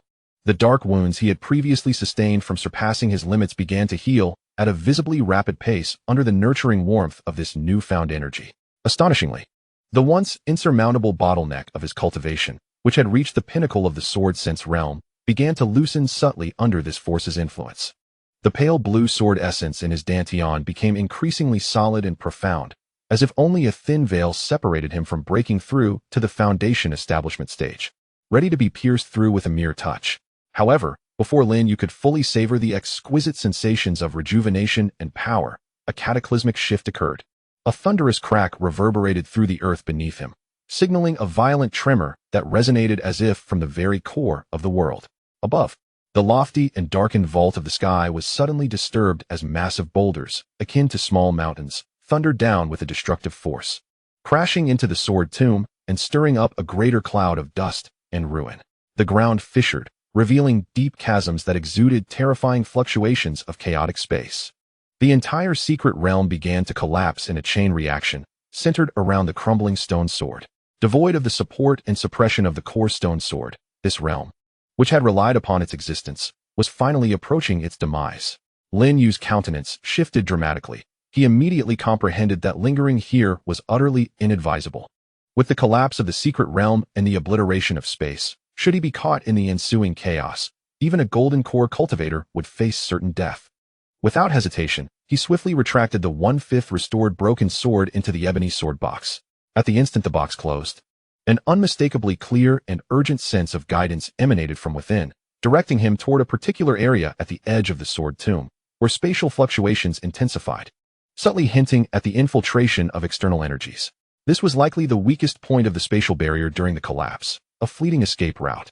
He dared not delay for an instant. mustering the recently replenished spiritual energy, and once again activated the flowing cloud step, transforming into a pale blue streak of light. Racing toward the indicated direction with reckless abandon. Along the way, he had to dodge the incessantly falling boulders and the suddenly gaping chasms, confronting peril at every turn. Behind him, the myriad swords of the Sword Tomb were undergoing their final, complete descent into oblivion. Countless remnants of swords that had borne witness to eons crumbled alongside the collapsing earth and shattered space, turning to dust and returning to eternal nothingness. The sorrowful lament of myriad swords was drowned out by the deafening roar of the collapse. As he narrowly surged into the distorted, gravitationally charged spatial exit, he could not resist glancing back at the once boundless grave of swords. The last image etched in his mind was of that ancient land, a vessel for countless sword cultivators' unfulfilled aspirations, and the ultimate will of the sword sovereign, now utterly disintegrating amidst the relentless cacophony and radiance, morphing into a scene of chaos. Following a familiar yet gentler sensation of spatial transition, Lin Yu stumbled as he re-established his footing on solid ground. The cool air, imbued with the fragrance of foliage, surged into his lungs, invigorating his spirit slightly. He quickly steadied himself, vigilantly surveying his surroundings. Finding himself on the outskirts of the dense forest surrounding the Burial Sword Valley, he gazed into the distance towards the entrance of the valley. At that moment, the once massive spatial vortex above the valley was visibly shrinking, twisting, and becoming increasingly unstable, with flickering lightning at its edges emitting an unsettling hum. Ultimately, following a violent spatial tremor that swept through the entire valley, the enormous vortex suddenly contracted inward and then completely shattered, transforming into a myriad of luminous points that dissipated into the void. The Sword Sound's secret realm was thus irrevocably sealed, its next emergence shrouded in uncertainty, perhaps decades away. Outside the valley, numerous cultivators who had failed to enter the secret realm or had been expelled prematurely remained gathered. They gazed at the vanishing entrance, engaged in fervent discussions, their faces reflecting a myriad of complex emotions, some reveling in schadenfreude, others sighing in regret, and some with eyes glinting, lost in their own thoughts. Lin Yu silently withdrew his gaze, turning quietly as if merging with the shadows of the forest, swiftly distancing himself from this place of turmoil. As he hurried along, he gently caressed the increasingly heavy ebony sword box nestled in his arms, feeling the gentle yet powerful pulse emanating from the mended sword within, which had regained 1/5 of its form and was imbued with augmented strength and spirit. His expression was deeper than before entering the secret realm, akin to an unfathomable cold pool, more resolute, as if tempered through countless trials, and even colder, a chill born from having slain enemies and traversed life and death, a residue of the treacherous paths he had seen. The blood of his adversaries had not yet perished, and news of his existence would inevitably leak. The vast, malevolent net of the Blood Fiend sect would soon descend upon him with greater ferocity and merciless intent, burdened with the secret of the transcendent sword soul. His future path in cultivation was destined to be fraught with peril, a relentless storm of bloodshed and chaos. Yet, he clenched his fist firmly, feeling the relentless surge of the azure sky sword essence within him, stronger than ever, sensing the resilient, yet weakened seed of sword intent in his soul, radiating a destructive aura, and perceiving the reassuring strength that continually emanated from the sword box. His gaze shifted towards the distant, undulating mountains and the vast sky beyond, where unknown dangers and infinite possibilities awaited. He was no longer afraid. Chapter 21. Bounty and dark list. The clamor of the Burial Sword Valley faded into the distance, along with the aftershocks of the collapsed secret realm and the myriad emotions of the cultivators, both joyful and sorrowful. Lin Yu did not look back.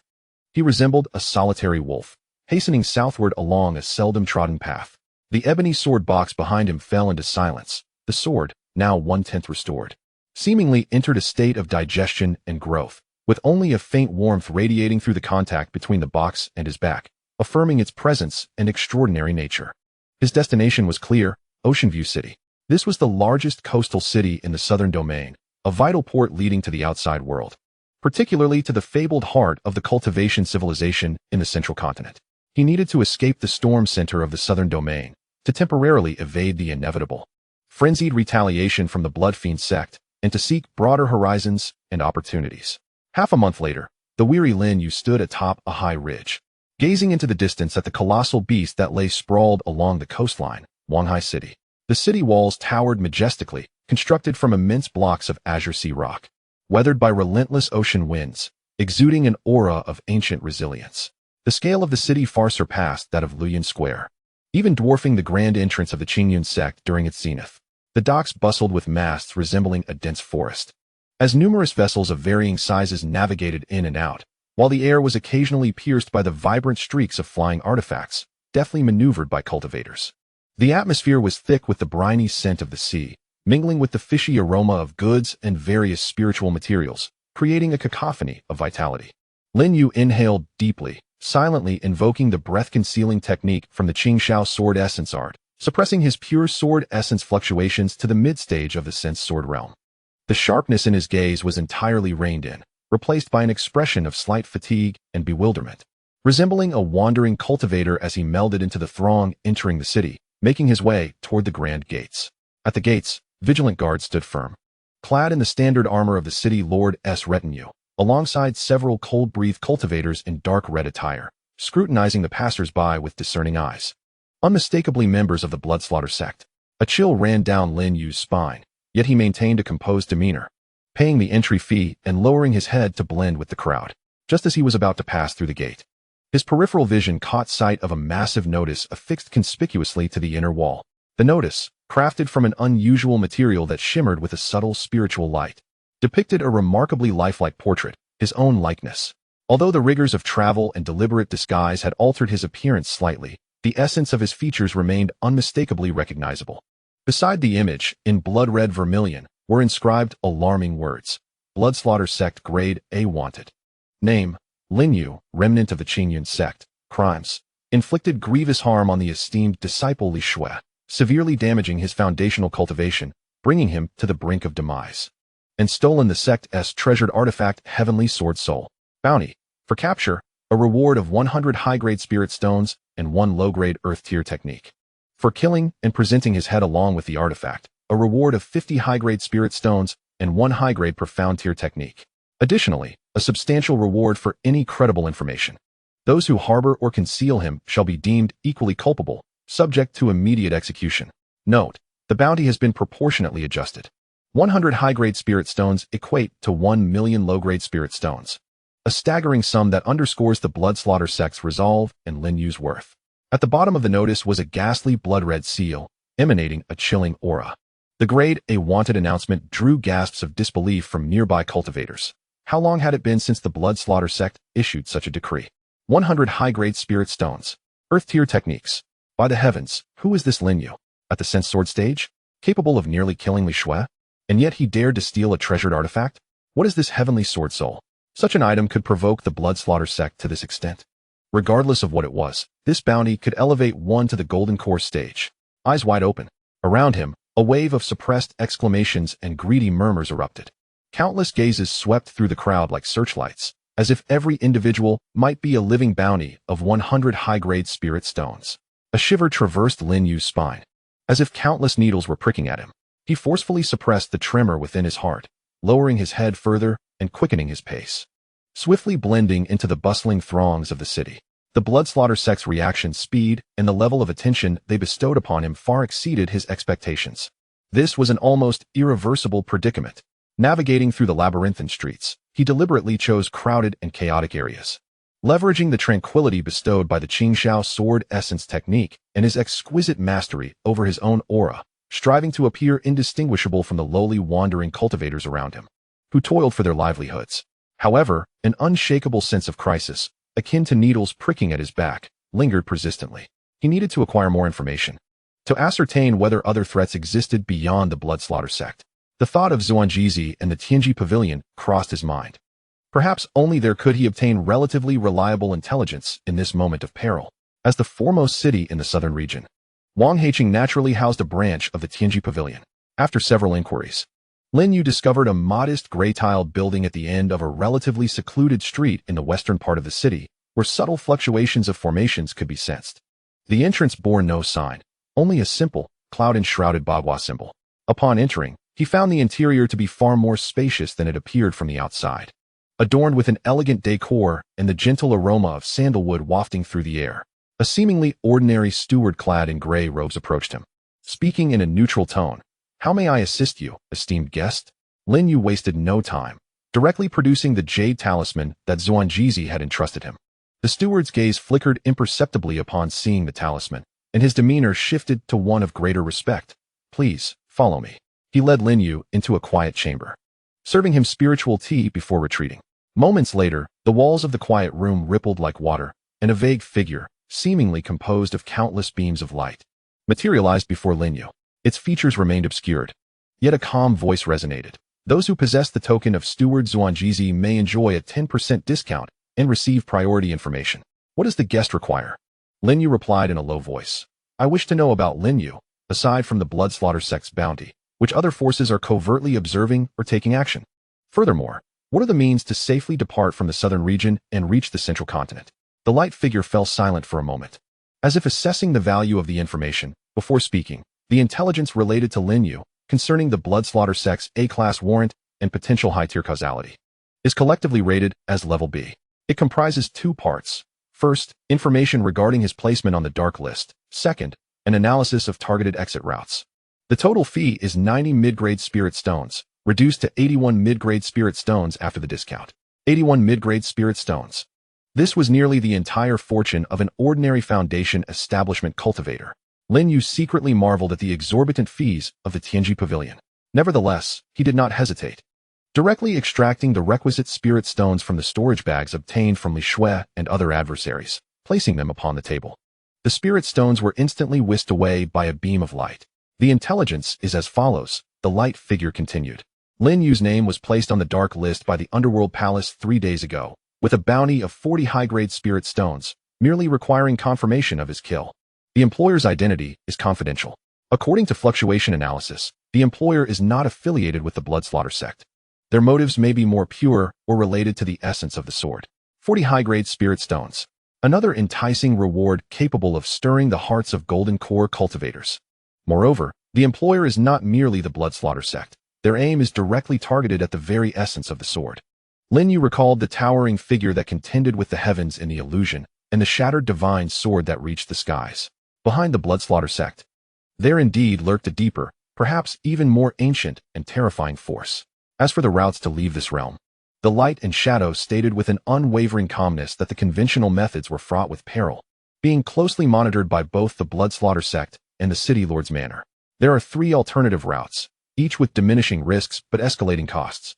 First, to infiltrate a merchant convoy or hunting ship bound for the chaotic seas of the outer ocean, which requires one to find their own way, with costs being unpredictable. Second, to seek out a ghost ship that specializes in this trade, requiring special recommendations, with one-way fees typically ranging from 50 to 100 mid-grade spirit stones. Third, to explore the ancient and unstable secret teleportation arrays, with incomplete information and a dismal success rate, nearly akin to a death sentence. The information was clear. The road ahead arduous, and each option demanded a considerable expenditure. "Thank you." Lin Yu rose and tucked away the jade talisman. This costly intelligence had allowed him to fully comprehend that the predicament he faced was not merely a direct assault, but also concealed threats and an almost entirely blocked conventional escape route. As he departed from the Heavenly Machine Pavilion and walked through the bustling streets of Wanghai City, Lin Yu felt as though he were submerged in the frigid depths of the ocean. The sunlight upon him could not dispel the bone-chilling cold. Every seemingly ordinary passerby and every shadowy corner might conceal lethal dangers. He could not afford to stay in an inn, nor could he venture into crowded taverns. Even lingering in one place for too long was fraught with peril. The spirit stones upon him, though still bolstered by the spoils from the secret realm and his adversaries, were dwindling after paying the fees to the Heavenly Machine Pavilion. If he were to cover the exorbitant cost of the ghost ship, he would have little left and needed to liquidate some superfluous materials promptly. He turned into a filthy, crowded alley reeking of fish and sweat, a shadowy corner where the city's brilliance did not reach. Finding an unnoticed, abandoned hovel, he curled up inside, akin to a wounded beast tending to its wounds. A bounty of 100 high-grade spirit stones was publicly announced, alongside the 40 high-grade spirit stones secretly offered by the frenzied Bloodslaughter Sect. The sinister assassination attempts by an unknown ancient power and the nearly completely sealed escape routes. He gently caressed the cool wooden sword sheath at his back, sensing the dormant power within, a faint resonance with the Qingxiao sword essence technique that was born of the same source, offering him a sliver of solace and resolve. "Master, do you see this? The path ahead is even more treacherous than anticipated." He silently vowed within, "Yet you would not surrender." He closed his eyes, rapidly calculating in his mind. The ghost ship seemed to be the most feasible option, but it required recommendations and a substantial fee. He must hasten to the black market in the dock area to dispose of some troublesome spoils, exchange them for spirit stones, and gather intelligence regarding the ghost ship. The risks were immense, yet he had no other choice. Taking a deep breath of the musty air, his gaze became resolute and icy once more. He retrieved an old black robe with a hood from his storage bag, cloaking himself in shadows, the sword sheath concealed perfectly beneath the black fabric. It was time to confront the darkness of the city and fight for his path to survival. The night, as dark as ink, gradually enveloped Wanghai City. The impoverished district in the west of the city had succumbed to darkness early, illuminated only by the dim flicker of a few swaying oil lamps, resembling will-o'-the-wisps. Lin Yu glided like a shadow from an abandoned shack, merging into the narrow, muddy alleyways littered with refuse. He needed to reach the dock area, a chaotic nexus rife with black market dealings and underground transactions. The journey was far from short, necessitating passage through several relatively bustling streets, where even at night, a trickle of pedestrians remained, presenting considerable risk. He endeavored to move along the shadows cast by the walls, his breath held to an absolute minimum, his footsteps feather-light. Just as he was about to traverse a disordered street connecting the slum to the outskirts of the dock area, an ominous premonition surged within him. At the alley's entrance ahead, 3 figures had appeared, subtly obstructing his path. Behind him, faint footsteps echoed, sealing his retreat. 5 individuals, their auras formidable. At least in the late stages of the Qi condensation realm, with the leader having attained the initial stage of foundation establishment. They donned the garb of ordinary rogue cultivators. Yet the avarice and murderous intent in their eyes were palpable. "Hey, you little rascal, hiding in the shadows, where are you in such a hurry to go?" The leader, a scarred man with a rough voice, mocked with a cat-and-mouse demeanor. He toyed with a poisoned dagger, its blade gleaming ominously. A heavy weight settled in Lin Yu's heart. He had been targeted. Was it because he had been recognized upon entering the city? Or perhaps there were spies lurking outside the heavenly mechanism pavilion? Or was it merely that his disguise in such a place made him appear like a plump sheep ready for slaughter? "Gentlemen, what seems to be the issue?" "I possess very few spirit stones." Lin Yu lowered his voice, deliberately making it sound hoarse and aged. "Spirit stones?" The scarred man scoffed. "What I want is your head. 100 top-grade spirit stones." "Lin Yu, you truly know how to hide. You almost slipped away." Indeed, he had been exposed. Lin Yu ceased his futile chatter, his gaze sharpening like a blade. He needed to resolve this swiftly. If a scuffle ensued, attracting more attention, including that of the city guards or the bloodslaughter sect, escape would become utterly impossible. "Attack!" The scarred man realized the urgency of the situation. Barking the command as the 5 assailants launched their attack simultaneously, the 3 in front surged forth, with the scarred man charging directly at Lin Yu. Dagger aimed at his heart, moving with lightning speed. To either side, one swung a heavy iron rod, the wind howling as it descended toward Lin Yu's head. The other unleashed a barrage of dark projectiles, venomous bone-piercing nails. From behind, one drew a bow, aiming an arrow at Lin Yu's back, while another wielded a small black banner, gently swaying it to emit an invisible wave of spiritual interference, attempting to disrupt Lin Yu's focus. Their coordination was impeccable, a pincer movement that sealed off all avenues for evasion. They were no ordinary bandits. They resembled an experienced hunting team. In this dire moment, Lin Yu's mind cleared. The formidable consciousness bestowed by the azure sky sword essence enabled him to instantly perceive the trajectories of all attacks and the subtle ways of spiritual interference. Engaging directly? He might be able to slay 1 or 2, but he would inevitably suffer grave injuries, becoming ensnared. Only by relying on his agility could he find a glimmer of hope within this confined space. Flowing cloud steps, though merely of the yellow rank. It emphasizes the significance of artistic conception and adaptability. When practiced to a profound level, one can maneuver effortlessly within a confined space, akin to the ever-changing flow of clouds, leaving no trace behind. The first stance, gentle breeze caresses the willow, summons forth a stirring within Lin Yu. The pure sword essence within him no longer remains deliberately restrained. It bursts forth like a once dormant stream, not in a violent outpour, but rather in an exquisitely delicate and agile rhythm that courses through the specific fine meridians along his legs, surging forth. In an instant, Lin Yu's figure becomes indistinct. He does not evade to the left or right, nor to the rear, where heavy pole shadows loom or poisonous spikes and arrows create a blockade. Instead, he makes an astonishing move, stepping forward to confront the dagger that lunges at him head-on. This step appears to lead towards certain death, yet the moment he takes it, his body tilts at an unimaginable angle, as if a willow leaf caught in a gentle breeze, gracefully gliding past the edge of the poisoned dagger with barely a whisper. The fierce wind generated by the dagger stirs the edge of his hood, yet it does not even graze the hem of his garment. Simultaneously, as his foot strikes the ground, it does not land heavily. Rather, his toes merely touch the surface, akin to a dragonfly alighting upon water. Allowing his body to pivot with the momentum, his robe sleeves fluttering, generating a gentle rotational force. Clang. The several piercing bone nails that shot towards him are unexpectedly deflected by the seemingly casual sweep of his robe's edge, as if encountering an elusive whirlpool. Their trajectories slightly altered as they grazed Lin Yu's form and embedded into the wall behind him, emitting dull thuds. Meanwhile, the formidable iron staff, propelled with great force, nearly grazes his back as it falls, crashing into the ground and creating a shallow pit, mud and water splattering about. In the blink of an eye, Lin Yu has slipped away from the seemingly lethal onslaught, akin to a slippery fish, evading all attacks and instantly positioning himself amidst the three assailants who were originally set to attack him from the front. What? The scar-faced man finds himself striking nothing but air, his eyes wide with incredulity. He had clearly locked onto the opponent's aura, and that dagger was swift and precise. How could the adversary possibly evade in such a nonchalant manner? That agility was far beyond what any ordinary rogue cultivator could possess. The other two melee cultivators are equally taken aback, their seamless coordination never having faltered, yet their target now appears as if conjured from thin air at their flank.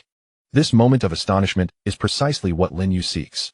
He understands that the essence of gentle breeze caresses the willow lies in yielding and guiding, in employing force to counter force, and in creating possibilities from the impossible, rather than engaging in outright slaughter. He must seize this fleeting opportunity to shatter the encirclement. His steps remain unwavering, the sword essence circulating once more, his figure drifting like a cloud propelled by the wind towards the cultivator on the left, who wields the piercing bone nails. That cultivator, quick to react, bellows as Lin Yu approaches, summoning his toxic nails for a close-range barrage. However, Lin Yu's form becomes elusive once more at the moment of the attack, appearing weightless. He does not charge in a straight line. Instead, he navigates along a profound arc, swaying gently left and right, each motion perfectly timed to evade the direct trajectory of the toxic nails. The nails whistle through the air with a hissing sound, yet they always miss him by mere millimeters, gliding past his side. This is precisely the art of anticipating and evading force and trajectory in the breezy willow steppes. Much like a willow branch swaying, regardless of the tempest, I dance with the wind, unburdened by force. In the blink of an eye, Lin Yu had closed in on the cultivator. A flicker of panic crossed the cultivator's eyes as he abandoned his nails and struck towards Lin Yu's face. The gust from his palm carrying a metallic sweetness, evidently laced with poison. Lin Yu neither flinched nor dodged. Rather, he appeared to remain unyielding. In the moment when the poisoned palm was about to connect, his shoulder sank and twisted with the grace of a willow branch, gliding past the opponent's wrist. Simultaneously, his other hand, fingers poised like a sword, coalesced a razor-sharp essence, darting towards the vulnerable point beneath the opponent's arm with the swiftness of lightning. A soft thud echoed. The cultivator trembled violently, his palm's power dissipating instantly, collapsing to the ground as if all his bones had been extracted, his gaze filled with horror and confusion. He would never comprehend how, at such a close range, his adversary had evaded his lethal strike with such an uncanny maneuver and delivered a fatal blow. Lin Yu's single finger dispatched the foe, his form unceasing as he harnessed the momentum of his spin, darting towards the cultivator wielding the iron staff. The cultivator, witnessing his companion's swift demise, was engulfed by a mixture of shock and fury, unleashing a thunderous roar as he swung the iron staff, imbued with ferocious strength, intending to cleave Lin Yu in two. The staff's wind howled, encompassing a vast area, seemingly inescapable. Yet, Lin Yu's gaze remained composed. He surged forward, and at the very moment the iron staff approached, he propelled himself not upwards or backwards, but rather, like a fallen leaf stirred by the staff's wind. He gracefully glided backward in the direction of the sweep. This was neither a reckless confrontation nor a brutish evasion, but a masterful utilization of force. By leveraging his opponent's sweeping momentum, he accelerated his retreat while alleviating the impact of the staff's force to the greatest extent. To an observer, it appeared as though he had been swept away by the staff, yet in reality, the speed and trajectory of his retreat were entirely within his control. The iron staff barely grazed his dark robe, a fierce gust sweeping his hood away, revealing a youthful yet stern visage. He was behind them. The archer, who had been fixated on Lin Yu, immediately released the bowstring as Lin Yu was sent hurtling in his direction. A sharp arrow, akin to a venomous serpent emerging from its lair, shot towards Lin Yu's back, the timing impeccable. However, it seemed as if Lin Yu possessed eyes in the back of his head. In the fleeting moment before the arrow struck, his retreating figure executed an almost imperceptible, a logical twist in midair, akin to willow fluff dancing in the breeze. The arrow, whistling sharply, soared past his ribs and embedded itself deeply in the ground ahead, its tail quivering violently. Lin Yu's seemingly passive yet intricately controlled retreat had deftly maneuvered him between the flag-bearing cultivator and the archer. The cultivator, vigorously shaking the black flag to disrupt Lin Yu's spirit, was taken aback as the target unexpectedly closed in with such swiftness. Alarmed, he could not alter his approach in time. Lin Yu landed, his footwork a delicate misstep, winding like a gentle breeze around a pillar, instantly closing the distance to the flag-bearing cultivator. With a pointed finger, he aimed directly at the cultivator's brow. "Save me!" The flag-bearing cultivator's soul recoiled in terror, barely able to emit a short, panicked cry. Before the sword's tip could reach him, the sharpened intent coalesced had already pierced through his protective spiritual light. The archer beside him yearned to intervene, yet the proximity of Lin Yu to the banner-wielding cultivator rendered him hesitant, paralyzed by the fear of collateral damage. Suddenly, a soft sound pierced the air. The banner-bearer's eyes dimmed instantly, the black banner slipping from his grasp, and with it, the intangible interference on the soul dissipated. In the blink of an eye, 2 of the 5 assailants had already fallen, dispatched by Lin Yu with an uncanny, agile maneuver that bore the semblance of playful mockery. The scarred-faced man and the remaining cultivator wielding the iron staff were filled with astonishment and fury, as they finally comprehended that the seemingly mid-stage swordsman before them possessed an extraordinary and elusive agility that transcended the ordinary, imbued with an inscrutable essence. "Form a formation. Do not let him close in," the scarred man bellowed, relinquishing the notion of solitary combat as he swiftly joined forces with the iron staff wielder to create a defensive stance. The archer, in turn, distanced himself once more, seeking an optimal angle for his shot. Lin Yu, though slightly breathless from the continuous deployment of the wind caress technique, particularly the intricate manipulation of the final gust reminiscent of willow catkins, felt a significant toll on his mental and sword essence. Yet, his gaze remained icy, and his understanding of the flowing cloud step deepened further. This foundational technique, amidst the life-and-death struggle, proved to be remarkably effective. Casting a glance at the 3 adversaries bracing themselves, he also detected distant footsteps, likely alerted by the ongoing battle. Time was of the essence. Taking a deep breath, he infused his legs with sword essence and moved once more. This time, he was not merely evading. He was launching an offensive. Like a specter, he glided with an unpredictable rhythm, at times as gentle as a breeze, seamlessly slipping between the scarred man and the iron staff cultivator, leading their attacks to repeatedly miss and thwarting their efforts. At other moments, he swayed like willow fronds, darting through the arrow's trajectories, rendering the archer's shots futile. The scarred man grew increasingly alarmed with every strike. His dagger seemed poised to pierce its target, yet always evaded at the last moment, leaving him in a state of vexation akin to bloodlust. The iron staff wielder fared no better. His formidable strikes failed to graze Lin Yu, and more than once. He nearly struck the scarred man due to his excessive force. Lin Yu danced through the chaos like an adept performer, skillfully evading the blades, absorbing the force, and seeking openings. At last, as the scarred man lunged in a fit of rage, his dagger thrust slightly faltering due to the sweeping motion of the iron staff. Lin Yu seized the moment. His body, propelled by the gust of the staff, glided to the side, but mid-flight, he forcefully pushed off the adjacent wall, using the momentum to accelerate back with incredible swiftness, akin to clouds swept by a sudden tempest, closing in on the scarred man's exposed chest. Die!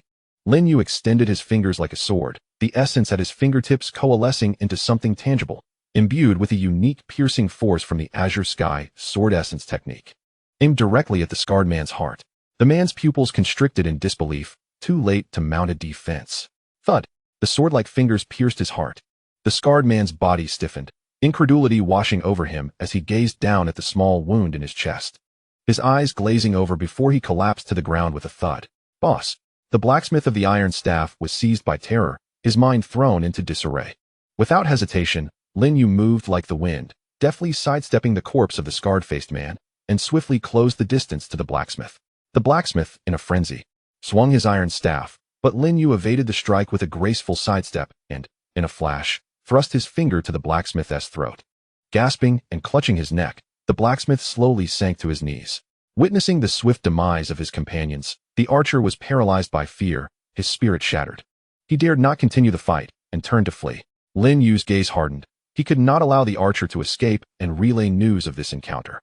With a surge of power in his legs, he executed the flowing cloud step to its fullest extent, his form resembling an arrow released from a bow. Imbued with the lightness of the wind, in mere moments, he closed in on the archer. Sensing the lethal intent approaching from behind, the archer, in desperation, loosed an arrow. Lin Yu neither flinched nor dodged. He merely shifted his body slightly, allowing the arrow to graze his shoulder, drawing forth a trickle of blood. Seizing the moment, he lunged into the archer's embrace, his finger mercilessly poised at the archer's dantian. A cry of agony escaped the archer as his cultivation was rendered null. Collapsing to the ground, Lin Yu promptly struck the archer's sleep point, rendering him unconscious. The battle concluded. From being besieged to vanquishing 5 opponents transpired in but a brief span of mere moments. Lin Yu stood amidst the scattered remnants of the alley, breathing heavily. His black robe marred by flecks of blood and dirt. He glanced at the wound on his shoulder, a mere superficial cut. Swiftly, he rifled through the belongings of the fallen, collecting valuable storage bags and a small black banner. He then conjured several fireballs, reducing the corpses to ashes and clearing away the remnants of battle. Having completed his task, he did not linger. Once more donning his hood, he vanished into the depths of darkness, hastening towards the dock area. Through this confrontation, he gained a profound understanding of the flowing cloud step, its application akin to a gentle breeze caressing the willows. What appeared as a fundamental technique manifested remarkable efficacy in actual combat, particularly in situations where the weak triumphed over the strong through cunning. It transcended mere movement, embodying mastery over power, rhythm, and space. Evidently, every technique, when cultivated to its pinnacle, reveals its extraordinary nature. Lin Yu mused, his yearning for the deeper traditions of Zhongzhou intensified.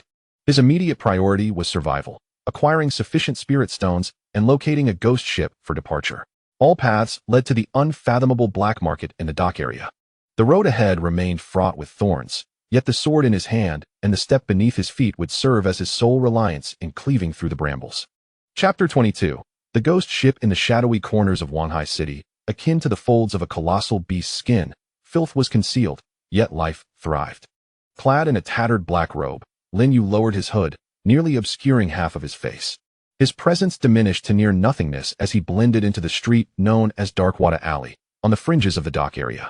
This place starkly contrasted with the main dock area governed by the city lord, lacking the orderly stone pathways and bright lights. Instead, it featured a muddy ground, ramshackle shanties, and an air thick with the stench of fish, sweat, low-quality spirits, and a faint hint of blood. Shadows flitted about, transactions transpiring silently in the dim corners. Where fleeting glances exchanged constituted a silent negotiation of prices. Occasionally, brief and stifled arguments erupted, only to be swiftly drowned out by greater clamor or an abrupt, oppressive silence. Lin Yu's objective was clear: to locate the Black Viper, a broker well connected within the ranks of the lower-tier cultivators and minor gray forces. This name, seemingly inconsequential, was gleaned from the intelligence acquired with the 81 mid-grade spirit stones he expended at the Tianji Pavilion, yet it represented his most promising lead to the elusive ghost ship. In the deepest recesses of a dilapidated tavern, its greasy curtains exuding a foul odor of stale alcohol, he found his target. The Black Viper, true to his name, was a gaunt figure with dark skin, his eyes glinting with shrewdness and wariness, adorned with a tattoo of a coiling venomous serpent encircling his neck. He sat alone at a rickety wooden table, sipping a murky ale in small gulps. Lin Yu took a seat opposite him in silence, offering no words but gently sliding a short blade, an inferior artifact of decent quality, yet unmistakably bearing the craftsmanship of the Bloodfiend sect, across the table. Without lifting his gaze, the Black Viper ran his fingers over the blade's intricate patterns. After a moment, he rasped, his voice akin to a creaking wind instrument. The Bloodfiend sect's goods are hot to handle. What do you wish to trade? A ticket for the ship, Lin Yu replied, his voice muffled beneath his hood. Low and gravelly, to the ghost ship bound for the Chaos Star Sea. Finally, the Black Viper raised his eyes, scrutinizing Lin Yu carefully. Despite only being able to discern the shadow beneath the hood, the ghost ship? That is a path chosen only by fugitives and those with no alternatives. The price, however, is steep. He extended 3 fingers, indicating his referral fee. This much, 30 mid-grade spirit stones. 30 mid-grade spirit stones, merely as a referral fee. Lin Yu scoffed inwardly at the avarice of this dark underbelly, rivaling even the ferocity of deep-sea beasts. He made no attempt to haggle, promptly retrieving 30 vibrant mid-grade spirit stones from an ordinary storage pouch, one not belonging to the blood fiend, and depositing them upon the table. At this juncture, efficiency outweighed frugality. A flicker of surprise crossed the Black Viper's eyes as he swiftly stowed the spirit stones away, his movements deft and practiced. Very well. Tomorrow night at the second hour. At the abandoned fishbone temple to the west of the city, someone will be there to guide you. Remember, they recognize only the bone token, not the person. He tossed Lin Yu a chilling black bone token, etched with a distorted design resembling a tentacle of some sea creature, devoid of any inscription. Having secured the token, Lin Yu wasted no time, rising to meld into the dim light beyond the tavern's threshold. He still needed to amass the fare for the ghost ship. According to the intelligence from the Tianji Pavilion, a one-way ticket ranged between 50 and 100 mid-grade spirit stones, nearly depleting all his liquid assets. In the ensuing half-day, Lin Yu traversed the shadowy alleys of the Darkwater Lane, moving like a specter through several clandestine black market trading points. He dismantled or sold off all potentially incriminating items, such as the martial arts jade slips and standardized artifacts acquired from the Blood Fiend and previous adversaries, along with anything marked with obvious sect insignias, exchanging them for relatively pure spiritual materials and spirit stones. This process demanded utmost caution, as he needed to evade any watchful eyes of the Blood Fiend sect, while also guarding against the treachery inherent within the black market. Several near misses of scrutiny and tailing were deftly eluded through his acute perception of aura and his navigation of the complex terrain.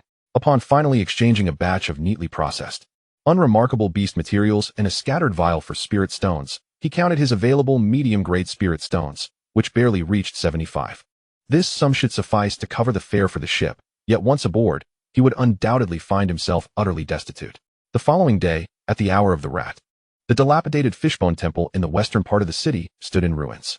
It was said that its beams were constructed from the bones of some colossal sea creature, leaving only crumbling walls and a few massive bones that glimmered with a ghostly white light, resembling the remains of a true giant under the cold moonlight. The sea breeze wafted through the hollow window frames, emitting a mournful wail. Lin Yu arrived punctually, his black robe blending almost seamlessly with the night. He tightened his grip on the black bone tablet in his hand. Moments later, a specter-like figure emerged from behind a massive fishbone, also cloaked in black, exuding a chilling aura, his cultivation level approximately that of the late stage of chi refinement. Without uttering a word, he extended his hand towards Lin Yu. Lin Yu handed over the bone tablet. The figure inspected it, nodded slightly, and turned to lead the way, signaling Lin Yu to follow. The two moved silently through the Forsaken Temple, arriving at a concealed precipice at the rear. Below, the sea lay dark as ink, its waves surging fiercely. The man in black produced a conch horn, placing it to his lips, and emitted a low, peculiar melody. Though the sound was not particularly loud, it seemed to penetrate the tumult of the waves, reaching into the depths of the ocean. After the passage of a short incense stick's time, the surface of the sea below parted silently, revealing a colossal vessel slowly rising from the depths. It was none other than the ghost ship. Viewing it up close intensified its oppressive presence. The hull was pitch black, as if it absorbed all light, composed of a material neither wood nor iron. Cool and smooth to the touch, reminiscent of the hide of some deep-sea leviathan. The ship's lines were menacing, etched with various strange markings and claw marks from encounters with sea beasts, silently narrating the countless perils it had endured.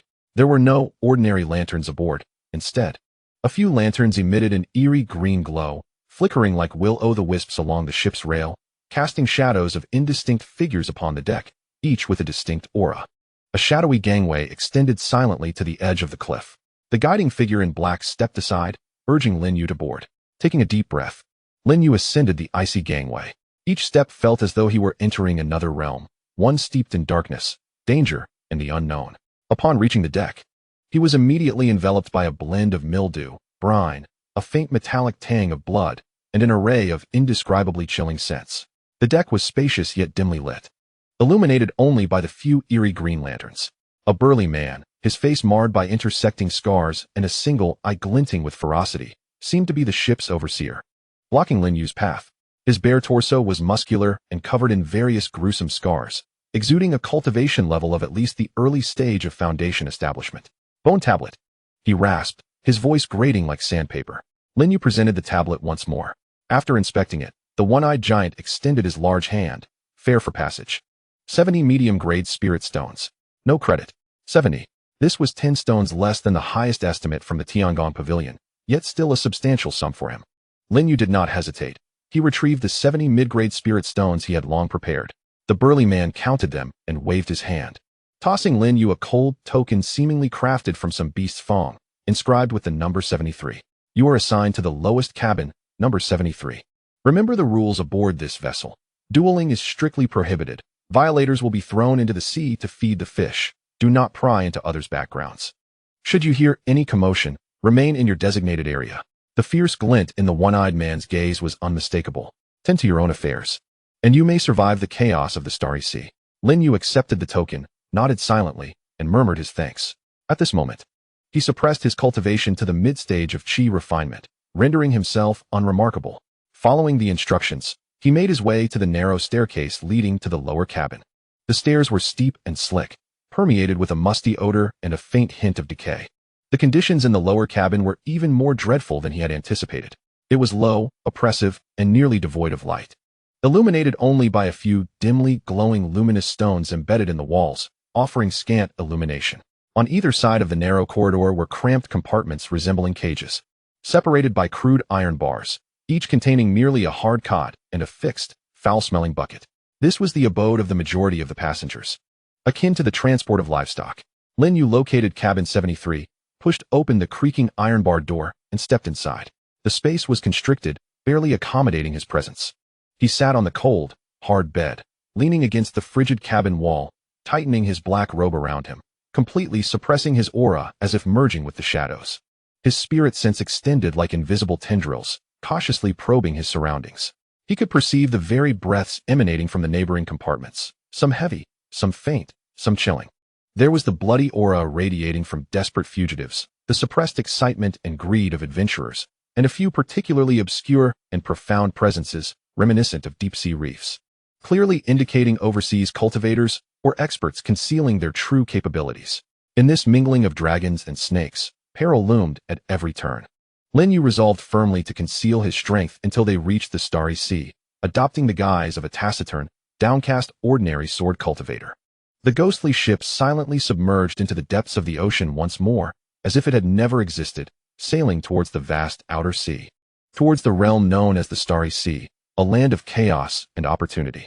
The initial days of the voyage passed in a stifling calm. The vessel glided through the deep sea with remarkable steadiness, almost imperceptible in its motion.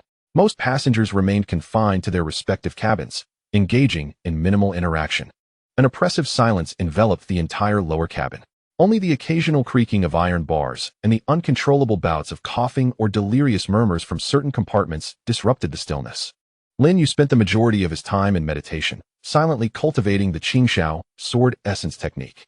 The faint azure sword essence, carrying a hint of destructive aura, flowed gently within his dantian, refining his meridians while also nurturing the broken sword within the ebony sword box he held. He sensed that the broken sword resonated particularly well with the sword essence cultivated from the Qingxiao sword essence technique, its restoration progressing slightly faster than before.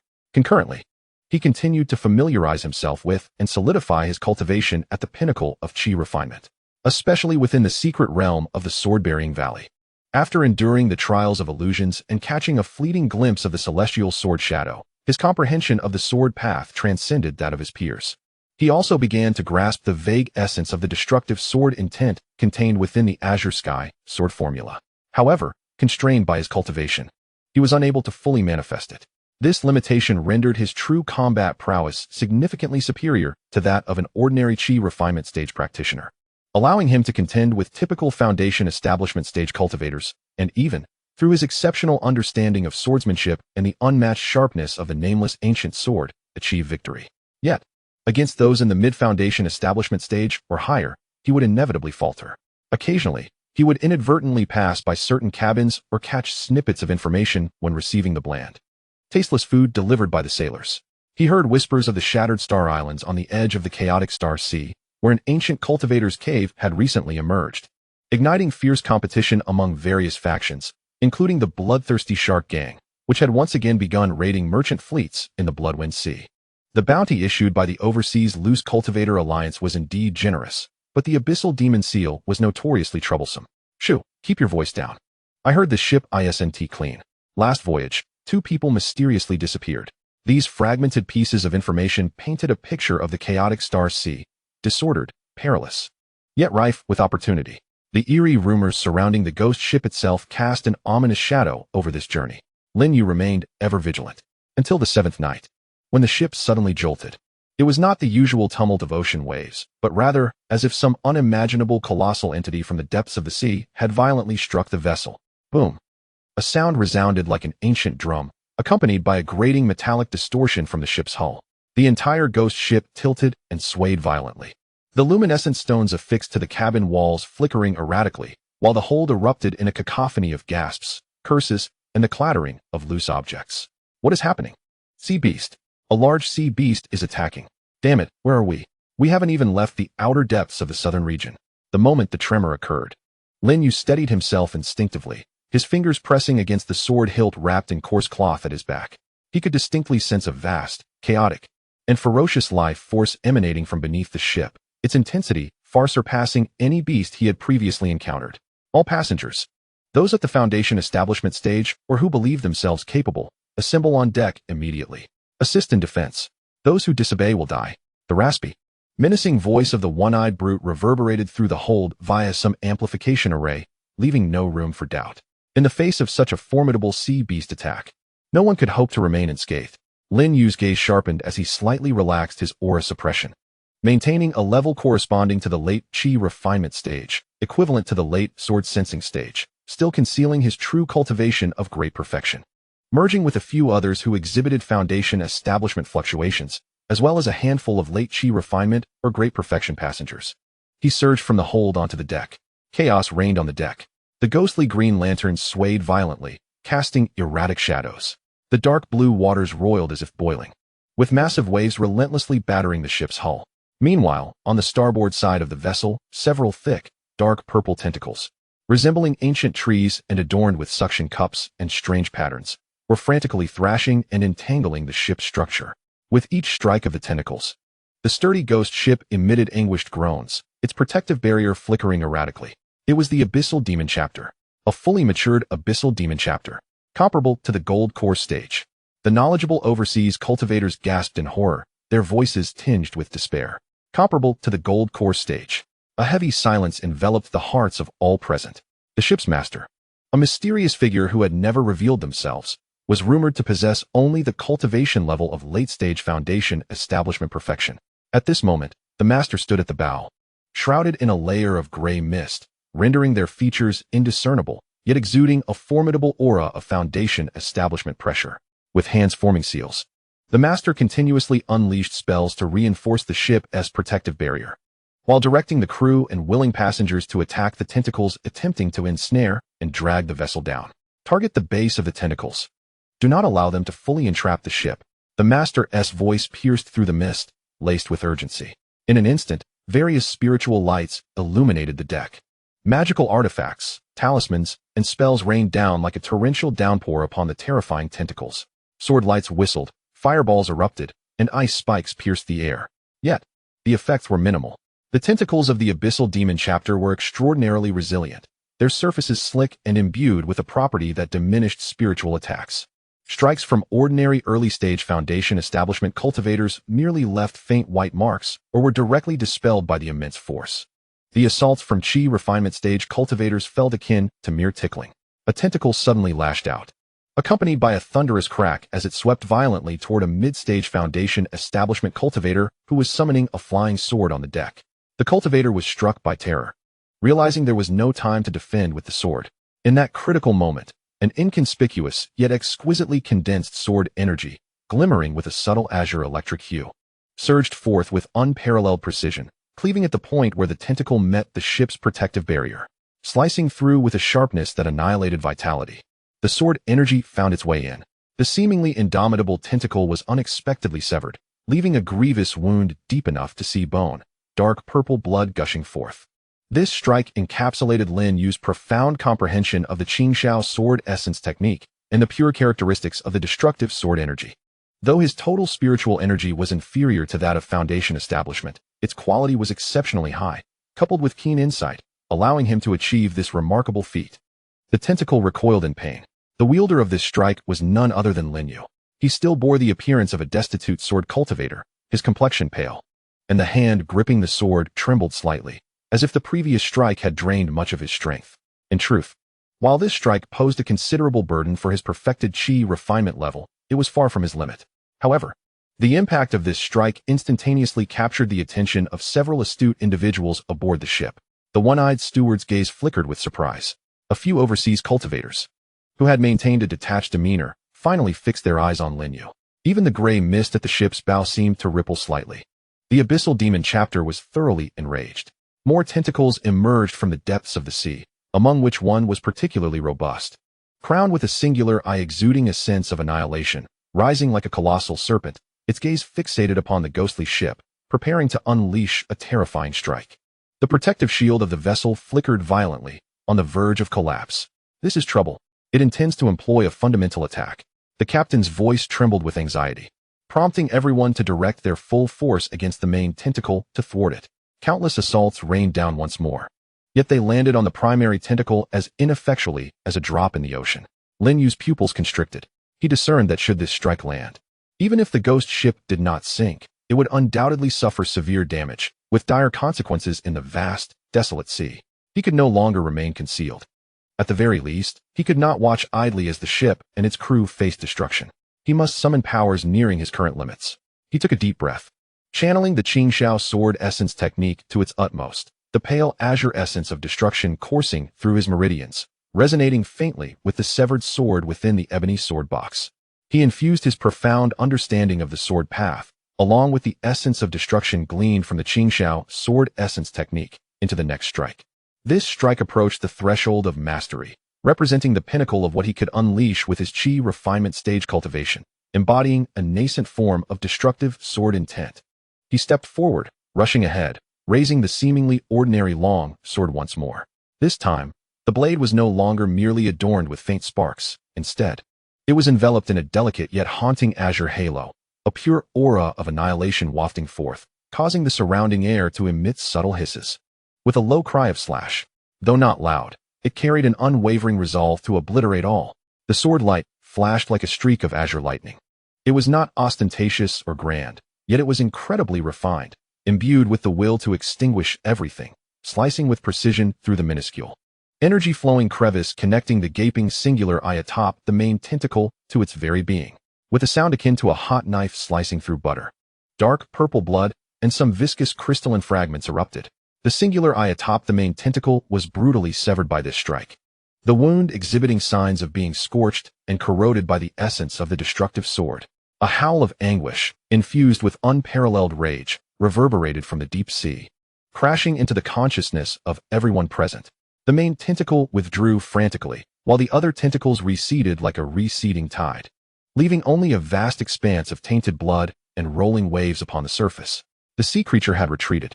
The deck fell into a profound silence.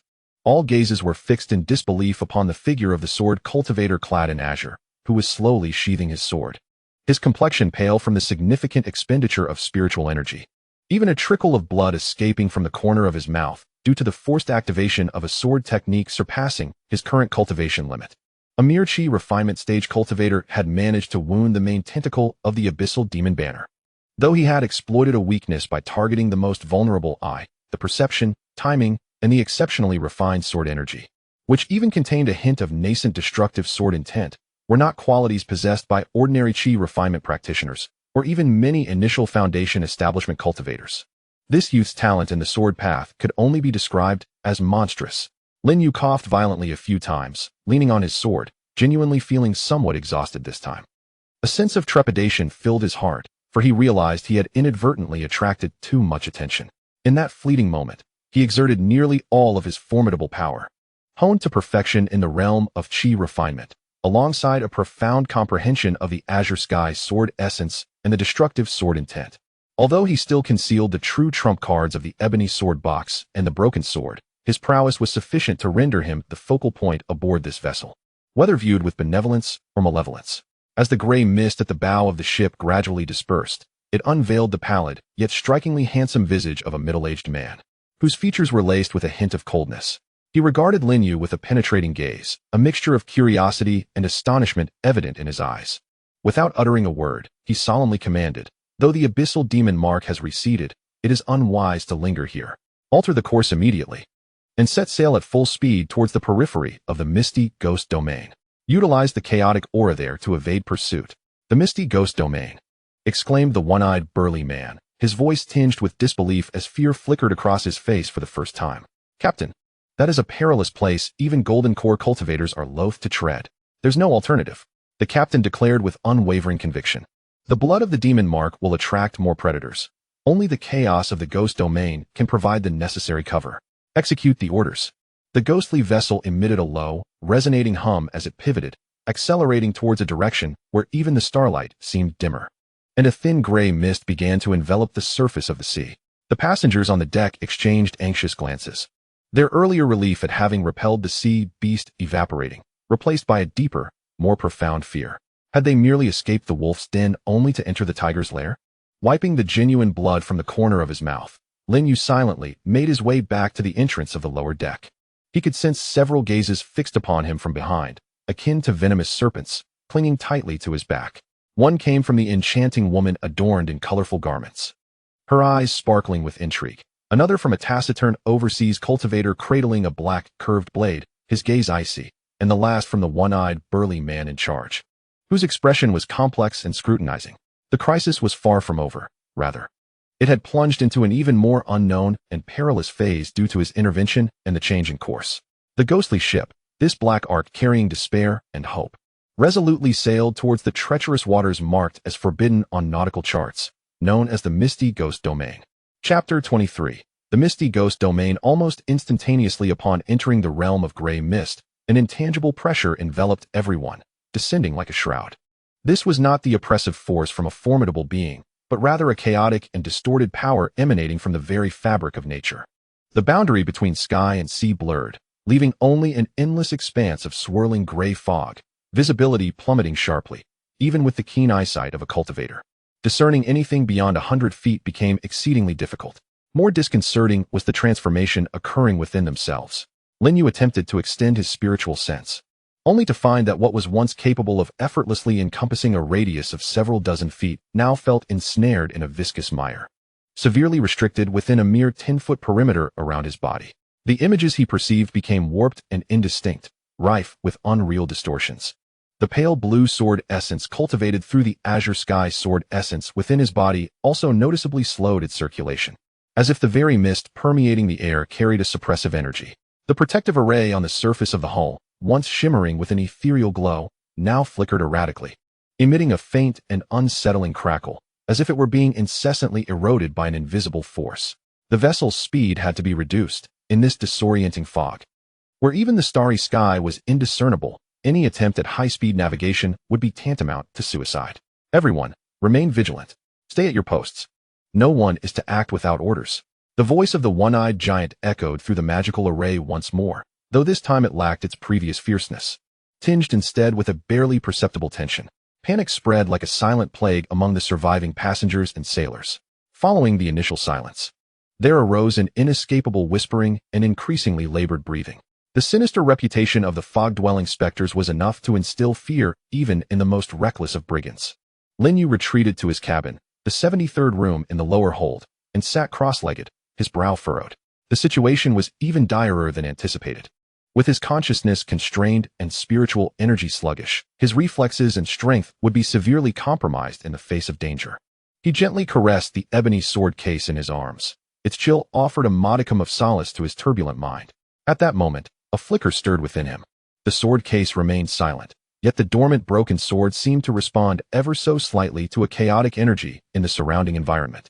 It was not an act of absorption, but rather a high-level perception and rejection, akin to a pearl-resisting contamination. Through this subtle connection, Lin Yu discerned that his awareness of the surrounding flow of energy was, in fact, clearer than if he relied solely on his consciousness. Though he still could not see far ahead, he sensed a region to his left that was rife with chaotic and violent energy, as if it concealed an invisible vortex. Conversely, the area to his right was relatively tranquil, albeit imbued with an eerie viscosity. A glimmer of hope ignited within Lin Yu due to the sword case and the broken sword. In this desperate situation, It might be his sole advantage. Time blurred as the ship continued to navigate through the deathly silence of the fog. It was impossible to discern how long had passed, perhaps a day, or maybe two. Suddenly, a piercing scream erupted from above the deck, shattering the suffocating silence.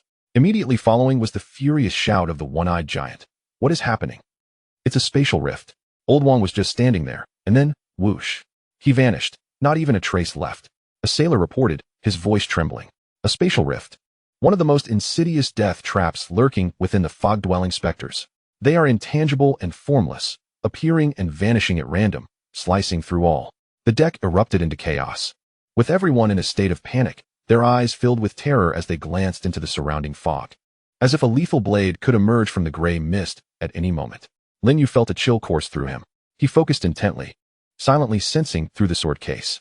Indeed, not far from the ship's port side, he detected a fleeting yet razor-sharp energy fluctuation, as ephemeral as a whisper. A minuscule spatial rift had just formed and then vanished. Soon after, calamity struck once more. Without any warning, the surrounding gray mist began to churn violently, its hue deepening as if ink were dripping into clear water. A powerful, chaotic tide of energy surged forth like an invisible tsunami from the depths of the fog. An energy storm. Secure yourselves. The captain's stern voice resonated, laced with an unprecedented gravity. The ghost ship lurched violently, more frantically than during their encounter with the abyssal demon. The hull creaked under the strain, the protective barrier flickered wildly, its brilliance diminishing at a visible pace. Gasps and the dull thud of bodies colliding with hard surfaces echoed across the deck. Below deck, chaos reigned, debris rolled about, and iron bars clanged ominously. Lin Yu grasped the edge of his bed tightly, channeling all his strength into the Qingyun sword technique to maintain his balance. The pale blue sword essence swirling rapidly within him, resisting the tumultuous onslaught from outside.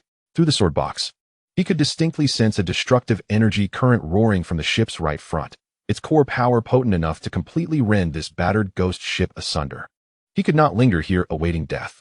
He forcefully pushed open the railing door and dashed onto the violently swaying deck, shouting at the captain, who was desperately maintaining the formation, and the panicking one-eyed giant.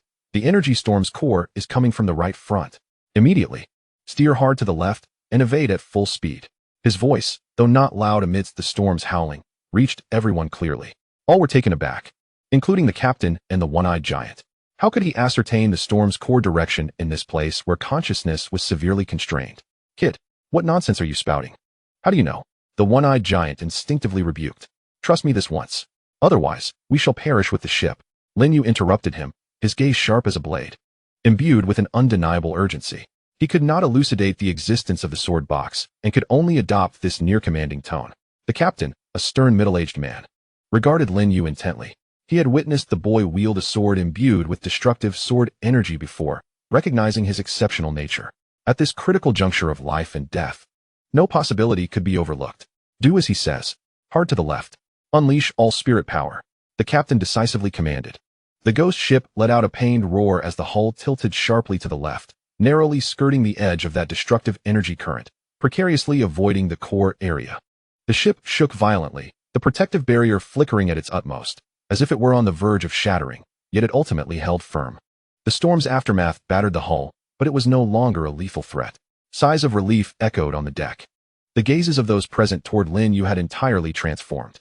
If his earlier injury to the demon tentacle had showcased his astonishing swordsmanship and the might of his destructive sword energy, this precise forecasting of the energy storm revealed an even more enigmatic and vital ability, the capacity to guide them toward survival in this dire strait. The one-eyed giant regarded Lin Yu with less scrutiny and more complexity, ultimately expressing a low grunt of gratitude. Thank you. The captain also nodded slightly, though he remained silent. The depth of inquiry in his eyes intensified. However, not everyone harbored gratitude. Merely a stroke of luck, a blind cat stumbling upon a dead rat. A voice, laced with a peculiar tone, emerged from the shadows. It belonged to the overseas practitioner, who had been observing coldly from the sidelines, clutching a black, curved blade. His visage was gaunt, his gaze sharp as that of a hawk, and his aura resonated with the pinnacle of the foundational stage. Perhaps he had employed some arcane treasure unknown to us? His eyes flicked meaningfully towards Lin Yu, and his words dripped with unabashed jealousy and greed.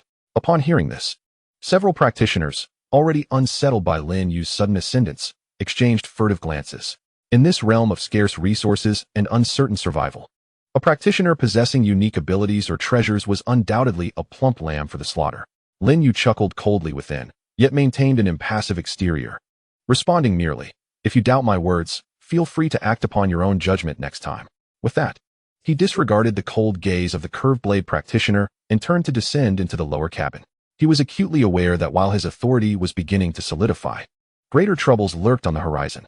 As time passed, the ghost ship navigated laboriously through the mist, frequently encountering various dangers, at times, bizarre whirlpools that devoured spiritual energy, and at others, gray miasma capable of corroding the soul. More often than not, they faced unforeseen spatial rifts and chaotic energy flows. Yet Lin Yu, utilizing the extraordinary perception granted by his sword box, issued warnings at critical moments and led a few willing to trust him away from fatal traps. He held nothing back, understanding that if the ship were to meet its demise, all would perish. However, he remained circumspect, only indicating the general direction of danger without elucidating the reasons, and would not readily risk himself to assist those who harbored malevolent intentions towards him. Gradually, a small group began to coalesce around the one-eyed, burly man overseeing affairs and a handful of rational sailors and passengers, forming a collective that subtly relied on Lin Yu's insights. The enchantingly alluring woman, who claimed to be Madame Color Spider, often approached him, her words laden with a sense of invitation. Conversely, the curved blade practitioner, dubbed the Black Vulture, gathered a few scheming individuals, observing with cold detachment and occasionally issuing scornful remarks, subtly fostering an atmosphere of confrontation. The scarcity of resources soon became apparent. The spirit stones in the ghost ship's reserves were rapidly depleting as they maintained the protective formations and propulsion, prompting the captain to impose strict rationing. Some passengers' supplementary pills and spirit stones became coveted targets, leading to several minor skirmishes and thefts in the dim corners of the lower cabin, heightening the already tense atmosphere. Lin Yu observed all this with a detached eye. His own spirit stones were dwindling. Yet the purity and refinement of the sword essence cultivated through the azure sky, sword essence technique, required comparatively little spiritual energy. Additionally, the broken sword within the sword box seemed to spontaneously absorb a faint trace of the world's spiritual energy to replenish itself, allowing him to persist for the time being. Most of his hours were spent quietly utilizing the sword box's perception, seeking a sliver of stability or potential hope amidst the chaos of the mist. Fortune favors the diligent. After a particularly fierce energy storm, a brief clarity seemed to manifest in the surrounding space. Although the mist lingered, the pervasive sense of chaos and erosion diminished somewhat. During this fleeting period of tranquility, Lin Yu, through his sword box, sharply detected an unusual fluctuation of energy. The undulating movement was not chaotic or violent, but instead bore an ancient, profound rhythm, subtle yet remarkably resilient, akin to a flickering candle in the wind, steadfast against extinguishment. This fluctuation emanated from the left front of the vessel, deep within the mist. It seemed as though something resided there. Lin Yu gestured towards that direction, addressing the one-eyed giant beside him and the recently arrived Madame Color Spider, declaring that the energy response was peculiar, unlike the dangers typically arising from natural phenomena. The one-eyed giant narrowed his eye and promptly reported the situation to the ship's captain. Moments later, the captain himself ascended onto the deck, gazing towards the direction Lin Yu indicated.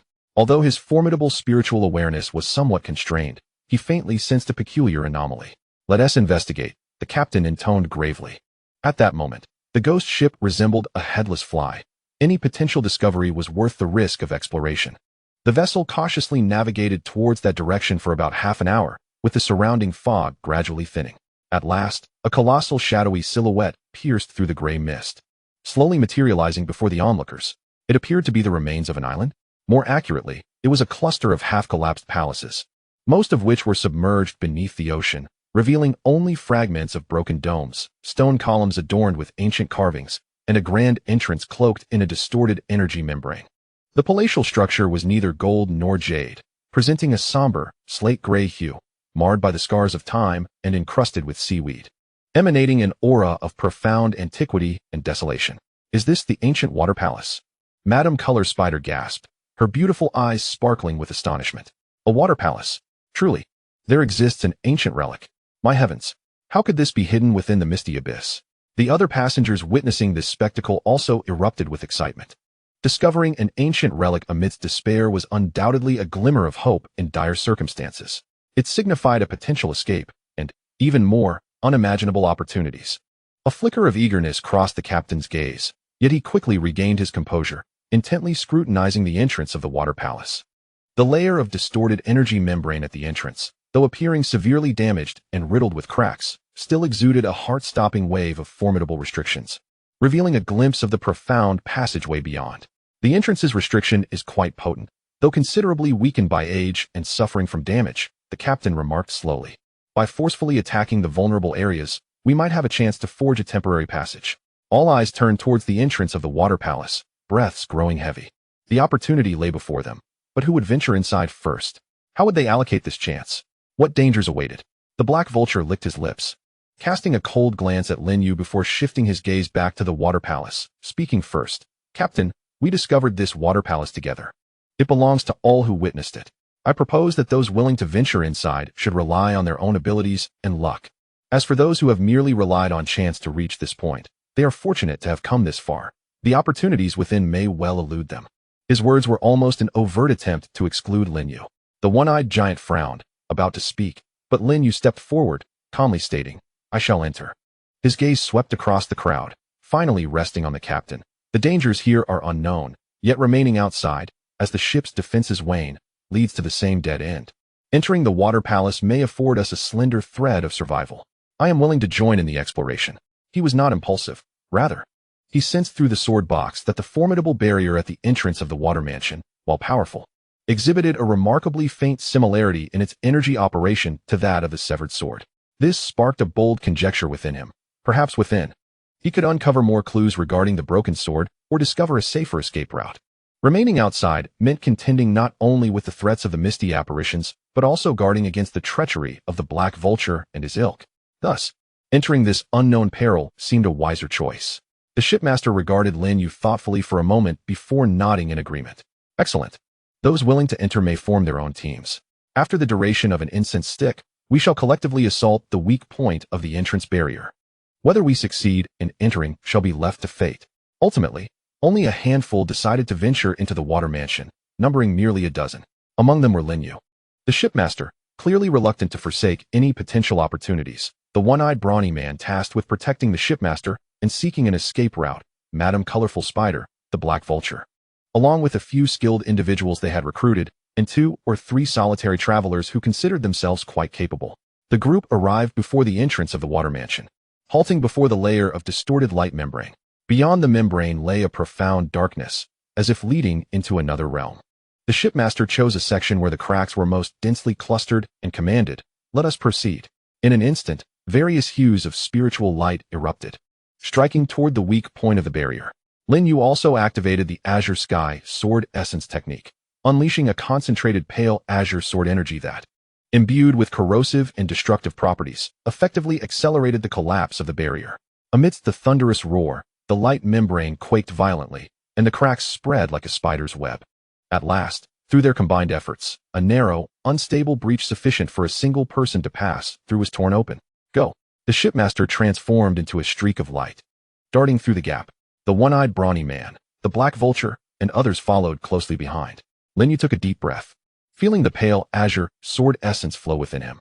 Gripping his sword firmly, he cast one last glance at the pitch-black solitary ship floating in the gray mist, along with the gazes of envy, jealousy, and despair directed at him from aboard. In a flash, he too plunged into the depths of the water mansion's entrance. As darkness enveloped him, a wave of energy, far more concentrated and pure than that of the outside world yet tinged with an ancient, decayed aura, surged forth. Within this energy, Lin Yu detected a familiar resonance that made the Azure Sky Sword Essence quiver within him. Chapter 24. The Treasures of the Water Mansion. The moment Lin Yu stepped into the entrance of the water mansion, he felt enveloped by a viscous, frigid energy, as though passing through a watery curtain. Suddenly, darkness engulfed him. The oppressive feeling of the external gray mist diminished, replaced by a heavy, ancient pressure, akin to being at the ocean's depths for millennia. After a brief moment of disorienting transport, his feet found solid ground. Lin Yu immediately activated the Azure Sky Sword Essence, allowing the pale azure energy to circulate through his meridians, dispelling his discomfort while he warily surveyed his surroundings. They stood within a broad corridor, its walls constructed from a deep blue crystalline stone that emitted a faint glow, barely illuminating their path ahead.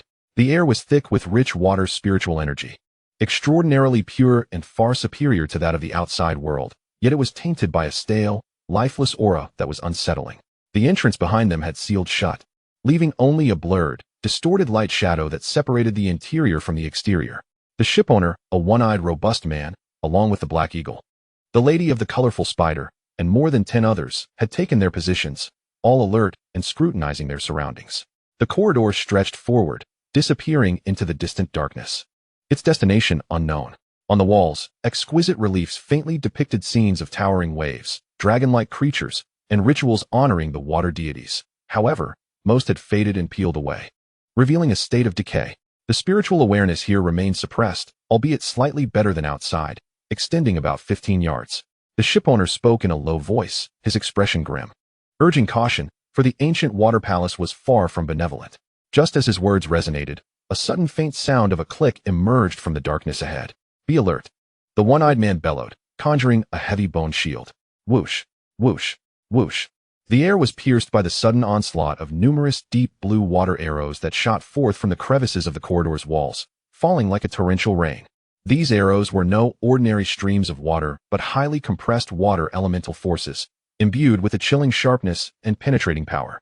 "It's the water arrow formation.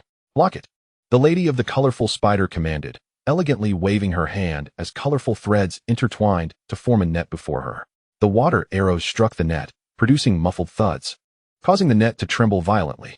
The Black Eagle let out a cold snort, his black, curved dagger swiftly unsheathed, transforming into an eerie arc of darkness that spiraled around him, shattering the incoming arrows. The shipowner took a more direct approach, unleashing his late-stage foundational cultivation, manifesting a solid spiritual energy shield around himself. The water arrows collided against it, dissipating upon impact, unable to breach its defenses. Lin Yu's gaze sharpened as he activated the Azure Sky Sword Elemental technique, his steps immediately becoming elusive, akin to willow fluff in a gentle breeze. Executing the first form of the flowing cloud step, gentle wind caresses the willows. He weaved through the dense rain of arrows, deftly evading attacks with composed grace. When evasion proved impossible, he would precisely thrust his sword, its tip enveloped in a wisp of pale gray destructive sword energy, causing the condensed water arrows to disintegrate upon contact, as if obliterated by some primordial force. He noted that the arrows followed a certain pattern, not entirely devoid of intervals. "Follow me. The attacks have pauses. Advance in order," Lin Yu urged, his figure moving like a wisp of smoke towards a recently discharged section of the wall on the left, where the water energies had yet to coalesce anew. Without hesitation, the one-eyed man and the lady of the colorful spider followed suit. The shipowner's eyes flickered with surprise as he moved alongside them. The Black Eagle, though reluctant, recognized the pattern of the arrow rain and led his companions accordingly. Each individual employed their unique abilities, following Lin Yu as they navigated through the seemingly dense barrage, successfully traversing the 100 yards of the corridor with minimal peril. Looking back, they observed the arrow formation tirelessly continuing its assault. Had they charged in recklessly, even if they managed to fend off the arrows, the toll would have been immense. This encounter deepened the group's faith in Lin Yu's enigmatic perceptive abilities, his exquisite agility, and the peculiar sword energy. Even the shipowner regarded him with newfound respect. The Black Eagle, however, appeared increasingly grim. Upon exiting the corridor, 3 diverging paths emerged, each leading into different darkened depths, radiating distinct energy fluctuations. "Which path shall we choose?" the one-eyed man inquired, glancing towards the shipowner. The ship's captain concentrated for a moment before shaking his head. All 3 paths emanate waves of restrictions, making it challenging to discern their merits. The Black Eagle's eyes flickered and suddenly pointed towards the middle path, which was the most abundant in spiritual energy. This central route boasts the most potent aura. It must lead to significant places such as the main hall or the medicinal garden. "I shall take this path." Without waiting for the others to respond, he swiftly entered, accompanied by 2 overseas cultivators, their figures vanishing quickly. Madame Kaiju chuckled lightly. "My dear Black Eagle, you are rather impatient. I shall choose the left path, as it feels quite tranquil." She cast a flirtatious glance at Lin Yu and also ventured into the left passage with another companion. The remaining individuals turned to the captain and Lin Yu. Lin Yu closed his eyes, focusing intently as he sensed through the sword box in his possession. The energy fluctuations emanating from the right path were the most obscure, even producing a faint resonance with the broken sword in his embrace. "We shall proceed down the right path," Lin Yu declared with conviction as he opened his eyes. The captain glanced at him and nodded. "Very well." Thus, the captain, The one-eyed robust man, Lin Yu, and 3 other passengers, 2 early-stage Foundation establishment cultivators and 1 late-stage Qi refinement cultivator, entered the right passage together. This path was considerably narrower than the main corridor, and the luminescence of the crystal walls was dimmer. After advancing for several dozen paces, they emerged into a vast circular cavern. At the center of the cavern lay a desiccated pool, its bottom carpeted with colorful pebbles, now devoid of spiritual energy, reduced to mere stones. Surrounding the cavern were 3 tightly shut stone doors, each adorned with different carvings: a cauldron, a bookshelf, and a droplet of water. An alchemy chamber, a scripture pavilion, a training room? The one-eyed man speculated. The captain approached, attempting to push open the stone door engraved with the cauldron, but it remained immovable, a shimmering aura of restriction rippling across its surface, dissipating his strength. There is a protective restriction. It seems we need to force it open. The captain frowned, sensing that the restriction felt remarkably ancient and robust. Lin Yu stepped forward and touched the shimmering aura, feeling a supple and persistent force in return. With a slight shift in thought, he activated the Qingxiao sword essence technique, allowing a trace of destructive sword intent to coalesce at his fingertips. "Break," he uttered softly, directing his fingertip towards the core node of the restriction's aura. There was no thunderous explosion. The shimmering aura burst like a popped bubble, releasing a faint sound before dissipating entirely. The restriction's waves on the stone door vanished completely. The application of the destructive sword energy proved remarkably effective against this pure energy formation. This scene astounded everyone. Even the late-stage Foundation establishment captain found the restriction troublesome. Yet Lin Yu had effortlessly dispelled it with a mere gesture. Lin Yu's complexion paled slightly, while it appeared effortless. That single gesture had nearly drained 1/3 of his sword essence. Although the destructive sword intent was formidable, it was highly depleting and should not be employed lightly. He spoke solemnly. "We were fortunate to find the weakness of the restriction. Let us proceed quickly." As they pushed open the heavy stone door, a blend of medicinal fragrance and a musty aroma enveloped them. This was a modest-sized alchemy chamber, with several jade shells against the wall. Though most of the jade vials had shattered, their elixirs reduced to ashes. In a secluded corner, a half-human tall purple alchemical furnace stood quietly, its surface intricately carved with swirling patterns reminiscent of clouds and water. Despite being cloaked in dust, it still emanated a subtle, enigmatic radiance. A treasure. A greedy glimmer flickered in the eyes of a solitary cultivator in the early stages of Foundation establishment, who rushed forward toward the purple-gold furnace. "Be careful," Lin Yu called out in warning, but it was too late. The moment the cultivator's hand made contact with the furnace, a surge of purple flames erupted from its surface, instantly engulfing him. A piercing scream echoed, lasting but a brief moment. As the early-stage cultivator was reduced to ashes in the violet fire, his very soul failing to escape. The onlookers collectively gasped, retreating in horror, their fearful gazes fixed upon the purple-gold furnace. It was the protective spiritual fire of the furnace, still as formidable as ever after the passage of time. The ship owner's expression turned grave, even with his late-stage Foundation cultivation. He found this spiritual fire to be a formidable challenge. Yet, Lin Yu felt a stirring in his heart. The sword box he carried began to resonate with a clear vibration, not only pointing toward a recess in the wall behind the furnace, but also creating a peculiar resonance with the furnace itself. The purple spiritual fire, terrifying to others, revealed its true nature to Lin Yu through the perception of the sword box. He discerned that the core of the flames was not purely destructive, but instead harbored a faint essence of water elemental energy, akin to that of the water mansion, though it had become agitated with the passage of time. Upon closer examination of the furnace, he noticed several critical nodes in the swirling patterns that seemed to form a profound fire-controlling formation. Fragments of information from the sword box subtly indicated one of these patterns. Perhaps it was worth a try. Taking a deep breath, Lin Yu, under the astonished gazes of the crowd, steadily approached the furnace still aflame with purple spiritual fire. "Lin, don't," cautioned a burly one-eyed man urgently. The ship owner furrowed his brows, yet upon seeing Lin Yu's resolute gaze, he raised his hand to silence the one-eyed man. "Let him try." Lin Yu concentrated fully, merging his consciousness with the perception from the sword box to lock onto the critical, swirling pattern. He refrained from employing destructive sword intent.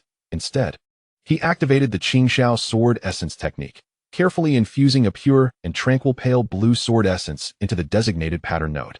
Buzz. The purple-gold furnace emitted a deep, resonating hum, and the swirling patterns on its surface lit up with a gentle glow.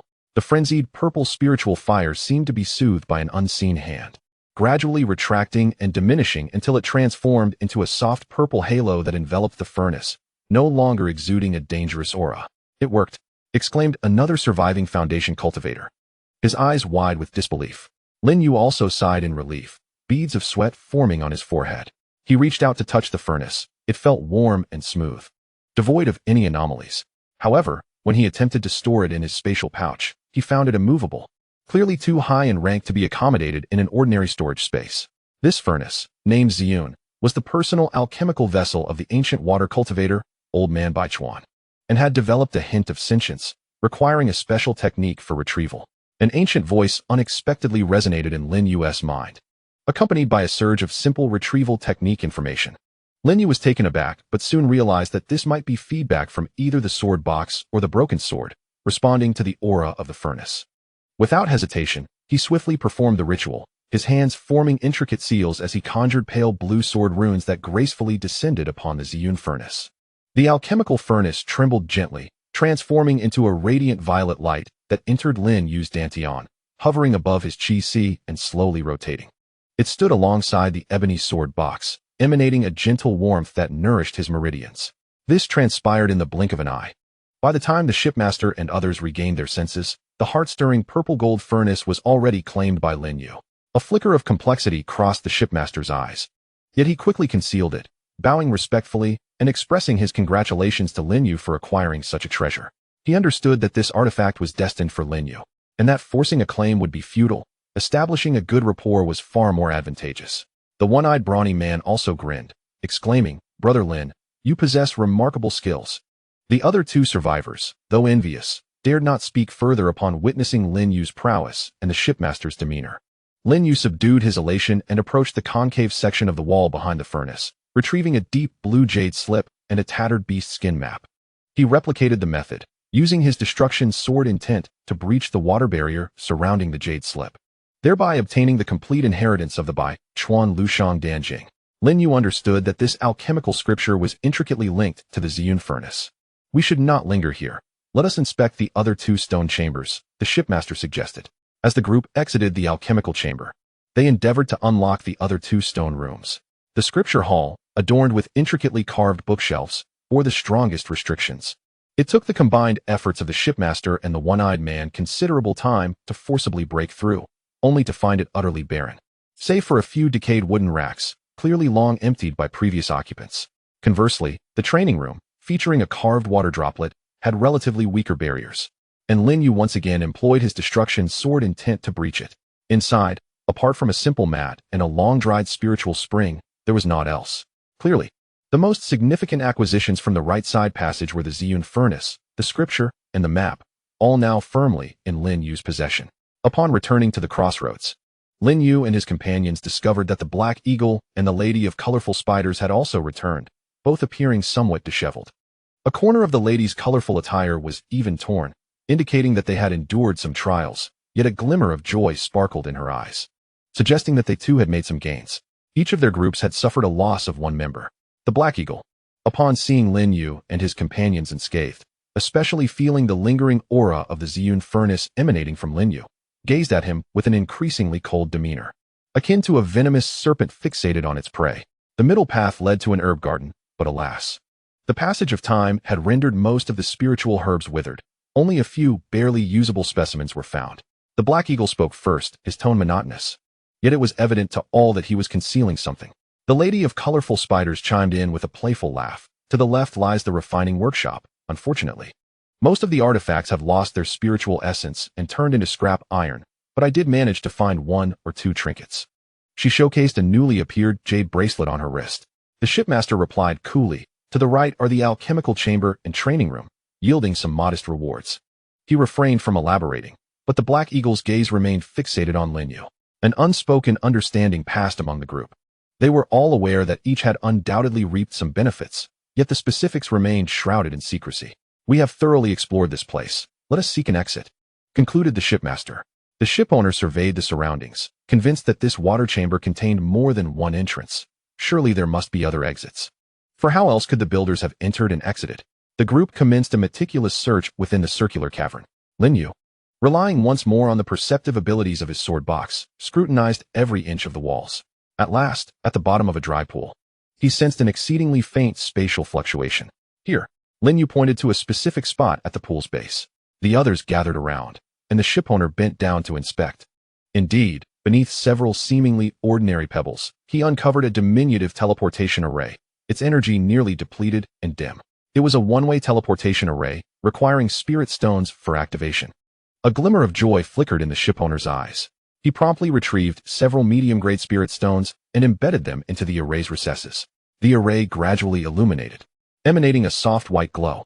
Quickly, the array's energy is limited and will not last long, the shipowner urged. Upon hearing this, everyone stepped into the array's confines. Just as the white light was about to envelop them completely, an unexpected change occurred. The black vulture, who had been observing coldly from the sidelines, suddenly sprang into action. A fierce glint flashing in his eyes. He did not target the shipowner, but lunged directly at Lin Yu. Simultaneously, the silent overseas cultivator beside him also acted abruptly, sending a dark beam towards the one-eyed brute, intending to thwart the rescue. "You brat, surrender the alchemy furnace and the inheritance."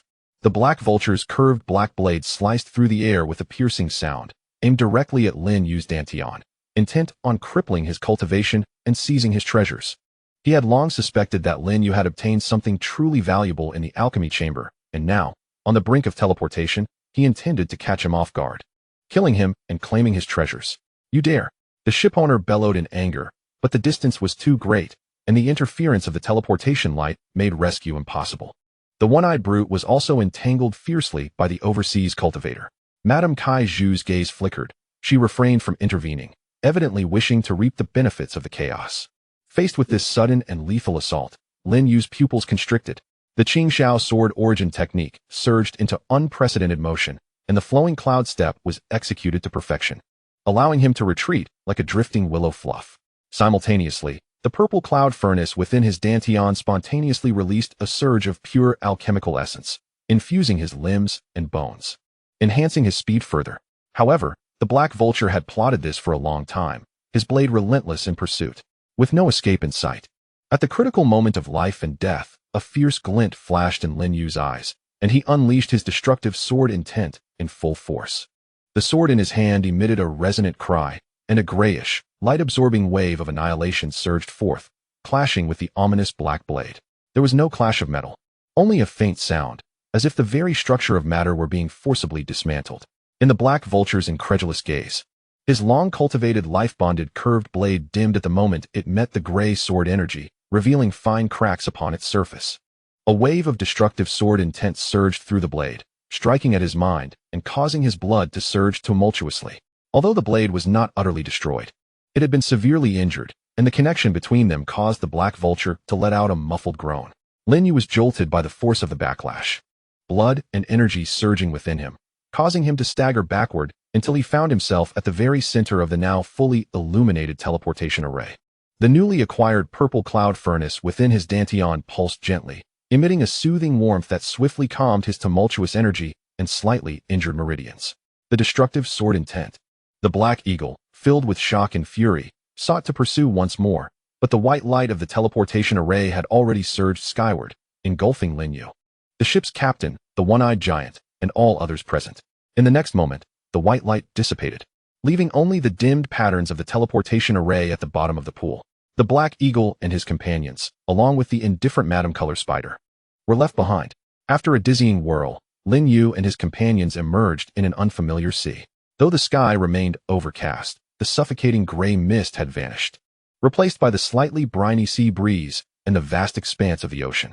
In the distance, one could even see seabirds soaring gracefully. They had finally escaped the clutches of the misty specter. A wave of joy at their narrow escape surged through the group, with the two accompanying passengers unable to contain their excitement. The ship's captain and the one-eyed giant regarded Lin Yu with complex expressions. Just moments ago, they had felt the terrifying aura of the gray sword energy, as well as the fleeting essence of the furnace and the exquisite footwork exhibited by Lin Yu, which left them in awe of his profound capabilities. Not only did he possess extraordinary perception and mastery of fearsome sword intent and movement, but he had also inherited the legacy of an ancient alchemical furnace, his future seemingly limitless. "Young friend Lin, I extend my heartfelt thanks," the the captain said solemnly, bowing slightly. This time, the title had changed. Had it not been for Lin Yu, they might have met their doom alongside the Black Eagle and his ilk. Trapped in the collapsing water realm, Lin Yu, feeling the gentle rotation of the purple cloud furnace within his dantian and the more refined sword essence of the azure sky sword art, shook his head in modesty. It is merely mutual benefit. He glanced at the captain, the one-eyed giant, and the other two survivors, and said in a grave tone, "This place is not suitable for lingering. The range of the misty specter is shifting. We must depart swiftly." He produced the incomplete sea chart obtained from the water realm, referencing the stars above. Though hazy, they were still discernible, and the surrounding currents to roughly ascertain a direction. "This way, we may find a way out." At this moment, no one dared to question his judgment. With the ghost ship lost amidst the vast and chaotic starry sea, Lin Yu's perceptive abilities, the potentially life-saving sea chart, and his newly acquired alchemical legacy, along with the formidable strength and potential he had displayed, became their crucial means of survival. The five of them transformed into streaks of light, soaring through the air in the direction Lin Yu indicated, flying among the group. Lin Yu allowed the azure sky sword art within him to operate slowly, absorbing the purer spiritual energy from the outside world, far superior to that found within the mist. Repairing the slight damage incurred from his earlier confrontation with the Black Eagle, he cast a final glance back at the terrifying sea still shrouded in the vast gray mist. His heart stirred with tumultuous emotions. This perilous journey had cost him the ghost ship, his temporary refuge, and had earned him the enmity of treacherous foes like the Black Eagle, yet he had also gained the critically important purple cloud furnace, the 100 rivers flowing wine alchemical scripture, and a mysterious sea chart, all while further honing his sword intent and footwork through the life and death struggle. The path ahead remains perilous and shrouded in uncertainty. However, possessing the legacy of alchemy and the alchemical furnace signifies the potential for rapid enhancement of one's strength and the accumulation of resources. The chaotic sea of stars is vast and boundless, where opportunities and dangers coexist. It is time to delve into the art of alchemy. Lin Yu's consciousness swept over the floating purple cloud furnace in his dantian and the alchemical scriptures in his sea of consciousness, his gaze growing ever more resolute. He commanded the escape light, his body infused with a pale azure sword essence, racing toward the unknown ahead. The broken sword within the sword box he held resonated with the alchemical furnace in his dantian, as if heralding the emergence of a new path, one that intertwines the sword and the art of alchemy, filled with boundless possibilities beneath his feet.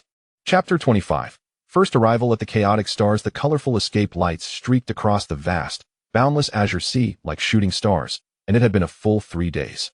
The escape light appeared dim and wavering, clearly indicating that its wielder's spiritual power, or sword essence, was nearly depleted. The ship's captain, Mo Yuan, the most accomplished cultivator among them, displayed an unusual pallor. The others, including the one-eyed robust man and the young cultivator at the pinnacle of sword sensing, bore expressions as pale as parchment, their breaths rapid and labored. An island. There is an island ahead. The young cultivator was the first to spot the gradually clarifying green on the distant horizon, his voice trembling with excitement as though he had expended his last ounce of strength to shout. This cry acted as a potent tonic, instantaneously invigorating the hearts of the nearly despairing group. Without further ado, the five of them gritted their teeth, squeezing the last remnants of spiritual power from their meridians, propelling the escape light erratically yet with increased speed toward that hopeful green. As they drew closer, the island's full visage became increasingly clear. The island was quite substantial, with undulating mountains covered in lush, verdant vegetation, teeming with vibrant life. At the island's center, a uniquely styled cluster of buildings could be discerned, nestled against the mountains. Numerous rudimentary docks extended into the sea, mooring dozens of vessels of various designs, from weathered wooden boats used by ordinary fishermen to peculiar, shimmering ships of the cultivators. Most striking were the enormous flying beasts occasionally gliding overhead, resembling giant eagles but adorned with expansive fish-like fins for wings, upon whose backs stood figures, evidently serving as common means of transportation or patrol on the island. Given its scale, the docks and the patrolling creatures in the sky suggested that this was a location where cultivators had long congregated, maintaining a commendable order. Captain Mo Yuan exhaled a long sigh of relief. His previously taut expression finally softened, revealing a glimmer of gratitude for having survived the ordeal and the flicker of newfound hope. As they approached the island, within a 10-mile radius, a rich, pure aura of water spirit, infused with the island's unique fragrance of flora and a hint of the sea's briny scent, welcomed them. This pristine spiritual energy revitalized the weary spirits of the group, akin to a long-awaited rain after a drought. The island was enveloped in a faint, nearly transparent blue light barrier, resembling an inverted giant bowl, a common protective and alert formation found in cultivator congregations. Near the dock, the barrier featured a neatly arranged entrance approximately 3 yards wide, flanked by 8 cultivators clad in uniform blue short jackets, exuding a formidable aura. All at the mid to late stages of chi refinement, standing solemnly as sentinels. Lin Yu and his companions converged their light and gently descended onto the open space before the portal. Among the guarding cultivators, a burly man, resembling a leader, stepped forward. His gaze was as sharp as that of a hawk, swiftly scanning the 5 individuals. He lingered momentarily on Mo Yuan, the ship's master, whose profound and restrained aura indicated his superior cultivation, and on Lin Yu, who appeared to be at the late stage of chi refinement, though Lin Yu had consciously suppressed his presence, exuding a calm demeanor and inscrutable depth in his eyes. He soon resumed a formal demeanor and spoke in a resounding voice. Welcome to Bai Bo Island. First-time visitors are required to register their names and origins, and each must pay 10 low-grade spirit stones or equivalent materials. This jade token permits legal stay on the island for 1 month. He gestured towards a nearby wooden table, where a stack of pale blue jade tokens emitted faint fluctuations. Mo Yuan, evidently accustomed to such regulations, stepped forward to negotiate on behalf of the 5, calmly paying the 50 low-grade spirit stones, the very portion Lin Yu had allocated to him from the spoils acquired from their enemies. When registering their origins, Mo Yuan introduced himself as the master of a merchant ship traversing various islands, who had become separated from his fleet due to a rare large-scale sea beast tide. Lin Yu, on the other hand, assumed the alias Mu Yu, claiming to be a wandering cultivator from a distant inland region, inadvertently stranded here due to an accident with a long-distance teleportation array. The guard leader merely recorded their information as a matter of routine, without further inquiry. In the tumultuous and expansive chaos star sea, countless cultivators find themselves marooned on unfamiliar islands daily due to maritime disasters, conflicts, or failed explorations. As long as newcomers adhere to the island's regulations and do not instigate trouble, the island lord's office generally remains indifferent to their specific backgrounds and histories. Stepping into the faint blue light barrier felt akin to entering a vibrant and bustling world. The cacophony of voices, the cries of various sea beasts, some docile, others fierce, the distinctive briny scent of the dock area, and the mingling aromas of spirit materials and elixirs surged forth like a tidal wave, overwhelming the senses. The dock was alive with a throng of people, shoulder to shoulder, with muscular laborers shouting low chants as they transported enormous sea beast carcasses or heavy cargo crates. Vendors hawking an array of fresh seafood, low-grade spirit materials, and unique shells with piercing voices, and a multitude of cultivators clad in diverse attire, their strengths varying. Some rushing past, others haggling with stall owners, while groups gathered in hushed conversations, weaving through the crowd. The architectural style, here, sharply contrasted with the inland regions of the southern domain that Lin Yu was familiar with. The buildings predominantly featured massive white or pink coral stones, resilient dark green sea bamboo, and an ironwood that glimmered with a faint azure spiritual light. Most roofs were elegantly arched, evidently designed to withstand the frequent and devastating hurricanes that plagued the sea. What intrigued and secretly alerted Lin Yu even more was the demeanor of the local cultivators. Their attire was largely simple and practical, consisting mainly of short garments and fitted trousers conducive to activities both above and below water. The fabric appeared to be woven from some type of sea beast hide or specially crafted fibers, not only durable, but also imbued with a subtle spiritual glow, offering a degree of waterproofing and defense against low-level spell attacks.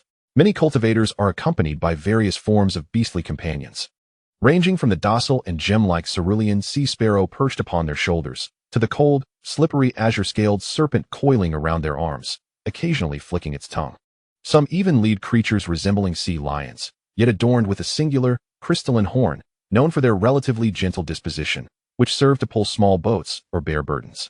Furthermore, the presence of these cultivators emanates a palpable, dense aura, their physical forms subtly radiating a sanguine glow, suggesting a strength that surpasses that of their counterparts in the southern domain. However, the fluctuations of spiritual energy surrounding them are relatively restrained, unlike the southern domain, where sword cultivators are commonly seen bearing long swords with their sword aura faintly visible. Here, those wielding weapons are more often equipped with unique implements such as water-splitting darts, harpoons, or serrated curved blades, better suited for underwater combat or fierce close-quarters entanglements. Indeed, the customs of this place starkly contrast with those of the southern domain, emphasizing practicality and survival. The one-eyed brute spoke in hushed tones, his singular eye brimming with astonishment and cautious appraisal. The shipmaster, Mo Yuan, nodded slightly, transmitting a thought to Lin Yu and the one-eyed giant, his voice resonating directly within their minds. The Sea of Chaos is rich in resources, abundant in rare sea beasts, spiritual herbs, and minerals seldom found on land. However, the environment is far more treacherous than inland, with storms, tsunamis, and bizarre celestial phenomena occurring frequently, especially in the perilous depths where formidable sea creatures abound. Cultivators who struggle for survival here naturally place greater emphasis on tempering their physical bodies and taming beastly companions to compensate for the limitations of spiritual techniques in extreme conditions, thus favoring close-quarters combat and underwater skirmishes. Consequently, alchemists hold an esteemed status in this region for healing wounds, detoxifying, rapidly restoring vitality, strengthening the body, and taming or nurturing beasts all rely heavily on the support of elixirs. Upon hearing this, Lin Yu felt a flicker of inspiration within. The Baichuan Lushang Danjing and the Ziyun furnace he recently acquired contain numerous formulas and refining techniques primarily aligned with the water attribute, rendering them particularly suitable for cultivation and application in the spiritually rich waters of the Sea of Chaos. This undoubtedly presented a swift avenue for him to assimilate into this locale, acquire resources, and discreetly gather intelligence. More importantly, he was acutely aware that his inherently flawed constitution resembled a sieve, incapable of consuming mainstream elixirs like chi-gathering pills or sword essence pills to enhance his cultivation as ordinary cultivators would. However, his identity as an alchemist granted him the opportunity to engage with and refine unique elixirs that could nurture the soul, such as the potential future need for soul-nurturing pills, or those that could strengthen the physical form, like body-tempering pills, thereby preparing for the restoration of his master's fragmented soul and the fortification of his own sword sheath.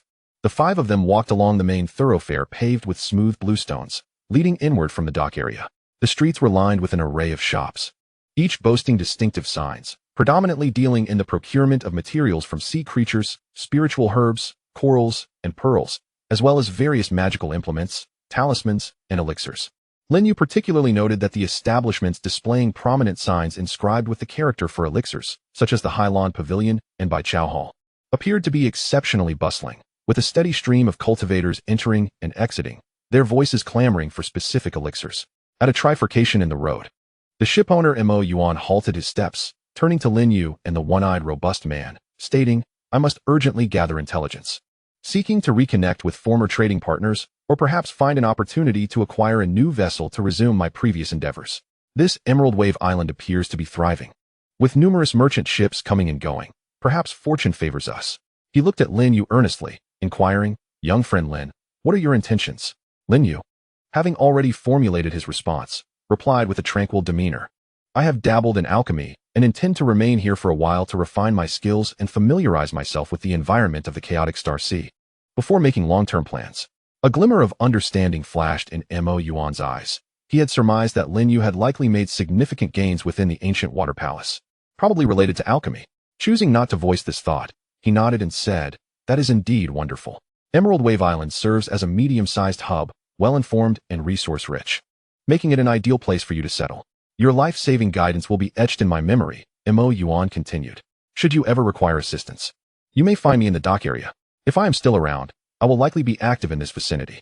Even if I am not, I will leave my contact details at the Seafarers Tavern I frequently visit."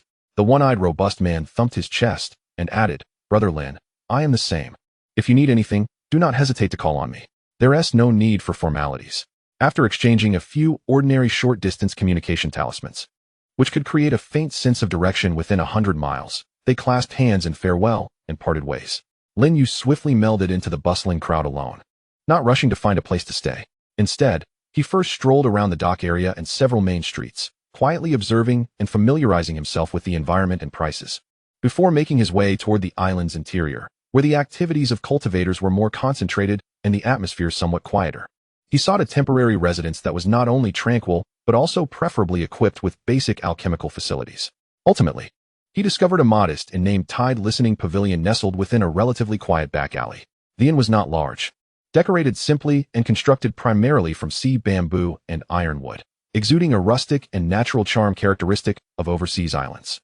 Lin Yu requested a standard room on the second floor, paying for 3 days with the few low-grade spirit stones he had left. The room was rather austere, containing only a bed, a table, and a mat. However, it boasted basic soundproofing and alerting wards, which were adequate for temporary shelter against the elements. Once settled, Lin Yu refrained from hastily exploring or attempting to accept alchemical commissions.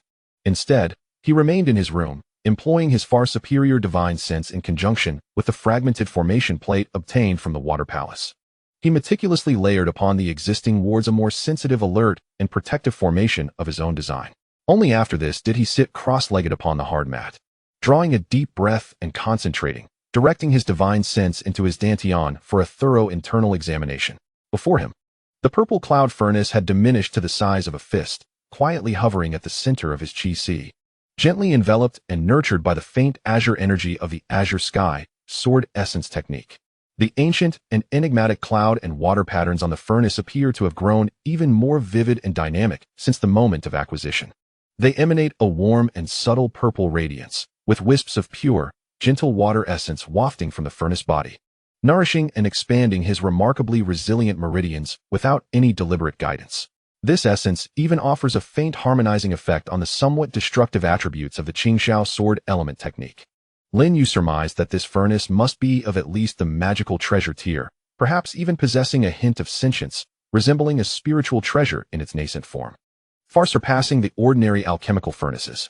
With it in his possession, his starting point for learning alchemy would undoubtedly exceed that of the average alchemist by an immeasurable degree. Subsequently, he immersed his mind in the sea of consciousness, once again delving into the Baichuan Lushang Danjing.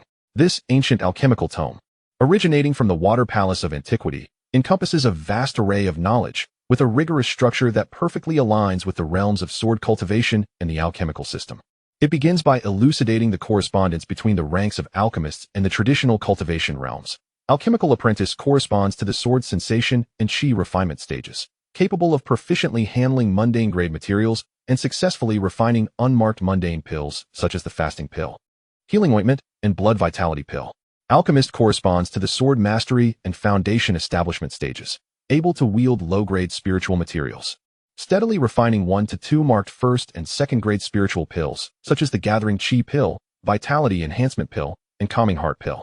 Master alchemist corresponds to the sword nurturing and golden core stages, capable of processing mid to high-grade spiritual materials, successfully refining 3rd to 4th marked 3rd-grade spiritual pills and 4th-grade precious pills, such as the body refinement pill, sword element pill, and soul nourishing pill. Only then may one be deemed a master. Alchemical grandmaster corresponds to the sword fusion and nascent soul stages, must master low-grade precious materials, able to refine 5 to 6 marked 5th and 6th grade precious pills, such as the enlightened sword pill and sword soul pill, with the pills naturally radiating brilliance and intricate patterns. Alchemical grandmaster corresponds to the sword refinement and divine transformation stages, mastering mid to high-grade precious materials, capable of refining 7 to 8 marked 7th and 8th grade profound pills, such as the spirit fusion profound pill and the clarity of sword heart pill, with the patterns embodying laws and accompanied by extraordinary phenomena during refinement. Alchemical sage corresponds to the divine perception and void refinement stages, able to wield profound grade spiritual herbs, attempting to refine 9 marked 9th grade profound pills, such as the Nirvana sword soul pill. This level of alchemist is hailed as a master of the generation. Alchemical sovereign corresponds to the celestial ascension and integration stages and beyond.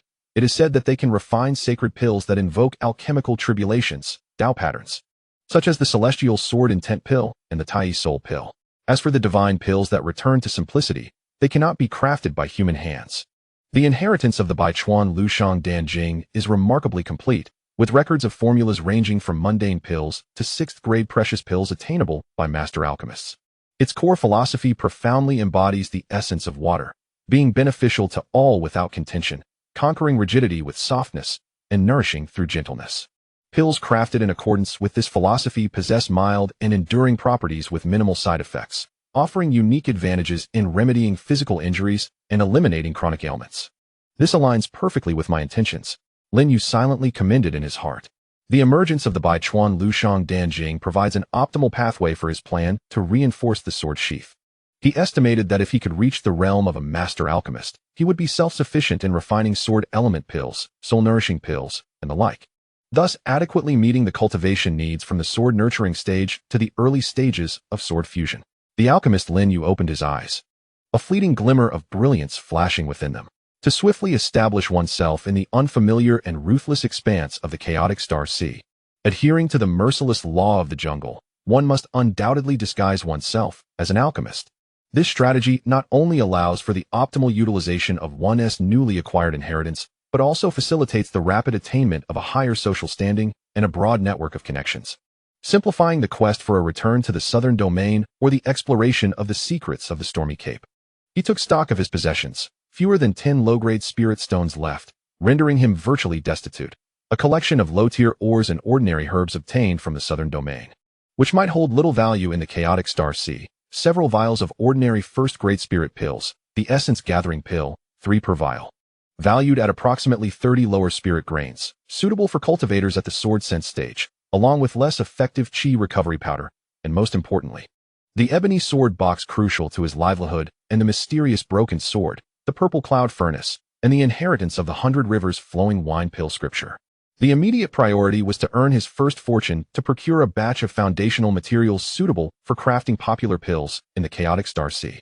The following morning, as dawn's light barely broke, Lin Yu exited the listening tide pavilion and made his way directly to the Bibo market, located in the heart of the island. The market was more vibrant and bustling than the dock area, with wider streets capable of accommodating several horse-drawn carriages side by side, and larger, more opulently decorated shops adorned with glazed tiles and spirit stone lamps. Additionally, there were designated areas for wandering cultivators to set up stalls, selling a myriad of goods, many of which Lin Yu had never encountered before, such as the electric eel vertebrae shimmering with faint lightning, the water-condensing beads that spontaneously coalesced surrounding moisture into small droplets, and the vividly colored, yet highly toxic living coral worms. He patiently perused a few of the largest and most reputable alchemy shops, such as the Hylon Pavilion and Baikatang, meticulously noting the types and prices of the pills being bought and sold, while quietly recording the prices of commonly used herbs. After nearly a morning of observation and analysis, he gained a clearer understanding of the local pill market. The most popular and heavily consumed pills fell into 3 categories. Firstly, there were the medicinal and detoxifying pills, particularly those designed to counteract the venom of various sea beasts, cold toxins, and the corrosive energies of malevolence, such as the second-tier low-grade detoxifying pill, market price approximately 15 to 20 lower spirit grains, and the second-tier middle-grade antidote pill, market price approximately 30 to 40 lower spirit grains.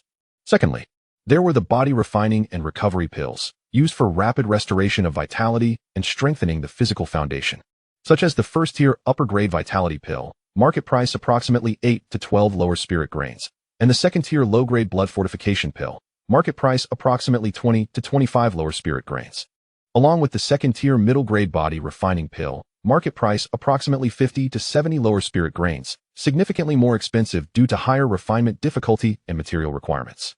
Thirdly, there were beast-taming pills, which aided in the domestication, cultivation, and enhancement of beast intelligence and loyalty, such as the second-tier low-grade spirit-feeding pill, market price approximately 18 to 22 lower spirit grains, and the second-tier middle-grade awakening pill, market price approximately 35 to 45 lower spirit grains. In contrast, pills that directly enhanced cultivation, like the first-grade essence-gathering pill, market price approximately 5 to 8 lower spirit grains, were relatively rare, exorbitantly priced, and typically monopolized by major factions, rarely circulating in the markets for wandering cultivators. With this newfound clarity, Lin Yu no longer hesitated. At the outskirts of the bustling market, where the crowd was moderate yet lively, he sought out a vacant spot at a street corner and laid down a clean, thick gray cloth upon the ground. From his storage bag, he produced 3 unassuming white jade bottles, placing them carefully on the fabric. Within these bottles resided the spirit-enhancing elixirs he had crafted during his time in the southern domain, suitable for practitioners in the chi refining stage. Their quality could only be deemed average, merely reaching the threshold of mid-grade first tier, with a relatively high amount of impurities. However, unlike other vendors, he refrained from labeling the elixirs with names and specific prices. Instead, he elegantly inscribed 4 robust characters in the air with his spiritual energy, exuding a subtle yet steady aura. Refined elixirs available. He then settled down cross-legged behind his stall, closing his eyes to cultivate his spirit, his aura meticulously restrained. exuding an air of detached composure akin to Jiang Taigong fishing, awaiting the willing to bite. This distinctive demeanor piqued the interest and curiosity of several passing practitioners. After all, those bold enough to openly advertise such a service in a market teeming with various characters could either be naive newcomers unaware of their own limitations or genuinely skilled individuals harboring a measure of arrogance. After a little over half an hour, a burly man, resembling an iron tower with sun-kissed skin glistening under the light, strode towards him with purpose. He emanated a robust aura, having reached the early stage of foundation establishment, and was accompanied by a potent scent reminiscent of the briny depths of the ocean, as well as a faint trace of blood that had yet to dissipate. His gaze was sharp as a blade, and his face bore a recently healed, dark red claw mark, indicating a recent struggle with a ferocious sea beast, returning from the ocean either laden with bounty or bearing wounds. "Friend, what are the terms for your refined elixirs?" the robust man inquired, his voice resonating with depth. His scrutinizing gaze resting upon the seemingly youthful figure of Lin Yu, whose cultivation appeared modest. Lin Yu gradually opened his eyes, his expression calm and unruffled, resembling a serene ancient well. He responded softly, "Please provide the formula and at least 3 materials, depending on the complexity and grade of the elixir. I will charge a fee of 10 to 30% of the finished product or an equivalent amount in spirit stones. Should the refining fail, I will compensate 70% of the material costs at market value." This was a strategy he had meticulously devised beforehand. It would allow him to utilize the Qingyun furnace and the elixir scriptures extensively, rapidly enhancing his alchemical skills while simultaneously acquiring resources and spirit stones, all without revealing his possession of advanced elixir scriptures or the potentially vast quantity of high-tier elixirs he could produce. A truly multifaceted approach. The burly man raised an eyebrow, his tone laced with skepticism. "You speak boldly. Would you dare to accept the refining of second-tier superior or even third-tier treasures? If you ruin them, can you afford the compensation given your apparent level of cultivation?" His discerning gaze noted that Lin Yu only possessed the cultivation of the late Qi refining stage. Lin Yu did not engage in a rebuttal, nor did he exhibit any displeasure. Instead, he slowly lifted his right hand, extending his index finger. At its tip, a wisp of pure light azure spiritual energy danced forth. This energy was not mere ordinary magic. It contained the unique sharpness of the Qingxiao sword essence and the serene fragrance of the Baichuan Lushang elixir scripture, both harmoniously fused under his exquisite control, exuding an aura that commanded respect. Simultaneously, he subtly released a hint of spiritual pressure akin to that of the foundation establishment stage. Feeling the pure and exceptionally refined spiritual energy emanating from Lin Yu's fingertips, imbued with a sharpness that was both keen and pleasantly fragrant, as well as the sudden surge of spiritual pressure that brought a slight sense of unease, the burly man's expression softened somewhat, his skepticism diminishing, though he remained guarded. He pressed on, "Your spiritual power is indeed pure and profound. It appears you are not merely employing threats. However, your face is unfamiliar. Are you a newly arrived alchemist on Baibo Island? How shall I address you?" "Mu Yu," Lin Yu replied, presenting the alias he had meticulously prepared. "I am merely traversing here, temporarily residing on the island." The strong man pondered briefly, weighing the pros and cons, before ultimately arriving at a decision. He cautiously retrieved from a particularly precious beast pouch a stalk of spirit herb, its entirety a deep blue akin to a gemstone, shaped like a 5-pointed starfish, with thick and succulent leaves, along with several auxiliary materials, including a small quantity of xianbing stone powder exuding a chilling aura and a fragment of the calming Ning Shun flower stamen.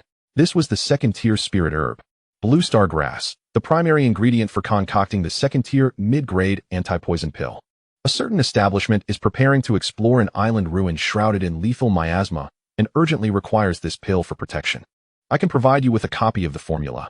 I have prepared 5 sets of materials. Should you successfully refine 5 pills or more, I shall reward you with 20% of the pills produced. If fewer than 5, the reward shall be halved. The difficulty of crafting the anti-poison pill is moderately high among second-tier pills, effectively resisting various toxins, mists, and corrosive vapors, making it crucial for exploring unknown perilous terrains and the depths of the sea, with a market value of approximately 35 to 40 low-grade spirit stones per pill. Lin Yu accepted the jade slip containing the formula and the materials, swiftly scanning through them with his spiritual sense.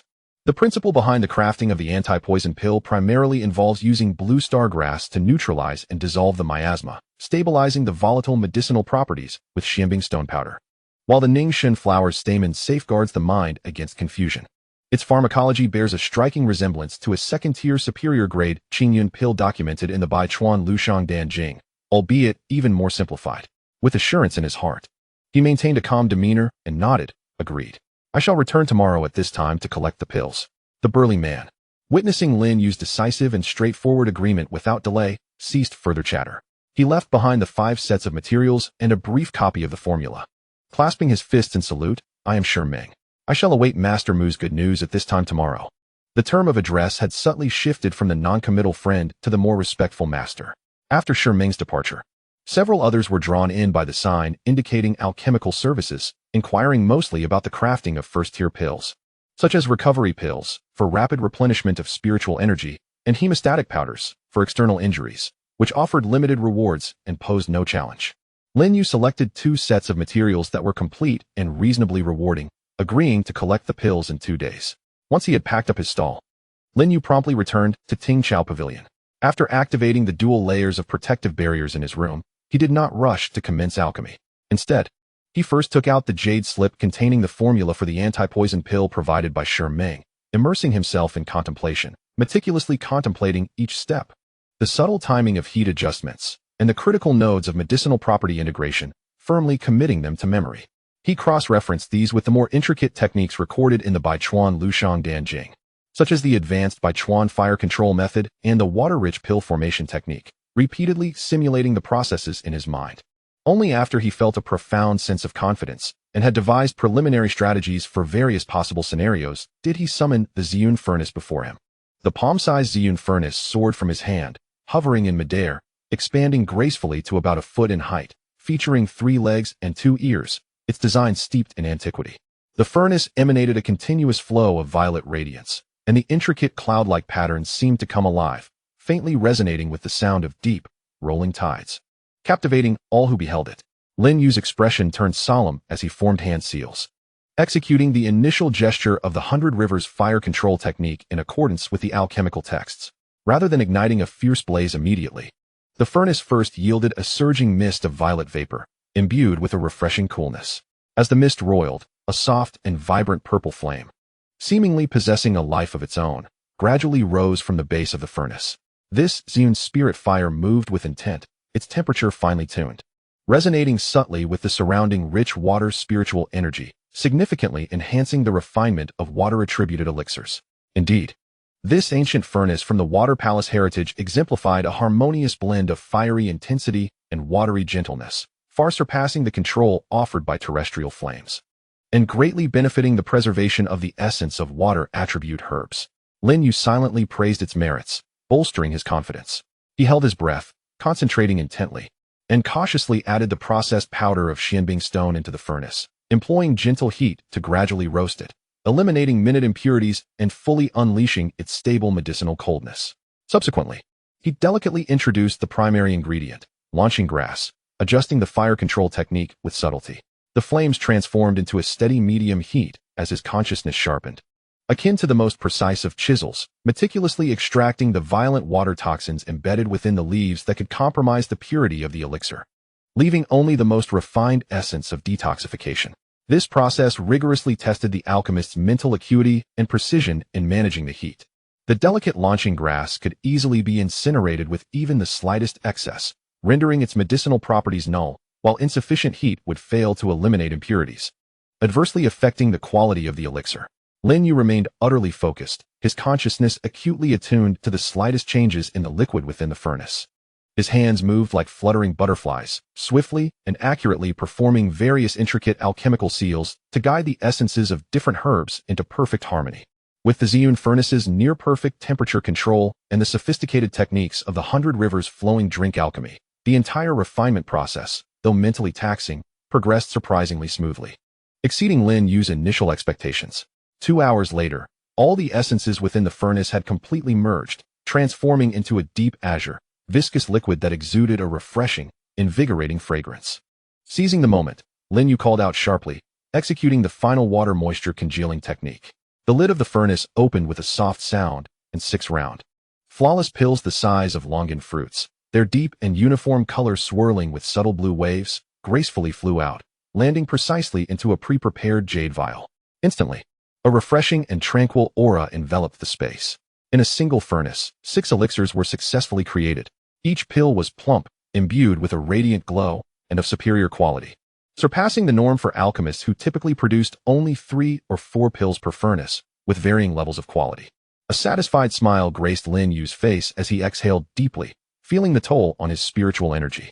He consumed a basic rejuvenation pill of his own concoction and took a moment to recuperate. Once his condition improved significantly, he gathered his resolve and proceeded to refine the 4 additional materials provided by Meng, one by one. Perhaps due to an increase in proficiency or a growing synergy with the Qingyun furnace, the subsequent batches were remarkably successful, yielding 7, 5, 5, and impressively 8 pills in the final batch under Lin Yu's meticulous control. In total, he crafted 31 superior quality anti-venom pills for Meng, far exceeding the minimum requirement of 5, achieving a perfect success rate and an astonishing yield of over 60%. The following day, Lin Yu arrived punctually at the familiar corner of the market. Meng had been anxiously awaiting him, wearing an expression of hope tinged with barely perceptible tension. Upon receiving the jade vial containing the 6 anti-venom pills, as per their agreement, Meng was momentarily taken aback, evidently surprised that Lin Yu had managed to complete the task on time. He eagerly accepted the vial, uncorked it, and carefully poured 1 pill into his palm, scrutinizing its color, inhaling the pure medicinal fragrance, and observing the intricate pill patterns and subtle sheen. Moments later, his face transformed with immense surprise and disbelief, his voice involuntarily rising an octave, drawing the attention of those nearby. Master Mu. Master Mu's skills are indeed extraordinary. This anti-venom pill possesses a potent and vigorous efficacy, with a natural aura that surpasses those sold at the Hylon Pavilion by a notch or 2. It is undoubtedly a superior product. The master is truly remarkable. His demeanor shifted dramatically, shedding all prior doubts and adopting an attitude of profound respect. Even a hint of flattery. He promptly presented the agreed reward of 6 anti-venom pills, calculated at approximately 6.2 pills from 31, valued around 210. 240 lower-grade spirit stones, and additionally offered 30 lower-grade spirit stones, both hands extended with utmost sincerity. This is but a small token of my respect. I implore you to accept it. Should I require alchemical services in the future, I shall be the first to seek out Master Mu. If you have any tasks on this by Bow Island, I assure you, I shall not decline, as far as my abilities permit. Lin Yu calmly accepted the pills and spirit stones, his expression remaining serene as he nodded slightly, without further words. Yet, this profound composure and indifference to praise or criticism only deepened Meng's impression of Master Mu as an enigmatic figure with an extraordinary background. Thanks to Meng's generous promotion, the reputation of Master Mu as an exceptional alchemist with an astonishing success rate and superior quality pills spread like wildfire among the lower-tier cultivators on by Bow Island. Small-scale adventuring teams and hunting groups. Over the next few weeks, Lin Yu steadily received a multitude of alchemical commissions. First-tier spirit pills, such as the Hui Yuan pill, which rapidly restores sword energy. With a material cost of approximately 10 lower-grade spirit stones, yielding about 3 pills valued at 15 lower-grade spirit stones, Lin Yu typically charged a 10% fee. Around 12 spirit stones, while he could easily produce 18 to 20 pills from 5 sets of materials, boasting nearly a perfect success rate, as well as hemostatic powder. These inferior elixirs pose no challenge for him, serving merely as practice and a means to uphold his reputation. Second-tier spiritual pills include Zwangswaden, enhances vitality, requiring approximately 25 units of spiritual essence, with a value of around 60 to 75 units for 3 pills, earning a 20 commission. Qingyun, basic detoxification, requiring approximately 20 units of spiritual essence, with a value of about 45 to 60 units for 3 pills, also earning a 20 commission. And Silingdon, cultivate spirit beasts, requiring around 22 units of spiritual essence, with a value of approximately 54 to 66 units for 3 pills, again with a 20 commission.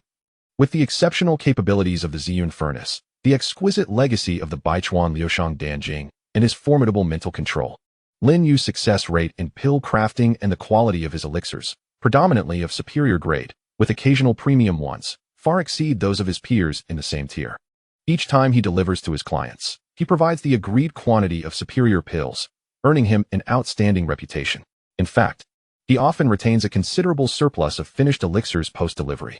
Some of these excess pills are kept for emergencies or research, while others are skillfully sold in batches through various channels, converting them into sparkling spiritual stones.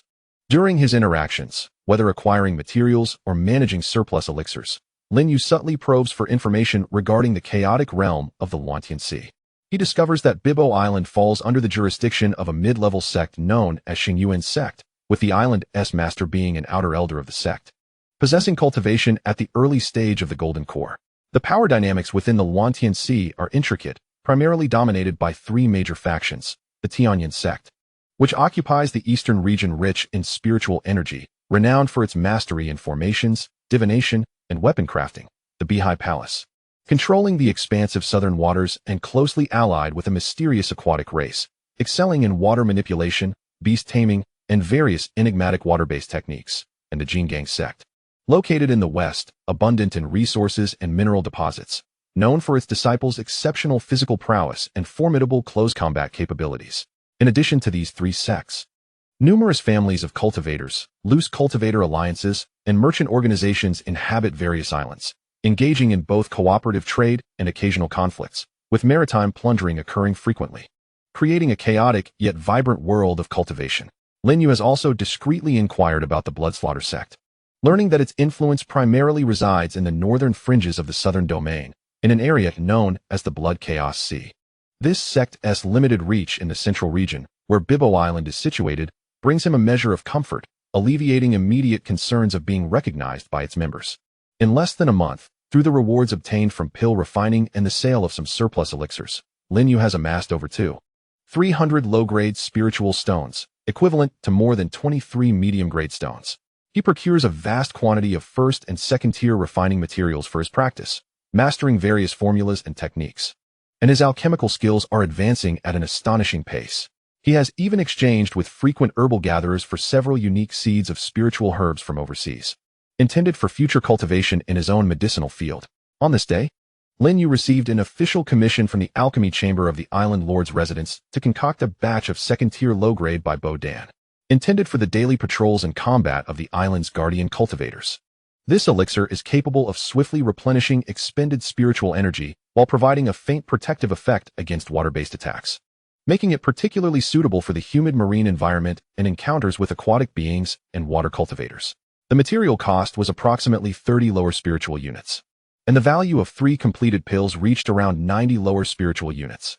Lin Yu accomplished this task with ease, producing elixirs of remarkably uniform and superior quality, greatly satisfying the overseer, Manager Zhao, who promptly rewarded him with a 10% premium over the market price, leaving a lasting impression on him.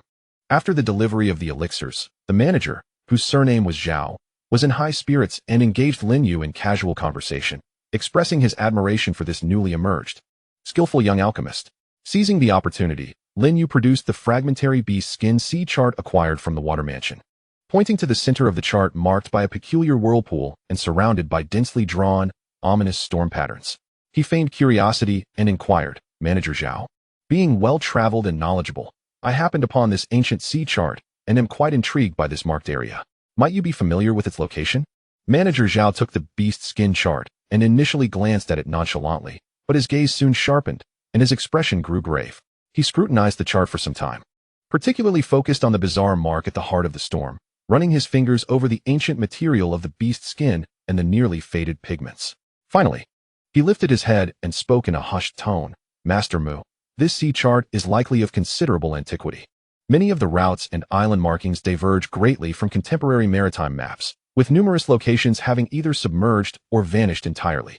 However, this place," he pointed to the storm-encircled core on the chart, his voice tinged with a barely perceptible awe and unmistakable trepidation, "if I am not mistaken, is indicated as the Storm's Cape." Storm's Cape?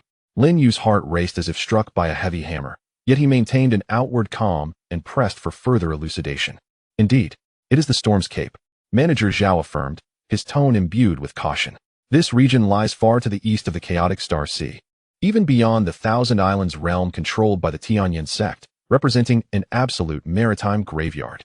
It is perpetually shrouded by terrifying spatial rift storms, destructive energy turbulence, and a peculiar, corrosive black mist that erodes spiritual energy.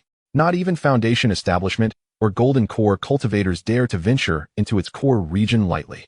It is said that a century ago, a mid-Golden Core elder of the Qingyun Sect, emboldened by his profound cultivation and sect treasures, attempted to force his way into the Storm's Cape in search of ancient relics.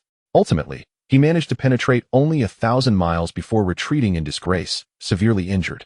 With his life-bound magical artifact irreparably damaged, a condition that remains unresolved to this day.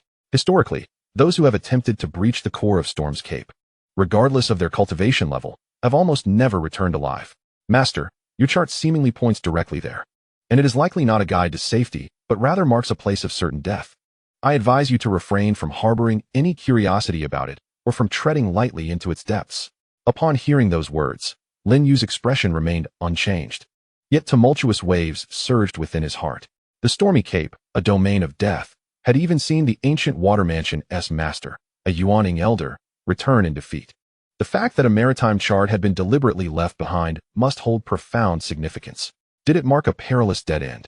Or did it conceal opportunities beyond the reach of even Yuaning cultivators? Was the origin of the mysterious severed sword also linked to that place? He suppressed the turmoil and myriad speculations within, thanking Steward Zhao for his earnest warning with an unperturbed demeanor, reclaiming the chart, and taking his leave from the island lord's estate, returning to the modest chamber of the Listening Tide Pavilion. Lin Yu promptly set up a protective barrier and once again retrieved the tattered beast skin map. Under the dim light, his gaze fixated intently on the chilling mark at Stormy Cape. His fingers unconsciously brushed against the rough edges of the parchment, feeling an ancient and weathered texture. Was it dangerous? Certainly, it was fraught with peril, more so than the spectral phantoms of the mist, a veritable path to certain doom. However, Lin Yu's eyes gradually sharpened and steadied, akin to a sword drawn from its sheath. No matter how treacherous Stormy Cape might be, could it surpass the danger he faced within the secret realm of Sword Burial Valley, where he confronted a sword shadow capable of splitting heaven and earth with his feeble cultivation?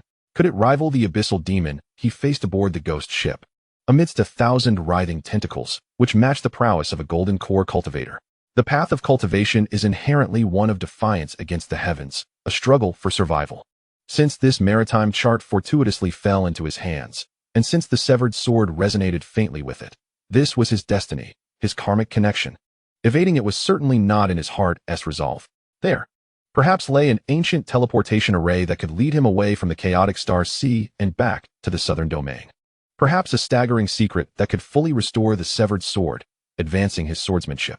Or perhaps clues or materials for the sacred dance of rebirth that could resolve his innate severed meridians and reconstruct his foundation. Yet, all of this hinges on strength. Without sufficient power, venturing to Stormy Cape would not be a quest for opportunity, but a march towards self-destruction. He must enhance his strength post-haste. His alchemy skills needed further refinement, not only as a means to gather resources, but also for the future. Should he be able to concoct soul-nourishing pills, or even nirvana sword soul pills, crucial for restoring his master's sword soul. The cultivation of the Qingyun sword essence technique could not afford any slack. He must swiftly break through to the foundation establishment stage, sword control stage. Moreover, his understanding of the flowing cloud steps and the destruction sword intent also required further fortification. He needed to acquire the formula for the body refining pill as soon as possible, for enhancing his physical form could not be delayed. Taking a deep breath, Lin Yu resolved firmly. The environment of Baibo Island was relatively safe and stable, with abundant resources, making it an ideal location for him to enter seclusion, accumulate strength, and solidify his foundation. No longer hesitating, he promptly vacated his room at the Listening Tide Pavilion. With the spiritual stones he had earned during this time, a sum that would make most loose cultivators envious, he rented a modest cave dwelling beneath a secluded cliff near a small branch of a water attribute spiritual vein. This dwelling came equipped with an independent small fire chamber and a small plot suitable for planting spiritual herbs, with a lease of 1 year. Although the price was steep, costing him 800 low-grade spiritual stones, the density of spiritual energy here far surpassed that of an inn, and the stability of the fire was easily controllable, greatly benefiting both his cultivation of the Qingyun sword essence technique and his daily alchemy, while ensuring absolute privacy and safety. As Lin Yu activated the protective formation of his cave dwelling, vastly superior to the simplicity of an inn yet fraught with formidable restrictions, he stood at the entrance, gazing into the horizon where the vast azure sea stretched endlessly, majestic yet concealing countless secrets and perils. The sea breeze, imbued with a damp salinity, caressed his cheek, rustling his somewhat worn azure robe and summoning him toward the unknown lands beyond. The grand tapestry of the chaos star sea unfurled before him, revealing unfamiliar cultivation systems, intricately woven power dynamics, omnipresent dangers, and opportunities capable of catapulting one to greatness. His objective was clear: the treacherous Storm's Horn, a place that instilled fear in the hearts of countless cultivators. The road ahead was long and fraught with obstacles. Only with a sword and a pill could he embark on this journey. Thus, he resolved to begin from this azure wave island, from this very cave. Speaking softly to himself as if making a solemn vow, he resolutely turned and entered the cave, the heavy stone door slowly sealing behind him, completely isolating him from the clamor and chaos of the outside world. A new beginning, a renewed cycle of arduous cultivation, alchemy, and accumulation had officially commenced. Before venturing into that perilous sea, he aimed to arm himself thoroughly and elevate his condition to its zenith. Within the cave, the entrance to the fire chamber emitted a reassuring crimson glow. The fertile soil of the spirit field pulsed with vitality. The Qingyun furnace hummed gently within his dantian, eager to spring into action, and the fragment of a severed sword in the ebony sword box radiated an unwavering resolve amidst its silence. His journey had merely just begun. At this moment, his storage bag cradled a wealth of over 1,500 low-grade spirit stones, along with a reserve of commonly used first- and second-tier pills within the Qingyun furnace, a stark contrast to the modest beginnings of his arrival. Chapter 26. The apothecary's renown in the eastern district of Azure Wave Island. Within a cave adjacent to a water attribute spirit vein, Lin Yu sat cross-legged at the focal point of a spirit-gathering array in the center of a tranquil meditation chamber, his eyes closed, his demeanor solemn. The air within the chamber was thick with water attribute spirit energy, no longer formless but transformed into a visible pale blue mist, swirling in a slow, steady vortex, continuously drawn into his body through every pore. The meticulously arranged water-gathering formation at the cave's apex operated at full capacity, forcibly channeling the pure water spirit energy from miles around, resulting in a concentration of spiritual energy within the chamber that exceeded that of the outside world by more than fivefold, each breath imbued with a moist spiritual resonance. Within his dantian's qi, a profound metamorphosis concerning his path was fervently underway. The once ethereal gaseous spiritual power, under the frenetic operation and extreme compression of the Qingxiao sword essence technique, was undergoing a vigorous qualitative change. The pale azure sword essence, tinged with a hint of destructive aura, surged through his meridians like an enraged dragon, each cycle of circulation refining it further, gradually transforming from gas to a more potent liquid state. At the core of his dantian, a small pool of glimmering azure liquid true essence began to take shape. The ever-silent yet intimately intertwined phantom of the severed sword, alongside the Qingyun pill furnace radiating a gentle, harmonious purple light, floated above the qi, trembling slightly and exuding an ancient, enigmatic aura, as if witnessing and assisting in this leap in his life's essence. Especially that purple cloud elixir furnace. Since Lin Yu touched upon the final barrier of his breakthrough, the furnace spontaneously emanated a brighter, almost lifelike purple radiance. Waves of pure and gentle essence, imbued with the breath of innate water vitality, continuously overflowed, akin to the finest divine rain, silently nourishing and expanding his meridians, which were far more resilient than those of ordinary practitioners due to his cultivation of the azure sky sword essence technique. This essence adeptly harmonized the potential turbulence and backlash that the destructive nature of the sword energy might unleash when under extreme compression, ensuring that the entire impact process, though fierce, remained within controllable parameters. Having arrived at Bow Island nearly half a year ago, during this time, he had amassed resources far exceeding those of typical loose cultivators, thanks to his increasingly refined alchemical skills. Coupled with the profound and domineering nature of the azure sky sword essence technique and the abundant spiritual veins in this place, which were exceptionally conducive to water attribute cultivation, he had reached the pinnacle of the sword perception stage, with no further advancement possible. At this moment, he stood on the precipice of breaking into the sword mastery stage, foundation establishment, the critical juncture of the carp leaping over the dragon gate. With the qi transforming into essence, and azure sky as his guide, he shattered the old to establish the new, his sword heart clear as day. Lin Yu's mind was as tranquil as an ancient well, silently reciting the core tenets of foundation establishment from the azure sky sword essence technique, directing all his spirit and will into his dantian, channeling the pale blue sword essence, which surged like a torrential river, yet bore the aura of annihilation, towards that solid, formless yet undeniably real boundary barrier, launching one fierce, precise, and resolute impact after another. In a moment of abstraction, a clear and ancient sword cry seemed to resonate from the depths of his soul, and the phantom of a severed sword suddenly erupted with an unprecedented brilliance. A more refined and purer essence of destruction, seemingly awakened from the depths of primordial chaos, surged forth like a fierce beast roused from slumber, charging straight into his consciousness. Break! A voice thundered in his heart, akin to the roar of a celestial storm. Lin Yu compressed and concentrated all his will, all his sword essence, and all his insights into the sword path into a single point, using the awakening essence of destruction as the most unparalleled spearhead.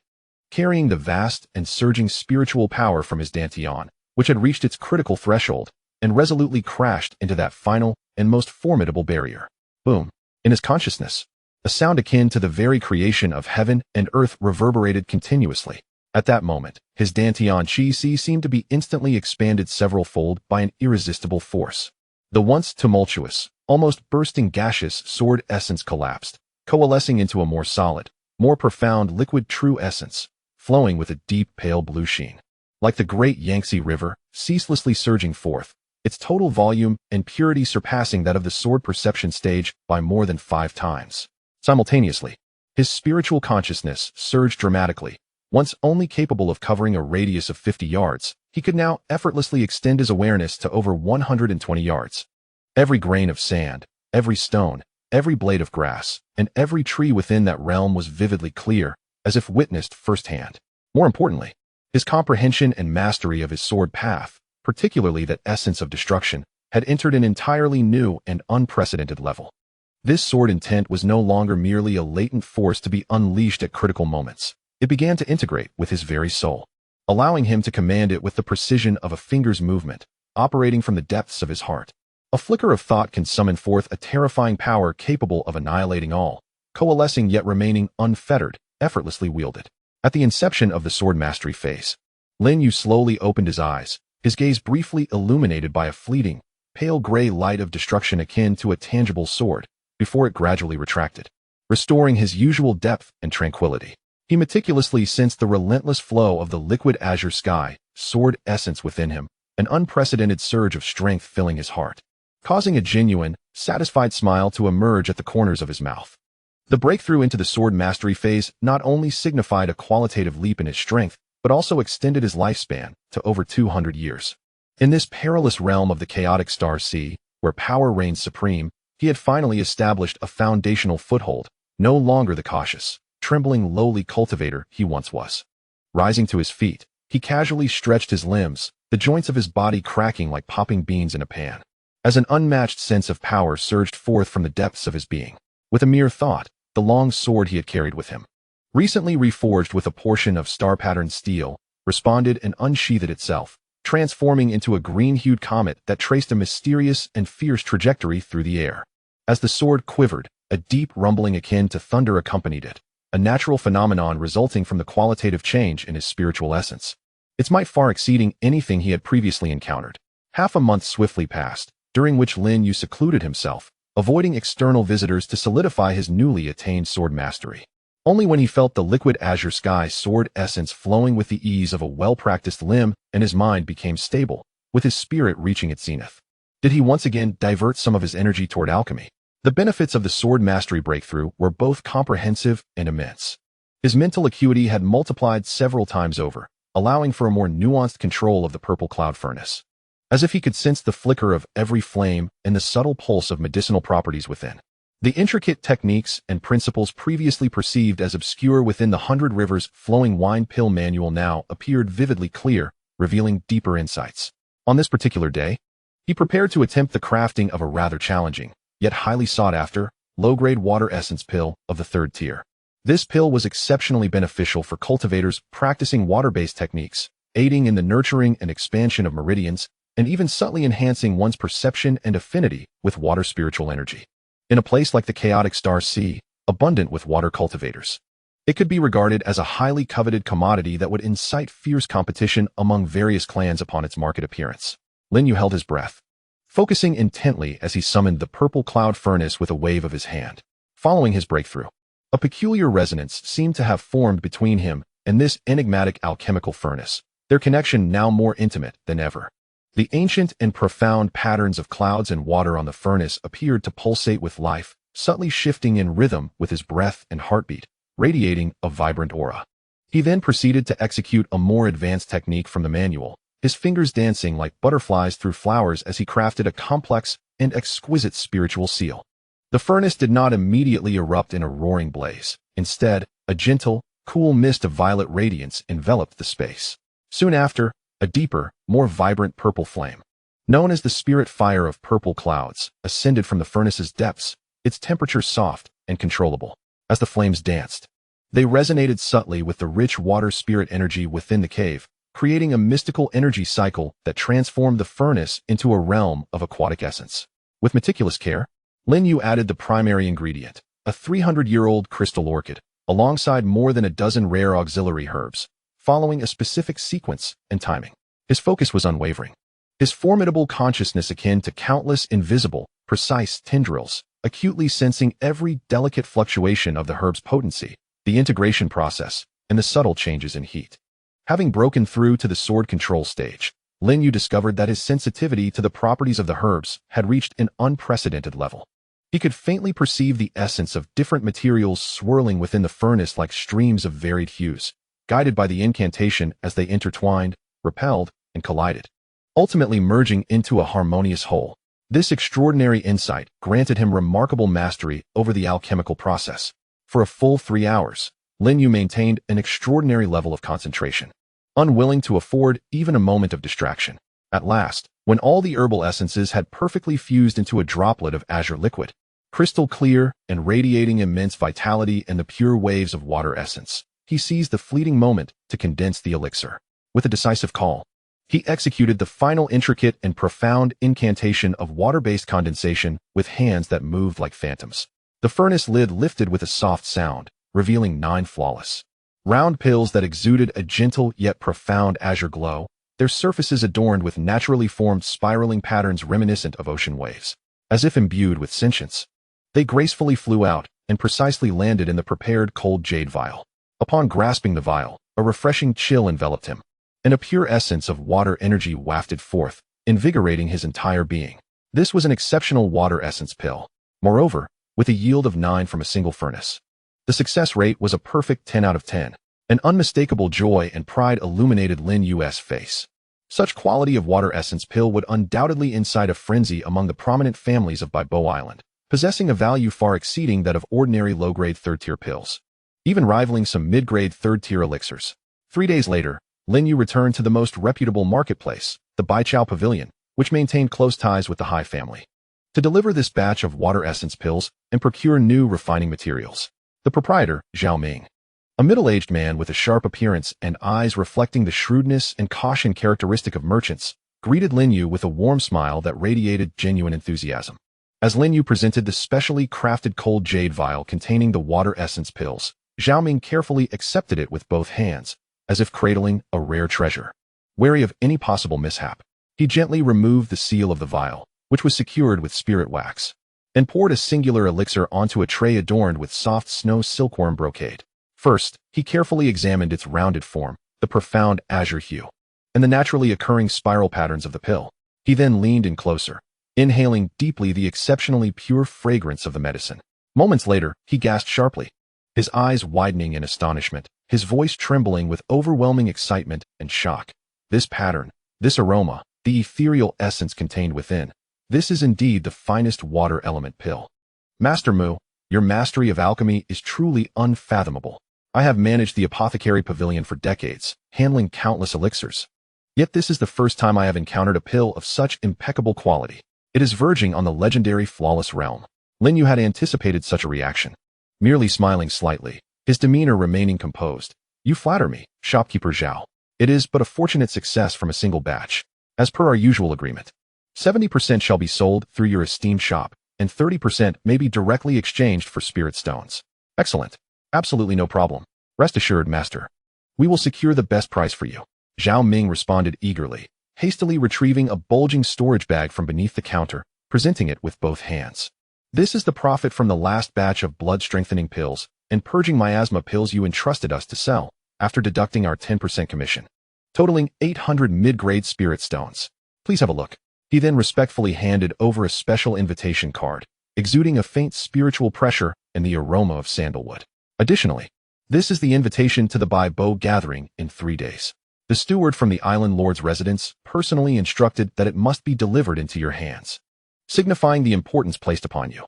Lin Yu accepted the invitation, feeling its smoothness tempered with a slight chill, crafted from the hide of a deep-sea beast, its edges gilded. With the invitation text inscribed in a special ink infused with spiritual energy, showcasing its distinction and formality.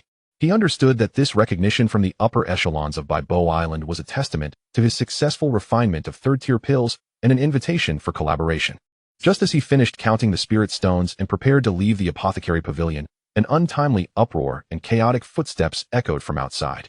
A group of several practitioners, clad in uniform bright yellow attire, exuding a robust aura with fierce, menacing gazes, surrounded a young man in lavish clothing, whose haughty demeanor and impatient expression were apparent as he barged in. This young man was at the early stage of sword mastery, yet his fluctuating aura and erratic spiritual energy indicated a foundation built precariously upon the vast resources and pills of his family, akin to a fortress upon sand. Upon seeing this individual, Zhao Ming's professional smile intensified, tinged with a subtle caution and obsequiousness, as he hurried forward to greet. Young Master Sha, your presence is an honor. I apologize for not welcoming you appropriately. The youth, referred to as young Master Sha, nonchalantly grunted from his nose, his gaze scanning the shop before landing on the conspicuous gilded invitation in Lin Yu's hand, a flicker of surprise and evident displeasure crossing his eyes. Oh, an invitation to the Bai Bo gathering? Young Master Sha raised an eyebrow, his tone laced with a hint of condescension and scrutiny. So, you are the alchemist Mu Yu, the one whose recent fortune has sparked much gossip in the town? Lin Yu paused, his expression as tranquil and inscrutable as a deep, ancient pond, revealing no sign of disturbance. Indeed, that is I, he replied. I am Sha Chun from the Sha family. The young man lifted his chin, exuding an unmistakable air of superiority derived from his family's influence. My family is currently in need of a capable alchemist. Your reputation for crafting potions precedes you, so I propose that you specialize in alchemy for the Sha family. I shall provide you with a monthly stipend of 500 mid-grade spirit stones. You will not be treated poorly. His tone was commanding, as though this was not merely an offer, but a grand bestowal of grace and opportunity that left no room for refusal. Had Lin Yu been the same person upon his arrival at Bai Bo Island, he might have chosen to exercise restraint and bide his time. However, now that he had broken through in his cultivation, his mind was more stable and transparent, his sword heart clear. He was no longer one to be easily manipulated. His gaze turned icy as he replied coolly, I am grateful for young Master Sha's consideration, but I have grown accustomed to a leisurely life, dedicating myself to the arts of alchemy and cultivation with no intention of aligning with any faction. Sha Chen's expression darkened instantly, as if veiled by a layer of frost. At his side, a bodyguard with a mid-stage sword master cultivation and a menacing scar on his face stepped forward, exuding a heavy, oppressive aura akin to the weight of stone. He coldly barked, Kid, don't overestimate yourself. The fact that young Master Sha has taken an interest in you is a blessing beyond your measure. Few dare to defy the Sha family on Bai Bo Island. If you know what is good for you, comply. Otherwise, had Lin Yu still been at the stage of feeling his blood surge in response to the targeted pressure from a mid-stage sword master, he might have considered retreating. But in this moment, he stood firm as a mountain, unyielding. A glint of cold light flashed in his eyes as a fleeting yet fierce intent, imbued with a sense of impending destruction, surged forth like an exquisite sword emerging from its sheath, effortlessly cleaving through the oppressive aura of the bodyguard. A barely perceptible sound of tearing echoed in the air. The bodyguard's expression shifted slightly, his gaze now filled with astonishment and gravity. He had never anticipated that this seemingly frail young man, renowned primarily for his alchemical skills, possessed such resilient and refined spiritual awareness, with a sword intent far surpassing his expectations. This was no ordinary alchemist. Seeing Lin Yu daring to resist, and seemingly having caused his bodyguard a slight setback, Sha Chen's anger escalated, feeling that his pride was at stake. He barked, You are asking for trouble. Seize him. Take him back to the estate. As the tension escalated and conflict loomed imminent, a clear, melodious voice emanated from outside, infused with undeniable authority, breaking the charged atmosphere within the shop. Sha Chen, what audacity you possess. In broad daylight, you intend to forcibly abduct someone within the Bai Chao Pavilion, a collaboration of my high family? As the words resonated, a woman clad in a flowing aquamarine gown, her form graceful and enchanting, with a transcendent beauty and an aura akin to an ethereal orchid in a secluded valley, stepped gracefully into the room. Behind her followed two elderly women clad in simple gray robes. Their presence as profound as the ocean and their gaze as sharp as lightning. Both were formidable experts at the sword mastery's latter stage. The lady in the blue dress herself possessed a cultivation level at the initial stage of sword mastery. However, her aura was solid and substantial, her foundation unwavering. With ripples of water-like energy subtly flowing around her, embodying a harmonious Tao rhythm that far surpassed the superficiality of Shachun. It was evident that her progress had been achieved through diligent effort and perseverance. Upon encountering this woman, Shachun's expression instantly soured, akin to having swallowed a fly. His tone becoming increasingly abrasive. Hai Mingyue, what brings you here? This is none of your concern. Hai Mingyue, the eldest daughter of the Hai family.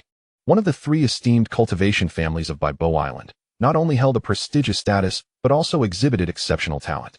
At a young age, she had already successfully established her foundation through her own abilities and determination, making her the recognized core heir of the Hai family and earning immense respect on the island. Starkly contrasting with the likes of Shachun. Rather than immediately addressing Shachun's unpleasant demeanor, Hai Mingyue turned to Lin Yu, offering a graceful bow. Her demeanor elegant and composed, her voice gentle and melodious. You must be Master Mu Yu. I am Hai Mingyue. I have long admired your remarkable alchemy skills, and it is a pleasure to meet you today. I apologize for the disturbance caused by my unrefined servant, and I hope for your understanding. Lin Yu could sense the sincerity and respect in her tone, which stood in stark contrast to Shachun's rudeness. He returned her greeting with equal courtesy, maintaining an air of dignity. Miss Hai, you are too kind. It is but a trivial matter, hardly worth mentioning. Only then did Hai Mingyue shift her gaze back to the visibly furious Shachun, her tone becoming cooler, yet imbued with an invisible pressure. Shachun, Master Mu is a distinguished guest of my Hai family. Your coercive tactics here suggest a lack of respect for my family. Shachun's forehead throbbed with rage. His teeth clenched as he retorted, Hai Mingyue, do not slander me. This lad is a mere wandering cultivator without any sect. What is wrong with my Sha family seeking to recruit him? Do you intend for the Hai family to interfere and become adversaries with us?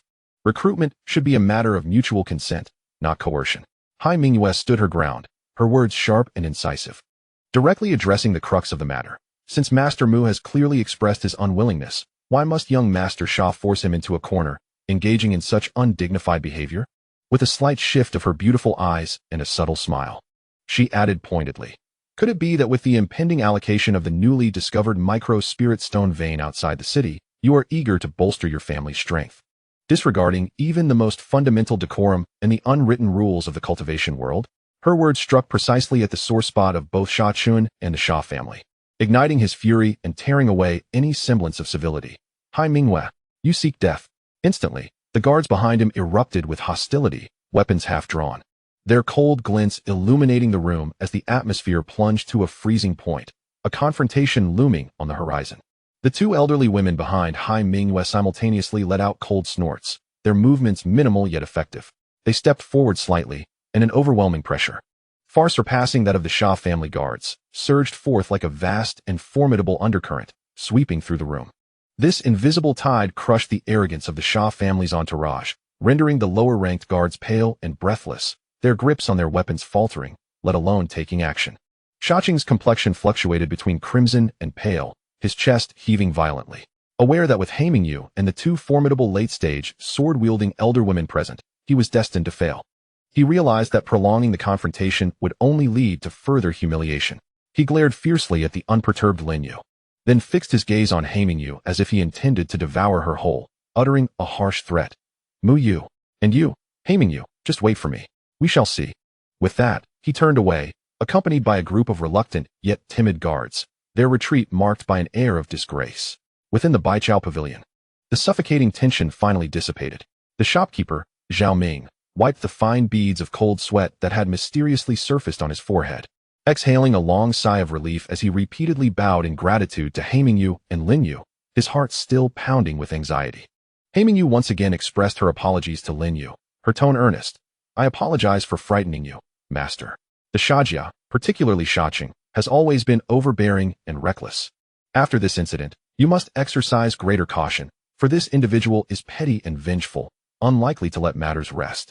Lin Yu discerned that Hai Mingyue's intervention, while also aimed at suppressing the Shajia and attracting talent for the Hai Ming family, was executed with a level of decorum and respect that far surpassed the boorish Shaching. He nodded appreciatively, saying, "Thank you, Miss Hai, for your timely assistance. I shall remember this favor." Seeing that Lin Yu did not harbor any resentment towards her due to Shaching's actions, Yu felt a flicker of joy. With a charming smile that illuminated the room like the moon breaking through clouds, she proposed, "If Master does not mind my boldness, might we converse further in the nearby Tingchao Shen tea house? I have long admired your alchemical skills, and have some inquiries regarding the Tao of alchemy that I wish to discuss, as well as a sincere desire to befriend you." Lin Yu pondered for a moment. Given the trouble he had inadvertently invited by crossing paths with the Shajia, and considering their reckless nature, he understood that without sufficient backing, he would inevitably be embroiled in petty disputes that could disrupt his cultivation and alchemical endeavors. The Hyaming family was powerful, and forging a good relationship with them could not only provide protection but also grant access to higher-level resources and intelligence networks, particularly concerning potential information about the Stormhorn. Yu's demeanor, eloquence, and the sincerity she had displayed warranted a conversation. How could one refuse an invitation from Miss Hai? Lin Yu nodded in agreement. Moments later, in the most renowned and elegantly serene private room of the Tingchao Shen tea house, which overlooked the sea and was exquisitely arranged, Yu herself rolled up her sleeves, delicately brewed tea with her fair hands, and poured Lin Yu a steaming cup of verdant, crystal-clear spiritual tea, its aroma wafting gently, soothing the senses. This was the prized Bai-hailing tea, a specialty of Baibo Island, nurtured by deep-sea spiritual springs. Known for its calming effects and ability to nourish the mind, a rare luxury that ordinary cultivators seldom encounter. Once again, she offered her apologies regarding the earlier incident. Yu set down the exquisite teapot, her expression turning serious. "To be candid, Master, our Hyaming family has been experiencing escalating tensions with the Shajia over the recent discovery of a micro-spiritual stone vein outside the city. Regarding its ownership and the distribution of benefits, the actions of the Shah family have always been domineering. Should they gain the upper hand in this matter, it is feared that our sanctuary on Bibo Island shall cease to exist." She sighed softly, her tone imbued with a subtle weariness and the resolute determination of a family heir. Pausing for a moment, she gazed sincerely into Lin Yu's clear eyes. "The Hai family is ever eager for talent, especially individuals of masterful alchemy and steadfast character like yourself. Should you be willing, we would honor you as a distinguished guest, granting you a status equal to that of our family elders, without any interference in your liberties or treating you as a mere subordinate. We merely hope that at your convenience, you could prioritize the crafting of some urgently needed elixirs for the Hai family. In return, we shall offer you the highest level of remuneration and resources, providing a monthly tribute of 800 mid-grade spirit stones, and ensuring that any materials you require for alchemy will be prioritized and offered at favorable prices. As far as our capabilities allow." Her earnest demeanor and the generous terms she proposed, particularly the assurance of no interference and the esteemed title, reflected a profound sincerity and respect, standing in stark contrast to Sha Chun's haughty and condescending approach towards subservience. Lin Yu did not acquiesce immediately. He gently caressed the warm teacup, savoring the faint spiritual essence it contained. After a moment of contemplation, he posed a question that weighed heavily on his mind. "Miss Hai, I sense your sincerity. However, I have a matter to inquire about. Have you ever heard of the Storm's Horn?" "The Storm's Horn?" Hai Mingyue was momentarily taken aback, her delicate brows furrowing in thought. After a brief contemplation, she replied slowly, "Are you referring to that region located in the far east of the Chaos Star Sea, marked as an absolute taboo in all navigational charts, a deathly maritime area? Such a perilous place is scarcely mentioned in ancient texts, often only noted in brief warnings advising future generations to steer clear, lest they meet their demise." However, her words trailed off as she seemed to reminisce about certain family secrets. After a moment, she continued, "Our ancestors in the Hai family did have a rather free-spirited forebear, who relished in venturing into uncharted territories. He left behind some unpublished travel journals and notes that circulate only within the family, which seem to contain sporadic and vague references to observations and speculations regarding the periphery of the Storm's Horn. If you are interested in such overseas curiosities, I can certainly arrange for someone to search through our family's library upon my return. There may be valuable insights to uncover." Lin Yu's heart stirred with excitement. Indeed, the Hai family, as the local power on Bibo Island, had a long-standing legacy that likely held secrets unknown to the outside world regarding the Storm's Horn. Maintaining a composed facade, he allowed a flicker of intrigue to surface in his gaze. "I have always held a keen interest in overseas landscapes and ancient legends. If I could be fortunate enough to peruse the manuscripts of your noble ancestors, it would surely broaden my horizons, for which I am deeply grateful to you, Miss Hai. Hai Mingyue, astutely perceptive, recognized that Lin Yu's interest in the storm's horn was not merely superficial curiosity. There was likely a deeper significance behind it. Yet, understanding the wisdom of keeping matters light in casual discourse, she refrained from probing further, instead responding with a radiant smile. Akin to the blooming of spring flowers, you are too kind, master. This matter is easily arranged. I shall ensure that upon my return home, I will promptly assign someone to search for it. Skillfully, she redirected the conversation back to the topic of the guest position, her gaze filled with anticipation. Lin Yu quickly weighed his options in his mind. The Sand family has established enmity, and the opposing party acts with ruthless intensity. Without sufficient power as a support, future troubles are bound to arise, severely disrupting his cultivation and plans for alchemy and the search for clues regarding the Stormhorn. The Hai family is powerful and can provide effective protection along with stable and high-quality resource channels. More importantly, they may offer precious ancient texts concerning the Stormhorn. Temporarily adopting a highly flexible guest elder status is evidently more advantageous than detrimental for him. Having made up his mind, Lin Yu set down his teacup and spoke earnestly. I am grateful for Miss Hai and the Hai family's regard. Your kindness is hard to refuse. I shall humbly accept this position as a guest elder. However, I am of a tranquil disposition, devoted to alchemy and cultivation, and will not reside in your esteemed residence unless absolutely necessary. I hope Miss Hai understands this. Upon hearing this, Hai Mingyue's face blossomed with a radiant smile. As bright as the morning sun, clearly overjoyed. A weight lifted from her heart. Rest assured, master, everything shall be according to your wishes. My Hai family will never disturb your serene practice with mundane matters. She promptly returned to prepare the guest elder token, the relevant contracts, and the first month's offerings, while immediately arranging for personnel to search for ancient texts. Her actions were swift and decisive, without delay. She and Lin Yu agreed to reconvene 3 days later at the Baibo Pavilion to discuss further details. She then gracefully took her leave, accompanied by 2 elderly women whose silent presence was nonetheless imposing, hurrying back to organize the necessary arrangements, demonstrating the efficiency and sincerity of the Hai family. However, the tree wishes to remain still, but the wind does not cease. After sitting briefly in the tea house and savoring the exquisite by High Spirit tea, Lin Yu rose to return to his cave dwelling in the eastern district. As he walked along a relatively secluded coastal path flanked by jagged black reefs, with the sound of crashing waves resonating continuously, the air around him suddenly thickened. A yellowish light curtain rose abruptly from the ground and the surrounding rocks, resembling an inverted bowl, completely sealing off his front and rear paths. The curtain was heavy, evidently designed to isolate external energies, sounds, and mental probing. You have offended my young master, yet you still wish to seek refuge with the Hai family? What a delusion! A cold, menacing voice emerged from behind a massive reef. 3 figures appeared like phantoms, blocking his way.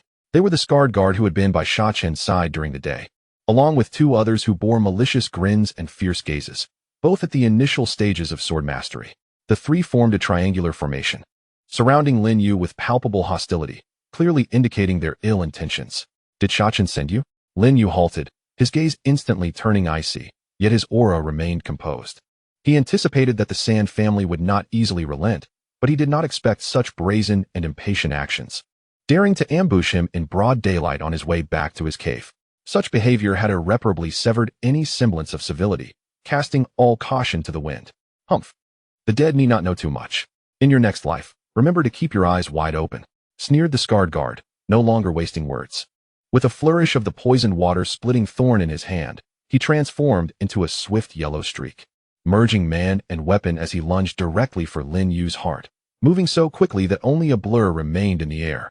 Simultaneously, the 2 other assailants sprang into action. One wielded a hefty ghostly blade, delivering a powerful horizontal slash with a force that could cleave through air, while the other brandished a formidable mountain axe, leaping high into the air to strike at Lin Yu's head with tremendous force. Their synergy was flawless, and their attacks were ruthless and seasoned, effectively sealing off all of Lin Yu's primary avenues for evasion. It was evident that this was not their first foray into the lethal business of murder and plunder. They were well versed in their craft.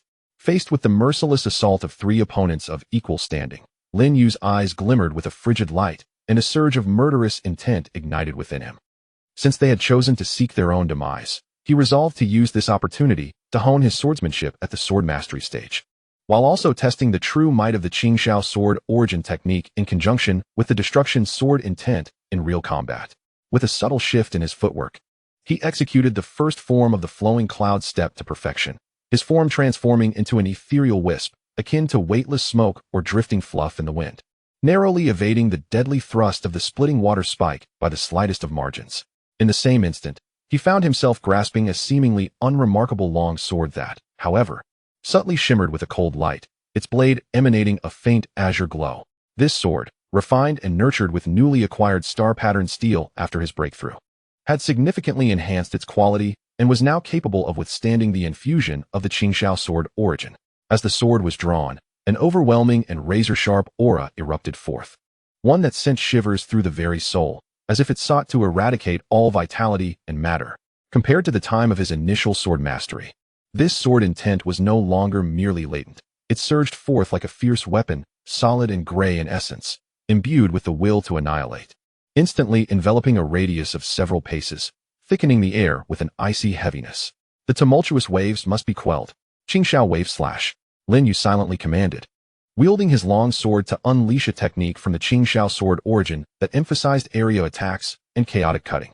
The sword light did not seek grandiosity, but rather erupted like a multitude of concealed currents and deadly whirlpools beneath a tranquil sea, strange and sharp, filled with chaotic slicing and obliterating power. The pale gray sword light surged like a tide toward the two early-stage sword practitioners. As it passed, the assailant's ghostly blade and mountain axe, encountering their nemesis, emitted a nauseating sound of shattering upon mere contact with the destructive aura of the Qingyun sword origin. Their spiritual radiance dimming and collapsing, their artifacts severed as though they were mere decayed wood. The momentum of the sword energy remained undiminished, as if it possessed a life of its own, swiftly seeking out weaknesses and shattering their hastily erected defensive barriers, which seemed feeble in the face of the destruction's sword intent. It left behind deep wounds visible to the bone, their edges eerily charred. The destruction's sword intent even infiltrated their meridians, wreaking havoc within their bodies. The two could only emit half-hearted screams before being struck by an invisible force, blood spurting forth, mingled with fragments of their internal organs, as they were hurled backward, crashing heavily against the ochre barrier of light, the sound of fractured bones echoing clearly. Before they slumped to the ground like so much mud, their gazes rapidly dulled, clearly teetering on the brink of life and death. The scarred guardian at the mid-level of sword mastery was left aghast, his soul nearly fleeing in terror. Little did he anticipate that Lin Yu, who had just recently transcended to the sword mastery stage and was primarily renowned for his alchemical prowess, possessed such terrifying combat capabilities. This sword technique, this essence of destructive sword intent, this ruthless and decisive approach, how could it possibly belong to an alchemist? It was evidently the might of a core disciple, meticulously trained for decades in the art of the sword within the grand sects. A sense of dread surged within him as he hastily altered his tactics, wielding the water-splitting spear with relentless precision, attempting to shift to a full defensive stance, while simultaneously urging the earthy protective aura to its utmost, resembling a formidable turtle shell. The waves had shattered. What could follow? The azure sky ruptures. Lin Yu's sword intent transformed once more, his figure darting like a specter, embodying the perfect synthesis of the flowing cloud step and swordplay. The tip of his long sword quivered with rapidity, morphing into countless chilling, piercing stars, each a concentrated embodiment of penetrating sword essence, akin to myriad droplets splintering from the fierce waves crashing against the rocks, seemingly dispersed, yet each contained unparalleled penetration and destructive power, capable of shattering various forms of protective barriers. Clang! The rapid, tempestuous clatter of metal clashing against metal echoed, simultaneous with the sound of the protective aura being torn asunder. The scarred guardian felt an unrelenting sharpness, imbued with a terrifying corrosive and destructive force, akin to maggots burrowing into bone, relentlessly emanating through the water-splitting spear. Pain surged through his arm, rendering it numb, his palm instantly rupturing, blood gushing forth, as the spear, of commendable quality, lamented in agony, its aura rapidly dimming, nearly slipping from his grasp. His once proud, robust protective aura, under the relentless barrage of sword points, was like paper, torn to shreds. How could this be possible? He had just broken through. How could the sword essence be so ferocious and domineering? Terror surged through the guardian's heart, shattering his composure. This power, this destructiveness of the sword essence, far exceeded his understanding of nascent sword masters. no longer daring to entertain the slightest inclination for battle. He utilized the recoil from a violent clash to retreat in disarray, his eyes filled with boundless fear and disbelief, yearning only to escape this harbinger of doom. Lin Yu did not pursue. He stood, sword in hand, exuding a calm and prolonged aura, as if the thunderous might that had just severely wounded two nascent sword masters and forced back a mid-stage sword master had not drained him of much energy. After breaking through to the sword mastery stage, the liquid sword essence cultivated through the azure sky, sword essence technique was incomparable to the sword essence of the prior stage in terms of richness, recovery speed, and inherent lethality, more than sufficient to sustain such an intense outburst. Return and inform Sha Chun. Lin Yu's voice was cold, devoid of any emotion, akin to eons of frozen ice. Should anyone dare to intrude again, it would be as if they were stone. No sooner had he spoken than he casually swung his sword, unleashing a thread-like, pale gray, unremarkable yet heart-stopping destructive sword energy that silently pierced through the air, accurately striking a towering, incredibly hard black rock nearby. The anticipated thunderous roar did not materialize, nor did stones scatter.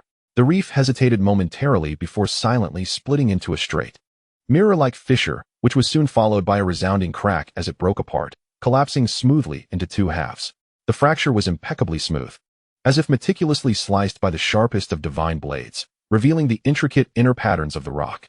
The guard, upon witnessing this scene, was so terrified that he lost all composure, his scalp prickling with fear. Without a moment's hesitation, he clumsily dismantled the array's restrictions, abandoning his unconscious companions as if they were mere afterthoughts. Like a frightened dog, he propelled himself to the utmost limits of his agility, fleeing towards the direction of the Sha family without a backward glance, lamenting that his parents had not endowed him with 2 additional legs. Fearing that a single misstep would lead to his demise at the hands of that terrifying gray sword energy, Lin Yu, with an impassive expression, sheathed his sword, casting not a glance at the 2 men sprawled on the ground like dead dogs. He turned and walked steadily towards his own cave dwelling, the sea breeze rustling through his robes. He understood that following this battle, the name Mu Yu would no longer merely be associated with exceptional alchemical skills.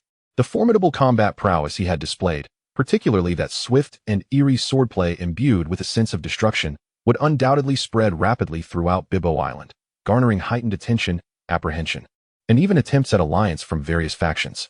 Indeed, the next day, news of alchemist Mu Yu's singular triumph against 3 sword-wielding cultivators from the Sha family, inflicting severe injuries on 2 of them and sending the 3rd into a frantic retreat, swiftly took flight across the streets and alleys of Bibo Island, stirring a significant commotion among the various powers. Have you heard? The newly arrived Master Mu Yu not only excels in alchemy, crafting supreme water element pills, but his swordsmanship is terrifyingly formidable. The Sha family has truly met their match this time. 3 sword cultivators, 2 nearly slain on the spot, and the other terrified to the point of losing control. The Hai family is indeed fortunate to have recruited such a dual-talented prodigy. This greatly enhances their odds in the competition for the Sha family's mineral veins. In tea houses and taverns, and at market stalls, cultivators whispered among themselves, their conversations dominated by the sudden rise of Master Mu Yu. The Sha family had suffered a significant blow, their reputation tarnished, yet surprisingly, they chose to remain subdued for the time being, refraining from immediate retaliation. Clearly, Lin Yu's displayed strength had instilled a sense of caution, necessitating a re-evaluation of their strategy. Conversely, the Hai family welcomed this outcome with open arms. Hai Mingyue personally ordered an increase in elite personnel to patrol near Lin Yu's cave, providing clandestine protection, and sent numerous precious healing and recovery pills as tokens of goodwill to elevate the status of this new guest. 3 days later, the much-anticipated Bibo gathering was held as scheduled in a magnificent palace, shrouded by powerful formations, adjacent to the island lord's residence. Lin Yu, holding a gilded invitation, entered the grand hall accompanied by Hai Mingyue. The hall was brilliantly illuminated and lavishly adorned, with dozens of cultivators already present, all at least at the sword-wielding stage, including prominent figures of Bibo Island, elders from various families, leaders of merchant associations, and renowned independent cultivators, among others. Today, Hai Mingyue has evidently adorned herself with great care, donning a floor-length gown of aquamarine embellished with pearls, accentuating her snow-like complexion and captivating beauty. Her mere presence draws numerous gazes. Having arrived early to await Lin Yu, she approaches him immediately, her smile radiant and sincere.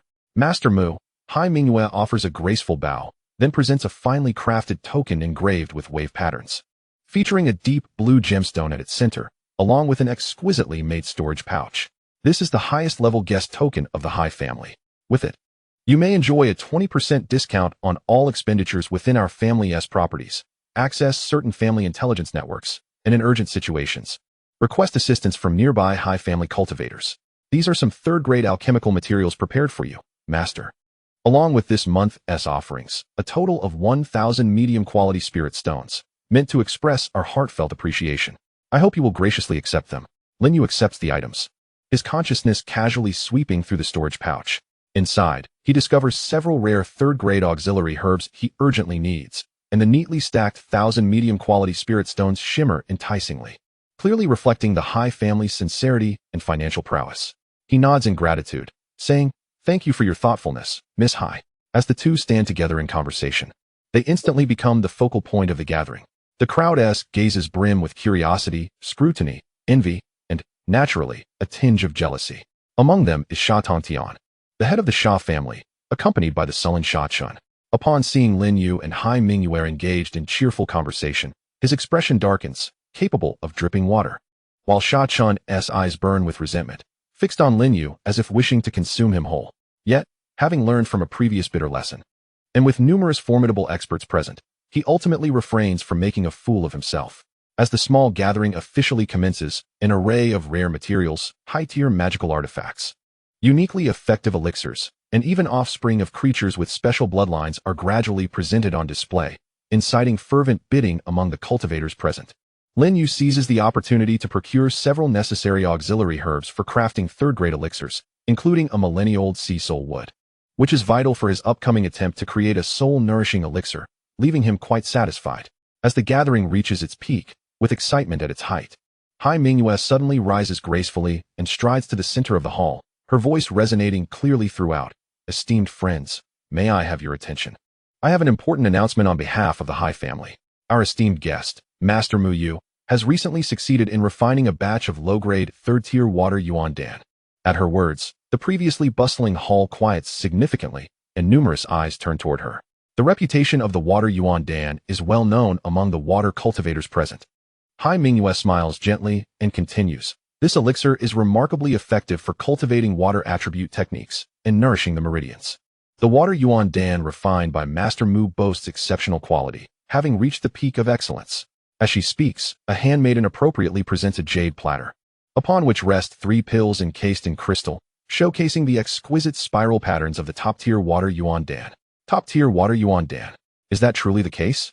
Can water yuan dan be refined to such perfection? The Hai family is clearly showcasing their formidable strength. A hushed wave of astonished murmurs rippled through the audience, with many water-attributed cultivators' gazes igniting with fervor. Several individuals promptly approached to closely examine the elixirs. Upon sensing the pure and overwhelming essence of the water origin medicinal power and the flawless inscriptions on the pills, their expressions were filled with shock and longing. At the opportune moment, Hai Mingyu proclaimed, "Today, on behalf of Master Mu, the Hai family is willing to offer these 3 supreme water origin pills in exchange for an equivalent amount of star-patterned steel, a minimum of 50 pounds. Star-patterned steel is an exceptional material for crafting flying swords and certain special artifacts, equally precious." Before long, a representative from a mining guild reached an agreement with the Hai family, exchanging 55 pounds of high-quality star-patterned steel for the 3 elixirs. This act undoubtedly served as a declaration from the Hai family of the irreplaceable value of the guest elder Mu Yu, as well as their formidable resource integration capabilities, significantly elevating the Hai family's reputation and firmly establishing Lin Yu's status within the upper echelons of Baibo Island.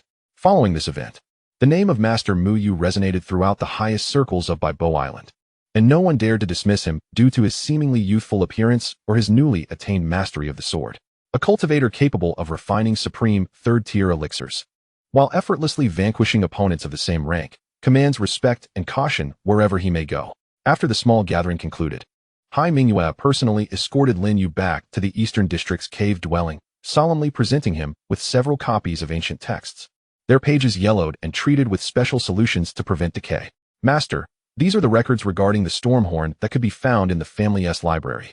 Though most are merely fragments of our ancestors' travels and speculations, and the records are vague and limited to peripheral areas, I hope they will aid in your research." Hai Mingyu paused, seemingly recollecting something, and added, "Additionally, our family repository contains several ancient artifacts related to alchemy. Among them is a broken jade slip, said to have been brought back by our ancestors from an unknown water realm, with some inscriptions that appear to be related to alchemy furnaces. Should you be interested, you may visit our repository tomorrow." Lin Yu's heart stirred at the mention of ancient artifacts related to alchemy, especially those from a water realm.